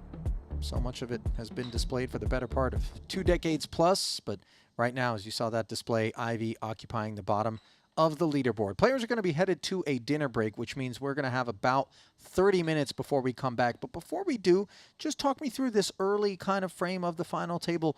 Anything stand out to you? Something surprising? Something maybe that you expected more of? I mean, perhaps the most surprising to me, and maybe it's not to the viewers, is the play of Laszlo Bojtas. I mean, he's executing obviously at the highest level, and I'm happy to sit and learn and observe some of the spots that he's able to take. He made, I mean, that ace-jack 9-8 bluff on the 3-diamond paired board was incredible in my mind, and just opening my eyes to some new spots that the greats are taking. Ivy was on the receiving end of that. By the way, some in the chat have suggested, I assume they've been railing the online cash games that Laszlo was a part of, that it's been a little bit of a rough go for him of late out there, but he doesn't look any worse for the wear here. Now, we are going to step aside, as I mentioned, for about 30 minutes alongside the players for this dinner break, but go and grab a bite yourself. Do what you need to do, as I know you can't sit and watch poker all day, but we'd love for you to do that. So do what you need to do. Come see us in about 30, and we'll pick up coverage of this 100K main final table.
I've played against the best, I've won on the biggest stage. But what if I told you, it's not just about luck or talent. It's about using the right tools. GTO Wizard is the fastest and most efficient way to study any spot in poker. This is how you level up your game. This is how you unlock your potential. Don't get left behind. Get GTO Wizard today. Beat the best, crush the rest.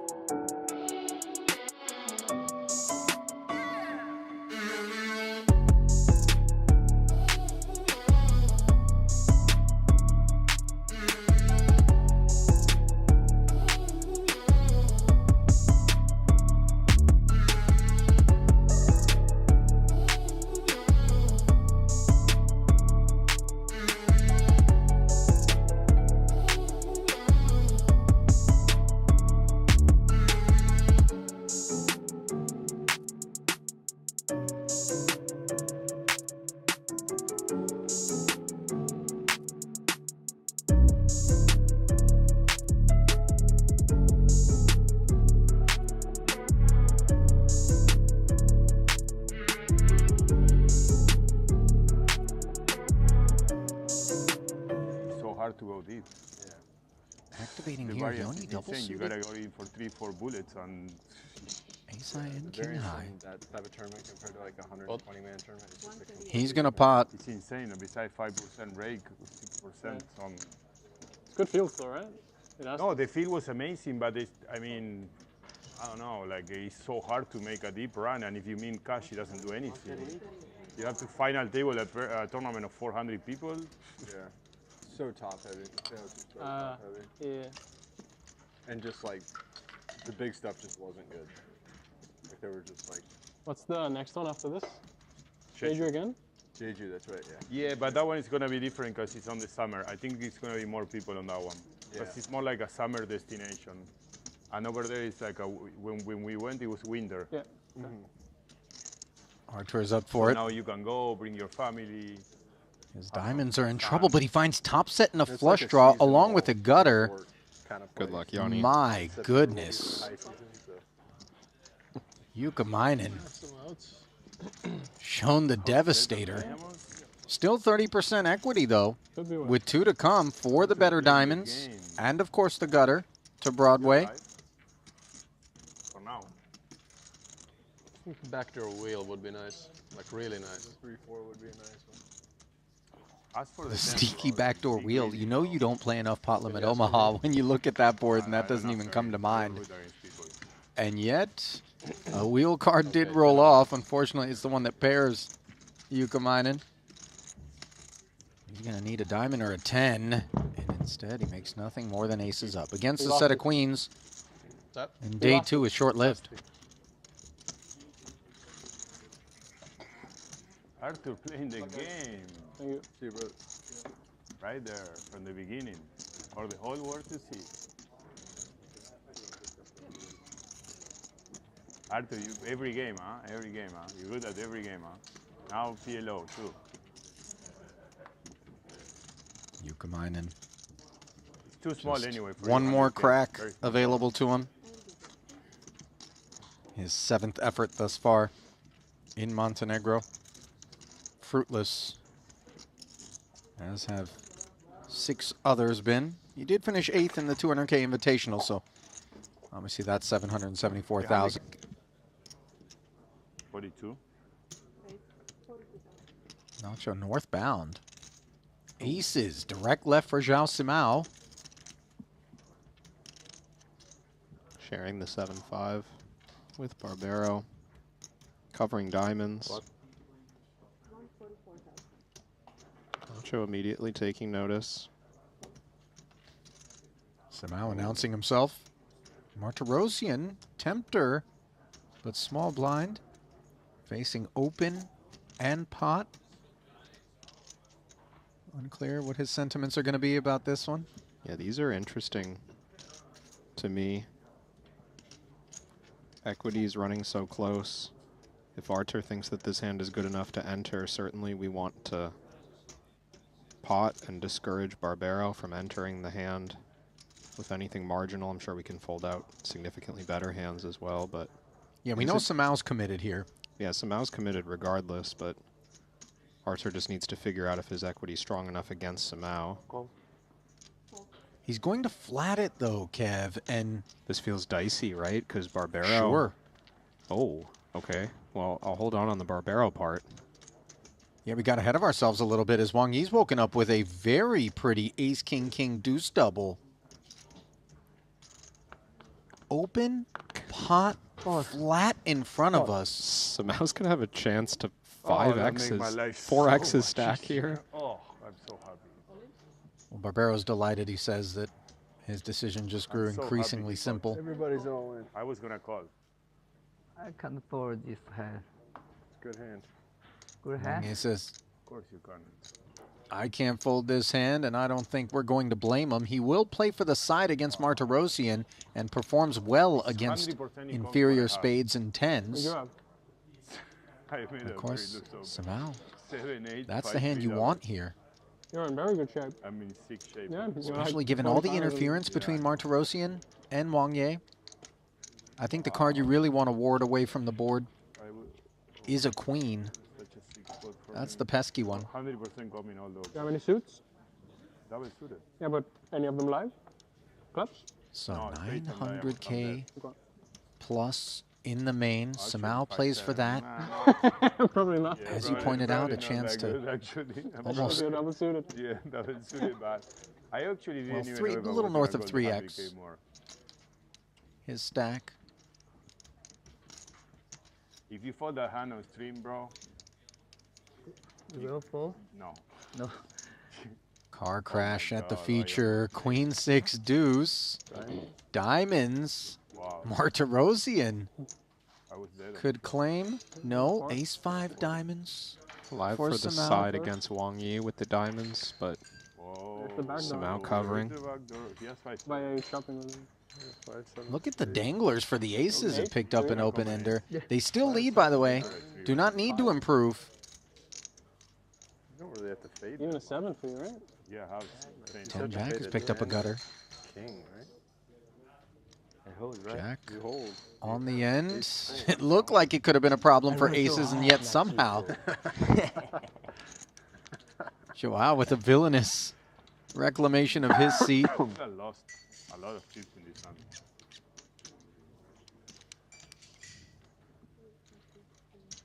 So How he to will play the game right there. triple in with front of cheese. Everybody, for the whole world to see. About as good as it gets on the turn for you. Yeah. One of the, I don't know one how of the to kings play. was dead. The Pablo Silva, another name that normally we'll see lurking. Rodrigo Salawan, Rodrigo Seiji, Felipe Ramos. Maybe just gearing up for a long summer as Wang Ye What you have back one 6. sends it up with aces and clubs. 6-6. Note that Joao's bad kings, granted he has spades, did limp up front. And when we do such things, it's designed to allow us to continue in the face of this action. Yeah, and I wonder if because the action's coming from Wang Ye, who's short, has been fairly active, thought maybe Samao would think about just putting him in now, but he's going to wait for a reasonable flop.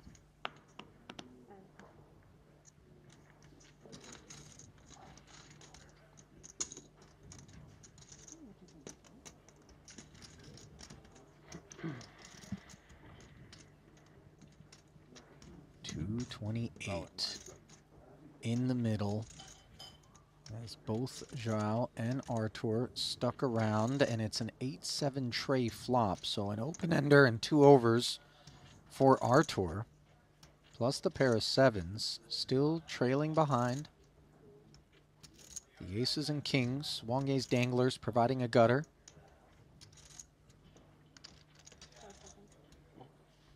So now giving this one some thought. Recognizes with not a lot behind. There's a lot of all-in happening, as we see now from the aces. Samao had to plan ahead for this and figure out, what the heck do I do with kings and a bad pair? I mean, a jam with on player this, between. Pardon the interruption, Kevin. A jam on this board texture from Wang Ye, the story being told is quite clear. Yeah. And if this was a heads-up pot, maybe we're just quite happy to run it, but the presence of Martirosian in between, who has the range that could have flopped extremely well here, you can see the hesitation from Joao. Yeah, the happiness doesn't hinge around thinking the kings are just somehow crushing, but the fact that it's only 166 to find out. But the presence of Artur behind, coupled with perhaps some lean prospects, and out goes Joao's kings. Wow, what a hand, Artur. Martirosian, of course, he's going to hang around and try to ensure that Wang Ye does not. It's going to take something. You see he's a favorite with 2 to come by 12%.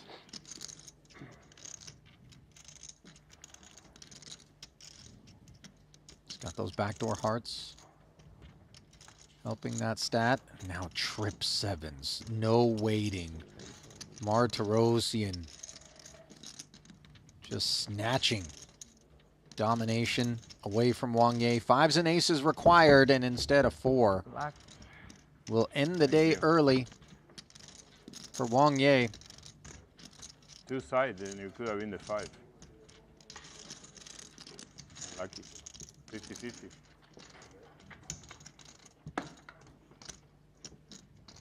Not the last time we're going to be seeing someone's aces leading to an exit. Hashtag PLO. Playing the fucking game. I have bad memories about that hand. I lost a huge pot against Stevie with that hand. The 25K PLO in Vegas. Moment I created Yeah. for myself. Makes sense that you continue to think about it later that night. Story checks out. Boundless self-indulgence. Simao bounded to 12K. Ace 5, 3 deuce double. Martirosian, of course. Good reason to be potting. Aces with a suit. Wheel dangler. Back around to Joao. Now he sits far deeper than he did not long ago. This coming courtesy of those aces holding in the three-way pot. Limped with the intention of being able to call. A hand such as this, both parties sharing the ace and deuce. Queen 10-8, and it's advantage Joao Simao. However, that little noise you've murmured, Kevin, I suspect is associated with the presence of an ace of hearts in Artur's hand. Yeah, I mean, flopping a flush, of course, nice, but it's a 5-high flush, not the one we're rooting for when we're thinking about building a big pot. And Artur with the two aces, I think very quickly on this board, going to be shifting his mindset away from I'm going to win this at showdown to I'm going to try to find a way to steal this one.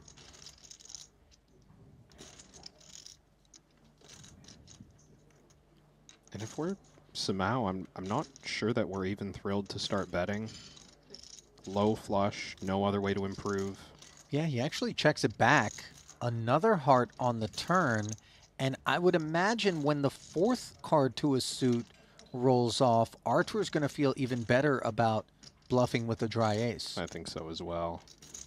The only thing discouraging him from bluffing is having a 10, which interferes with a few of Joao's ways to have like a two-pair hand or a set, but it just feels so unlikely that we win this one at showdown, and Artur's got the key card to start bluffing. So here he comes. 60 into 120 is half pot exactly.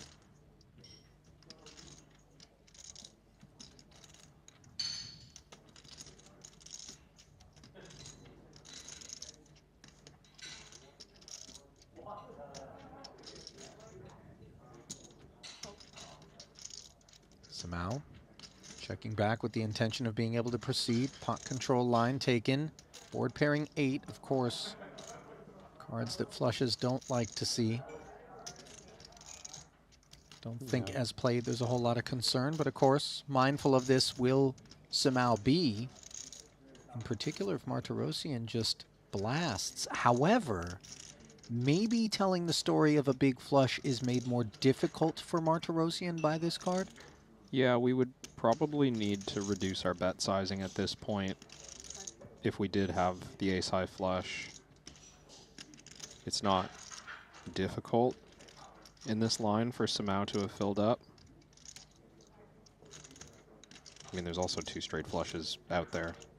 Don't know how much relevance that holds in this line once it went check-check on the flop, but Artur not going to be, I would think, recklessly potting with the ace of hearts, because 130. he would also not be recklessly potting for value with the ace-high flush. So 130 definitely reeks of value. Martirosian also got to be a little bit mindful of the range with which Simao would tend to cut off limp and then call the raise pre-flop. It is kind of interesting because we really are starting to target, I guess, straights as the hands we're hoping that Simao will fold, in addition to these weak flushes. But, you know, they're relatively uncommon with the 10, 8, 6 all out there on board.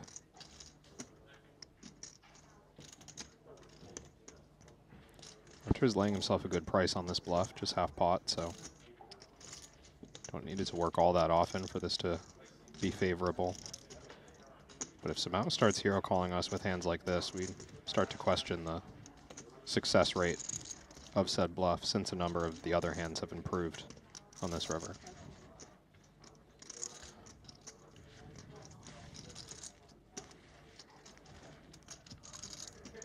Joao working through, obviously, when we limp and then Martirosian from the small blind takes it upstairs, we're very wary of ace-X combos.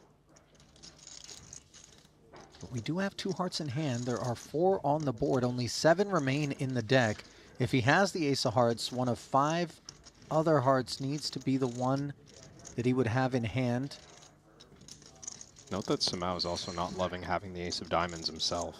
I mean, some of Artur's bluffs, I think quite clearly after raising out of the small blind, he's going to have a lot of, you know, the ways to have the ace of hearts are to have 3 Broadway cards or to have 2 aces. So we don't like having the ace of diamonds. Also wonder if Martirosian ever takes this line with a set and fills up on the river. Checking queen, queen on the flop, and then sort of stabbing the turn. He finds the call. Not impossible, but Joao keeping an eye on Artur. And he'll be quite pleased that he did. You see the disappointment there on Martirosian. Running into a competent operator in Samao. He knows it. Professional exchange between the two. Artur slipping a bit down on the leaderboard. Did crack the 8-figure career earning.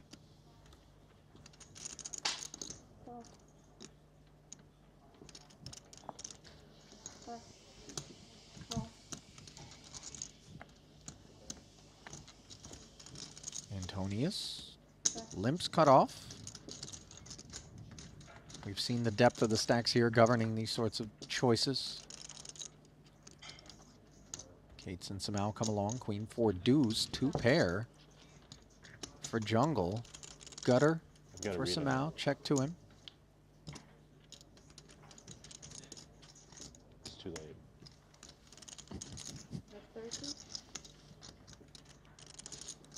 Jungle with a bit of speech play early. I know what you have. You two both? Yeah, I do. Just flatting and picking up a queen high diamond draw.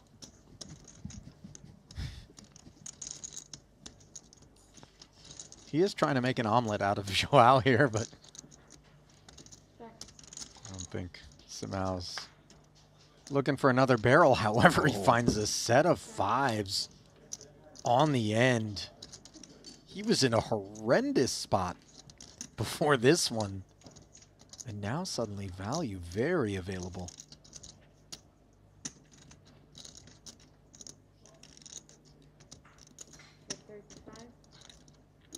That's a very small bet. I was going to say the same. That's a very small bet, buddy.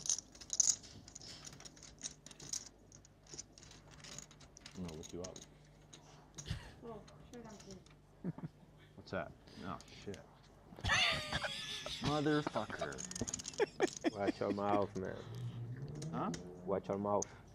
Ah, no one's seen me care before.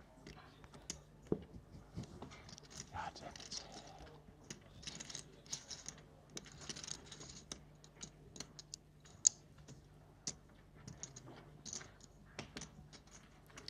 I think Jungle's removed the filter as well at some point in the last When few years. was there a filter, Kevin? I've known him a while. I don't remember there being one.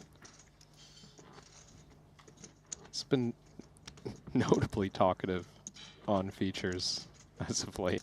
Connected in a couple of spots. Worthy of 55. Now Antonius. Suited ace of his own. 3 to Broadway. Potting it.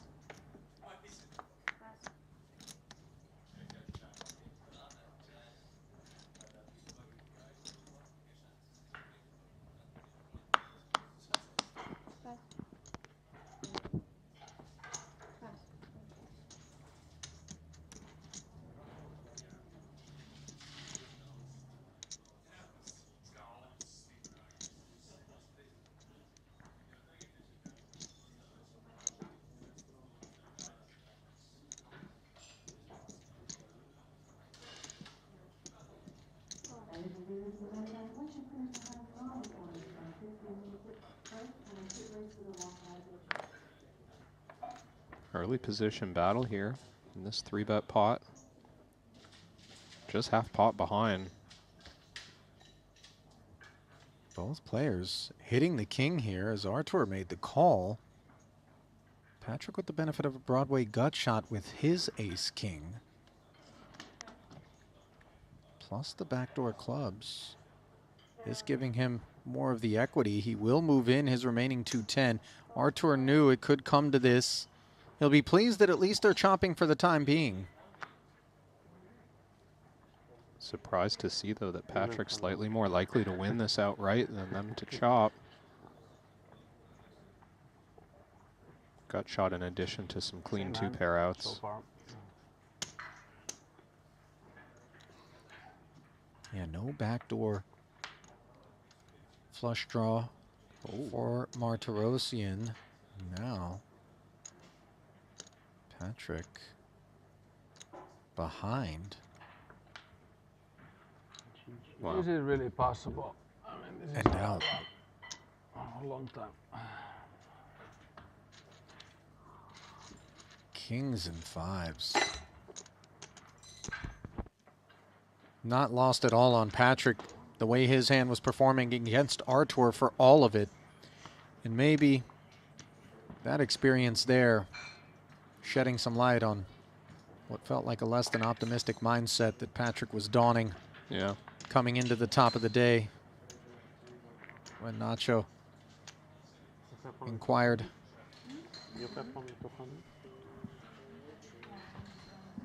Ouch. Nasty stuff. To close out that frame, Artur.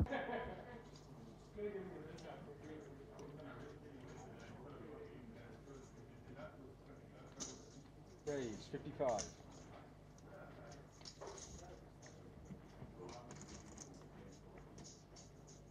Tolerine. Not exactly premium. 10-7-6-3, couple of spades, but gonna lean on the boys. Amot wagging his finger here. It's a pretty good read by Molt, realizing that Tolerine is attacking relentlessly. Decent hand with which for him to play back, of course. You see Tolerine digging in, however. Get the sense mods would have been happy to just take it right then. Not going to happen, though. 410 in the middle. Queen high board. One overcard to the jacks. Little gutter for Ben, the only thing that cooks. Pretty tough board for mods, even though he has the best hand. If he's up against a queen, he's just cooked.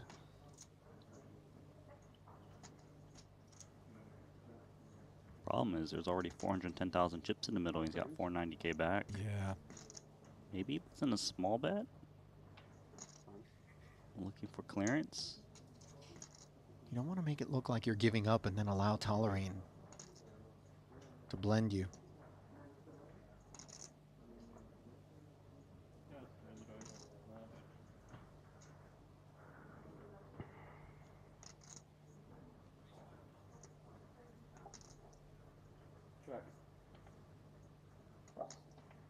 Mods, however,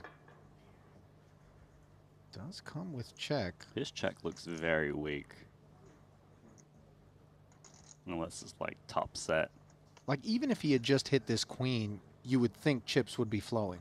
Yeah, to protect what's in the middle, there's a little bit of wheel action going on. 5 seconds. And that's why Tolerine's attacking with such a bad hand. Yeah, this has nothing to do with that gut shot. This has everything to do with his perceptions of Mod's range.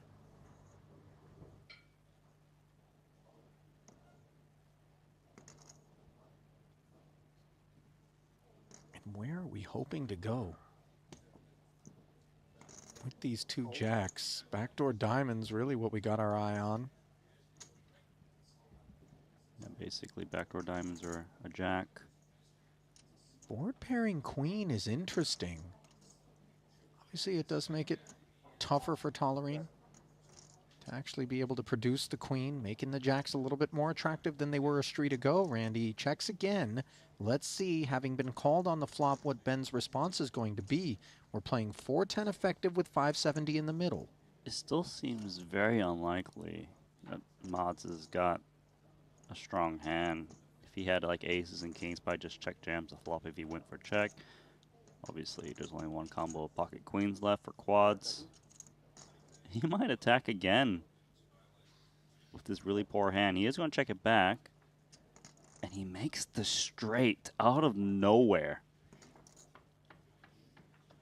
This is wild. Because there's no world in which we expect the 6 tray. Maybe somehow ace-3 is involved, but specifically to be facing the nut straight, this is going to be tough for Mods to assign. Check.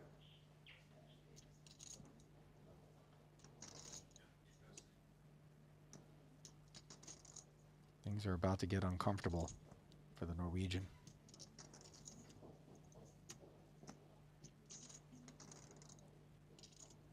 I'm curious to see what sizing Tolerine goes for. Does he just ask for it all? Yeah. And it's weird because this could just look like a bully with ambition if you're in Mod's seat. I could see it for sure. Even like a queen without much backup would probably still bet the turn, given hearts show up.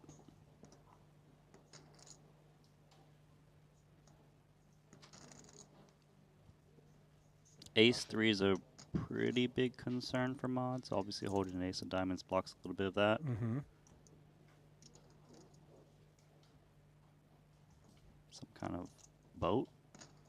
Maybe checks back the turn. It just comes down to, you got it or not. I mean, this is a decision in 100K PLO with a record-breaking first place prize in a PLO event for Mod's tournament life. He doesn't want to bow out. He's fought himself down to the final 19. And this is precisely what time banks are for.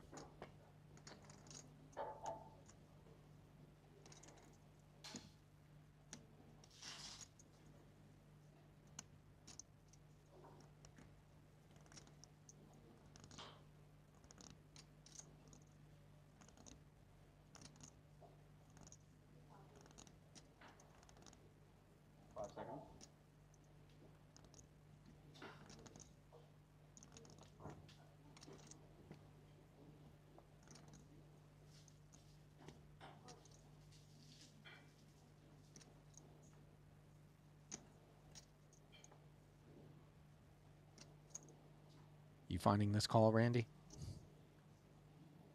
It's a guessing game, to be honest. Tolerine's line also doesn't make that much sense. I should say, are you finding this fold? Because obviously that's what Mods needs to do to stay alive.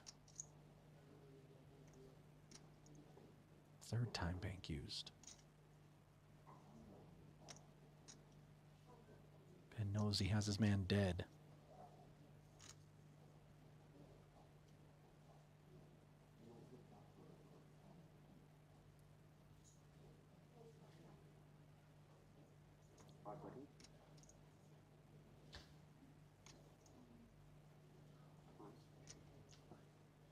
He might burn through every single time bank he's got.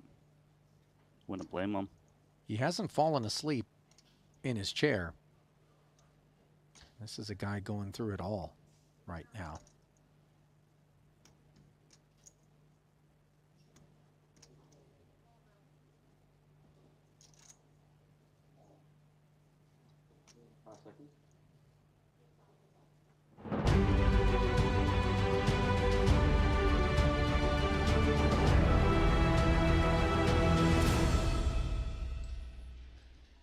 Welcome back to the Triton Poker Super High Roller Series, where the 100K Pot Limit Omaha main event is slated to get back underway. And if you're wondering what I'm doing, I am misplaying my hand.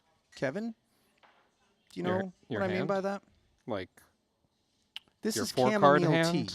There is no caffeine in my cup. There is no caffeine in your cup. And yet, I suspect that we're going to be here a while. Maybe we need to switch out for something black, English breakfast, Earl Grey, something to juice us up, because these guys are in it for the long haul. Who am I talking about? Let's take a look in the Triton Poker Plus app if you're just joining us on the backside of the dinner break, where all parties who embarked upon the journey of the FT still remain. Phil Ivey has unraveled down to 12 bigs. He's the only man dangling out on the leaderboard there. Everybody else north of 20 bigs, with Martirosian continuing to have command.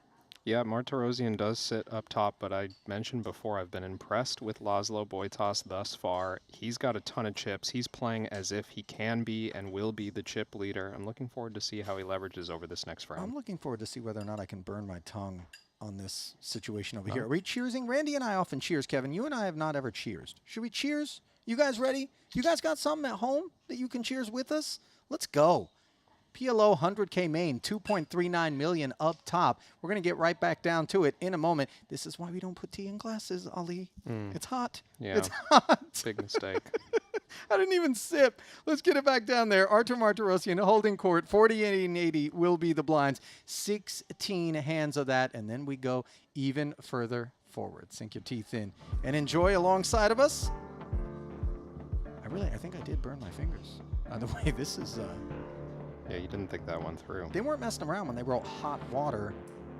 Going for the large size, I understand. You want some of this honey, Kev? No, I'm good. Not much of a That was a sweetener. literal offer, by the way. Yeah, no, I understood. There it is. A look at the chip counts brought to you by BetACR. We're getting a little loony in this bin. Back end of the festival. Just this one and one more remaining on this docket, and a lot of these guys have been at it for quite some time. I'm not talking about Rafael or Boitas. Late arrivals.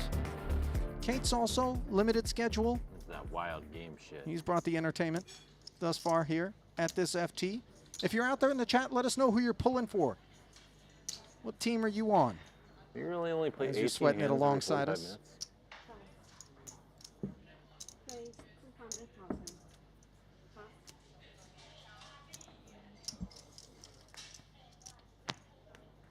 Ivy on the short stack.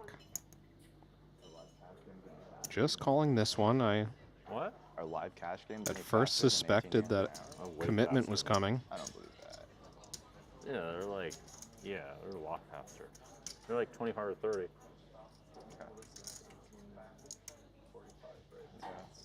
We're not far off there. What?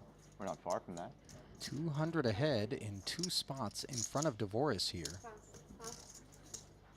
Steps aside after some deliberation, so it'll be heads up between Ivy and Martirosian. Phil needs to get it going here. 600,000 in the middle. Ace, King, Jack, nuts on the flop for Ivy. Martirosian with the Broadway draw in second pair. How much in the pot? To wonder what Artur thinks of this flat from Ivy. You know he's not getting involved. 200. Super light. But you also don't necessarily expect the 3 Broadway texture to smash his hand as well as it does here. 200, 1/3 pot. And if we're Ivy, do we simply need to announce ourselves now, or is this so much hand that we maybe take one off? Does feel like maybe the slow play is available, but it certainly looks suspicious on the rainbow flop. Yeah, so the raise comes in and out goes Martirosian.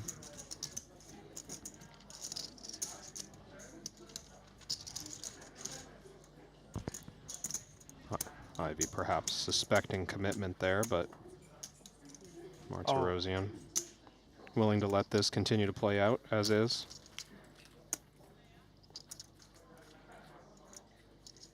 Well, it's been a while since we saw that, which is Ivy hauling one in.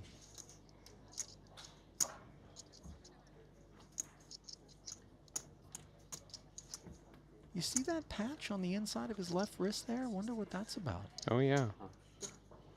Perhaps somebody in the chat has some insights. I don't think it's like a nicotine patch, guys, before we go thinking that. Need to up that RTA. I think those go on the shoulder or the arm most of the time, right? Yeah, yeah.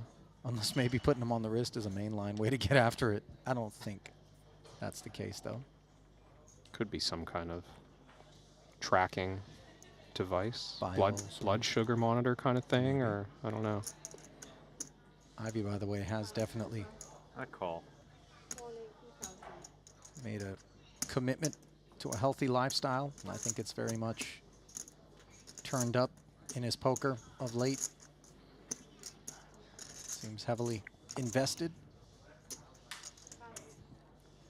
performing as evidenced by his presence here Laszlo in. against some fantastic That's all I PLO wanted. opposition. Laszlo. Yeah, and just able Lay to low. keep showing up to a lot of stuff. I mean, the volume that Ivy has put in over the last few years, quite impressive. Yeah, not a spring chicken. Dad now as well, so has family to tend to. 320 in the middle. King 10 Jack. Boitas. Pair and an open ender. 2 pair for Sean Raphael, who knuckles as well. I And Cates am has had going to aces bet. twice already at this FT. 1/2 the pot. And with So, the ace of 100 hearts in and hand, 35. he's firing half pot. Boitas has to break. And Raphael does as well.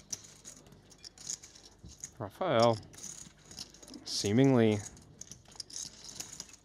or perhaps stubbornly abiding by ICM constraints. Not sure if that's also just, this is a bad hand. Maybe 3 reluctantly. ways against Like half you pot. finally set an amount and you just got Reluctantly, it wrong. yeah. Don't make fun of my math. I think that was intentional. No, it was intentional. That was 100% intentional.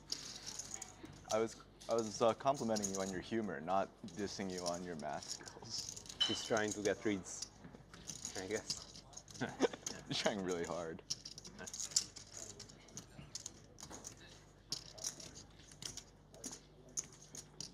Well, this is what you miss out on if you're playing Jungle Online. Well, depends if chat is an option on that particular platform. Jungle not exactly known for holding back his thoughts. Does he Well, get I into the appreciate keyboard? that you thought Oh, yeah. that highly of my math that I had to intentionally get it wrong. Playing heads up against Jungle is a I believe it's a you're test smart, of your Yeah, psychological yeah. fortitude. Fair to say, buddy.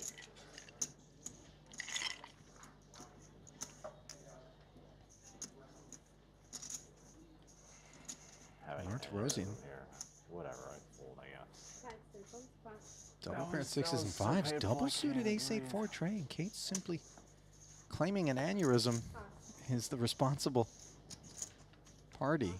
Worst position at the table, not wanting to get involved, light, and then a squeeze comes in behind.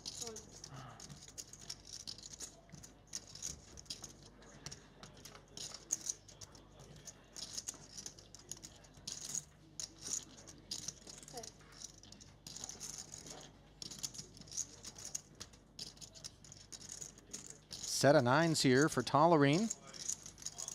Note the heart draw 170. for Martirosian, not to mention boss stack. No hesitation.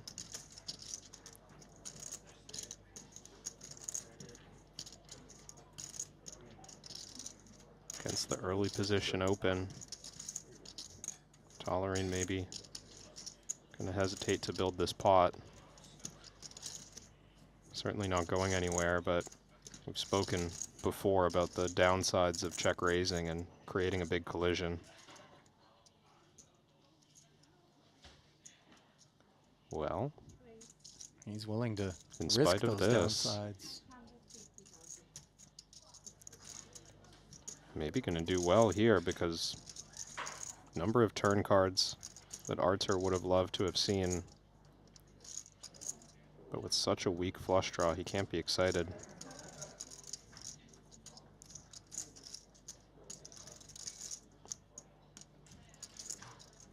Does he think the price is too good? No. Archer. I'm supposed to be giving people chips. I'm supposed to be taking chips. I'm trying.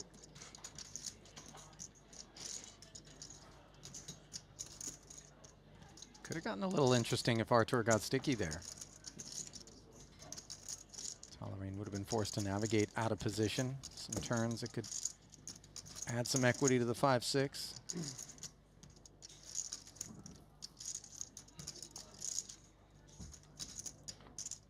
He too, much like Ben, mindful of the potential impacts of a collision, but Tolerine being so far off of his high water mark now. Maybe we're eyeballing Wojtas as the second biggest stack, more so as the one to be avoided at this point. Yeah, Tolerine, very much middle of the pack.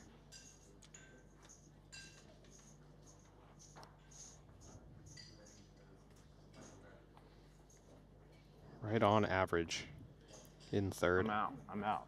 Get me out. I always feel like Jungle's table talk is directed at a camera we haven't been using.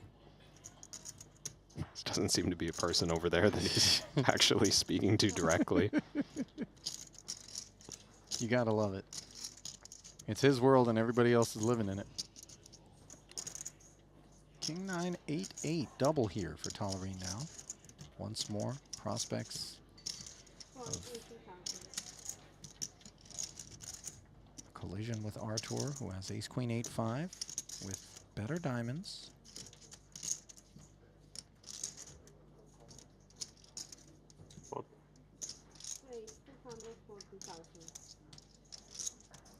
Potts Doesn't seem right. Oh, I see. Tolerine's limp not designed to step aside.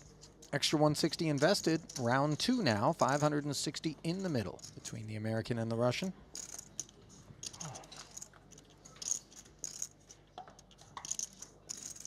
King, Queen, Jack. Top pair. A dusty gutter for Tolerine. Checking over to middle pair and the Broadway draw. One diamond on board.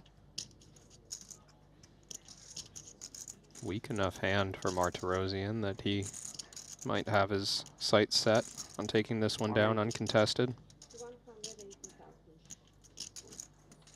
180. Ace is such a key card for Artur, and unclear whether or not he thinks Tolerine would have ace combos that he would limp and then call. Obviously, we know that Ben is going to proceed with great caution against Martirosian, so it would seem quite possible. Yeah, most importantly, removal on ace 10.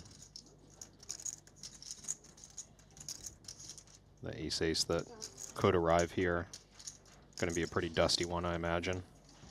Well, the king ushered to the exits by Artur.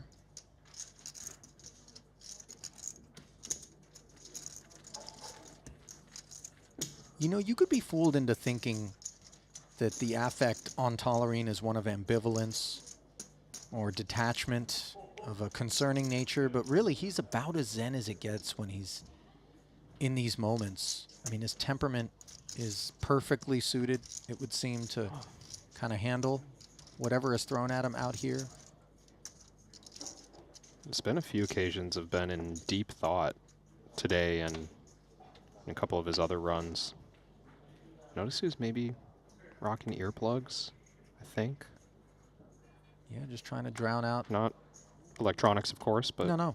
Just to, yeah, quiet the room. Good old analog. I think Makita was wearing a brightly colored set of earplugs earlier himself. D-Tech. Right. Perhaps for the same reason. Don't try any funny ideas, man.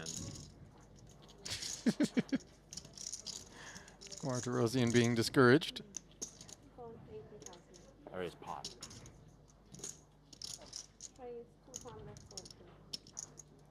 Okay, it's not exactly a strong one here, but likely reading some weakness when chip leader decides to just limp in blind versus blind. sort of exploring paths that it seems others have been less apt to, especially versus Martirosian. Artur hangs in. No cards shared. Ace 5-4. Just a pair of fours, the development for Martirosian. Heart draw. I'm gonna go. And the gutter for Dan. 40% pot, so 200. Kate's routinely getting it wrong by just enough that you trust him to be doing the right thing, but that one came in sassy, Kevin. Yeah. You had a little head shake with it. He's just got I'm almost annoyed that he's got me doing math, because every time he announces it, I can't help but try to figure out if he's getting it right. Fortunately, the number's on screen, so it's usually pretty easy to verify that he's getting it wrong.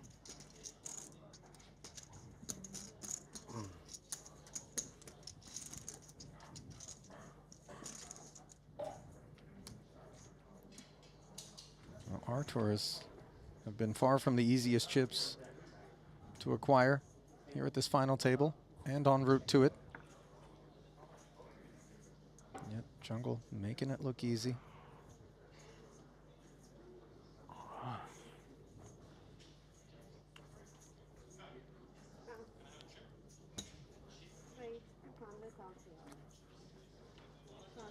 Boitash.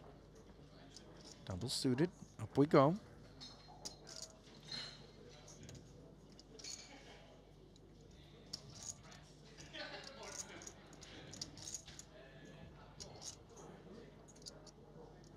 I would only fold this in this precise combination of players. Everyone else, I at least call or 3-bet my hand. Okay. Jack 6-5 tray with Dusty Hearts. The threat. Martirosian will have position against the second biggest stack on a Jack 7-6 board. Lazo with nothing more than backdoor hearts and clubs along with the immediate gutter. You see Martirosian with jacks up, gutter of his own.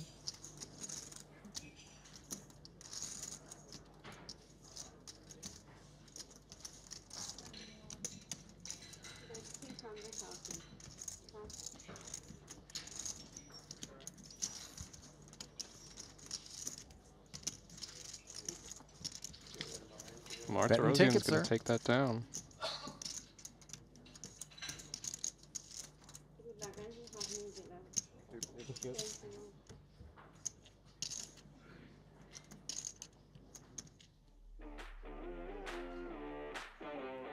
Well, as we take a short break, we'd like to invite you to check out GTO Wizard's ICM and PKO solver.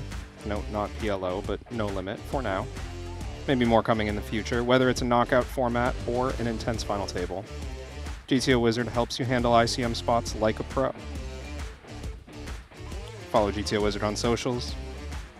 They still got some giveaways going. I think there might be one remaining, Instagram or X. Check it out at gtowizard.com. Well done, Kevin. I look forward to the day where I just do it and it's expected, and you know, You mean like autopilot? we don't need like the feedback and the. But I appreciate it. Thanks, Ali. Well, you're still in the evaluative probationary, you know, phase of reading the promos. Yeah. You know, late in the journey, I feel as though I've explored maybe all the permutations I have at my disposal. So turning to you for a take or two. I did receive my first performance review from Poker Chat Pro yesterday evening. Oh, really? No, not actually. That was. I made that up. Oh. I thought that was obvious. Well, listen, there's plenty of people who have no problems giving us performance reviews up here. Martirosian looking to perform with Queen 9-7-6.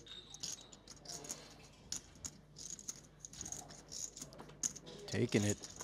You know what they should do? They should make a tournament, but the shot clock is like 10 seconds.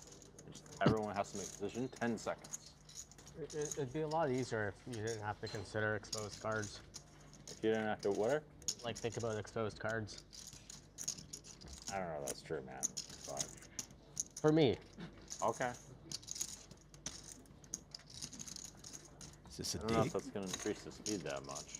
Did Jungle expose some cards? I don't know if it's going to increase the speed Does that feel much like a dig. if I don't expose a For you, card. probably not. Well, that happens like once every, I don't know. I guess it happened like once or twice today. I don't know. Be more careful.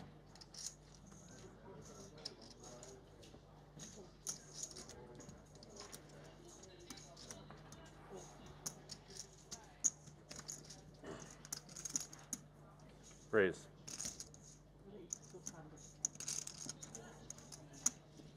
Kate's with a real one. Raise announced, not pot. 2.5 times the blinds.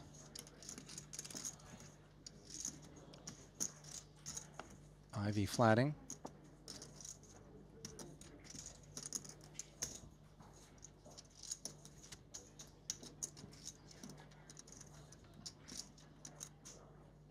Raise.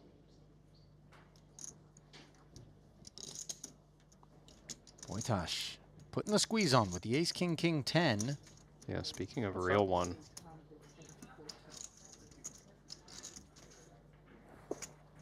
Look at Kate's. Wants to play one in position, tussling.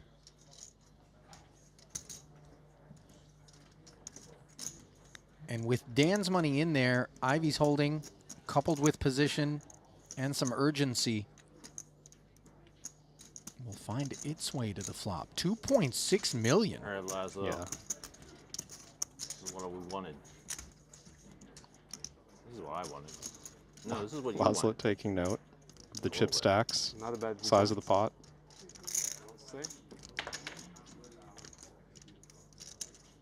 Deuce 5, 6, 2 clubs. Kate's with the nut flush draw here.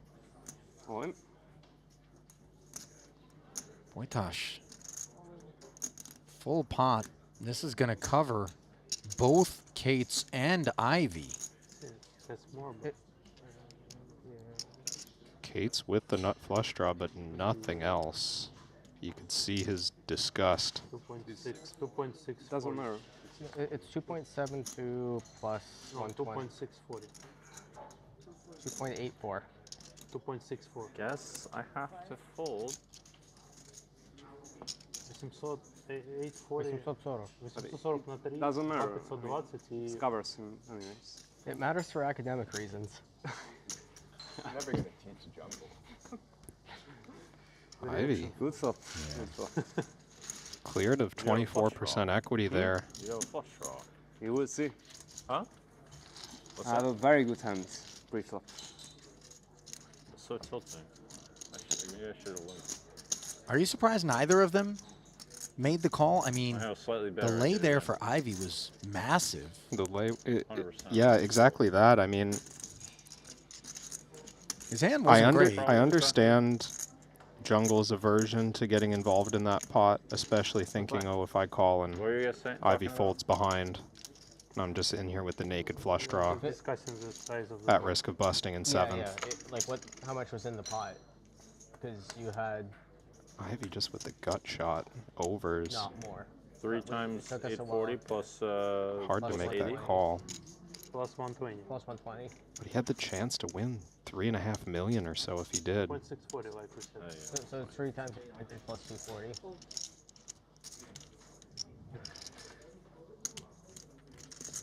That's definitely so fucking. Hey, Jungle, I have a question Yeah, I had for to you. do what I did. Martirosian raising. King of hearts.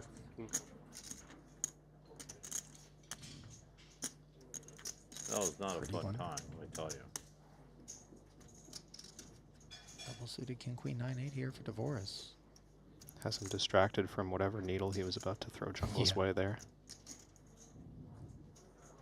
2 stacks shorter than his in the field, and this has a lot to do with the decision. Yeah, and Ivy especially short now, just 6 blinds.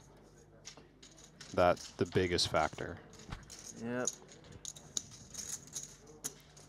Really just don't even want to enter pots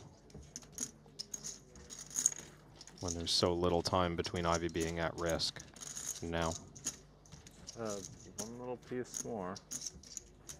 How's it?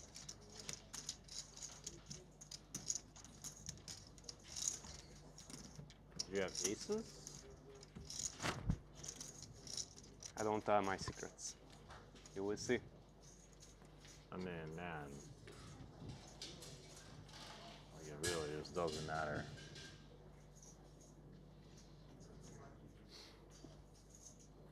I guess it could kind of matter.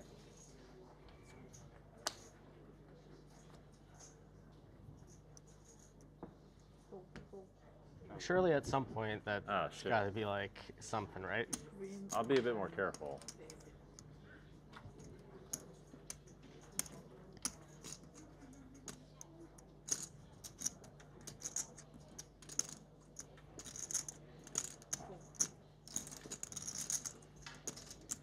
Well, I'm not sure. Boytosh needs to be too careful.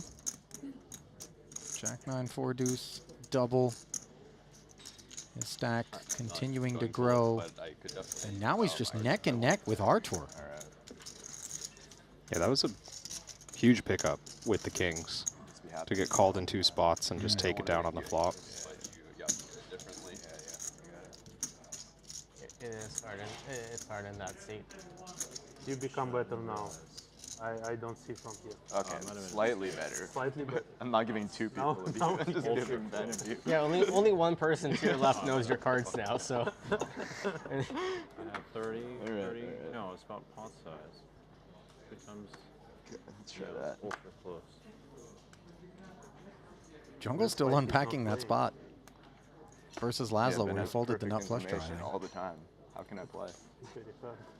It continues to be visited by the rich part of the deck, including here. 240. 240 announced.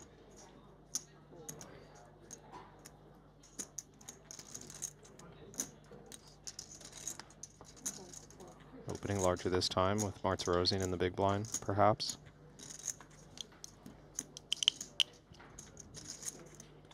Not wanting to get entangled with the covering stack. Was that a bit better? Well, when I'm still left to act, I'm trying not to pay attention to you. But if he folded, he wants to know how you play.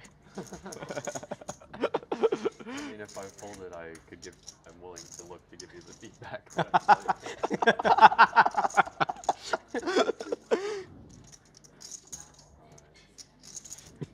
But Only if you coach me on the You see hand. Ben on the turn, like, Look to my left, discerning look.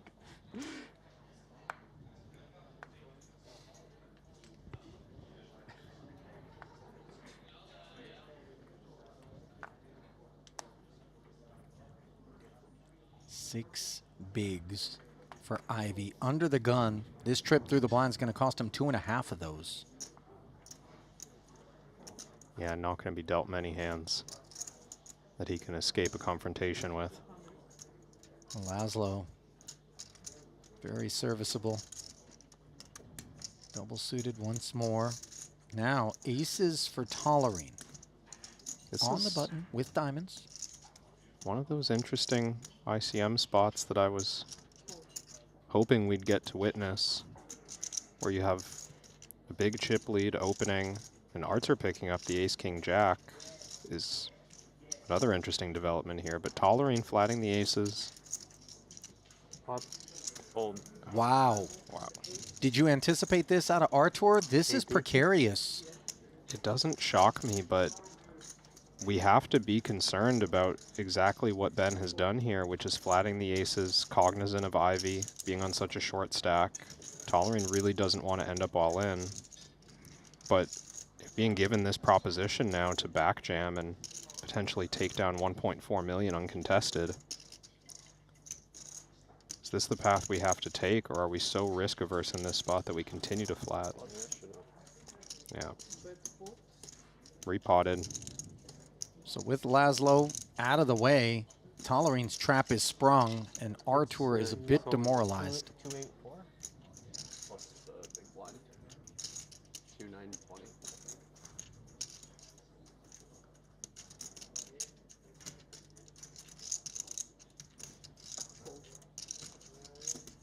Artur knows what he's up against. Yeah. It's pretty clear. And the statement was loud, and it was authentic.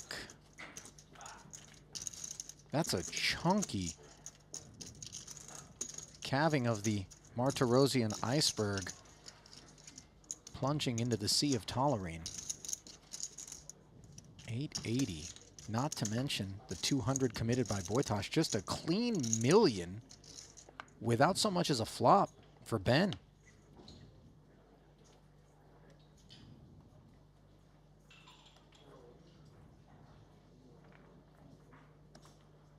Ivy in that big blind now.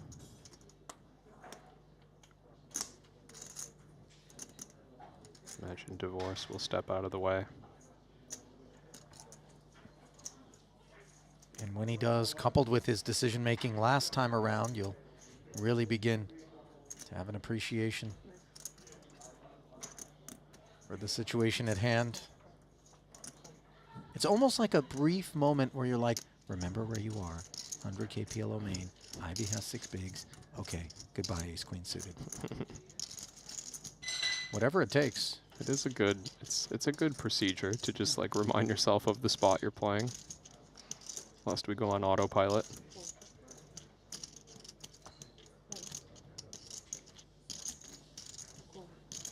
Tolerine going to be relieved after starting with limp that the covering stack Martirosian has exited the pot.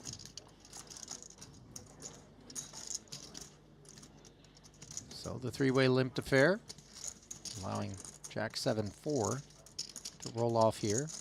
10s are best.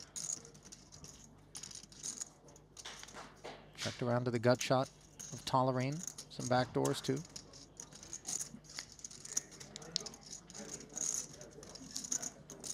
Ben now playing north of 4 million.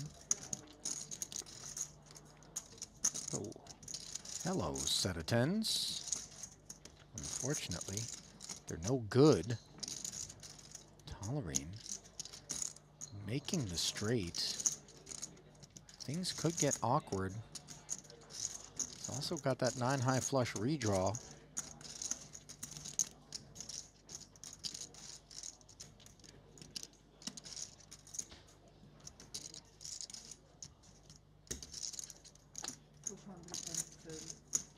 Jungle. 230.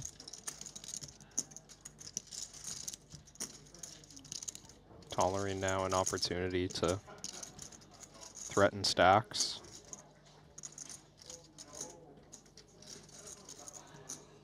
Kates ends up in an awkward spot if raised to any size, really.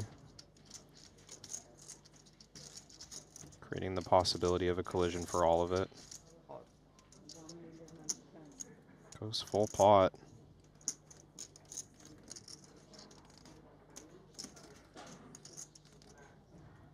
Well, process of elimination, the one thing we urgently need to know is that we're not up against a set of jacks, and I feel like that we can safely deduce. But of course, yeah, we know that if Ben doesn't have a set of 10s beat, he's going to have good equity against them.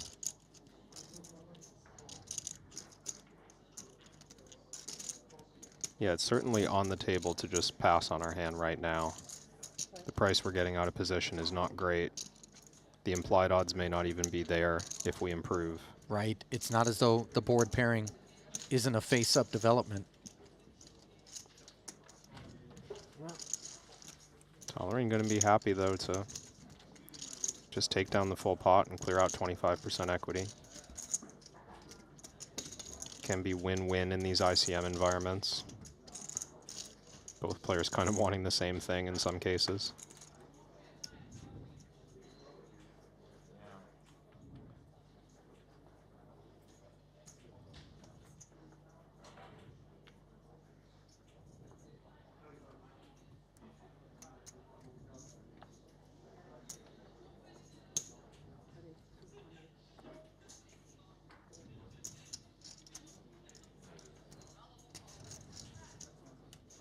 Kings for Laszlo. He has been the active stack. Dare I say even more so than Martirosian, Kevin. Yeah, Who has queens. I would agree.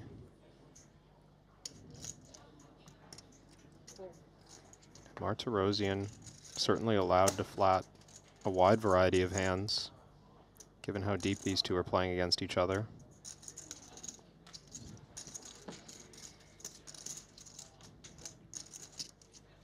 So, heads up to the Queen 4 Deuce 2 spade board. Top set for Martirosian, outperforming the Kings here. Laszlo knuckling over. Martir does block a 4. Unpleasant. Queen of spades as well. 300, half pot. Now we have kings. We expect Martirosian makes noise with aces. King of spades in hand as well for Boytosh. He does call. See what's what. Deuces and threes now, what Laszlo's playing. Kind of an interesting development for Artur as well. A couple of straights possible, albeit unlikely. Probably a few ways that Laszlo can have the ace-5. How do we find the hands? Check back Is it like a for Martirosian. Yeah, controlling pot size. Yeah, completely inconsequential. River. find out anyway. Now without spades completing or any further straight development. Should be comfortable to bet for value.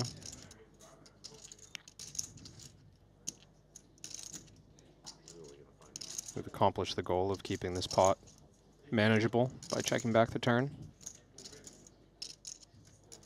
750.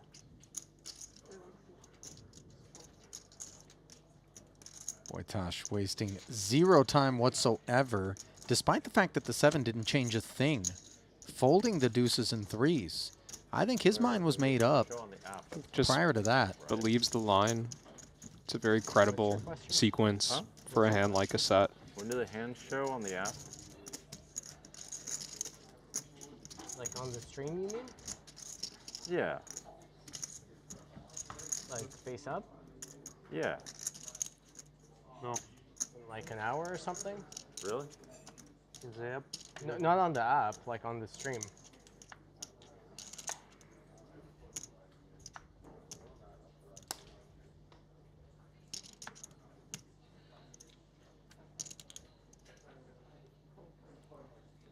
As technical as it gets, pot limit Omaha, final table, huge ICM, top tier opposition. Some quotient of procedures out there, though, goes beyond simple X's and O's, though, doesn't it, Kevin? You know, for me, the speed with which Laszlo's able to just check fold despite the 7 being inconsequential, this is just, you know, you put in your 10,000 hours, and then you kind of have that inner barometer for the game. Yeah, and I appreciate seeing someone who does it on a stage like this because I think it's intimidating at the least and maybe just challenging to execute against someone who's thinking ahead enough and familiar enough with the game that the clock's kind of always on you. I mean, there's a shot clock in play. It's, you know, maybe a familiar thing from chess or from other sports where it's just like if you force your opponent to be the one who's constantly using their own time and right, you can never relax. Yeah, there's no break. There's no pause. Some of the advantages of playing with pace, of course. Martirosian, by the way, has reclaimed some distance between himself and Boytosh. 10 big blinds separating them. Dead level are Dvoris and Cates. Ivy has been spectating.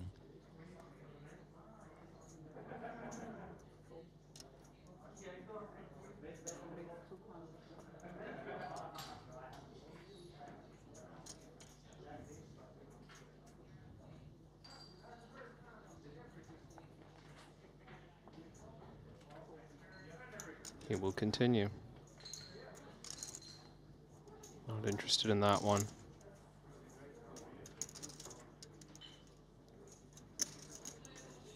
It's dicey as Ivy continues to get this short, as it seems clear that the others are so averse to putting their stacks at risk. Not this time, says Devoris. Yeah. Playing it as a flat, dominant diamonds. Doing quite well against Martirosian's holding. Heading to a flop. 600 in the middle. Queen 7-5. 2 spades. Little gutter for Artur. Jack still being played by Daniel and still in the lead.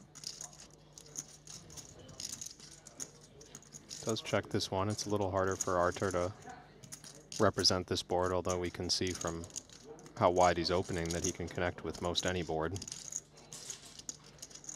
Just trying to feel out, I think, the strength of Devoris's hand at the early stage here. We know that Martirosian very capable of aggressing later after a check through.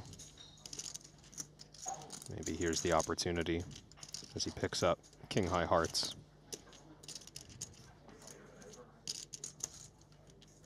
See how he feels about pre-flop flat and then check back.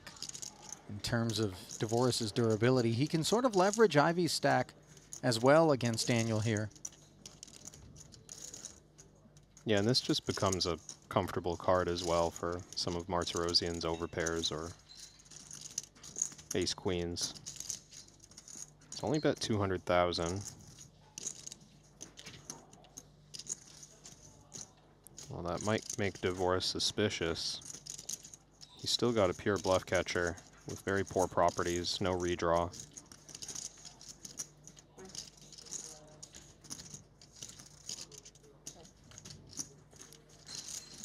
Able to bully his way through that one is Martirosian. We've seen a lot of this at this final table. Players with strong pre-flop holdings getting a less than desirable board, and Martirosian just taking it down. I mean, it's going to be this way for a minute, and as such, Artur would love to keep Ivy around. Yeah. Just allows the big stack to do their bidding with a measure of impunity, although when you do meet resistance, you presume the real deal lurks, just given the ICM.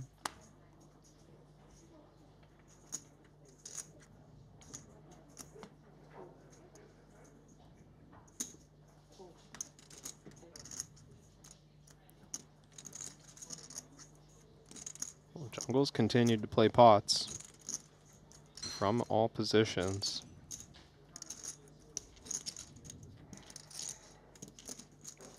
Ivy going to continue to hope to steal a ladder or two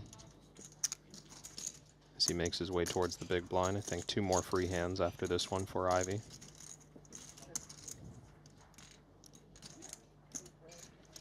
All right, another one of these 3-way limp pots now.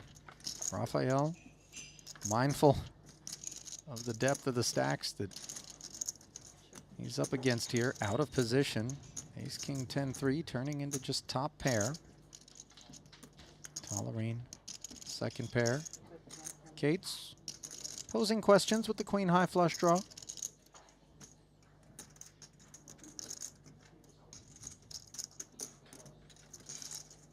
We've seen Raphael pass early on a lot of spots.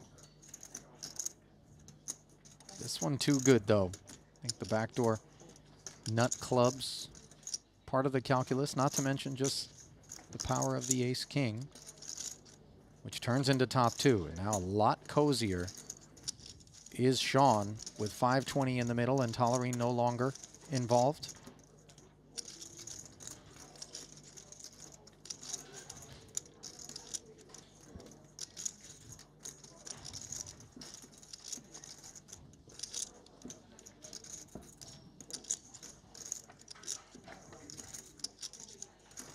Cates finds the check back. Not sure how much ace-king he's reading Raphael for, but he's certainly noticed how cautious Sean has been. Even just the range that's willing to call flop with Tolerine behind, I think has Jungle worried about the strength of this holding, whatever it may be.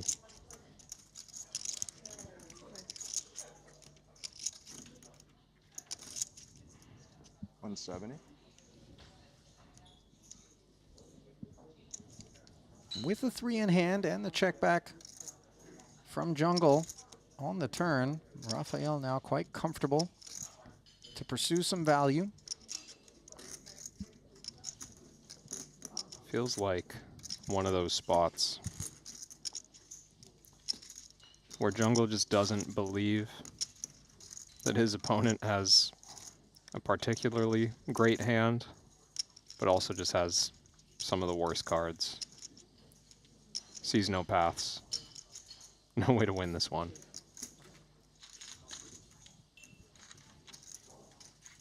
So down goes Jungle. Up goes Rafael. Largely spectating during the frame. Weird ass hands, man. He's kind of imprisoned by his stack. Kate's now 25 bigs. Divorce 24 bigs. Rafael 23 bigs. Log jam there toward the lower portion of the leaderboard. Tolerine on an island with 57 bigs, and then you got Wojtas and Martirosian up toward the top. And Ivy knows a thing or two about islands. And his is perhaps going to be overtaken by sea level rise. If he doesn't spin up, cannot afford to wait much longer. Kate's limping. Again, behavior largely governed by Phil and that over 100K pay ladder. Ace, king, queen, deuce, rapidly hitting the muck with a sigh.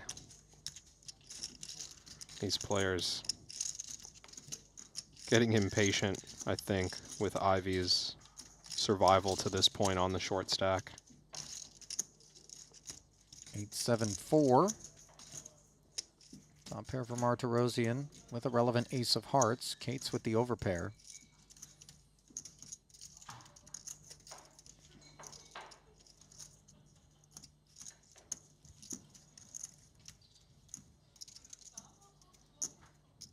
$140. I like this lead from Martirosian. Just pure board texture play.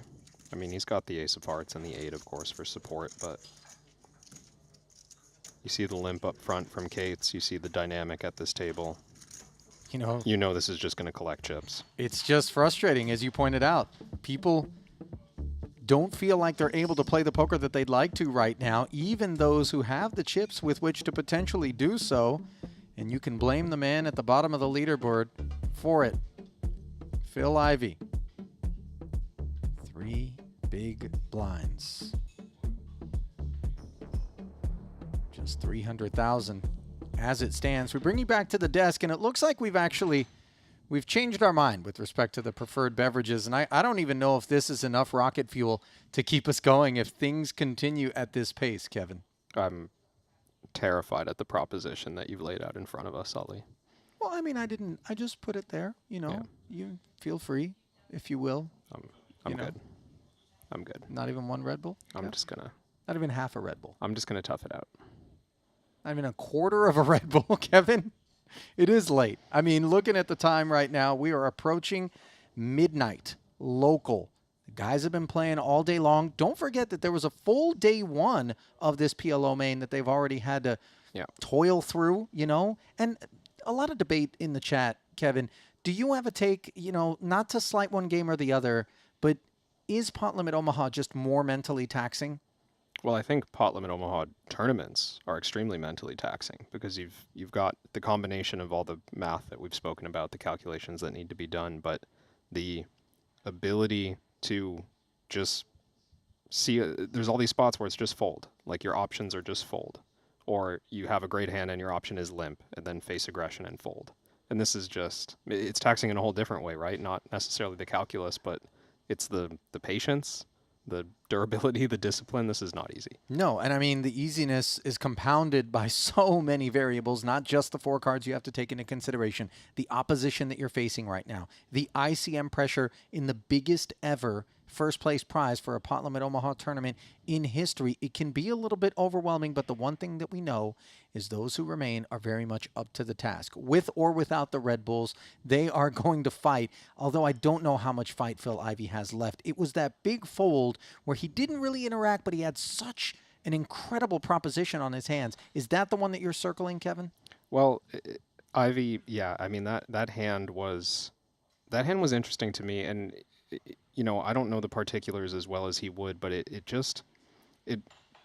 makes you wonder how much these players, Ivey in particular there, but Sean Raphael as well comes to mind, have prioritized the ladders to their own detriment, because we've seen such an extreme lean towards folding and an extreme deferral to the 2 players at the top of the leaderboard that you see now, Martirosian and Boitas. It's becoming too easy for them. Tell you what, they have benefited the most from Ivey's plight, and the evidence is on your screen. Tolerine, far from out of this, the 45 bigs. I think, you know, at the top, you mentioned that if there's one person who the table draw was stacked against, it was Tolerine, and I think he's done well to find himself where he is in consideration of everything that's developed since the onset. Yeah, looking to see how many ladders he can cobble here. He does still sit in 3rd, and by a healthy margin. Getting to 3-handed play would be quite a success for Tolerine, and just seeing what happens. Luck of the draw from there.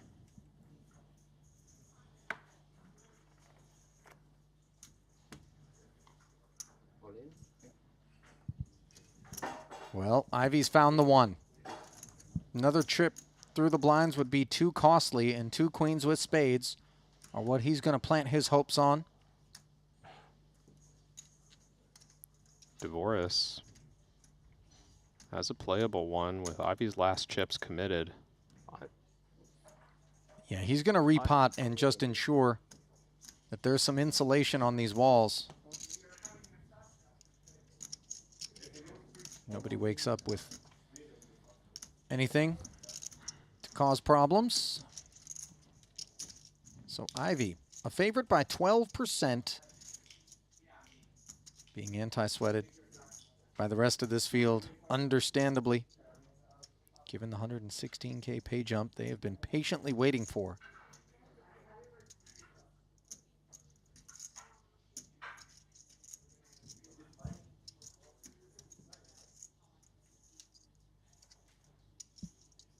$850 in the middle. A near triple up opportunity for Phil. 8 trade deuce. He's got spade coverage here. Wheel gutter for Dvoris. With the pair of 8s. A lot to fade, and the ace on the turn. Now Daniel hops in front with top 2, placing the pressure back upon Ivey. Spades or a queen. That's the requirement.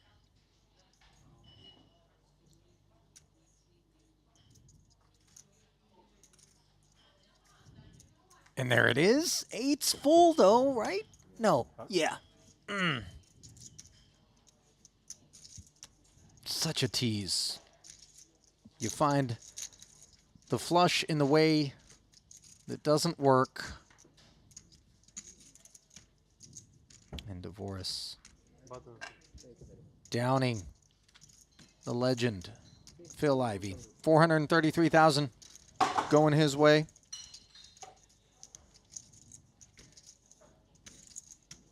Add that to his tally. Coming in. Total career Triton earnings now in excess of $17 million. That's a 5-time Triton title winner there. Number 6, Gonna have to wait, though, for Ivy, as he will leave behind 6 to do battle here in the 100K PLO main.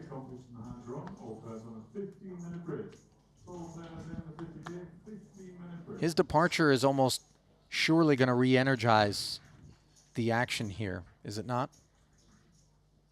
It's definitely a hurdle to get through for Raphael and Kate's. Devoris as well. So he sits a little bit ahead of those two. Doesn't necessarily open things completely up, though. You're still six-handed. You still have this mutual desire for one of the lower stacks to be eliminated before you.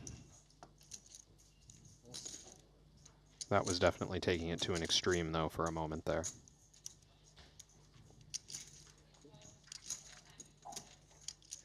Tolerine. Limping with Martirosian to his left. No hesitation on the call against Pot.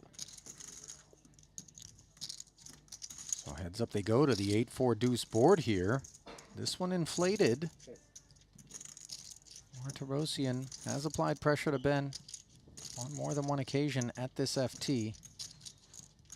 Not sure he's got the torque wrench in mind on this particular board texture. Does have the ace of hearts. Tolerine's flopped quite well. Jack high flush draw, backdoor straights, top pair. Well, as you'll recall, Tolerine flatted and then repotted on a prior occasion. Obviously, there was a third party involved in Boitosh that time, and Phil Ivey was still lurking. But you wonder whether or not, with that data point, Artur is ranging Tolerine away from some of the most durable sorts of holdings. But as we can see here, with a pair and the jack high hearts, the muck is not on Ben's mind.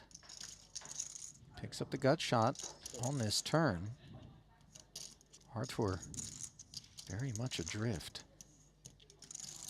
Queen does look like a relatively good card for Tolerine.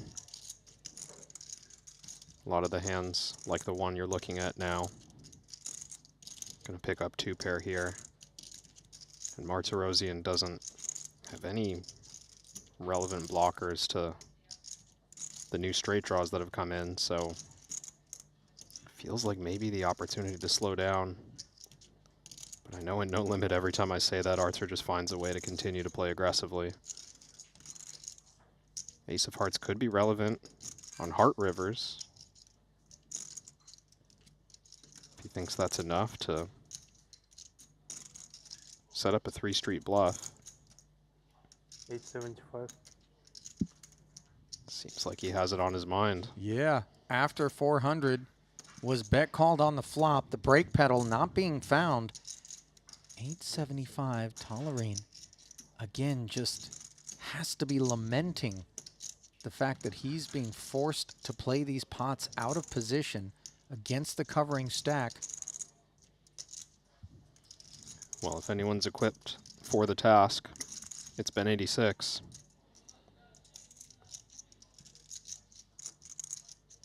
He'll do what needs to be done.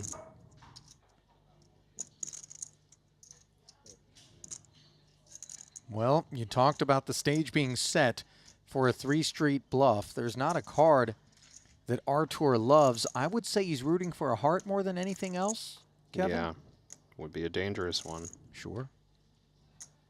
Instead, another board pairing 8, which provides Tolerine with trips.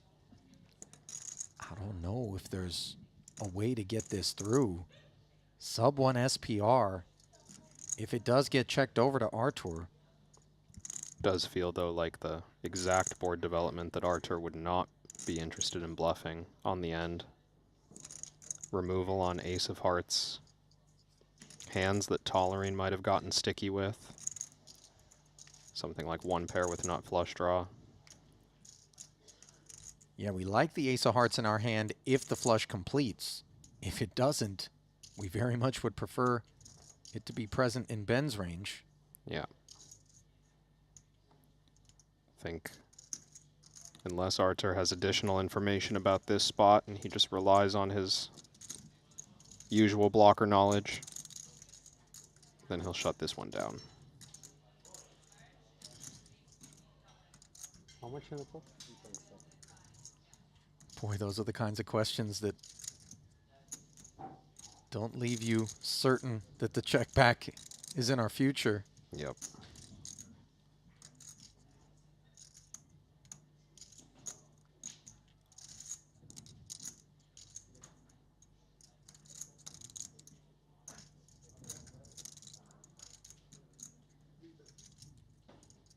Time bank's being utilized. Would Queen's Full be something Artur could rep? Well, that's exactly the story. I mean, of course, there are other ways for Artur on the button to make a full house. You play a wide enough range as the chip leader, you can just have a double suited hand that has 8-4 in it, a double suited hand that has Queen 8 in it. Well, he's come with 900, Kevin, and I think clicking call is very much going to be the path forward for Ben in the face of this. Yeah, this is an interesting one, perhaps designed to just clear out some draws that have a bad pair. You know, there's some low rundown or medium rundown hands that might just have something a little bit better than Ace-King high. Feels like what this is designed to accomplish. I mean, this is sub-quarter pot on the river. Yeah, it's an unusual one to take. And Tolerine, I can't imagine has fold on his mind, but is just trying to piece this one together. I mean, maybe there's a world where jamming is better than calling.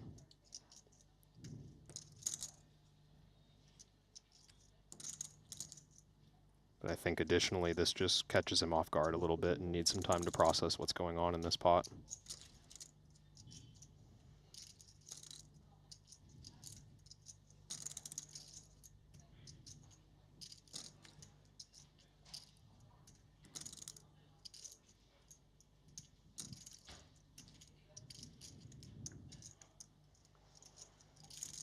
On the value side, you'd think it's just greedy in the context of these spots to continue firing with a two-pair hand.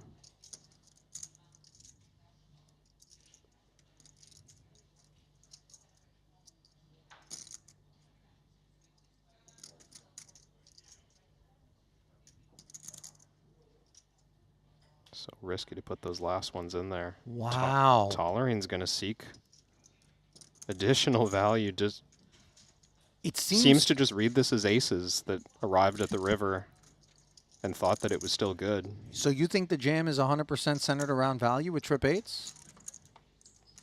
It's tough to identify something that would beat that hand, right? What else could it be? I mean, we're not trying to get a full house to fold at this price and this big of a pot. We're not squarely putting Artur on ace-8 or something of the like. It seems to just be, why else would Artur have bet this size on the river unless he had aces and decided to seek a little extra value?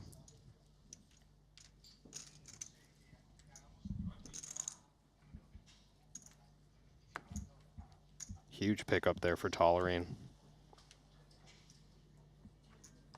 Tournament chip leader by a wide margin after that pot. Bluffs is the best hand. Bluffs is the best hand.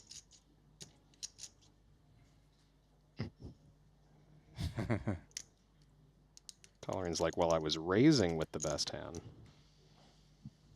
And at long last, all of the struggle has borne fruit, as you pointed out. Chip leading is Ben Tolerine and able to spread his wings. So it's on you to look. Obviously, the holding warrants In general. this 275. What? Go play. I didn't hear what you said. Pretty one for Laszlo. I said, is there a reason? It's not just really to you; it's to anyone. Is there really a reason to wait till it's on you to look?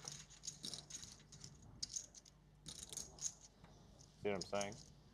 No, I didn't hear what you said. Everyone takes like a full 5 seconds to look plus. saying Joint look for all at once, Tolerine and against then- the overpair and the nut flush. And I guess draw. you could like maybe get a read if whatever looks. It's pretty fucking hard to get a read pre-flop. See how expensive this one gets. I mean, it's on the hand clock anyway. What's that? It's on the hand clock anyway. I'm just saying it would go faster when you look instead of like wait till it's on then look. You know what I mean? Well, this. Ooh. One of those PLO plays. Well, it goes check back from Tolerine, but now with 10s and 8s, he's not drawing dead. Continues to hold the straight. You can see Boytosh giving rope here.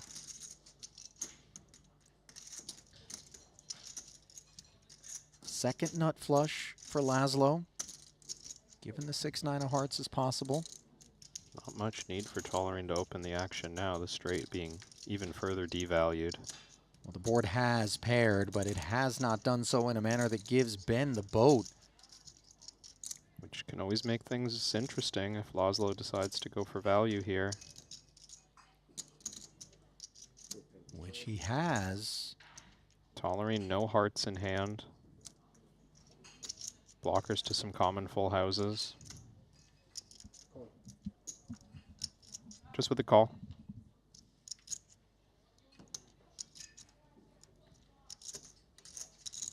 Tolerine rolled his hand fast enough there that felt like there's a small chance that he thought he had different cards. Or was he just so convinced that Laszlo was bluffing that he was ready to show it? I think he knew what he had, but certainly the line taken, I don't think you expect all that often nut flush to appear. Or second nuts, technically.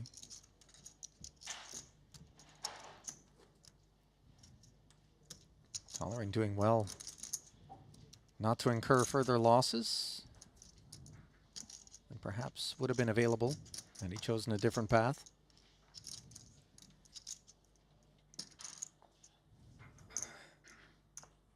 All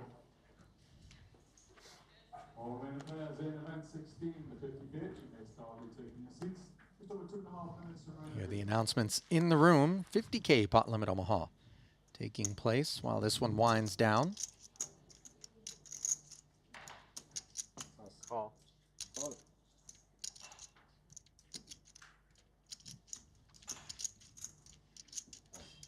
Registration still available for the time being to anybody that would bust here at this final table.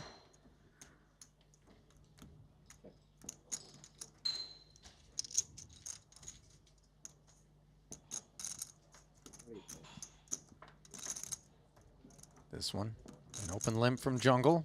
Blinds are aboard, 10-5-4. Gutter for Boytosh, top pair for Raphael.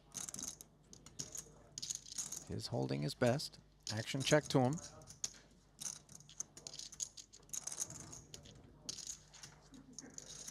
Queen 9 of spades interactions as well. Coming together for the 150.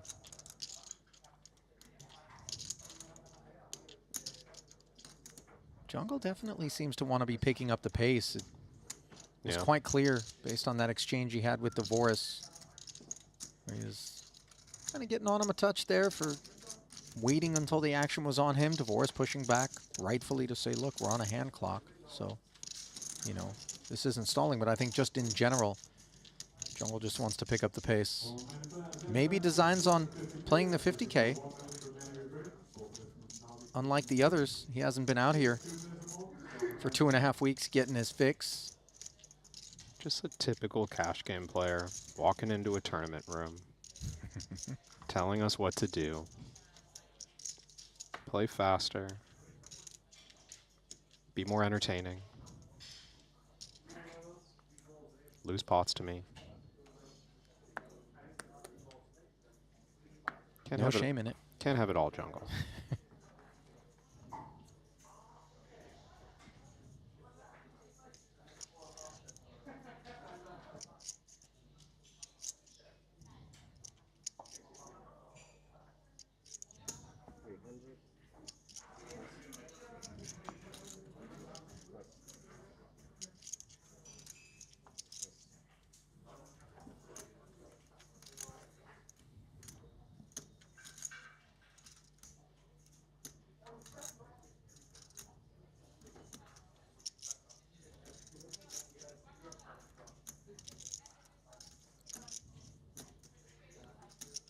Well, Martirosian not exactly slowing down. Third in chips.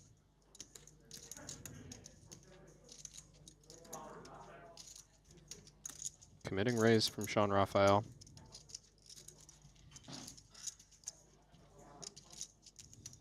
$300 becoming $1 million. We see the reasons why. See if Martirosian, especially fresh off the wounds that were self-inflicted against Tolerine, has the appetite. There's your answer. 2.2. Starting to play some big pots now. Raphael, second shortest stack in the field, coming into this one, clearing Jungle's short stack by 4 bigs. King in the window. All spade board, however, and this is where PLO gets interesting. I wish you guys could see the grimace on Crab's face in here, because he knows what lurks. Dry ace opportunities in case the kings don't fill. Martirosian with a redraw to the gut shot straight flush draw, and second nut flush as it stands. Don't overlook the 9s and 3s as danglers either.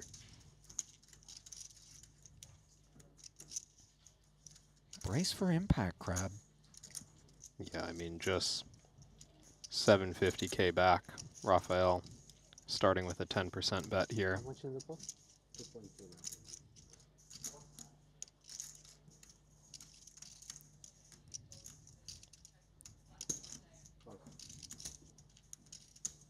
Playing with matches at the gas station.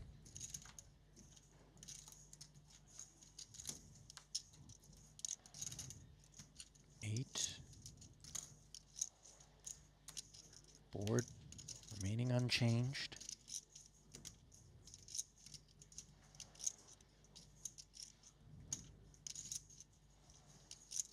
$2.7 out there, just $750 left for Sean. That ace of spades going to make him feel significantly more likely that Martirosian doesn't have a flush. This is a check, and if you ask for all of it, you're going to get it.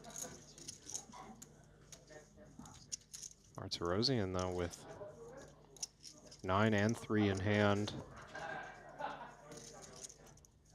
Perhaps unconvinced that putting it in on the turn gets us check called by aces.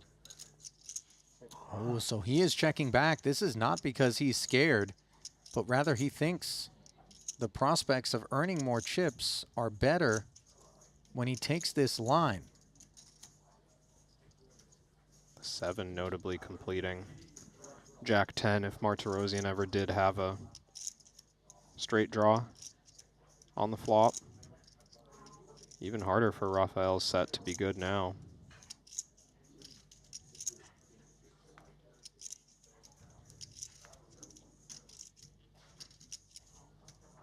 Feels difficult enough to get value. We have to check it over and make decisions. When Martirosian asks for all of it, or whatever size he chooses, one would think with so much in the pot, it will be all of it. How does Raphael get away from this one? Ace of spades in hand. This would just be... 1.1.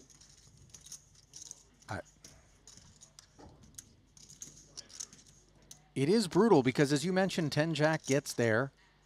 I don't know how concerned about the spades he is, but you cannot bluff. All you can do is call for your tournament life here, and if he does, that life is over.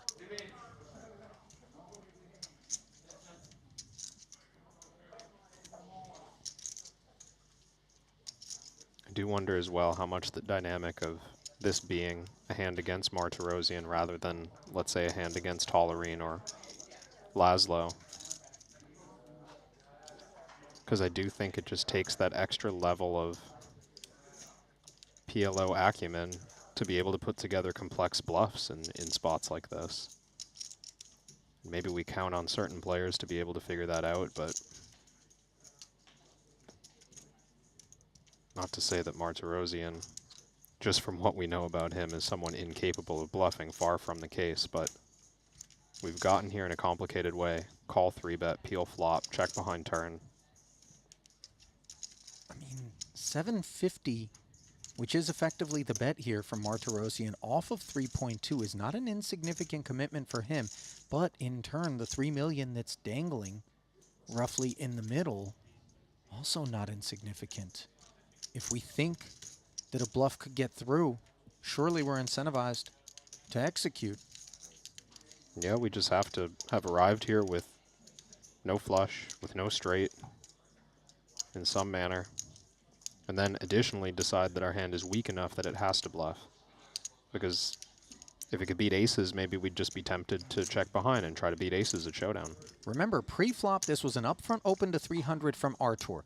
Rafael took us to 1 million. On the flop, he followed through for 250. It got flatted. Turn went check, check.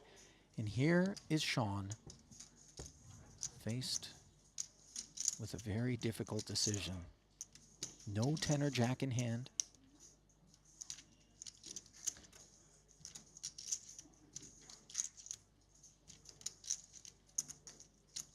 You could see worlds in which hands durable enough to take the extra 700 pre-flop would involve some of the rundowns where Jack 10 is present.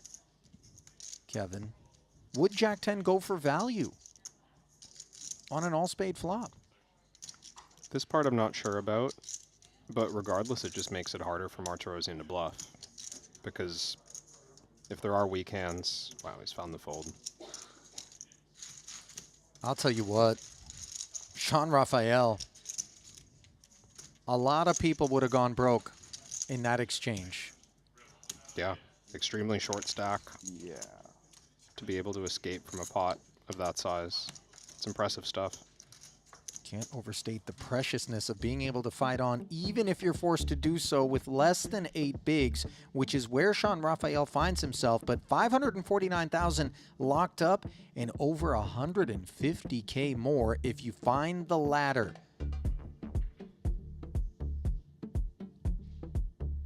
Figuring out right away what you're dealing with if you laid eyes on that pot and nothing else in Sean Rafael. Hell of a PLO player. That is such a tough decision. Yep. Especially when you've taken the line that you have and you know that the bluffs aren't impossible. Set of Still kings. Quite challenging to find bluffs there, the way Martirosian arrived. It's hard to do in the moment, but clearly think Rafael landed on the correct decision there.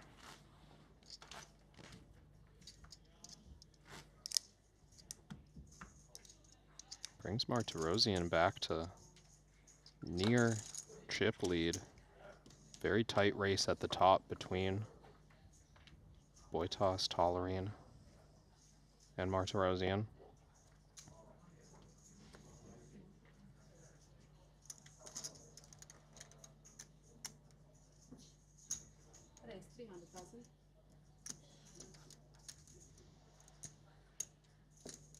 Kate's really not shying away from playing pots, and with Rafael short, nonetheless.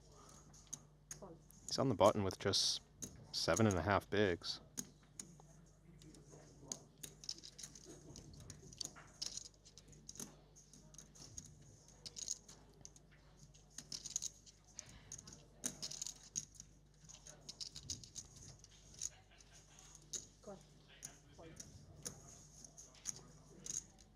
Surprised to see Laszlo come along. Plenty of chips to be flatting in position. We're surprised or we're not surprised? Not surprised. Yeah. Not surprised. Didn't clock that first modifier. I was thinking to myself, this feels like a decent hand in the cutoff. Ace, king, queen, deuce, but no suits now for Artur.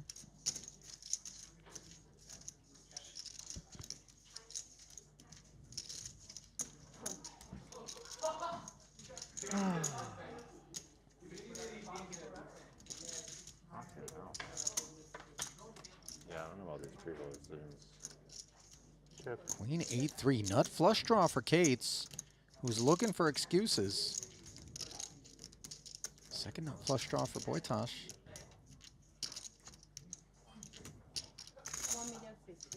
Well, we didn't have to. It's like, must be 1.3 or so. Splashdown from Jungle. That matters a bit. I folded and thought I was close. Probably Didn't appear remorseful, by the way, over the manner in which his tokens were delivered, and No. I wish you could see Crab in the booth. Some clear frustration on display. Wow. Disciplined fold there. Yeah. Again, we expect suited aces to be a large part of the range with respect to the upfront open from Jungle. Relatively big hand for Martirosian, but not sure that he expects Jungle to be this light from under the gun in this situation.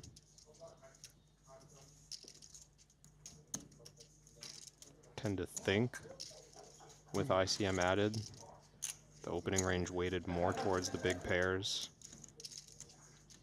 The 3 Broadway hands. He's just gonna fold. Set of 3 guys, 3-ish guys.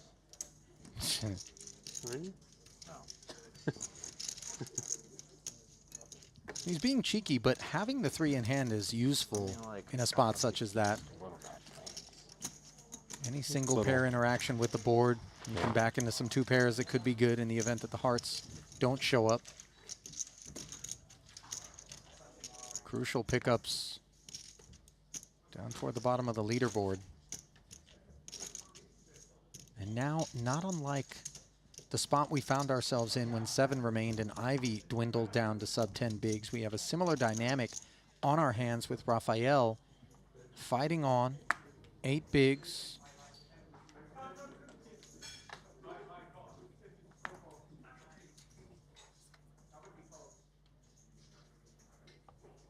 Mostly just seen Devoris conscious of that of this group.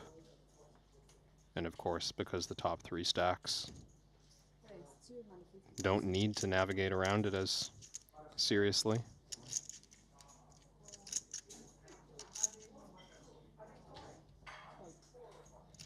Big fold from Raphael. Maybe picking up on the fact that Jungle's just willing to play pots right now, and he might have his eyes on a ladder in the event of a Kate's bust out. King 8-6, couple of clubs, jacks, still best. Ace of clubs, quite relevant. Boytosh with the check back, it becomes more relevant once the flush arrives. Still just a dusty gutter for Kate's, especially once the 3rd club shows up. 3 1/4 should do it.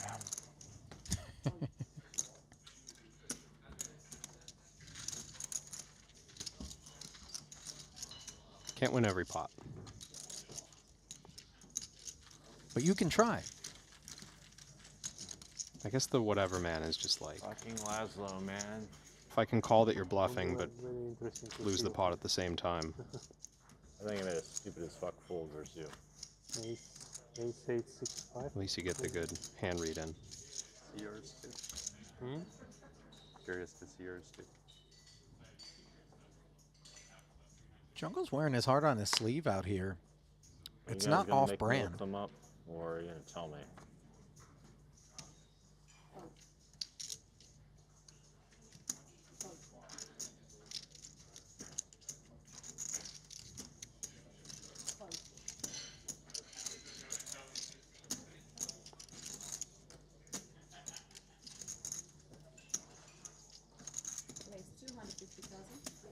Hot. Artur opens in a snap repot. I guess 3 pot if the open 850? isn't full pot.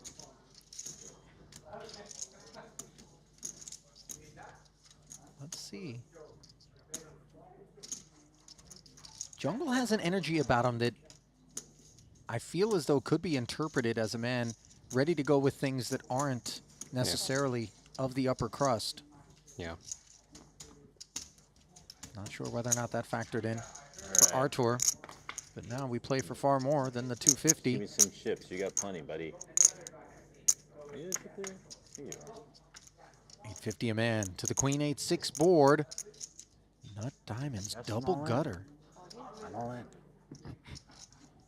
It's flopped quite well. Yeah, sure. Makes it seem as though that's a casual all in, but I mean, Martirosian really trying to stretch the quality of this hand. How much is it? It is a good price, to be fair. 1.1 into 2 million. But we're trying to make wine out of water in this spot, are we not? It feels that way. And the pot is?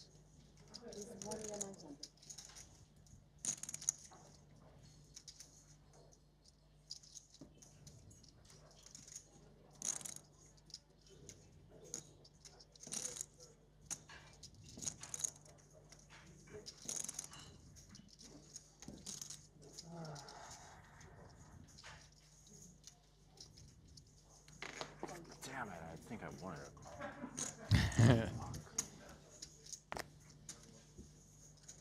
Tens were best. Artur does as asked and does pass a bundle over to the jungle. Seems like a tremendous amount of adornment around the neck there for jungle. I know he's been traveling, he's kind of been exploring some things. I suspect there's a purpose for each piece. Guess you could have it. Honestly, kind of low on the patches today. I was expecting at least 5. Well, he had the jacket. I think he has signed with a Chinese-based poker site. I want to find out what you motherfuckers had. Don't you I think guys that's worry. what the ball cap is, no? You guys think you can keep your secrets for like 15 minutes longer? All right. Well, you got that. That's your privilege. I'm a man of respecting the privilege. Yeah, that's the one. I fold. Believe You really Joe want Schwen, to take that privilege? You got it. also part of that squad. Yeah. Make that jungle man tell one of his boys to look it up.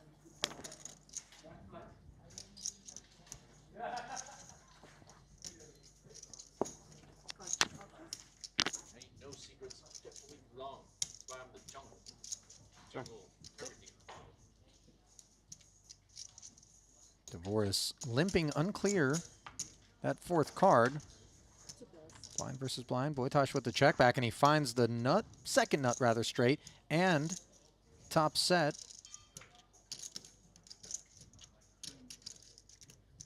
This is the world, regardless of what Devoris has. A snap check back from Laszlo. Now the jack. Guess we could call it counterfeiting. Still has a straight, of course. Devoris with the Broadway gut shot, perhaps a spade draw. Unclear.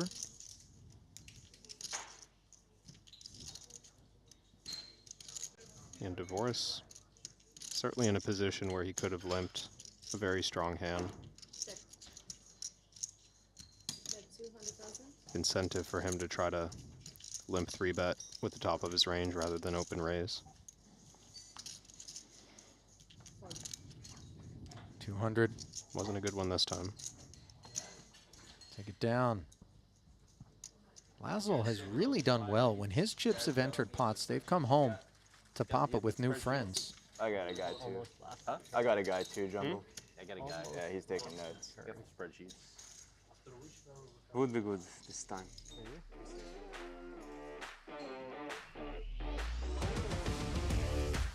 Jungle. Maybe a little bit miffed at the fact that players are not ready to volunteer their holdings. Of course, with cell phones sequestered, that would be the only way to figure out what's going on until such time as the devices would be returned to us.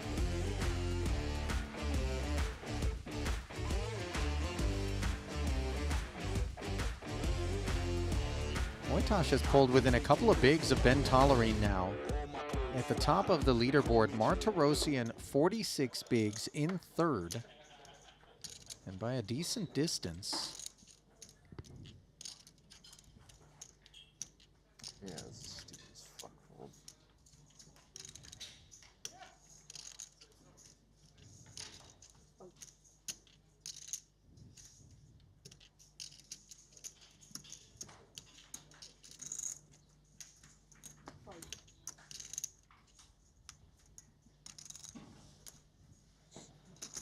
$275. Well, with Raphael in the big blind this hand, Jungle's certainly not going to mind any collision, but Laszlo's got a good enough one. Just a call. That's what I wanted. I was looking for you. I was like, I really hope Laszlo calls. Suggesting he's got targets. There's no, it's not really special to win when you're the favorite, you know. When you're like got all the chips. It's better when you come in from behind. Check. Now Jungle's in front here. Trying to whip himself into a bit of a lather, it would seem. Wojtas appears entertained, not threatened. Has picked up a threatening club draw along with a gutter. Just a pair of sixes at present, but not the equity as he checks. Top pair, checks back again. Trip sixes now for Laszlo. 1/3 for you. 1/3 announced. Taking a page out of Jungle's book.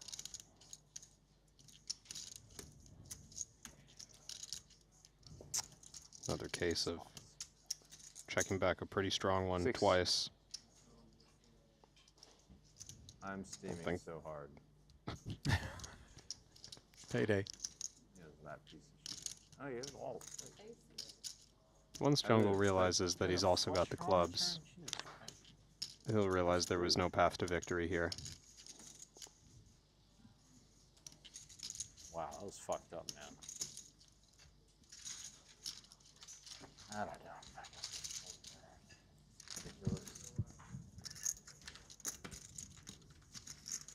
I'm steaming. Back to raging tilt.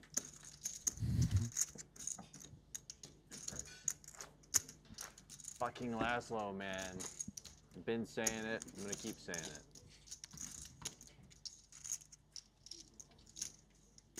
You gave me one of my worst days on that one club.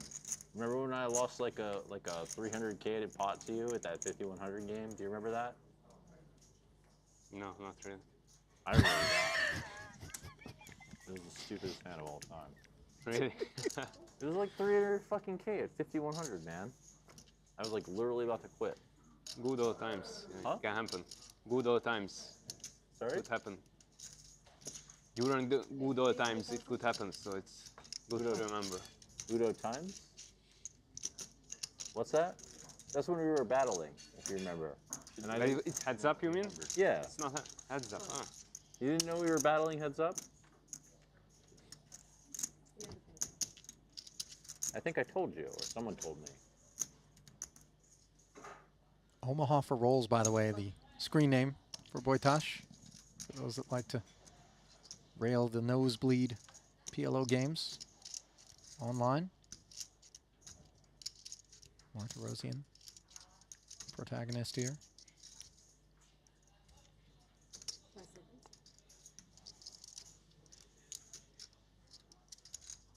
Wojtas flatting Raphael. Just 500 back here, Kevin. King, Queen, 8 trade double. Not sure if Raphael sees this as a good opportunity to maybe get isolation. Just another $250,000 though atop the 300. Let's see whether or not that's even possible. Seems like it might require an assist from Artur. Yeah, with these hands, might just end up going 3 ways to the flop. Of course, the dream scenario is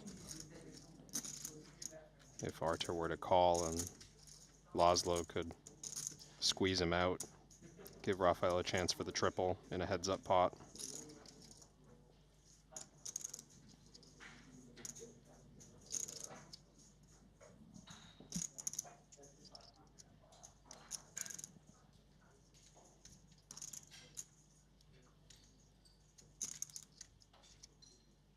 Artur not too concerned about Wojtas muscling him if he were to flat, is he? Wouldn't Laszlo have activated himself in the face of the open in all likelihood? Not necessarily, I think. As deep as Martirosian's playing, Laszlo should have flatted the original raise with plenty of strong hands. Well, Artur going to take his chances, as he does provide Rafael's hand the protection.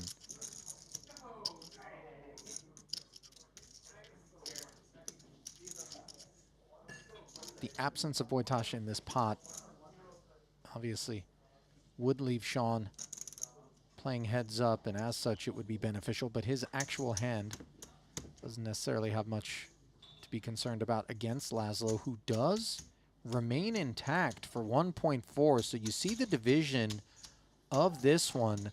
185 in the middle, 17 on the side, active between Martirosian and Wojtas.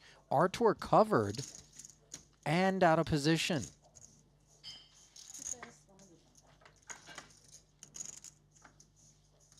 King 7-5 monotone, not a single club across these 12 cards.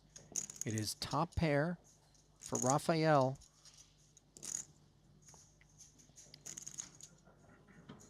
Top pair for Martirosian as well.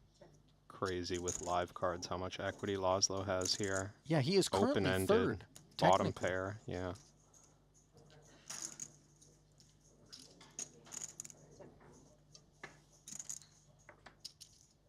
Round of checks, and that's a card you don't like seeing if you're Sean. Actions such as this, we expect someone to have some ace-X. And on this occasion, it is Wojtas, who has made aces and fives, has this one by the throat. Only path to victory for Sean would be Artur bluffing Laszlo out of this pot in some manner. Feels like with no club. And over half the chips in the main pot. Not a lot of incentive for Martirosian to try to steal it. 9, giving Artur kings up after Wojtas allowed it.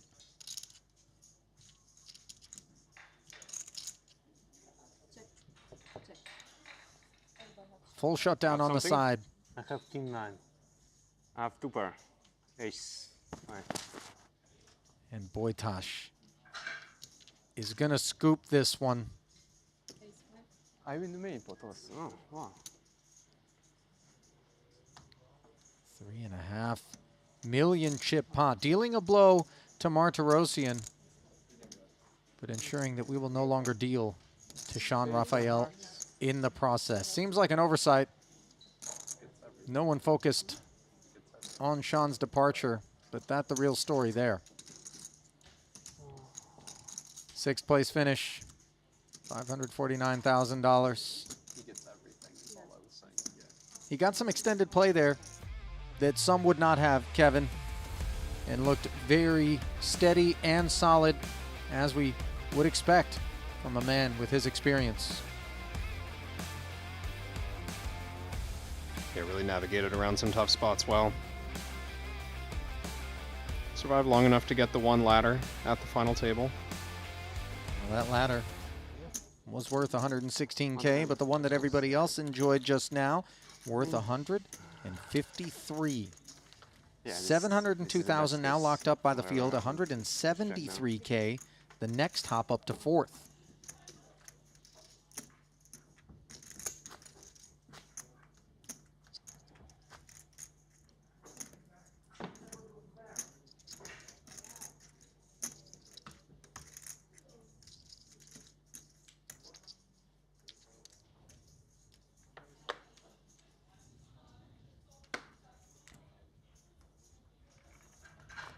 Fold.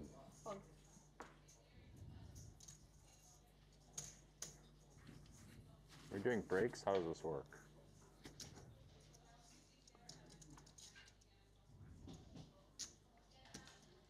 Big hand for Devoris here in the cutoff. Hot. He's now the shortest stack of the 5 remaining.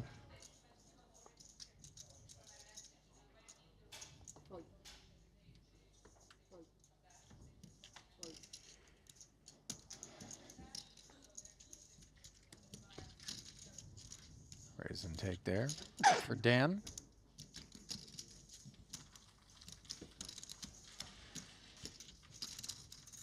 We have been imprisoned by the sheer size of the remaining prize pool and the distance between the rungs, not to mention the manner in which stack distribution has evolved here at this $100,000 Pot Limit Omaha main event, where the tacticians have been on display. Ali Najad alongside Kevin Rabichow, Triton Poker Super High Roller Series action from the Maestral Resort and Casino in Montenegro. Just a single day beyond this one remains in this festival. But $2.4 million still remains up top, along with the extra large trophy and the Jacob & Co. watch. Very much on the minds of the remaining 5. 2 casualties on the battlefield thus far. 350. Devoris again with activation. Cates wants to take a peek, defends his big. 850 in the middle. This was not what Jungle had in mind. Wheel gut shot. Devoris lacking interaction himself. Yeah. Not what Devoris had in mind either. Still perhaps no problem bluffing at the pot. Mostly strong hands to represent, having opened first in. Safe enough board for aces and kings to commit chips.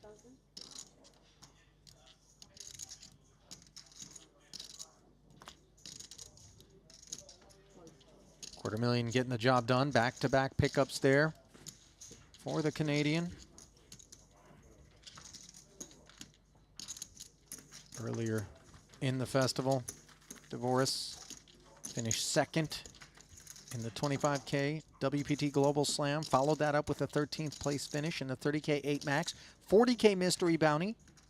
He went 3 for 3, finishing 6th there. Went 0 for 4 for a stretch, and then back on form in the 50K Turbo Bounty Quattro, where he finished 3rd.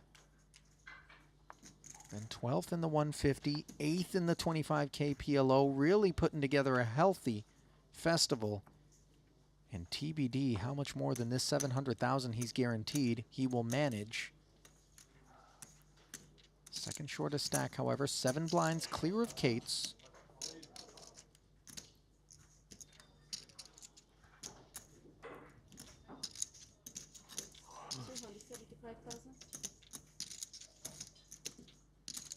Tolerine. Cut off open here. Aces for Jungle yet again. No, it's not, no. It's, I just raised pot. It's 925? Well, whatever, man. Okay. Whatever. I'll live with that mistake. It just doesn't matter.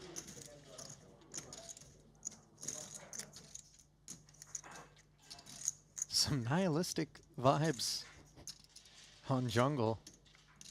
It does kind of matter. The right number of chips go in the pot. I would say that's something that we want to kind of ensure that we have a grasp on. As a release of the grip Tolerine had on his holding, coming in the face of the pushback. Jungle will not go quietly.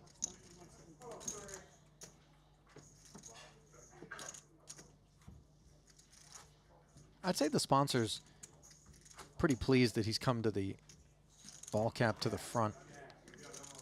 Yeah, that configuration now. It really lacked utility. It was under the radar when it was backwards cap. Bad boy Kate situation.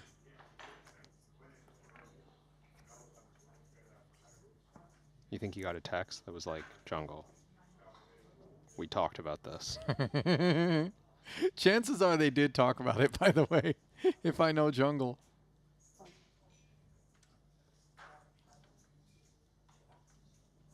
You have some experience playing with jungle, Kevin? A little, not significant. Was it heads up as well, much like Laszlo? Yeah, we would have played a little heads up, no limit. But I kind of entered the scene as he was leaving it. Well, he's still on the scene, but by Well, that you mean the heads up, no limit scene. Yeah. There hasn't been much of a scene for a while in that format. Although some games resurfacing lately. But yeah, I do remember. We played at stakes that he probably didn't find particularly meaningful.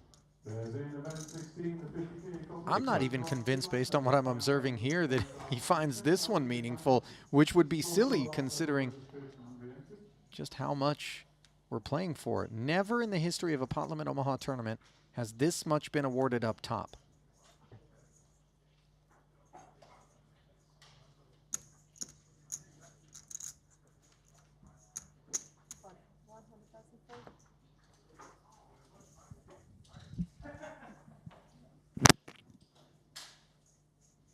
Queens limping. Boris on the button here. Would imagine he'd be pleased to have the opportunity to see 3.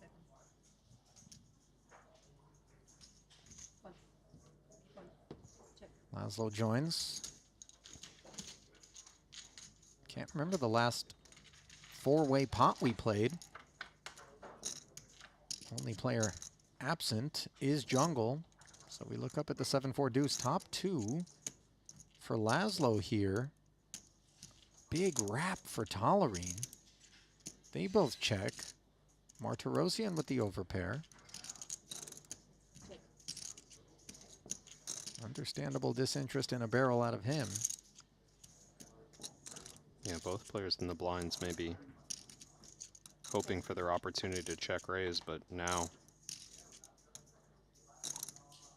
after it checks through. Boy, gosh, adding, by the way, forgive me, Kevin, this hard draw. Yeah, now Tolerine with, well, I suppose. Oh no, he's added 9s. Yep. To his wrap. But no hard interaction, just the 1 diamond. He continues to check, and that makes me feel like we might be headed for a river. Well, barring a glitch in Divorce's software. No such luck. Backdoor hearts for Boytosh. Second nut.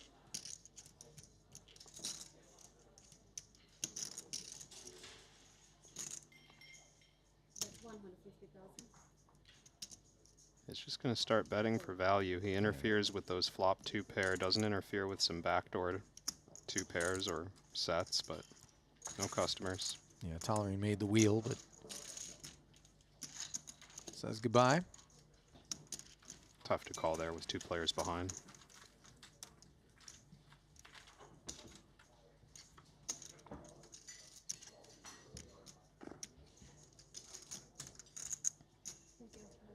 Thank you.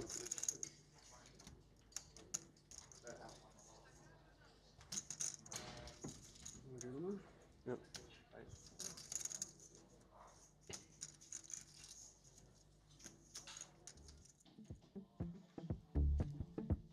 Well, let's get a look at things here. Log jam on the lower half of this leaderboard.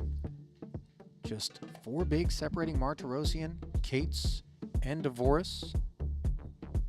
Down toward the bottom, as Boytosh has really broken away from the field. Tolerine, 59 bigs. He's been hanging in there. Tough assignment at the onset versus the original chip leader Martirosian.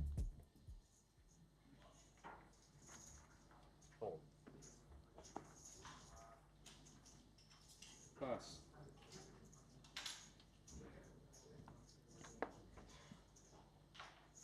Pass. Raise 250. Pass. Raise and take. Motherfucker. True mofo. Drawing higher from jungle. Laszlo, I gotta get you for that one hand. I know you don't remember. Which one? How do you not It's remember? 300K. You're so deep, and you just like got it in. So who won? You won. I only remember the losing hands.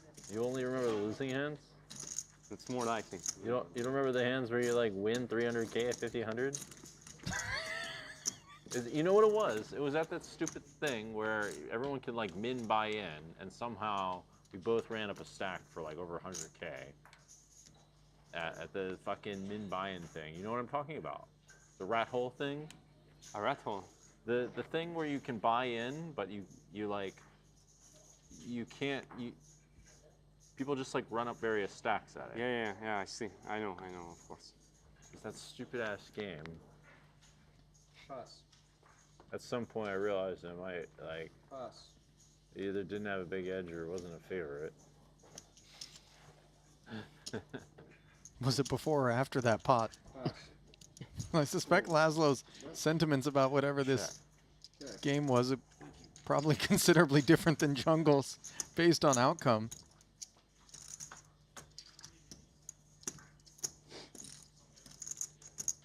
King, King 10. Couple of hearts here. Blind versus blind. Not the first time these two have dined. Check. Check back from Jungle, who connects with the jack on the turn. More than we can say for this 8 high. Check. Check. 4-liner on the end. 7-8 makes the straight. Check. Check. Check. Showdown. 8-7. You have 8-7. That pisses me off. Jesus Christ. It's got 2 sevens. Yep. Shouldn't be possible. How many in the deck again, Kev? Blockers are not real. Just trying to empathize with Cates for a moment.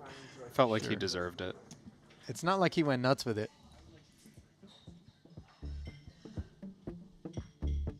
So there it is officially. Feels like the boys might have needed a break right about now. Yeah. Kevin, and for that matter, you and I, as we are burning midnight oil here in Montenegro. But Boytosh, burning hottest, his flame, standing just shy of 8 figures, 79 bigs right now as we bring you back to the desk. Ali and Crab with you. Well, what do we say? Jungle? It's the Jungle Show, not unlike Nacho before him earlier today, just the center of all the attention.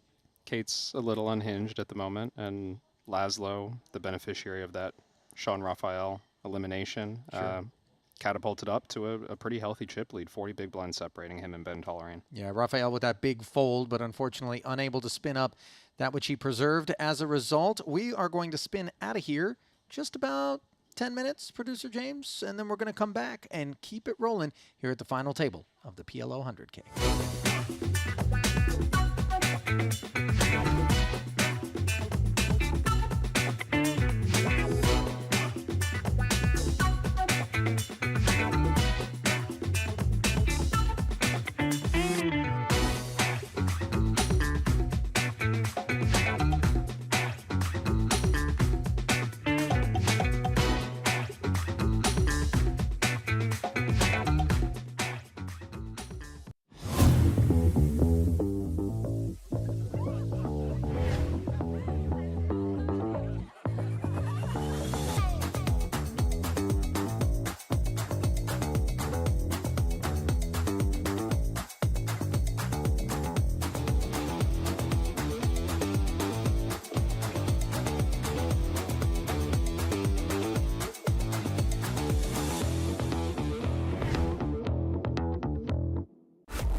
I've played against the best, I've won on the biggest stage.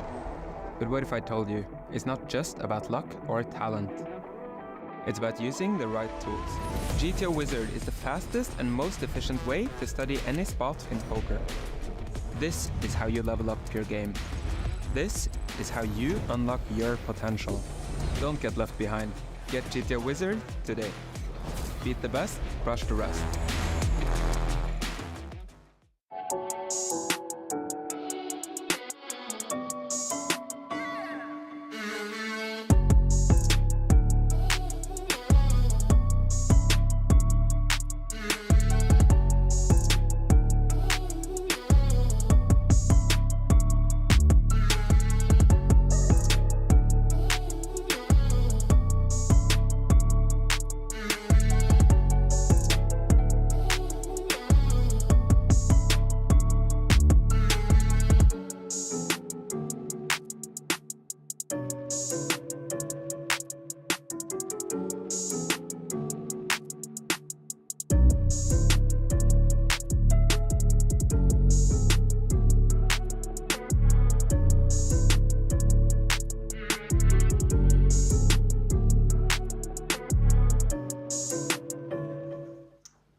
Well, Ivy's found the one. Another trip through the blinds would be too costly, and two queens with spades are what he's going to plant his hopes on. Dvoris has a playable one with Ivy's last chips committed. Yeah, he's going to repot and just ensure that there's some insulation on these walls. Nobody wakes up with anything to cause problems. So Ivy, a favorite by 12%, being anti-sweated by the rest of this field, understandably. Given the 116K pay jump they have been patiently waiting for.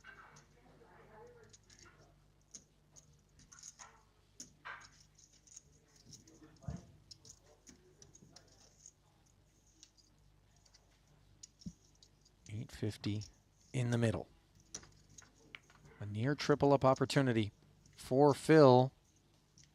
8 trade deuce. He's got spade coverage here. Wheel gutter for Dvoris. With the pair of eights. A lot to fade, and the ace on the turn. Now Daniel hops in front with top two, placing the pressure back upon Ivy. Spades or a queen. That's the requirement.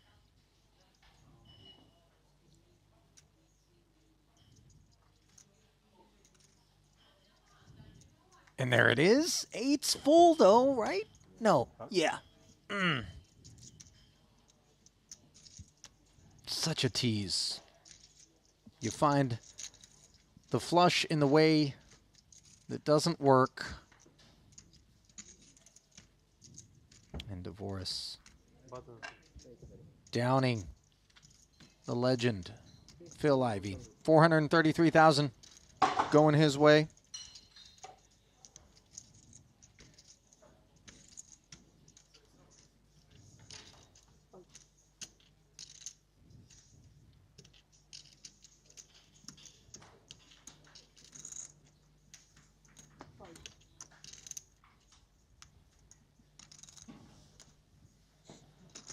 $275. Well, with Raphael in the big blind this hand, Jungle's certainly not going to mind any collision, but Laszlo's got a good enough one. Just a call. That's what I wanted. I was looking for you. I was like, I really hope Laszlo calls. Suggesting he's got targets. There's no, it's not really special to win when you're the favorite. You know, when you're like got all the chips. It's better when you come in from behind. Check. Now Jungle's in front here, trying to whip himself into a bit of a lather. It would seem Wojtas appears entertained, not threatened. Has picked up a threatening club draw along with a gutter. Just a pair of sixes at present, but not the equity as he checks. Top pair, Checks back again. Trip sixes now for Laszlo. 1/3 for you. 1/3 announced. Taking a page out of Jungle's book.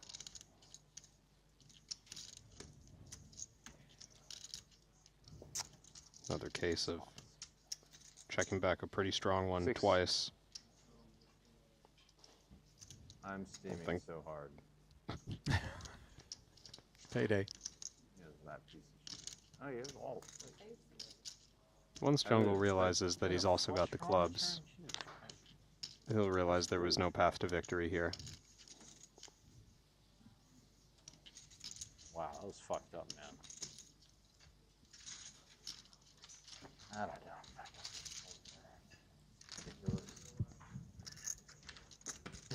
It was like 300 fucking K at 5100, man. I was like literally about to quit. Good old times. Huh? It can happen. Good old times. Sorry? It could happen. During the good old times, it could happen, so it's good to remember. Udo times? What's that? That's when we were battling, if you remember. And It's heads up, you mean? Yeah. It's not heads up. Huh? You didn't know we were battling heads up? I think I told you, or someone told me. Omaha for Rolls, by the way, the screen name for Boytosh. For those that like to rail the nosebleed PLO games online. Martirosian, protagonist here.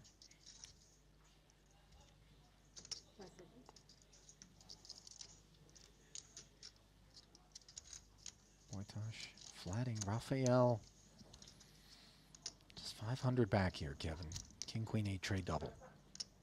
Not sure if Raphael sees this as a good opportunity to maybe get isolation. Just another $250,000 though atop the 300. Let's see whether or not that's even possible. Seems like it might require an assist from Artur.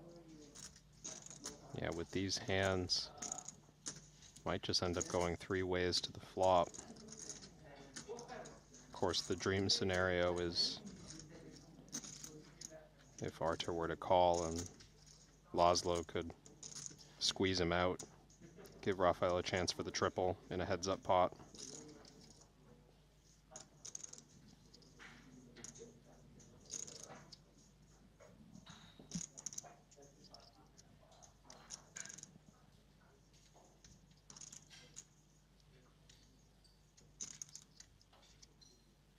Artur not too concerned about Boytosh muscling him if he were to flat, is he? Wouldn't Laszlo have activated himself in the face of the open in all likelihood? Not necessarily, I think. As deep as Martirosian's playing, Laszlo should have flatted the original raise with plenty of strong hands. Well, Artur going to take his chances, as he does provide Raphael's hand the protection.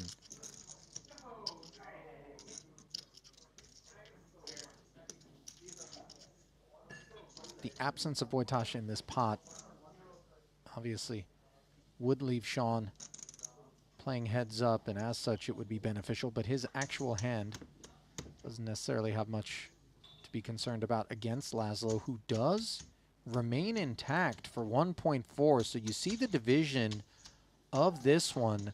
185 in the middle, 17 on the side, active between Martirosian and Boytosh. Artur covered and out of position.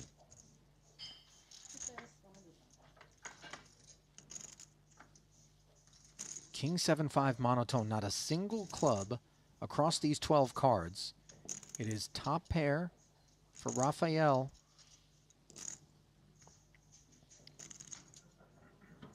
Top pair for Martirosian as well. Crazy with live cards how much equity Laszlo has here. Yeah, he is currently open-ended, third, bottom technically. pair, yeah.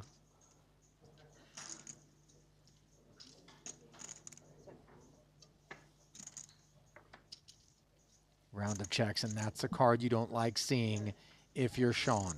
Action such as this, we expect someone to have some ace-X And on this occasion, it is Boytosh, who has made aces and fives, has this one by the throat.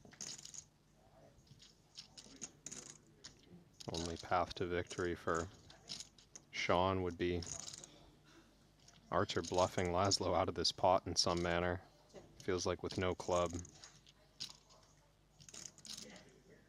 And over half the chips in the main pot. Not a lot of incentive for Martirosian to try to steal it. 9, giving Archer kings up after Boytosh allowed it.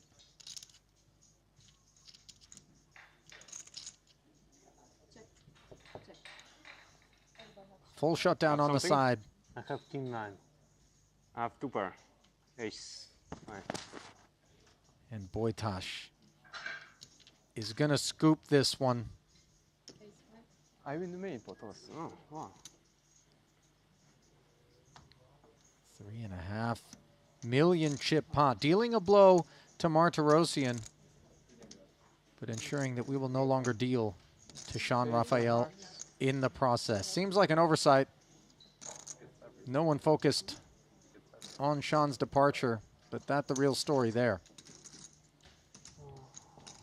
6th place finish, $549,000. He got some extended play there.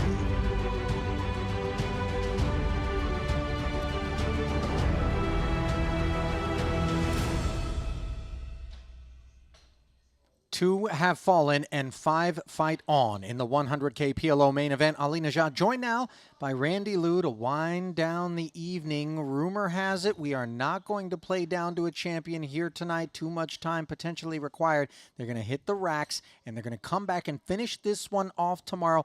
A little bit disappointing perhaps for those who have been heavily invested to this point. But Randy, let's dip into the Triton Poker Plus app as we normally do for a glimpse at where we left things before this particular break. Boytosh show engaged.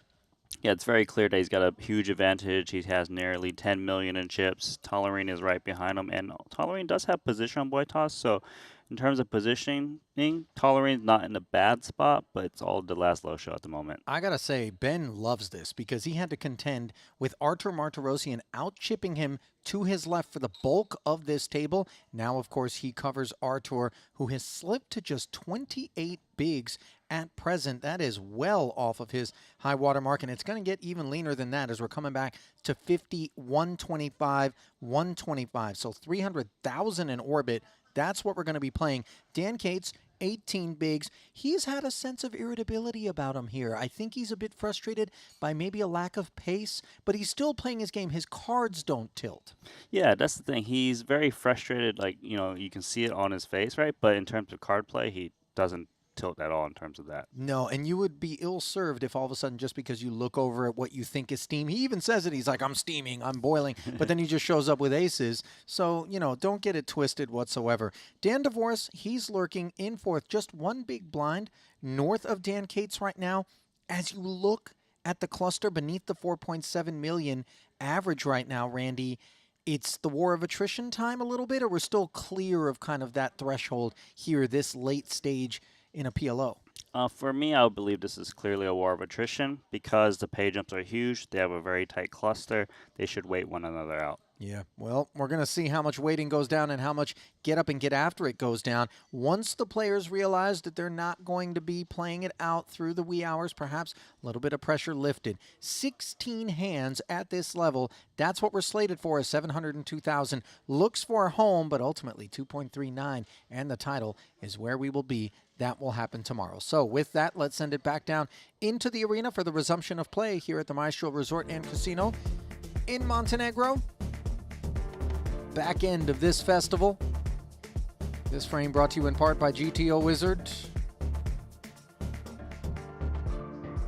Gotta look at those wizards. Merlins, sorcerers, mavens, call them whatever you want. Masters of their craft, and they have looked every bit that on the day as they try to jockey and nose ahead of one another. Such a valuable proposition, especially when you consider the $173,000 that separates fifth and fourth.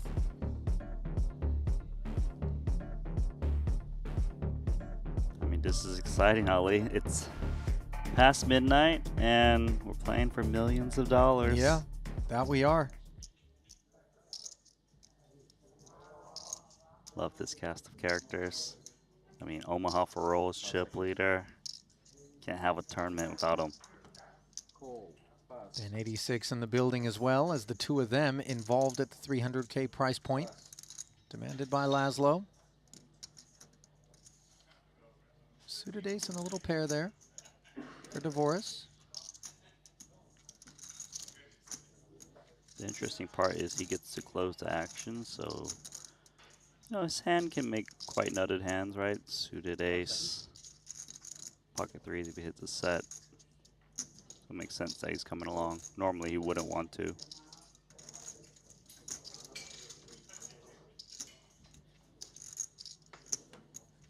So 3 players with Dvoris closing the action, looking up at Jack, Jack 4. Wojtasz's 10s in front. Extremely dry board. Checks over to Tolerine.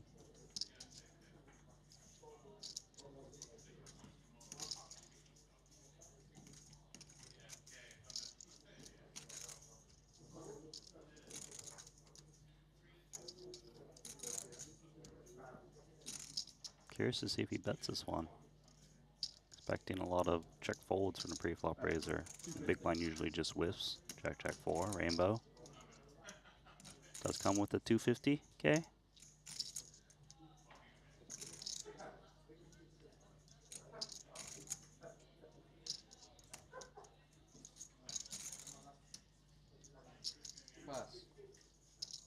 What's the game plan for Laszlo? Looks like it's check call. He's got backdoor clubs and hearts working with the 2 10s. Oh, that ace. Look at this. Ben just took a shot for 250, and all of a sudden, shot of adrenaline into what was otherwise pretty dusty holding. But note that Wojtasz's just picked up the club draw. Yeah, so now that Tolerine's turned some showdown value, he should be looking to contain the pot. Check it back. See what happens.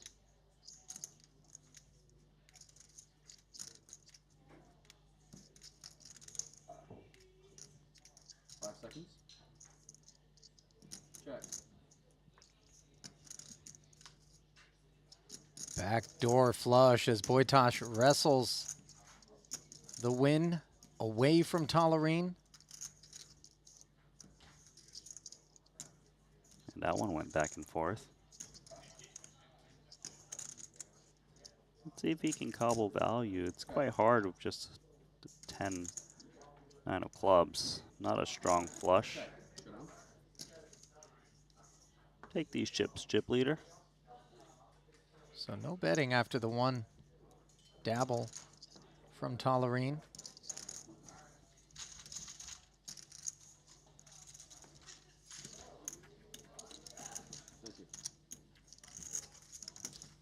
Yeah, also one of the advantages of being... Laszlo. If I get some chips, I'm going to get you.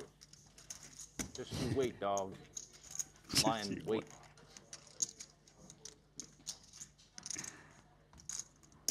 Just you wait, dog. Jungle's got a real vendetta against Wojtasz, apparently centering around some 300K online pot that he lost to him eons ago that Wojtasz didn't even remember. Oh, you're just a speck in the graph.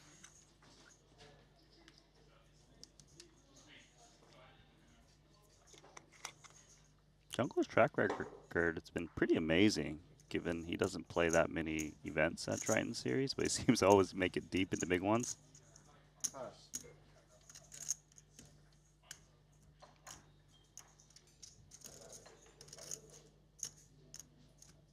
Artur. Pretty one here. 4 1/4. Yeah, ace, king, jack, suited ace. Suited ace the most important property. Random dangler, 4.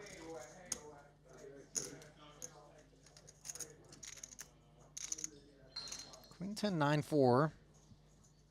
Some interactivity. Already big blind invested, but this price too rich. Yeah, it's a pot size pre-flop raise, so definitely need more to contend with and the loosely connected. You think he's sizing up because it's Boytosh in the big blind, and he knows that Laszlo, deep stacked as he is maybe more inclined to come along versus the smaller sizes? Get to that in a second, but go on. You're going to have a chance More to think time about to it. think. Yeah, take your time and take a glimpse at what our official timekeepers at Jacob & Co. Genève are capable of fitting into a watch case. Truly staggering. Breathtaking mechanical movements, artistry, and engineering. All the hallmarks of the folks at Jacob & Co. For those who demand nothing but the extraordinary, they provide more than a watch. They provide a statement. I'm going to try to get to your question real quick, Ali, but the reason he's going bigger pre-flop, unless he's trying to someone wins dissuade all the chips. people from defending the big blind with high equity. Like, basically, you want to just raise and take pre-flop in this game. At the end of the level.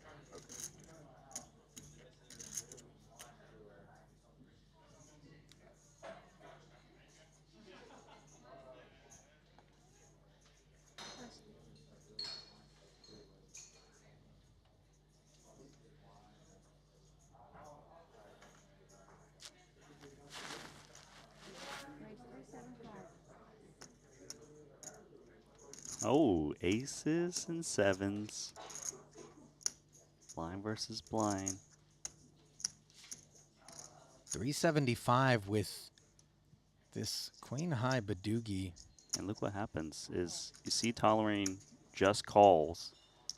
And it's not that he doesn't think the aces are good, but he doesn't want to create a situation where Laszlo calls a 3-bet, they somehow get in a huge pot, and he might be out when he's currently very comfy in second with 5 remaining. We fear the Reaper, but we don't necessarily fear this board texture. Good one for Tolerine's aces in the absence of Jack X, which as we can see does not lurk.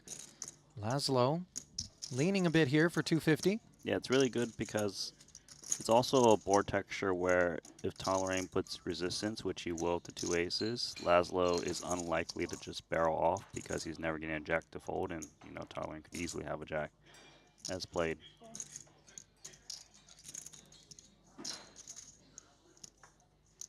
Flatting once more.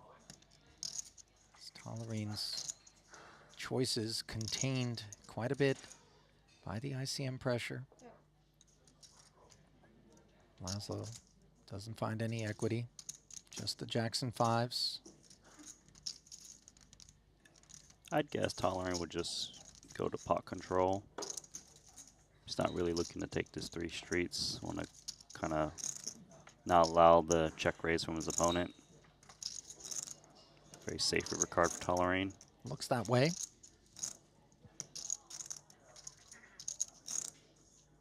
I think Laszlo knows what's up.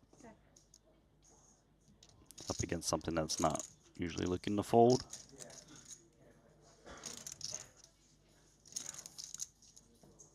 Curious to see if Ben goes for value. He knows the aces are good, but does he want to open the door to potentially get check raised? That's the question. Such a low frequency check raise spot, you think, but on the occasions that it happens, you just hate life so much. Yeah, if you bet, you need to be very comfortable just bet folding your hand that you would never get played back at. And he's going for value against kings, queens.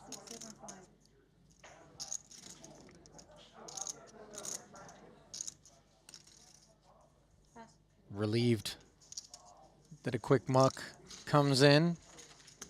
To be fair, Laszlo has taken some trappy lines with big hands, checking across multiple streets in an effort to induce.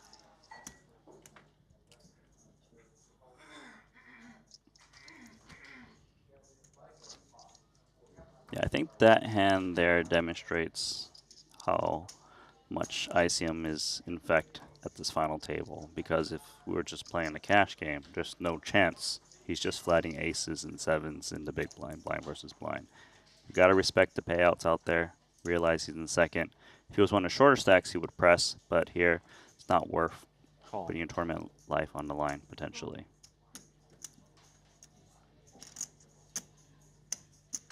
Kate's limping a serviceable one. Obviously lean on chips, but mindful of Dvoris with fewer than his. Yeah, Daniel with the double suited hand. Looks like he will get a cheap flop.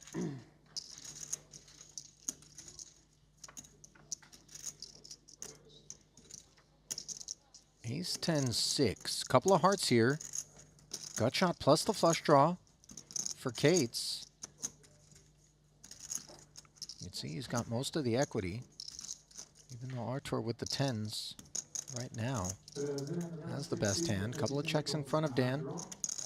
Yeah, this is a game where it's not who's got the best hand now, who's got the best potential to make a big hand.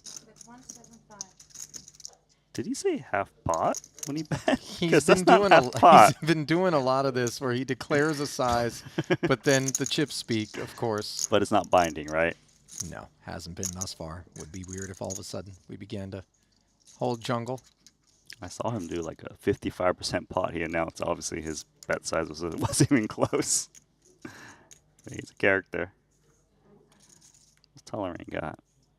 Gut shot, pair of sixes.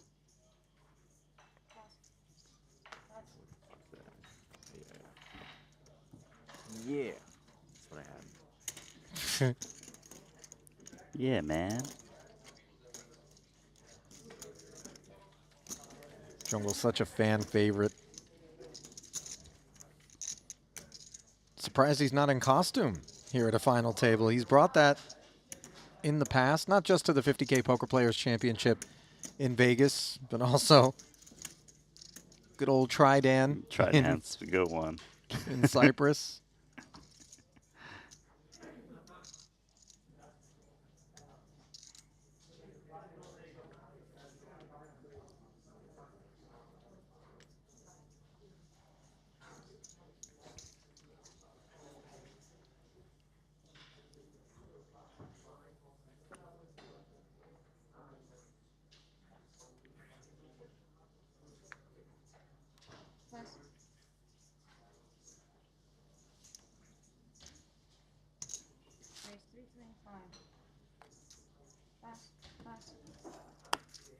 Laszlo, what the fuck, man?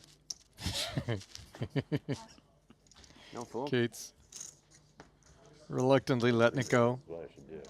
Teach you a lesson. He's hunting Sick. Fuck a it. pound of flesh for sure. You can't even say that in tournaments. You can't really do it. You can kind of do it, but you can't really do it.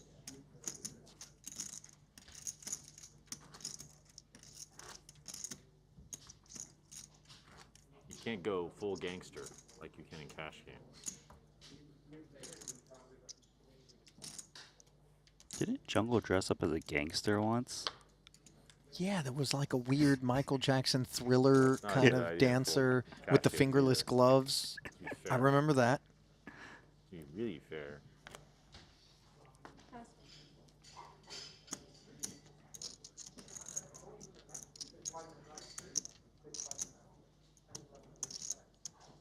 Ace King 10-8, but no suits here for Tolerine.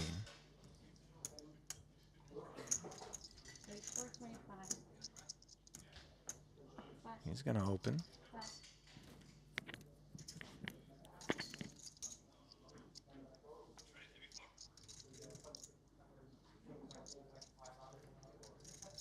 Queen Jack 10-6 in the big here for Dvoris. 3-card rundown, suited jack. He's the shortest stack by a few big blinds. Kind of tricky. If he defends here, loses the pot, move it to clear short stack, and then Dan Cates and Martirosian are unlikely to play a hand.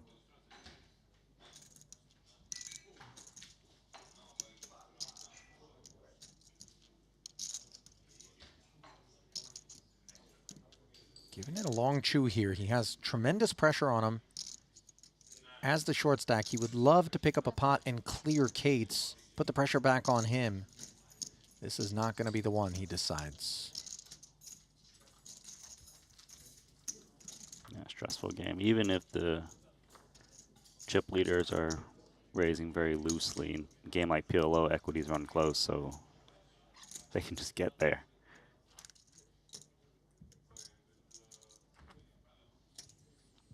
Well, Randy, did you get up to anything on your break, my friend?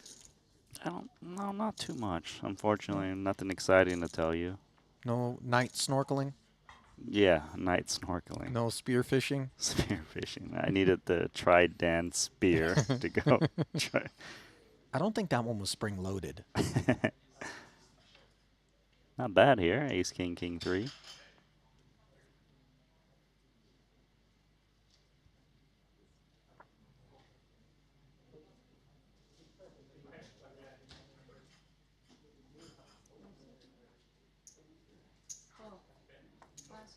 No, not just not bad, but good. Good enough for him to limp. Feel like the reason he's limping is because Laszlo's in the big blind. He gets a good price to defend, and he doesn't play inflated pot against Laszlo. If it was anyone else in the big blind, he's likely to pre-flop raise his hand. That's my thoughts. Interestingly enough, though, you saw Martirosian come with the larger sizing when Laszlo was in the big blind. So different paths being explored. Yeah, I think it's because Ben really doesn't want to play inflated pots, whereas Archer is just trying to make sure Laszlo doesn't play a pot with him. Well, this is interesting because we have found the case king and an ace on board. This is top 2 for Boytosh against a set. I mean, Tolerine practically has the nuts, given Laszlo didn't raise pre, he doesn't have to worry about aces. Let's build that pot.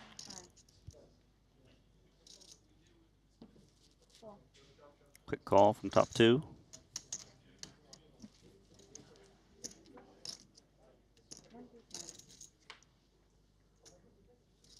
Two-tone board. Neither player in possession of either flush draw. As good as it gets for Tolerine. You can probably bet towards pot. Try to charge the max against spades and hearts. He unblocks those flush draws, so they've got plenty of outs against him. He's also charged some of that Queen Jack 10 stuff. What do you think Laszlo makes of Ben's limping range into his own big blind? He should know that it contains strong hands like this still. You know, it's very wide, clearly. So he probably will just, keep it slow with 2 pair. Obviously sopping wet board texture here. He does block sets of aces and kings with his hand. Now the front door spades show up. Neither player thrilled with this. Probably just goes check, check, I think. Tend to think so. Especially 0 spades in Ben's hand. Nice spot for Tolerine. Yeah, with the check back. Can't fault Boytosh for having had a tinge of pride at showdown in the ace-king declaration, but that's ironed out by the set of kings. As Tolerine narrows the distance between number 1 and number 2 in chips here.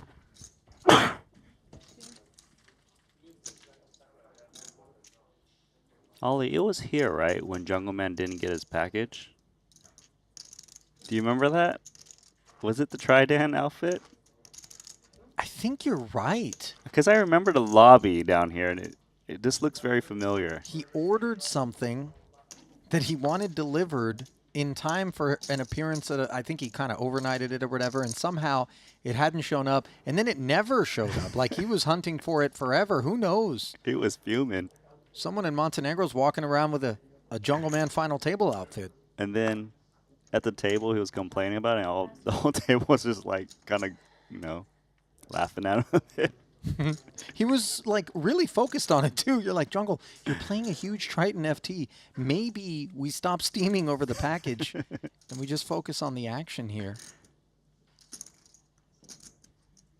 Queen 10, 9, 7. Opportunity to open on the button, but obviously look at what's to Dvoris's left. He's going to try. He's thinking, please fold your blinds. Well, so far so good, but Tolerine, let's see. King, Queen, 10 deuce, spades. Seems like enough to continue, given he's getting a discount from the big blind.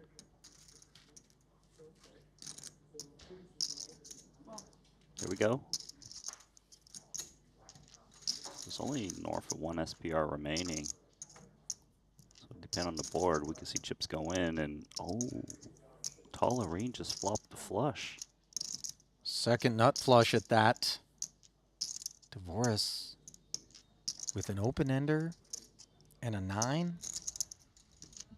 And a 10 of spades that blocks a little bit of flushes. Can he show restraint and just check this one back?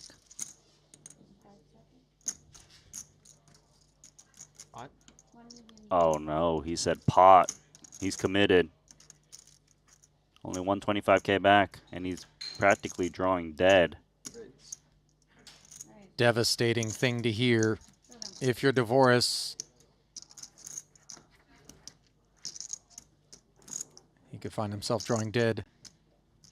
Absent some help on this turn, it would create a pathway to a boat.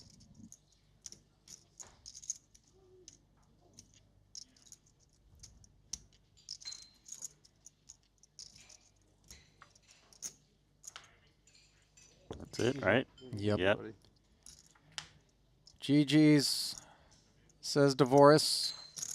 On his feet here. Never really got much going, Randy, at this final table. I know your opportunities to observe him here somewhat limited, but rest assured, I can attest to the fact that performances out of that seat likely would have been relegated to something in this range and not much further, as he found the spot he deemed was the one. In the end, you can find no more than a 5th place finish, $700,000 and change. You know, sure, it's disappointing, but Dvoris has had a lot of success here in Montenegro. This is his 7th cash. Had a 2nd in the WPT Global Slam, the opening event for $579,000, a 6th in the Mystery Bounty, and a 3rd in the No Limit Turbo Bounty Quattro. Yet another haul to add to the over $21 million that Dvoris has in career Triton earnings. We're down to 4. Title number 3 going to have to wait Call. for Double D. Now, by the way, Randy, everybody securing the extra $173,000. The difference is between a 6- and 7-figure payout. $875 on lockup, $205K. The latter between here and making the top 3. Kate's trying to slip in with a limp. Tolerine announcing pot. Taxes paid by Dan. Queen 8-4. Club draw here for Ben. Don't want to overlook the fact, by the way, that absorption of Dvoris's tokens now putting him just 6 bigs shy of Boytosh at the top of the leaderboard. So he is going to be a force to be reckoned with for the Hungarian from this point forward. Kate's feeling the force of that single syllable. Dreaded when you have something as light as he did there. Well, the gap is very close now between the top 2. Wow. What are you saying? Laszlo and Ben have exactly the same stakes. Oh, him and Lazo. After that one. Just me and you, Artur. Yeah. Artur's right. 9,425,000 apiece. You are too far from Laszlo. Yeah. I'm gonna try to get him anyway. Go for the long shot, you know. It's my style.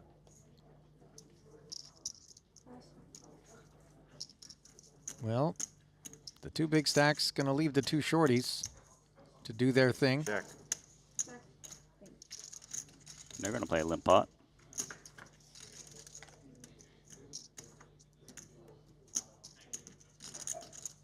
What we're working with.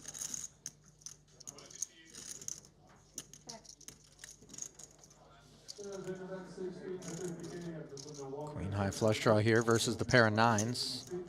As the limp pre from Artur brought us to this point. He's checked it. He can jungle's hand.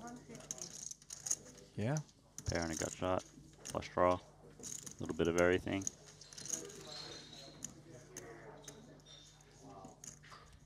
Some more ingredients on his stovetop than Artur's. Arthur just has the trash bag.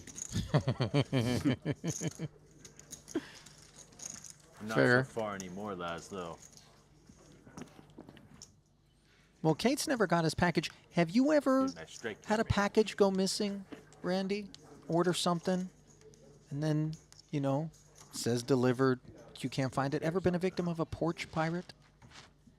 I mean, maybe, but I was not as steamy as Jungle, I'll tell you that. You don't even remember, though. Yeah. Like, you probably ordered it and then forgot you ordered it, and then it just never Yeah. showed up, and Like, it that wasn't, was that. if it was something, it wasn't a big deal. What about you? Got any stories for me? You know, normally, that's a good read. Oh, you I'd don't? be bringing that up, not so much, because as much as I love you, I want to hear your story. I want an excuse to tell mine. That is my MO, right? But this time, no. Oh. I got, That's you know, nice. You do ever care since we about went my into the feelings. gated community situation, we haven't really had to worry too much about that. Although, I probably Enjoy your rather- gates, all right? I'd probably rather pay for replacement packages than pay my HOA, if I'm being honest. Good It's probably HOA adds cheaper. up, yeah.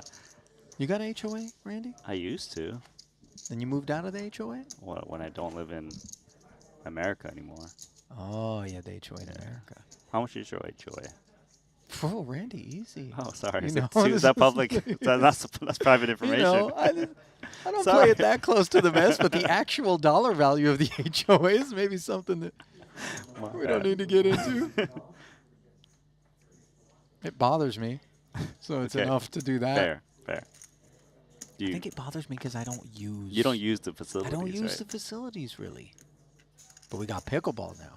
Oh, maybe I need to go visit you. No, but let me tell you what happened here. It's I Martirosian call, too. limps alongside Jungle. Then the homes near the pickleball courts complained about the noise. So now they got to play with this whack Nerf ball. And so it's not Nerf even ball. like pickle. It's like cucumber ball. Like it's... Anyway. A sponge? It's bad. Queen 8 deuce. Not great. Tolerine. Just 8s. See the wrap for Martirosian. Yeah, he's got the best one. The wrap. Such a powerful holding in PLO. Round of checks. Now trip 8s for Tolerine. A winner. Out of nowhere, it seems. His hand looked like a pretty clear check fold, but didn't have the opportunity to fold, so now in a fortunate spot.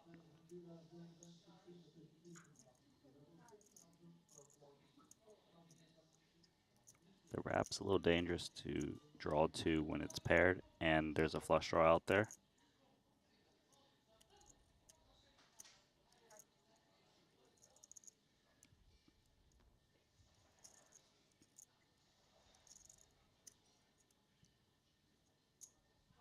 I'm out. Need to fuck out. Very demonstrative release there from Jungle. As you see Martirosian hunting with the inside wrap, and he finds it in the way that doesn't actually put him behind. The 10 wouldn't have worked, as that would have given Tolerine a boat. He hits the jack. We're going tour. Huh? Yeah, what a spot, Martirosian. Something about rock and poker. Nice to have the jack too to block some boats. And once he gets checked over to him, easier for him to value bet, blocking the full house. And seeing passive play from Tolerine.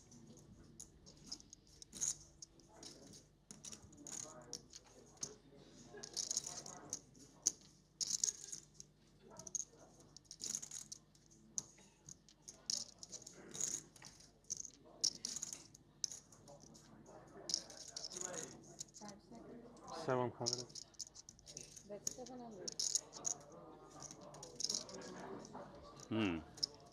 Boy, Tolerine's choice to check it now leaves him confronted with just shy of 70% pot out of Martirosian on the end here. He's got a 10 in his hand. That's a card that Artur would require if he was going to have this straight. As we can see, it's there.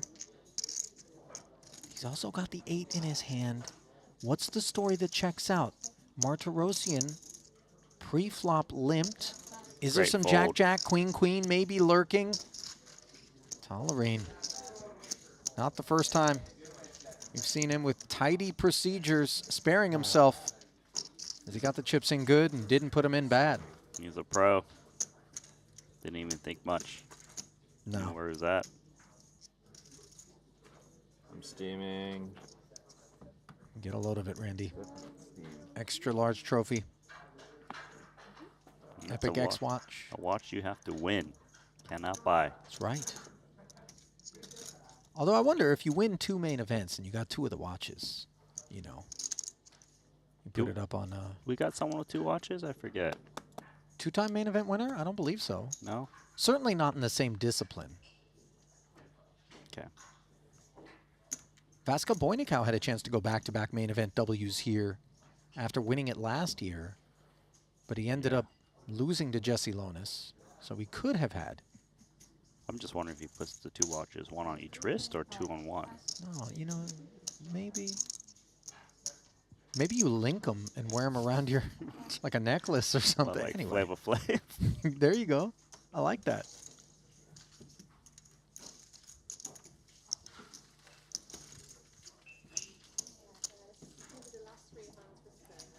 Yeah. Can we discuss about continue? Oh, it sounds like Artur. More. I'm not sure I want to play. You know? I might want to rest, yeah. Okay.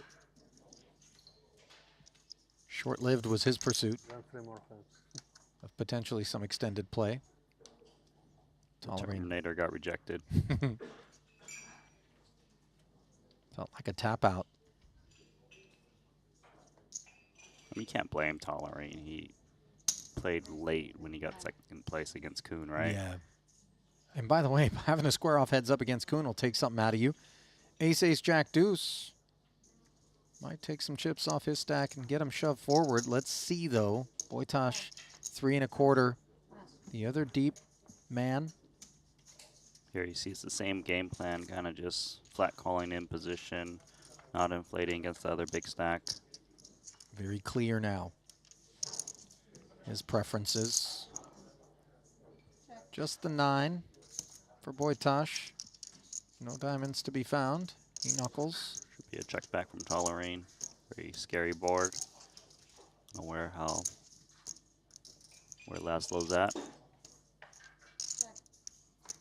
Pot control is the play.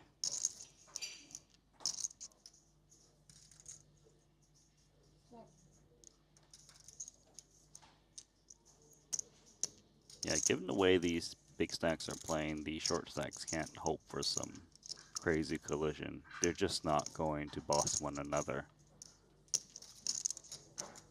It would be so disastrous. We did see it already here at this festival, though, but what was required in that one? Aces versus kings with the 270 some odd big blind stacks, and Davies lurking with 15 bigs. Somehow managed to punch a ticket to heads up play. 350 from Tolerine now as the wheel draw and the aces speak up.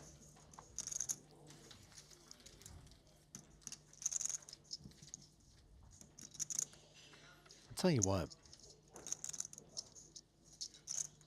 This conclusion is not foregone, but it's going to be tough to get chips absent a cooler out of Wojtas and Tolerine. If they can outlast Martirosian and Cates, we are going to have a spectacular heads-up main event in this one tomorrow. Oh, yes.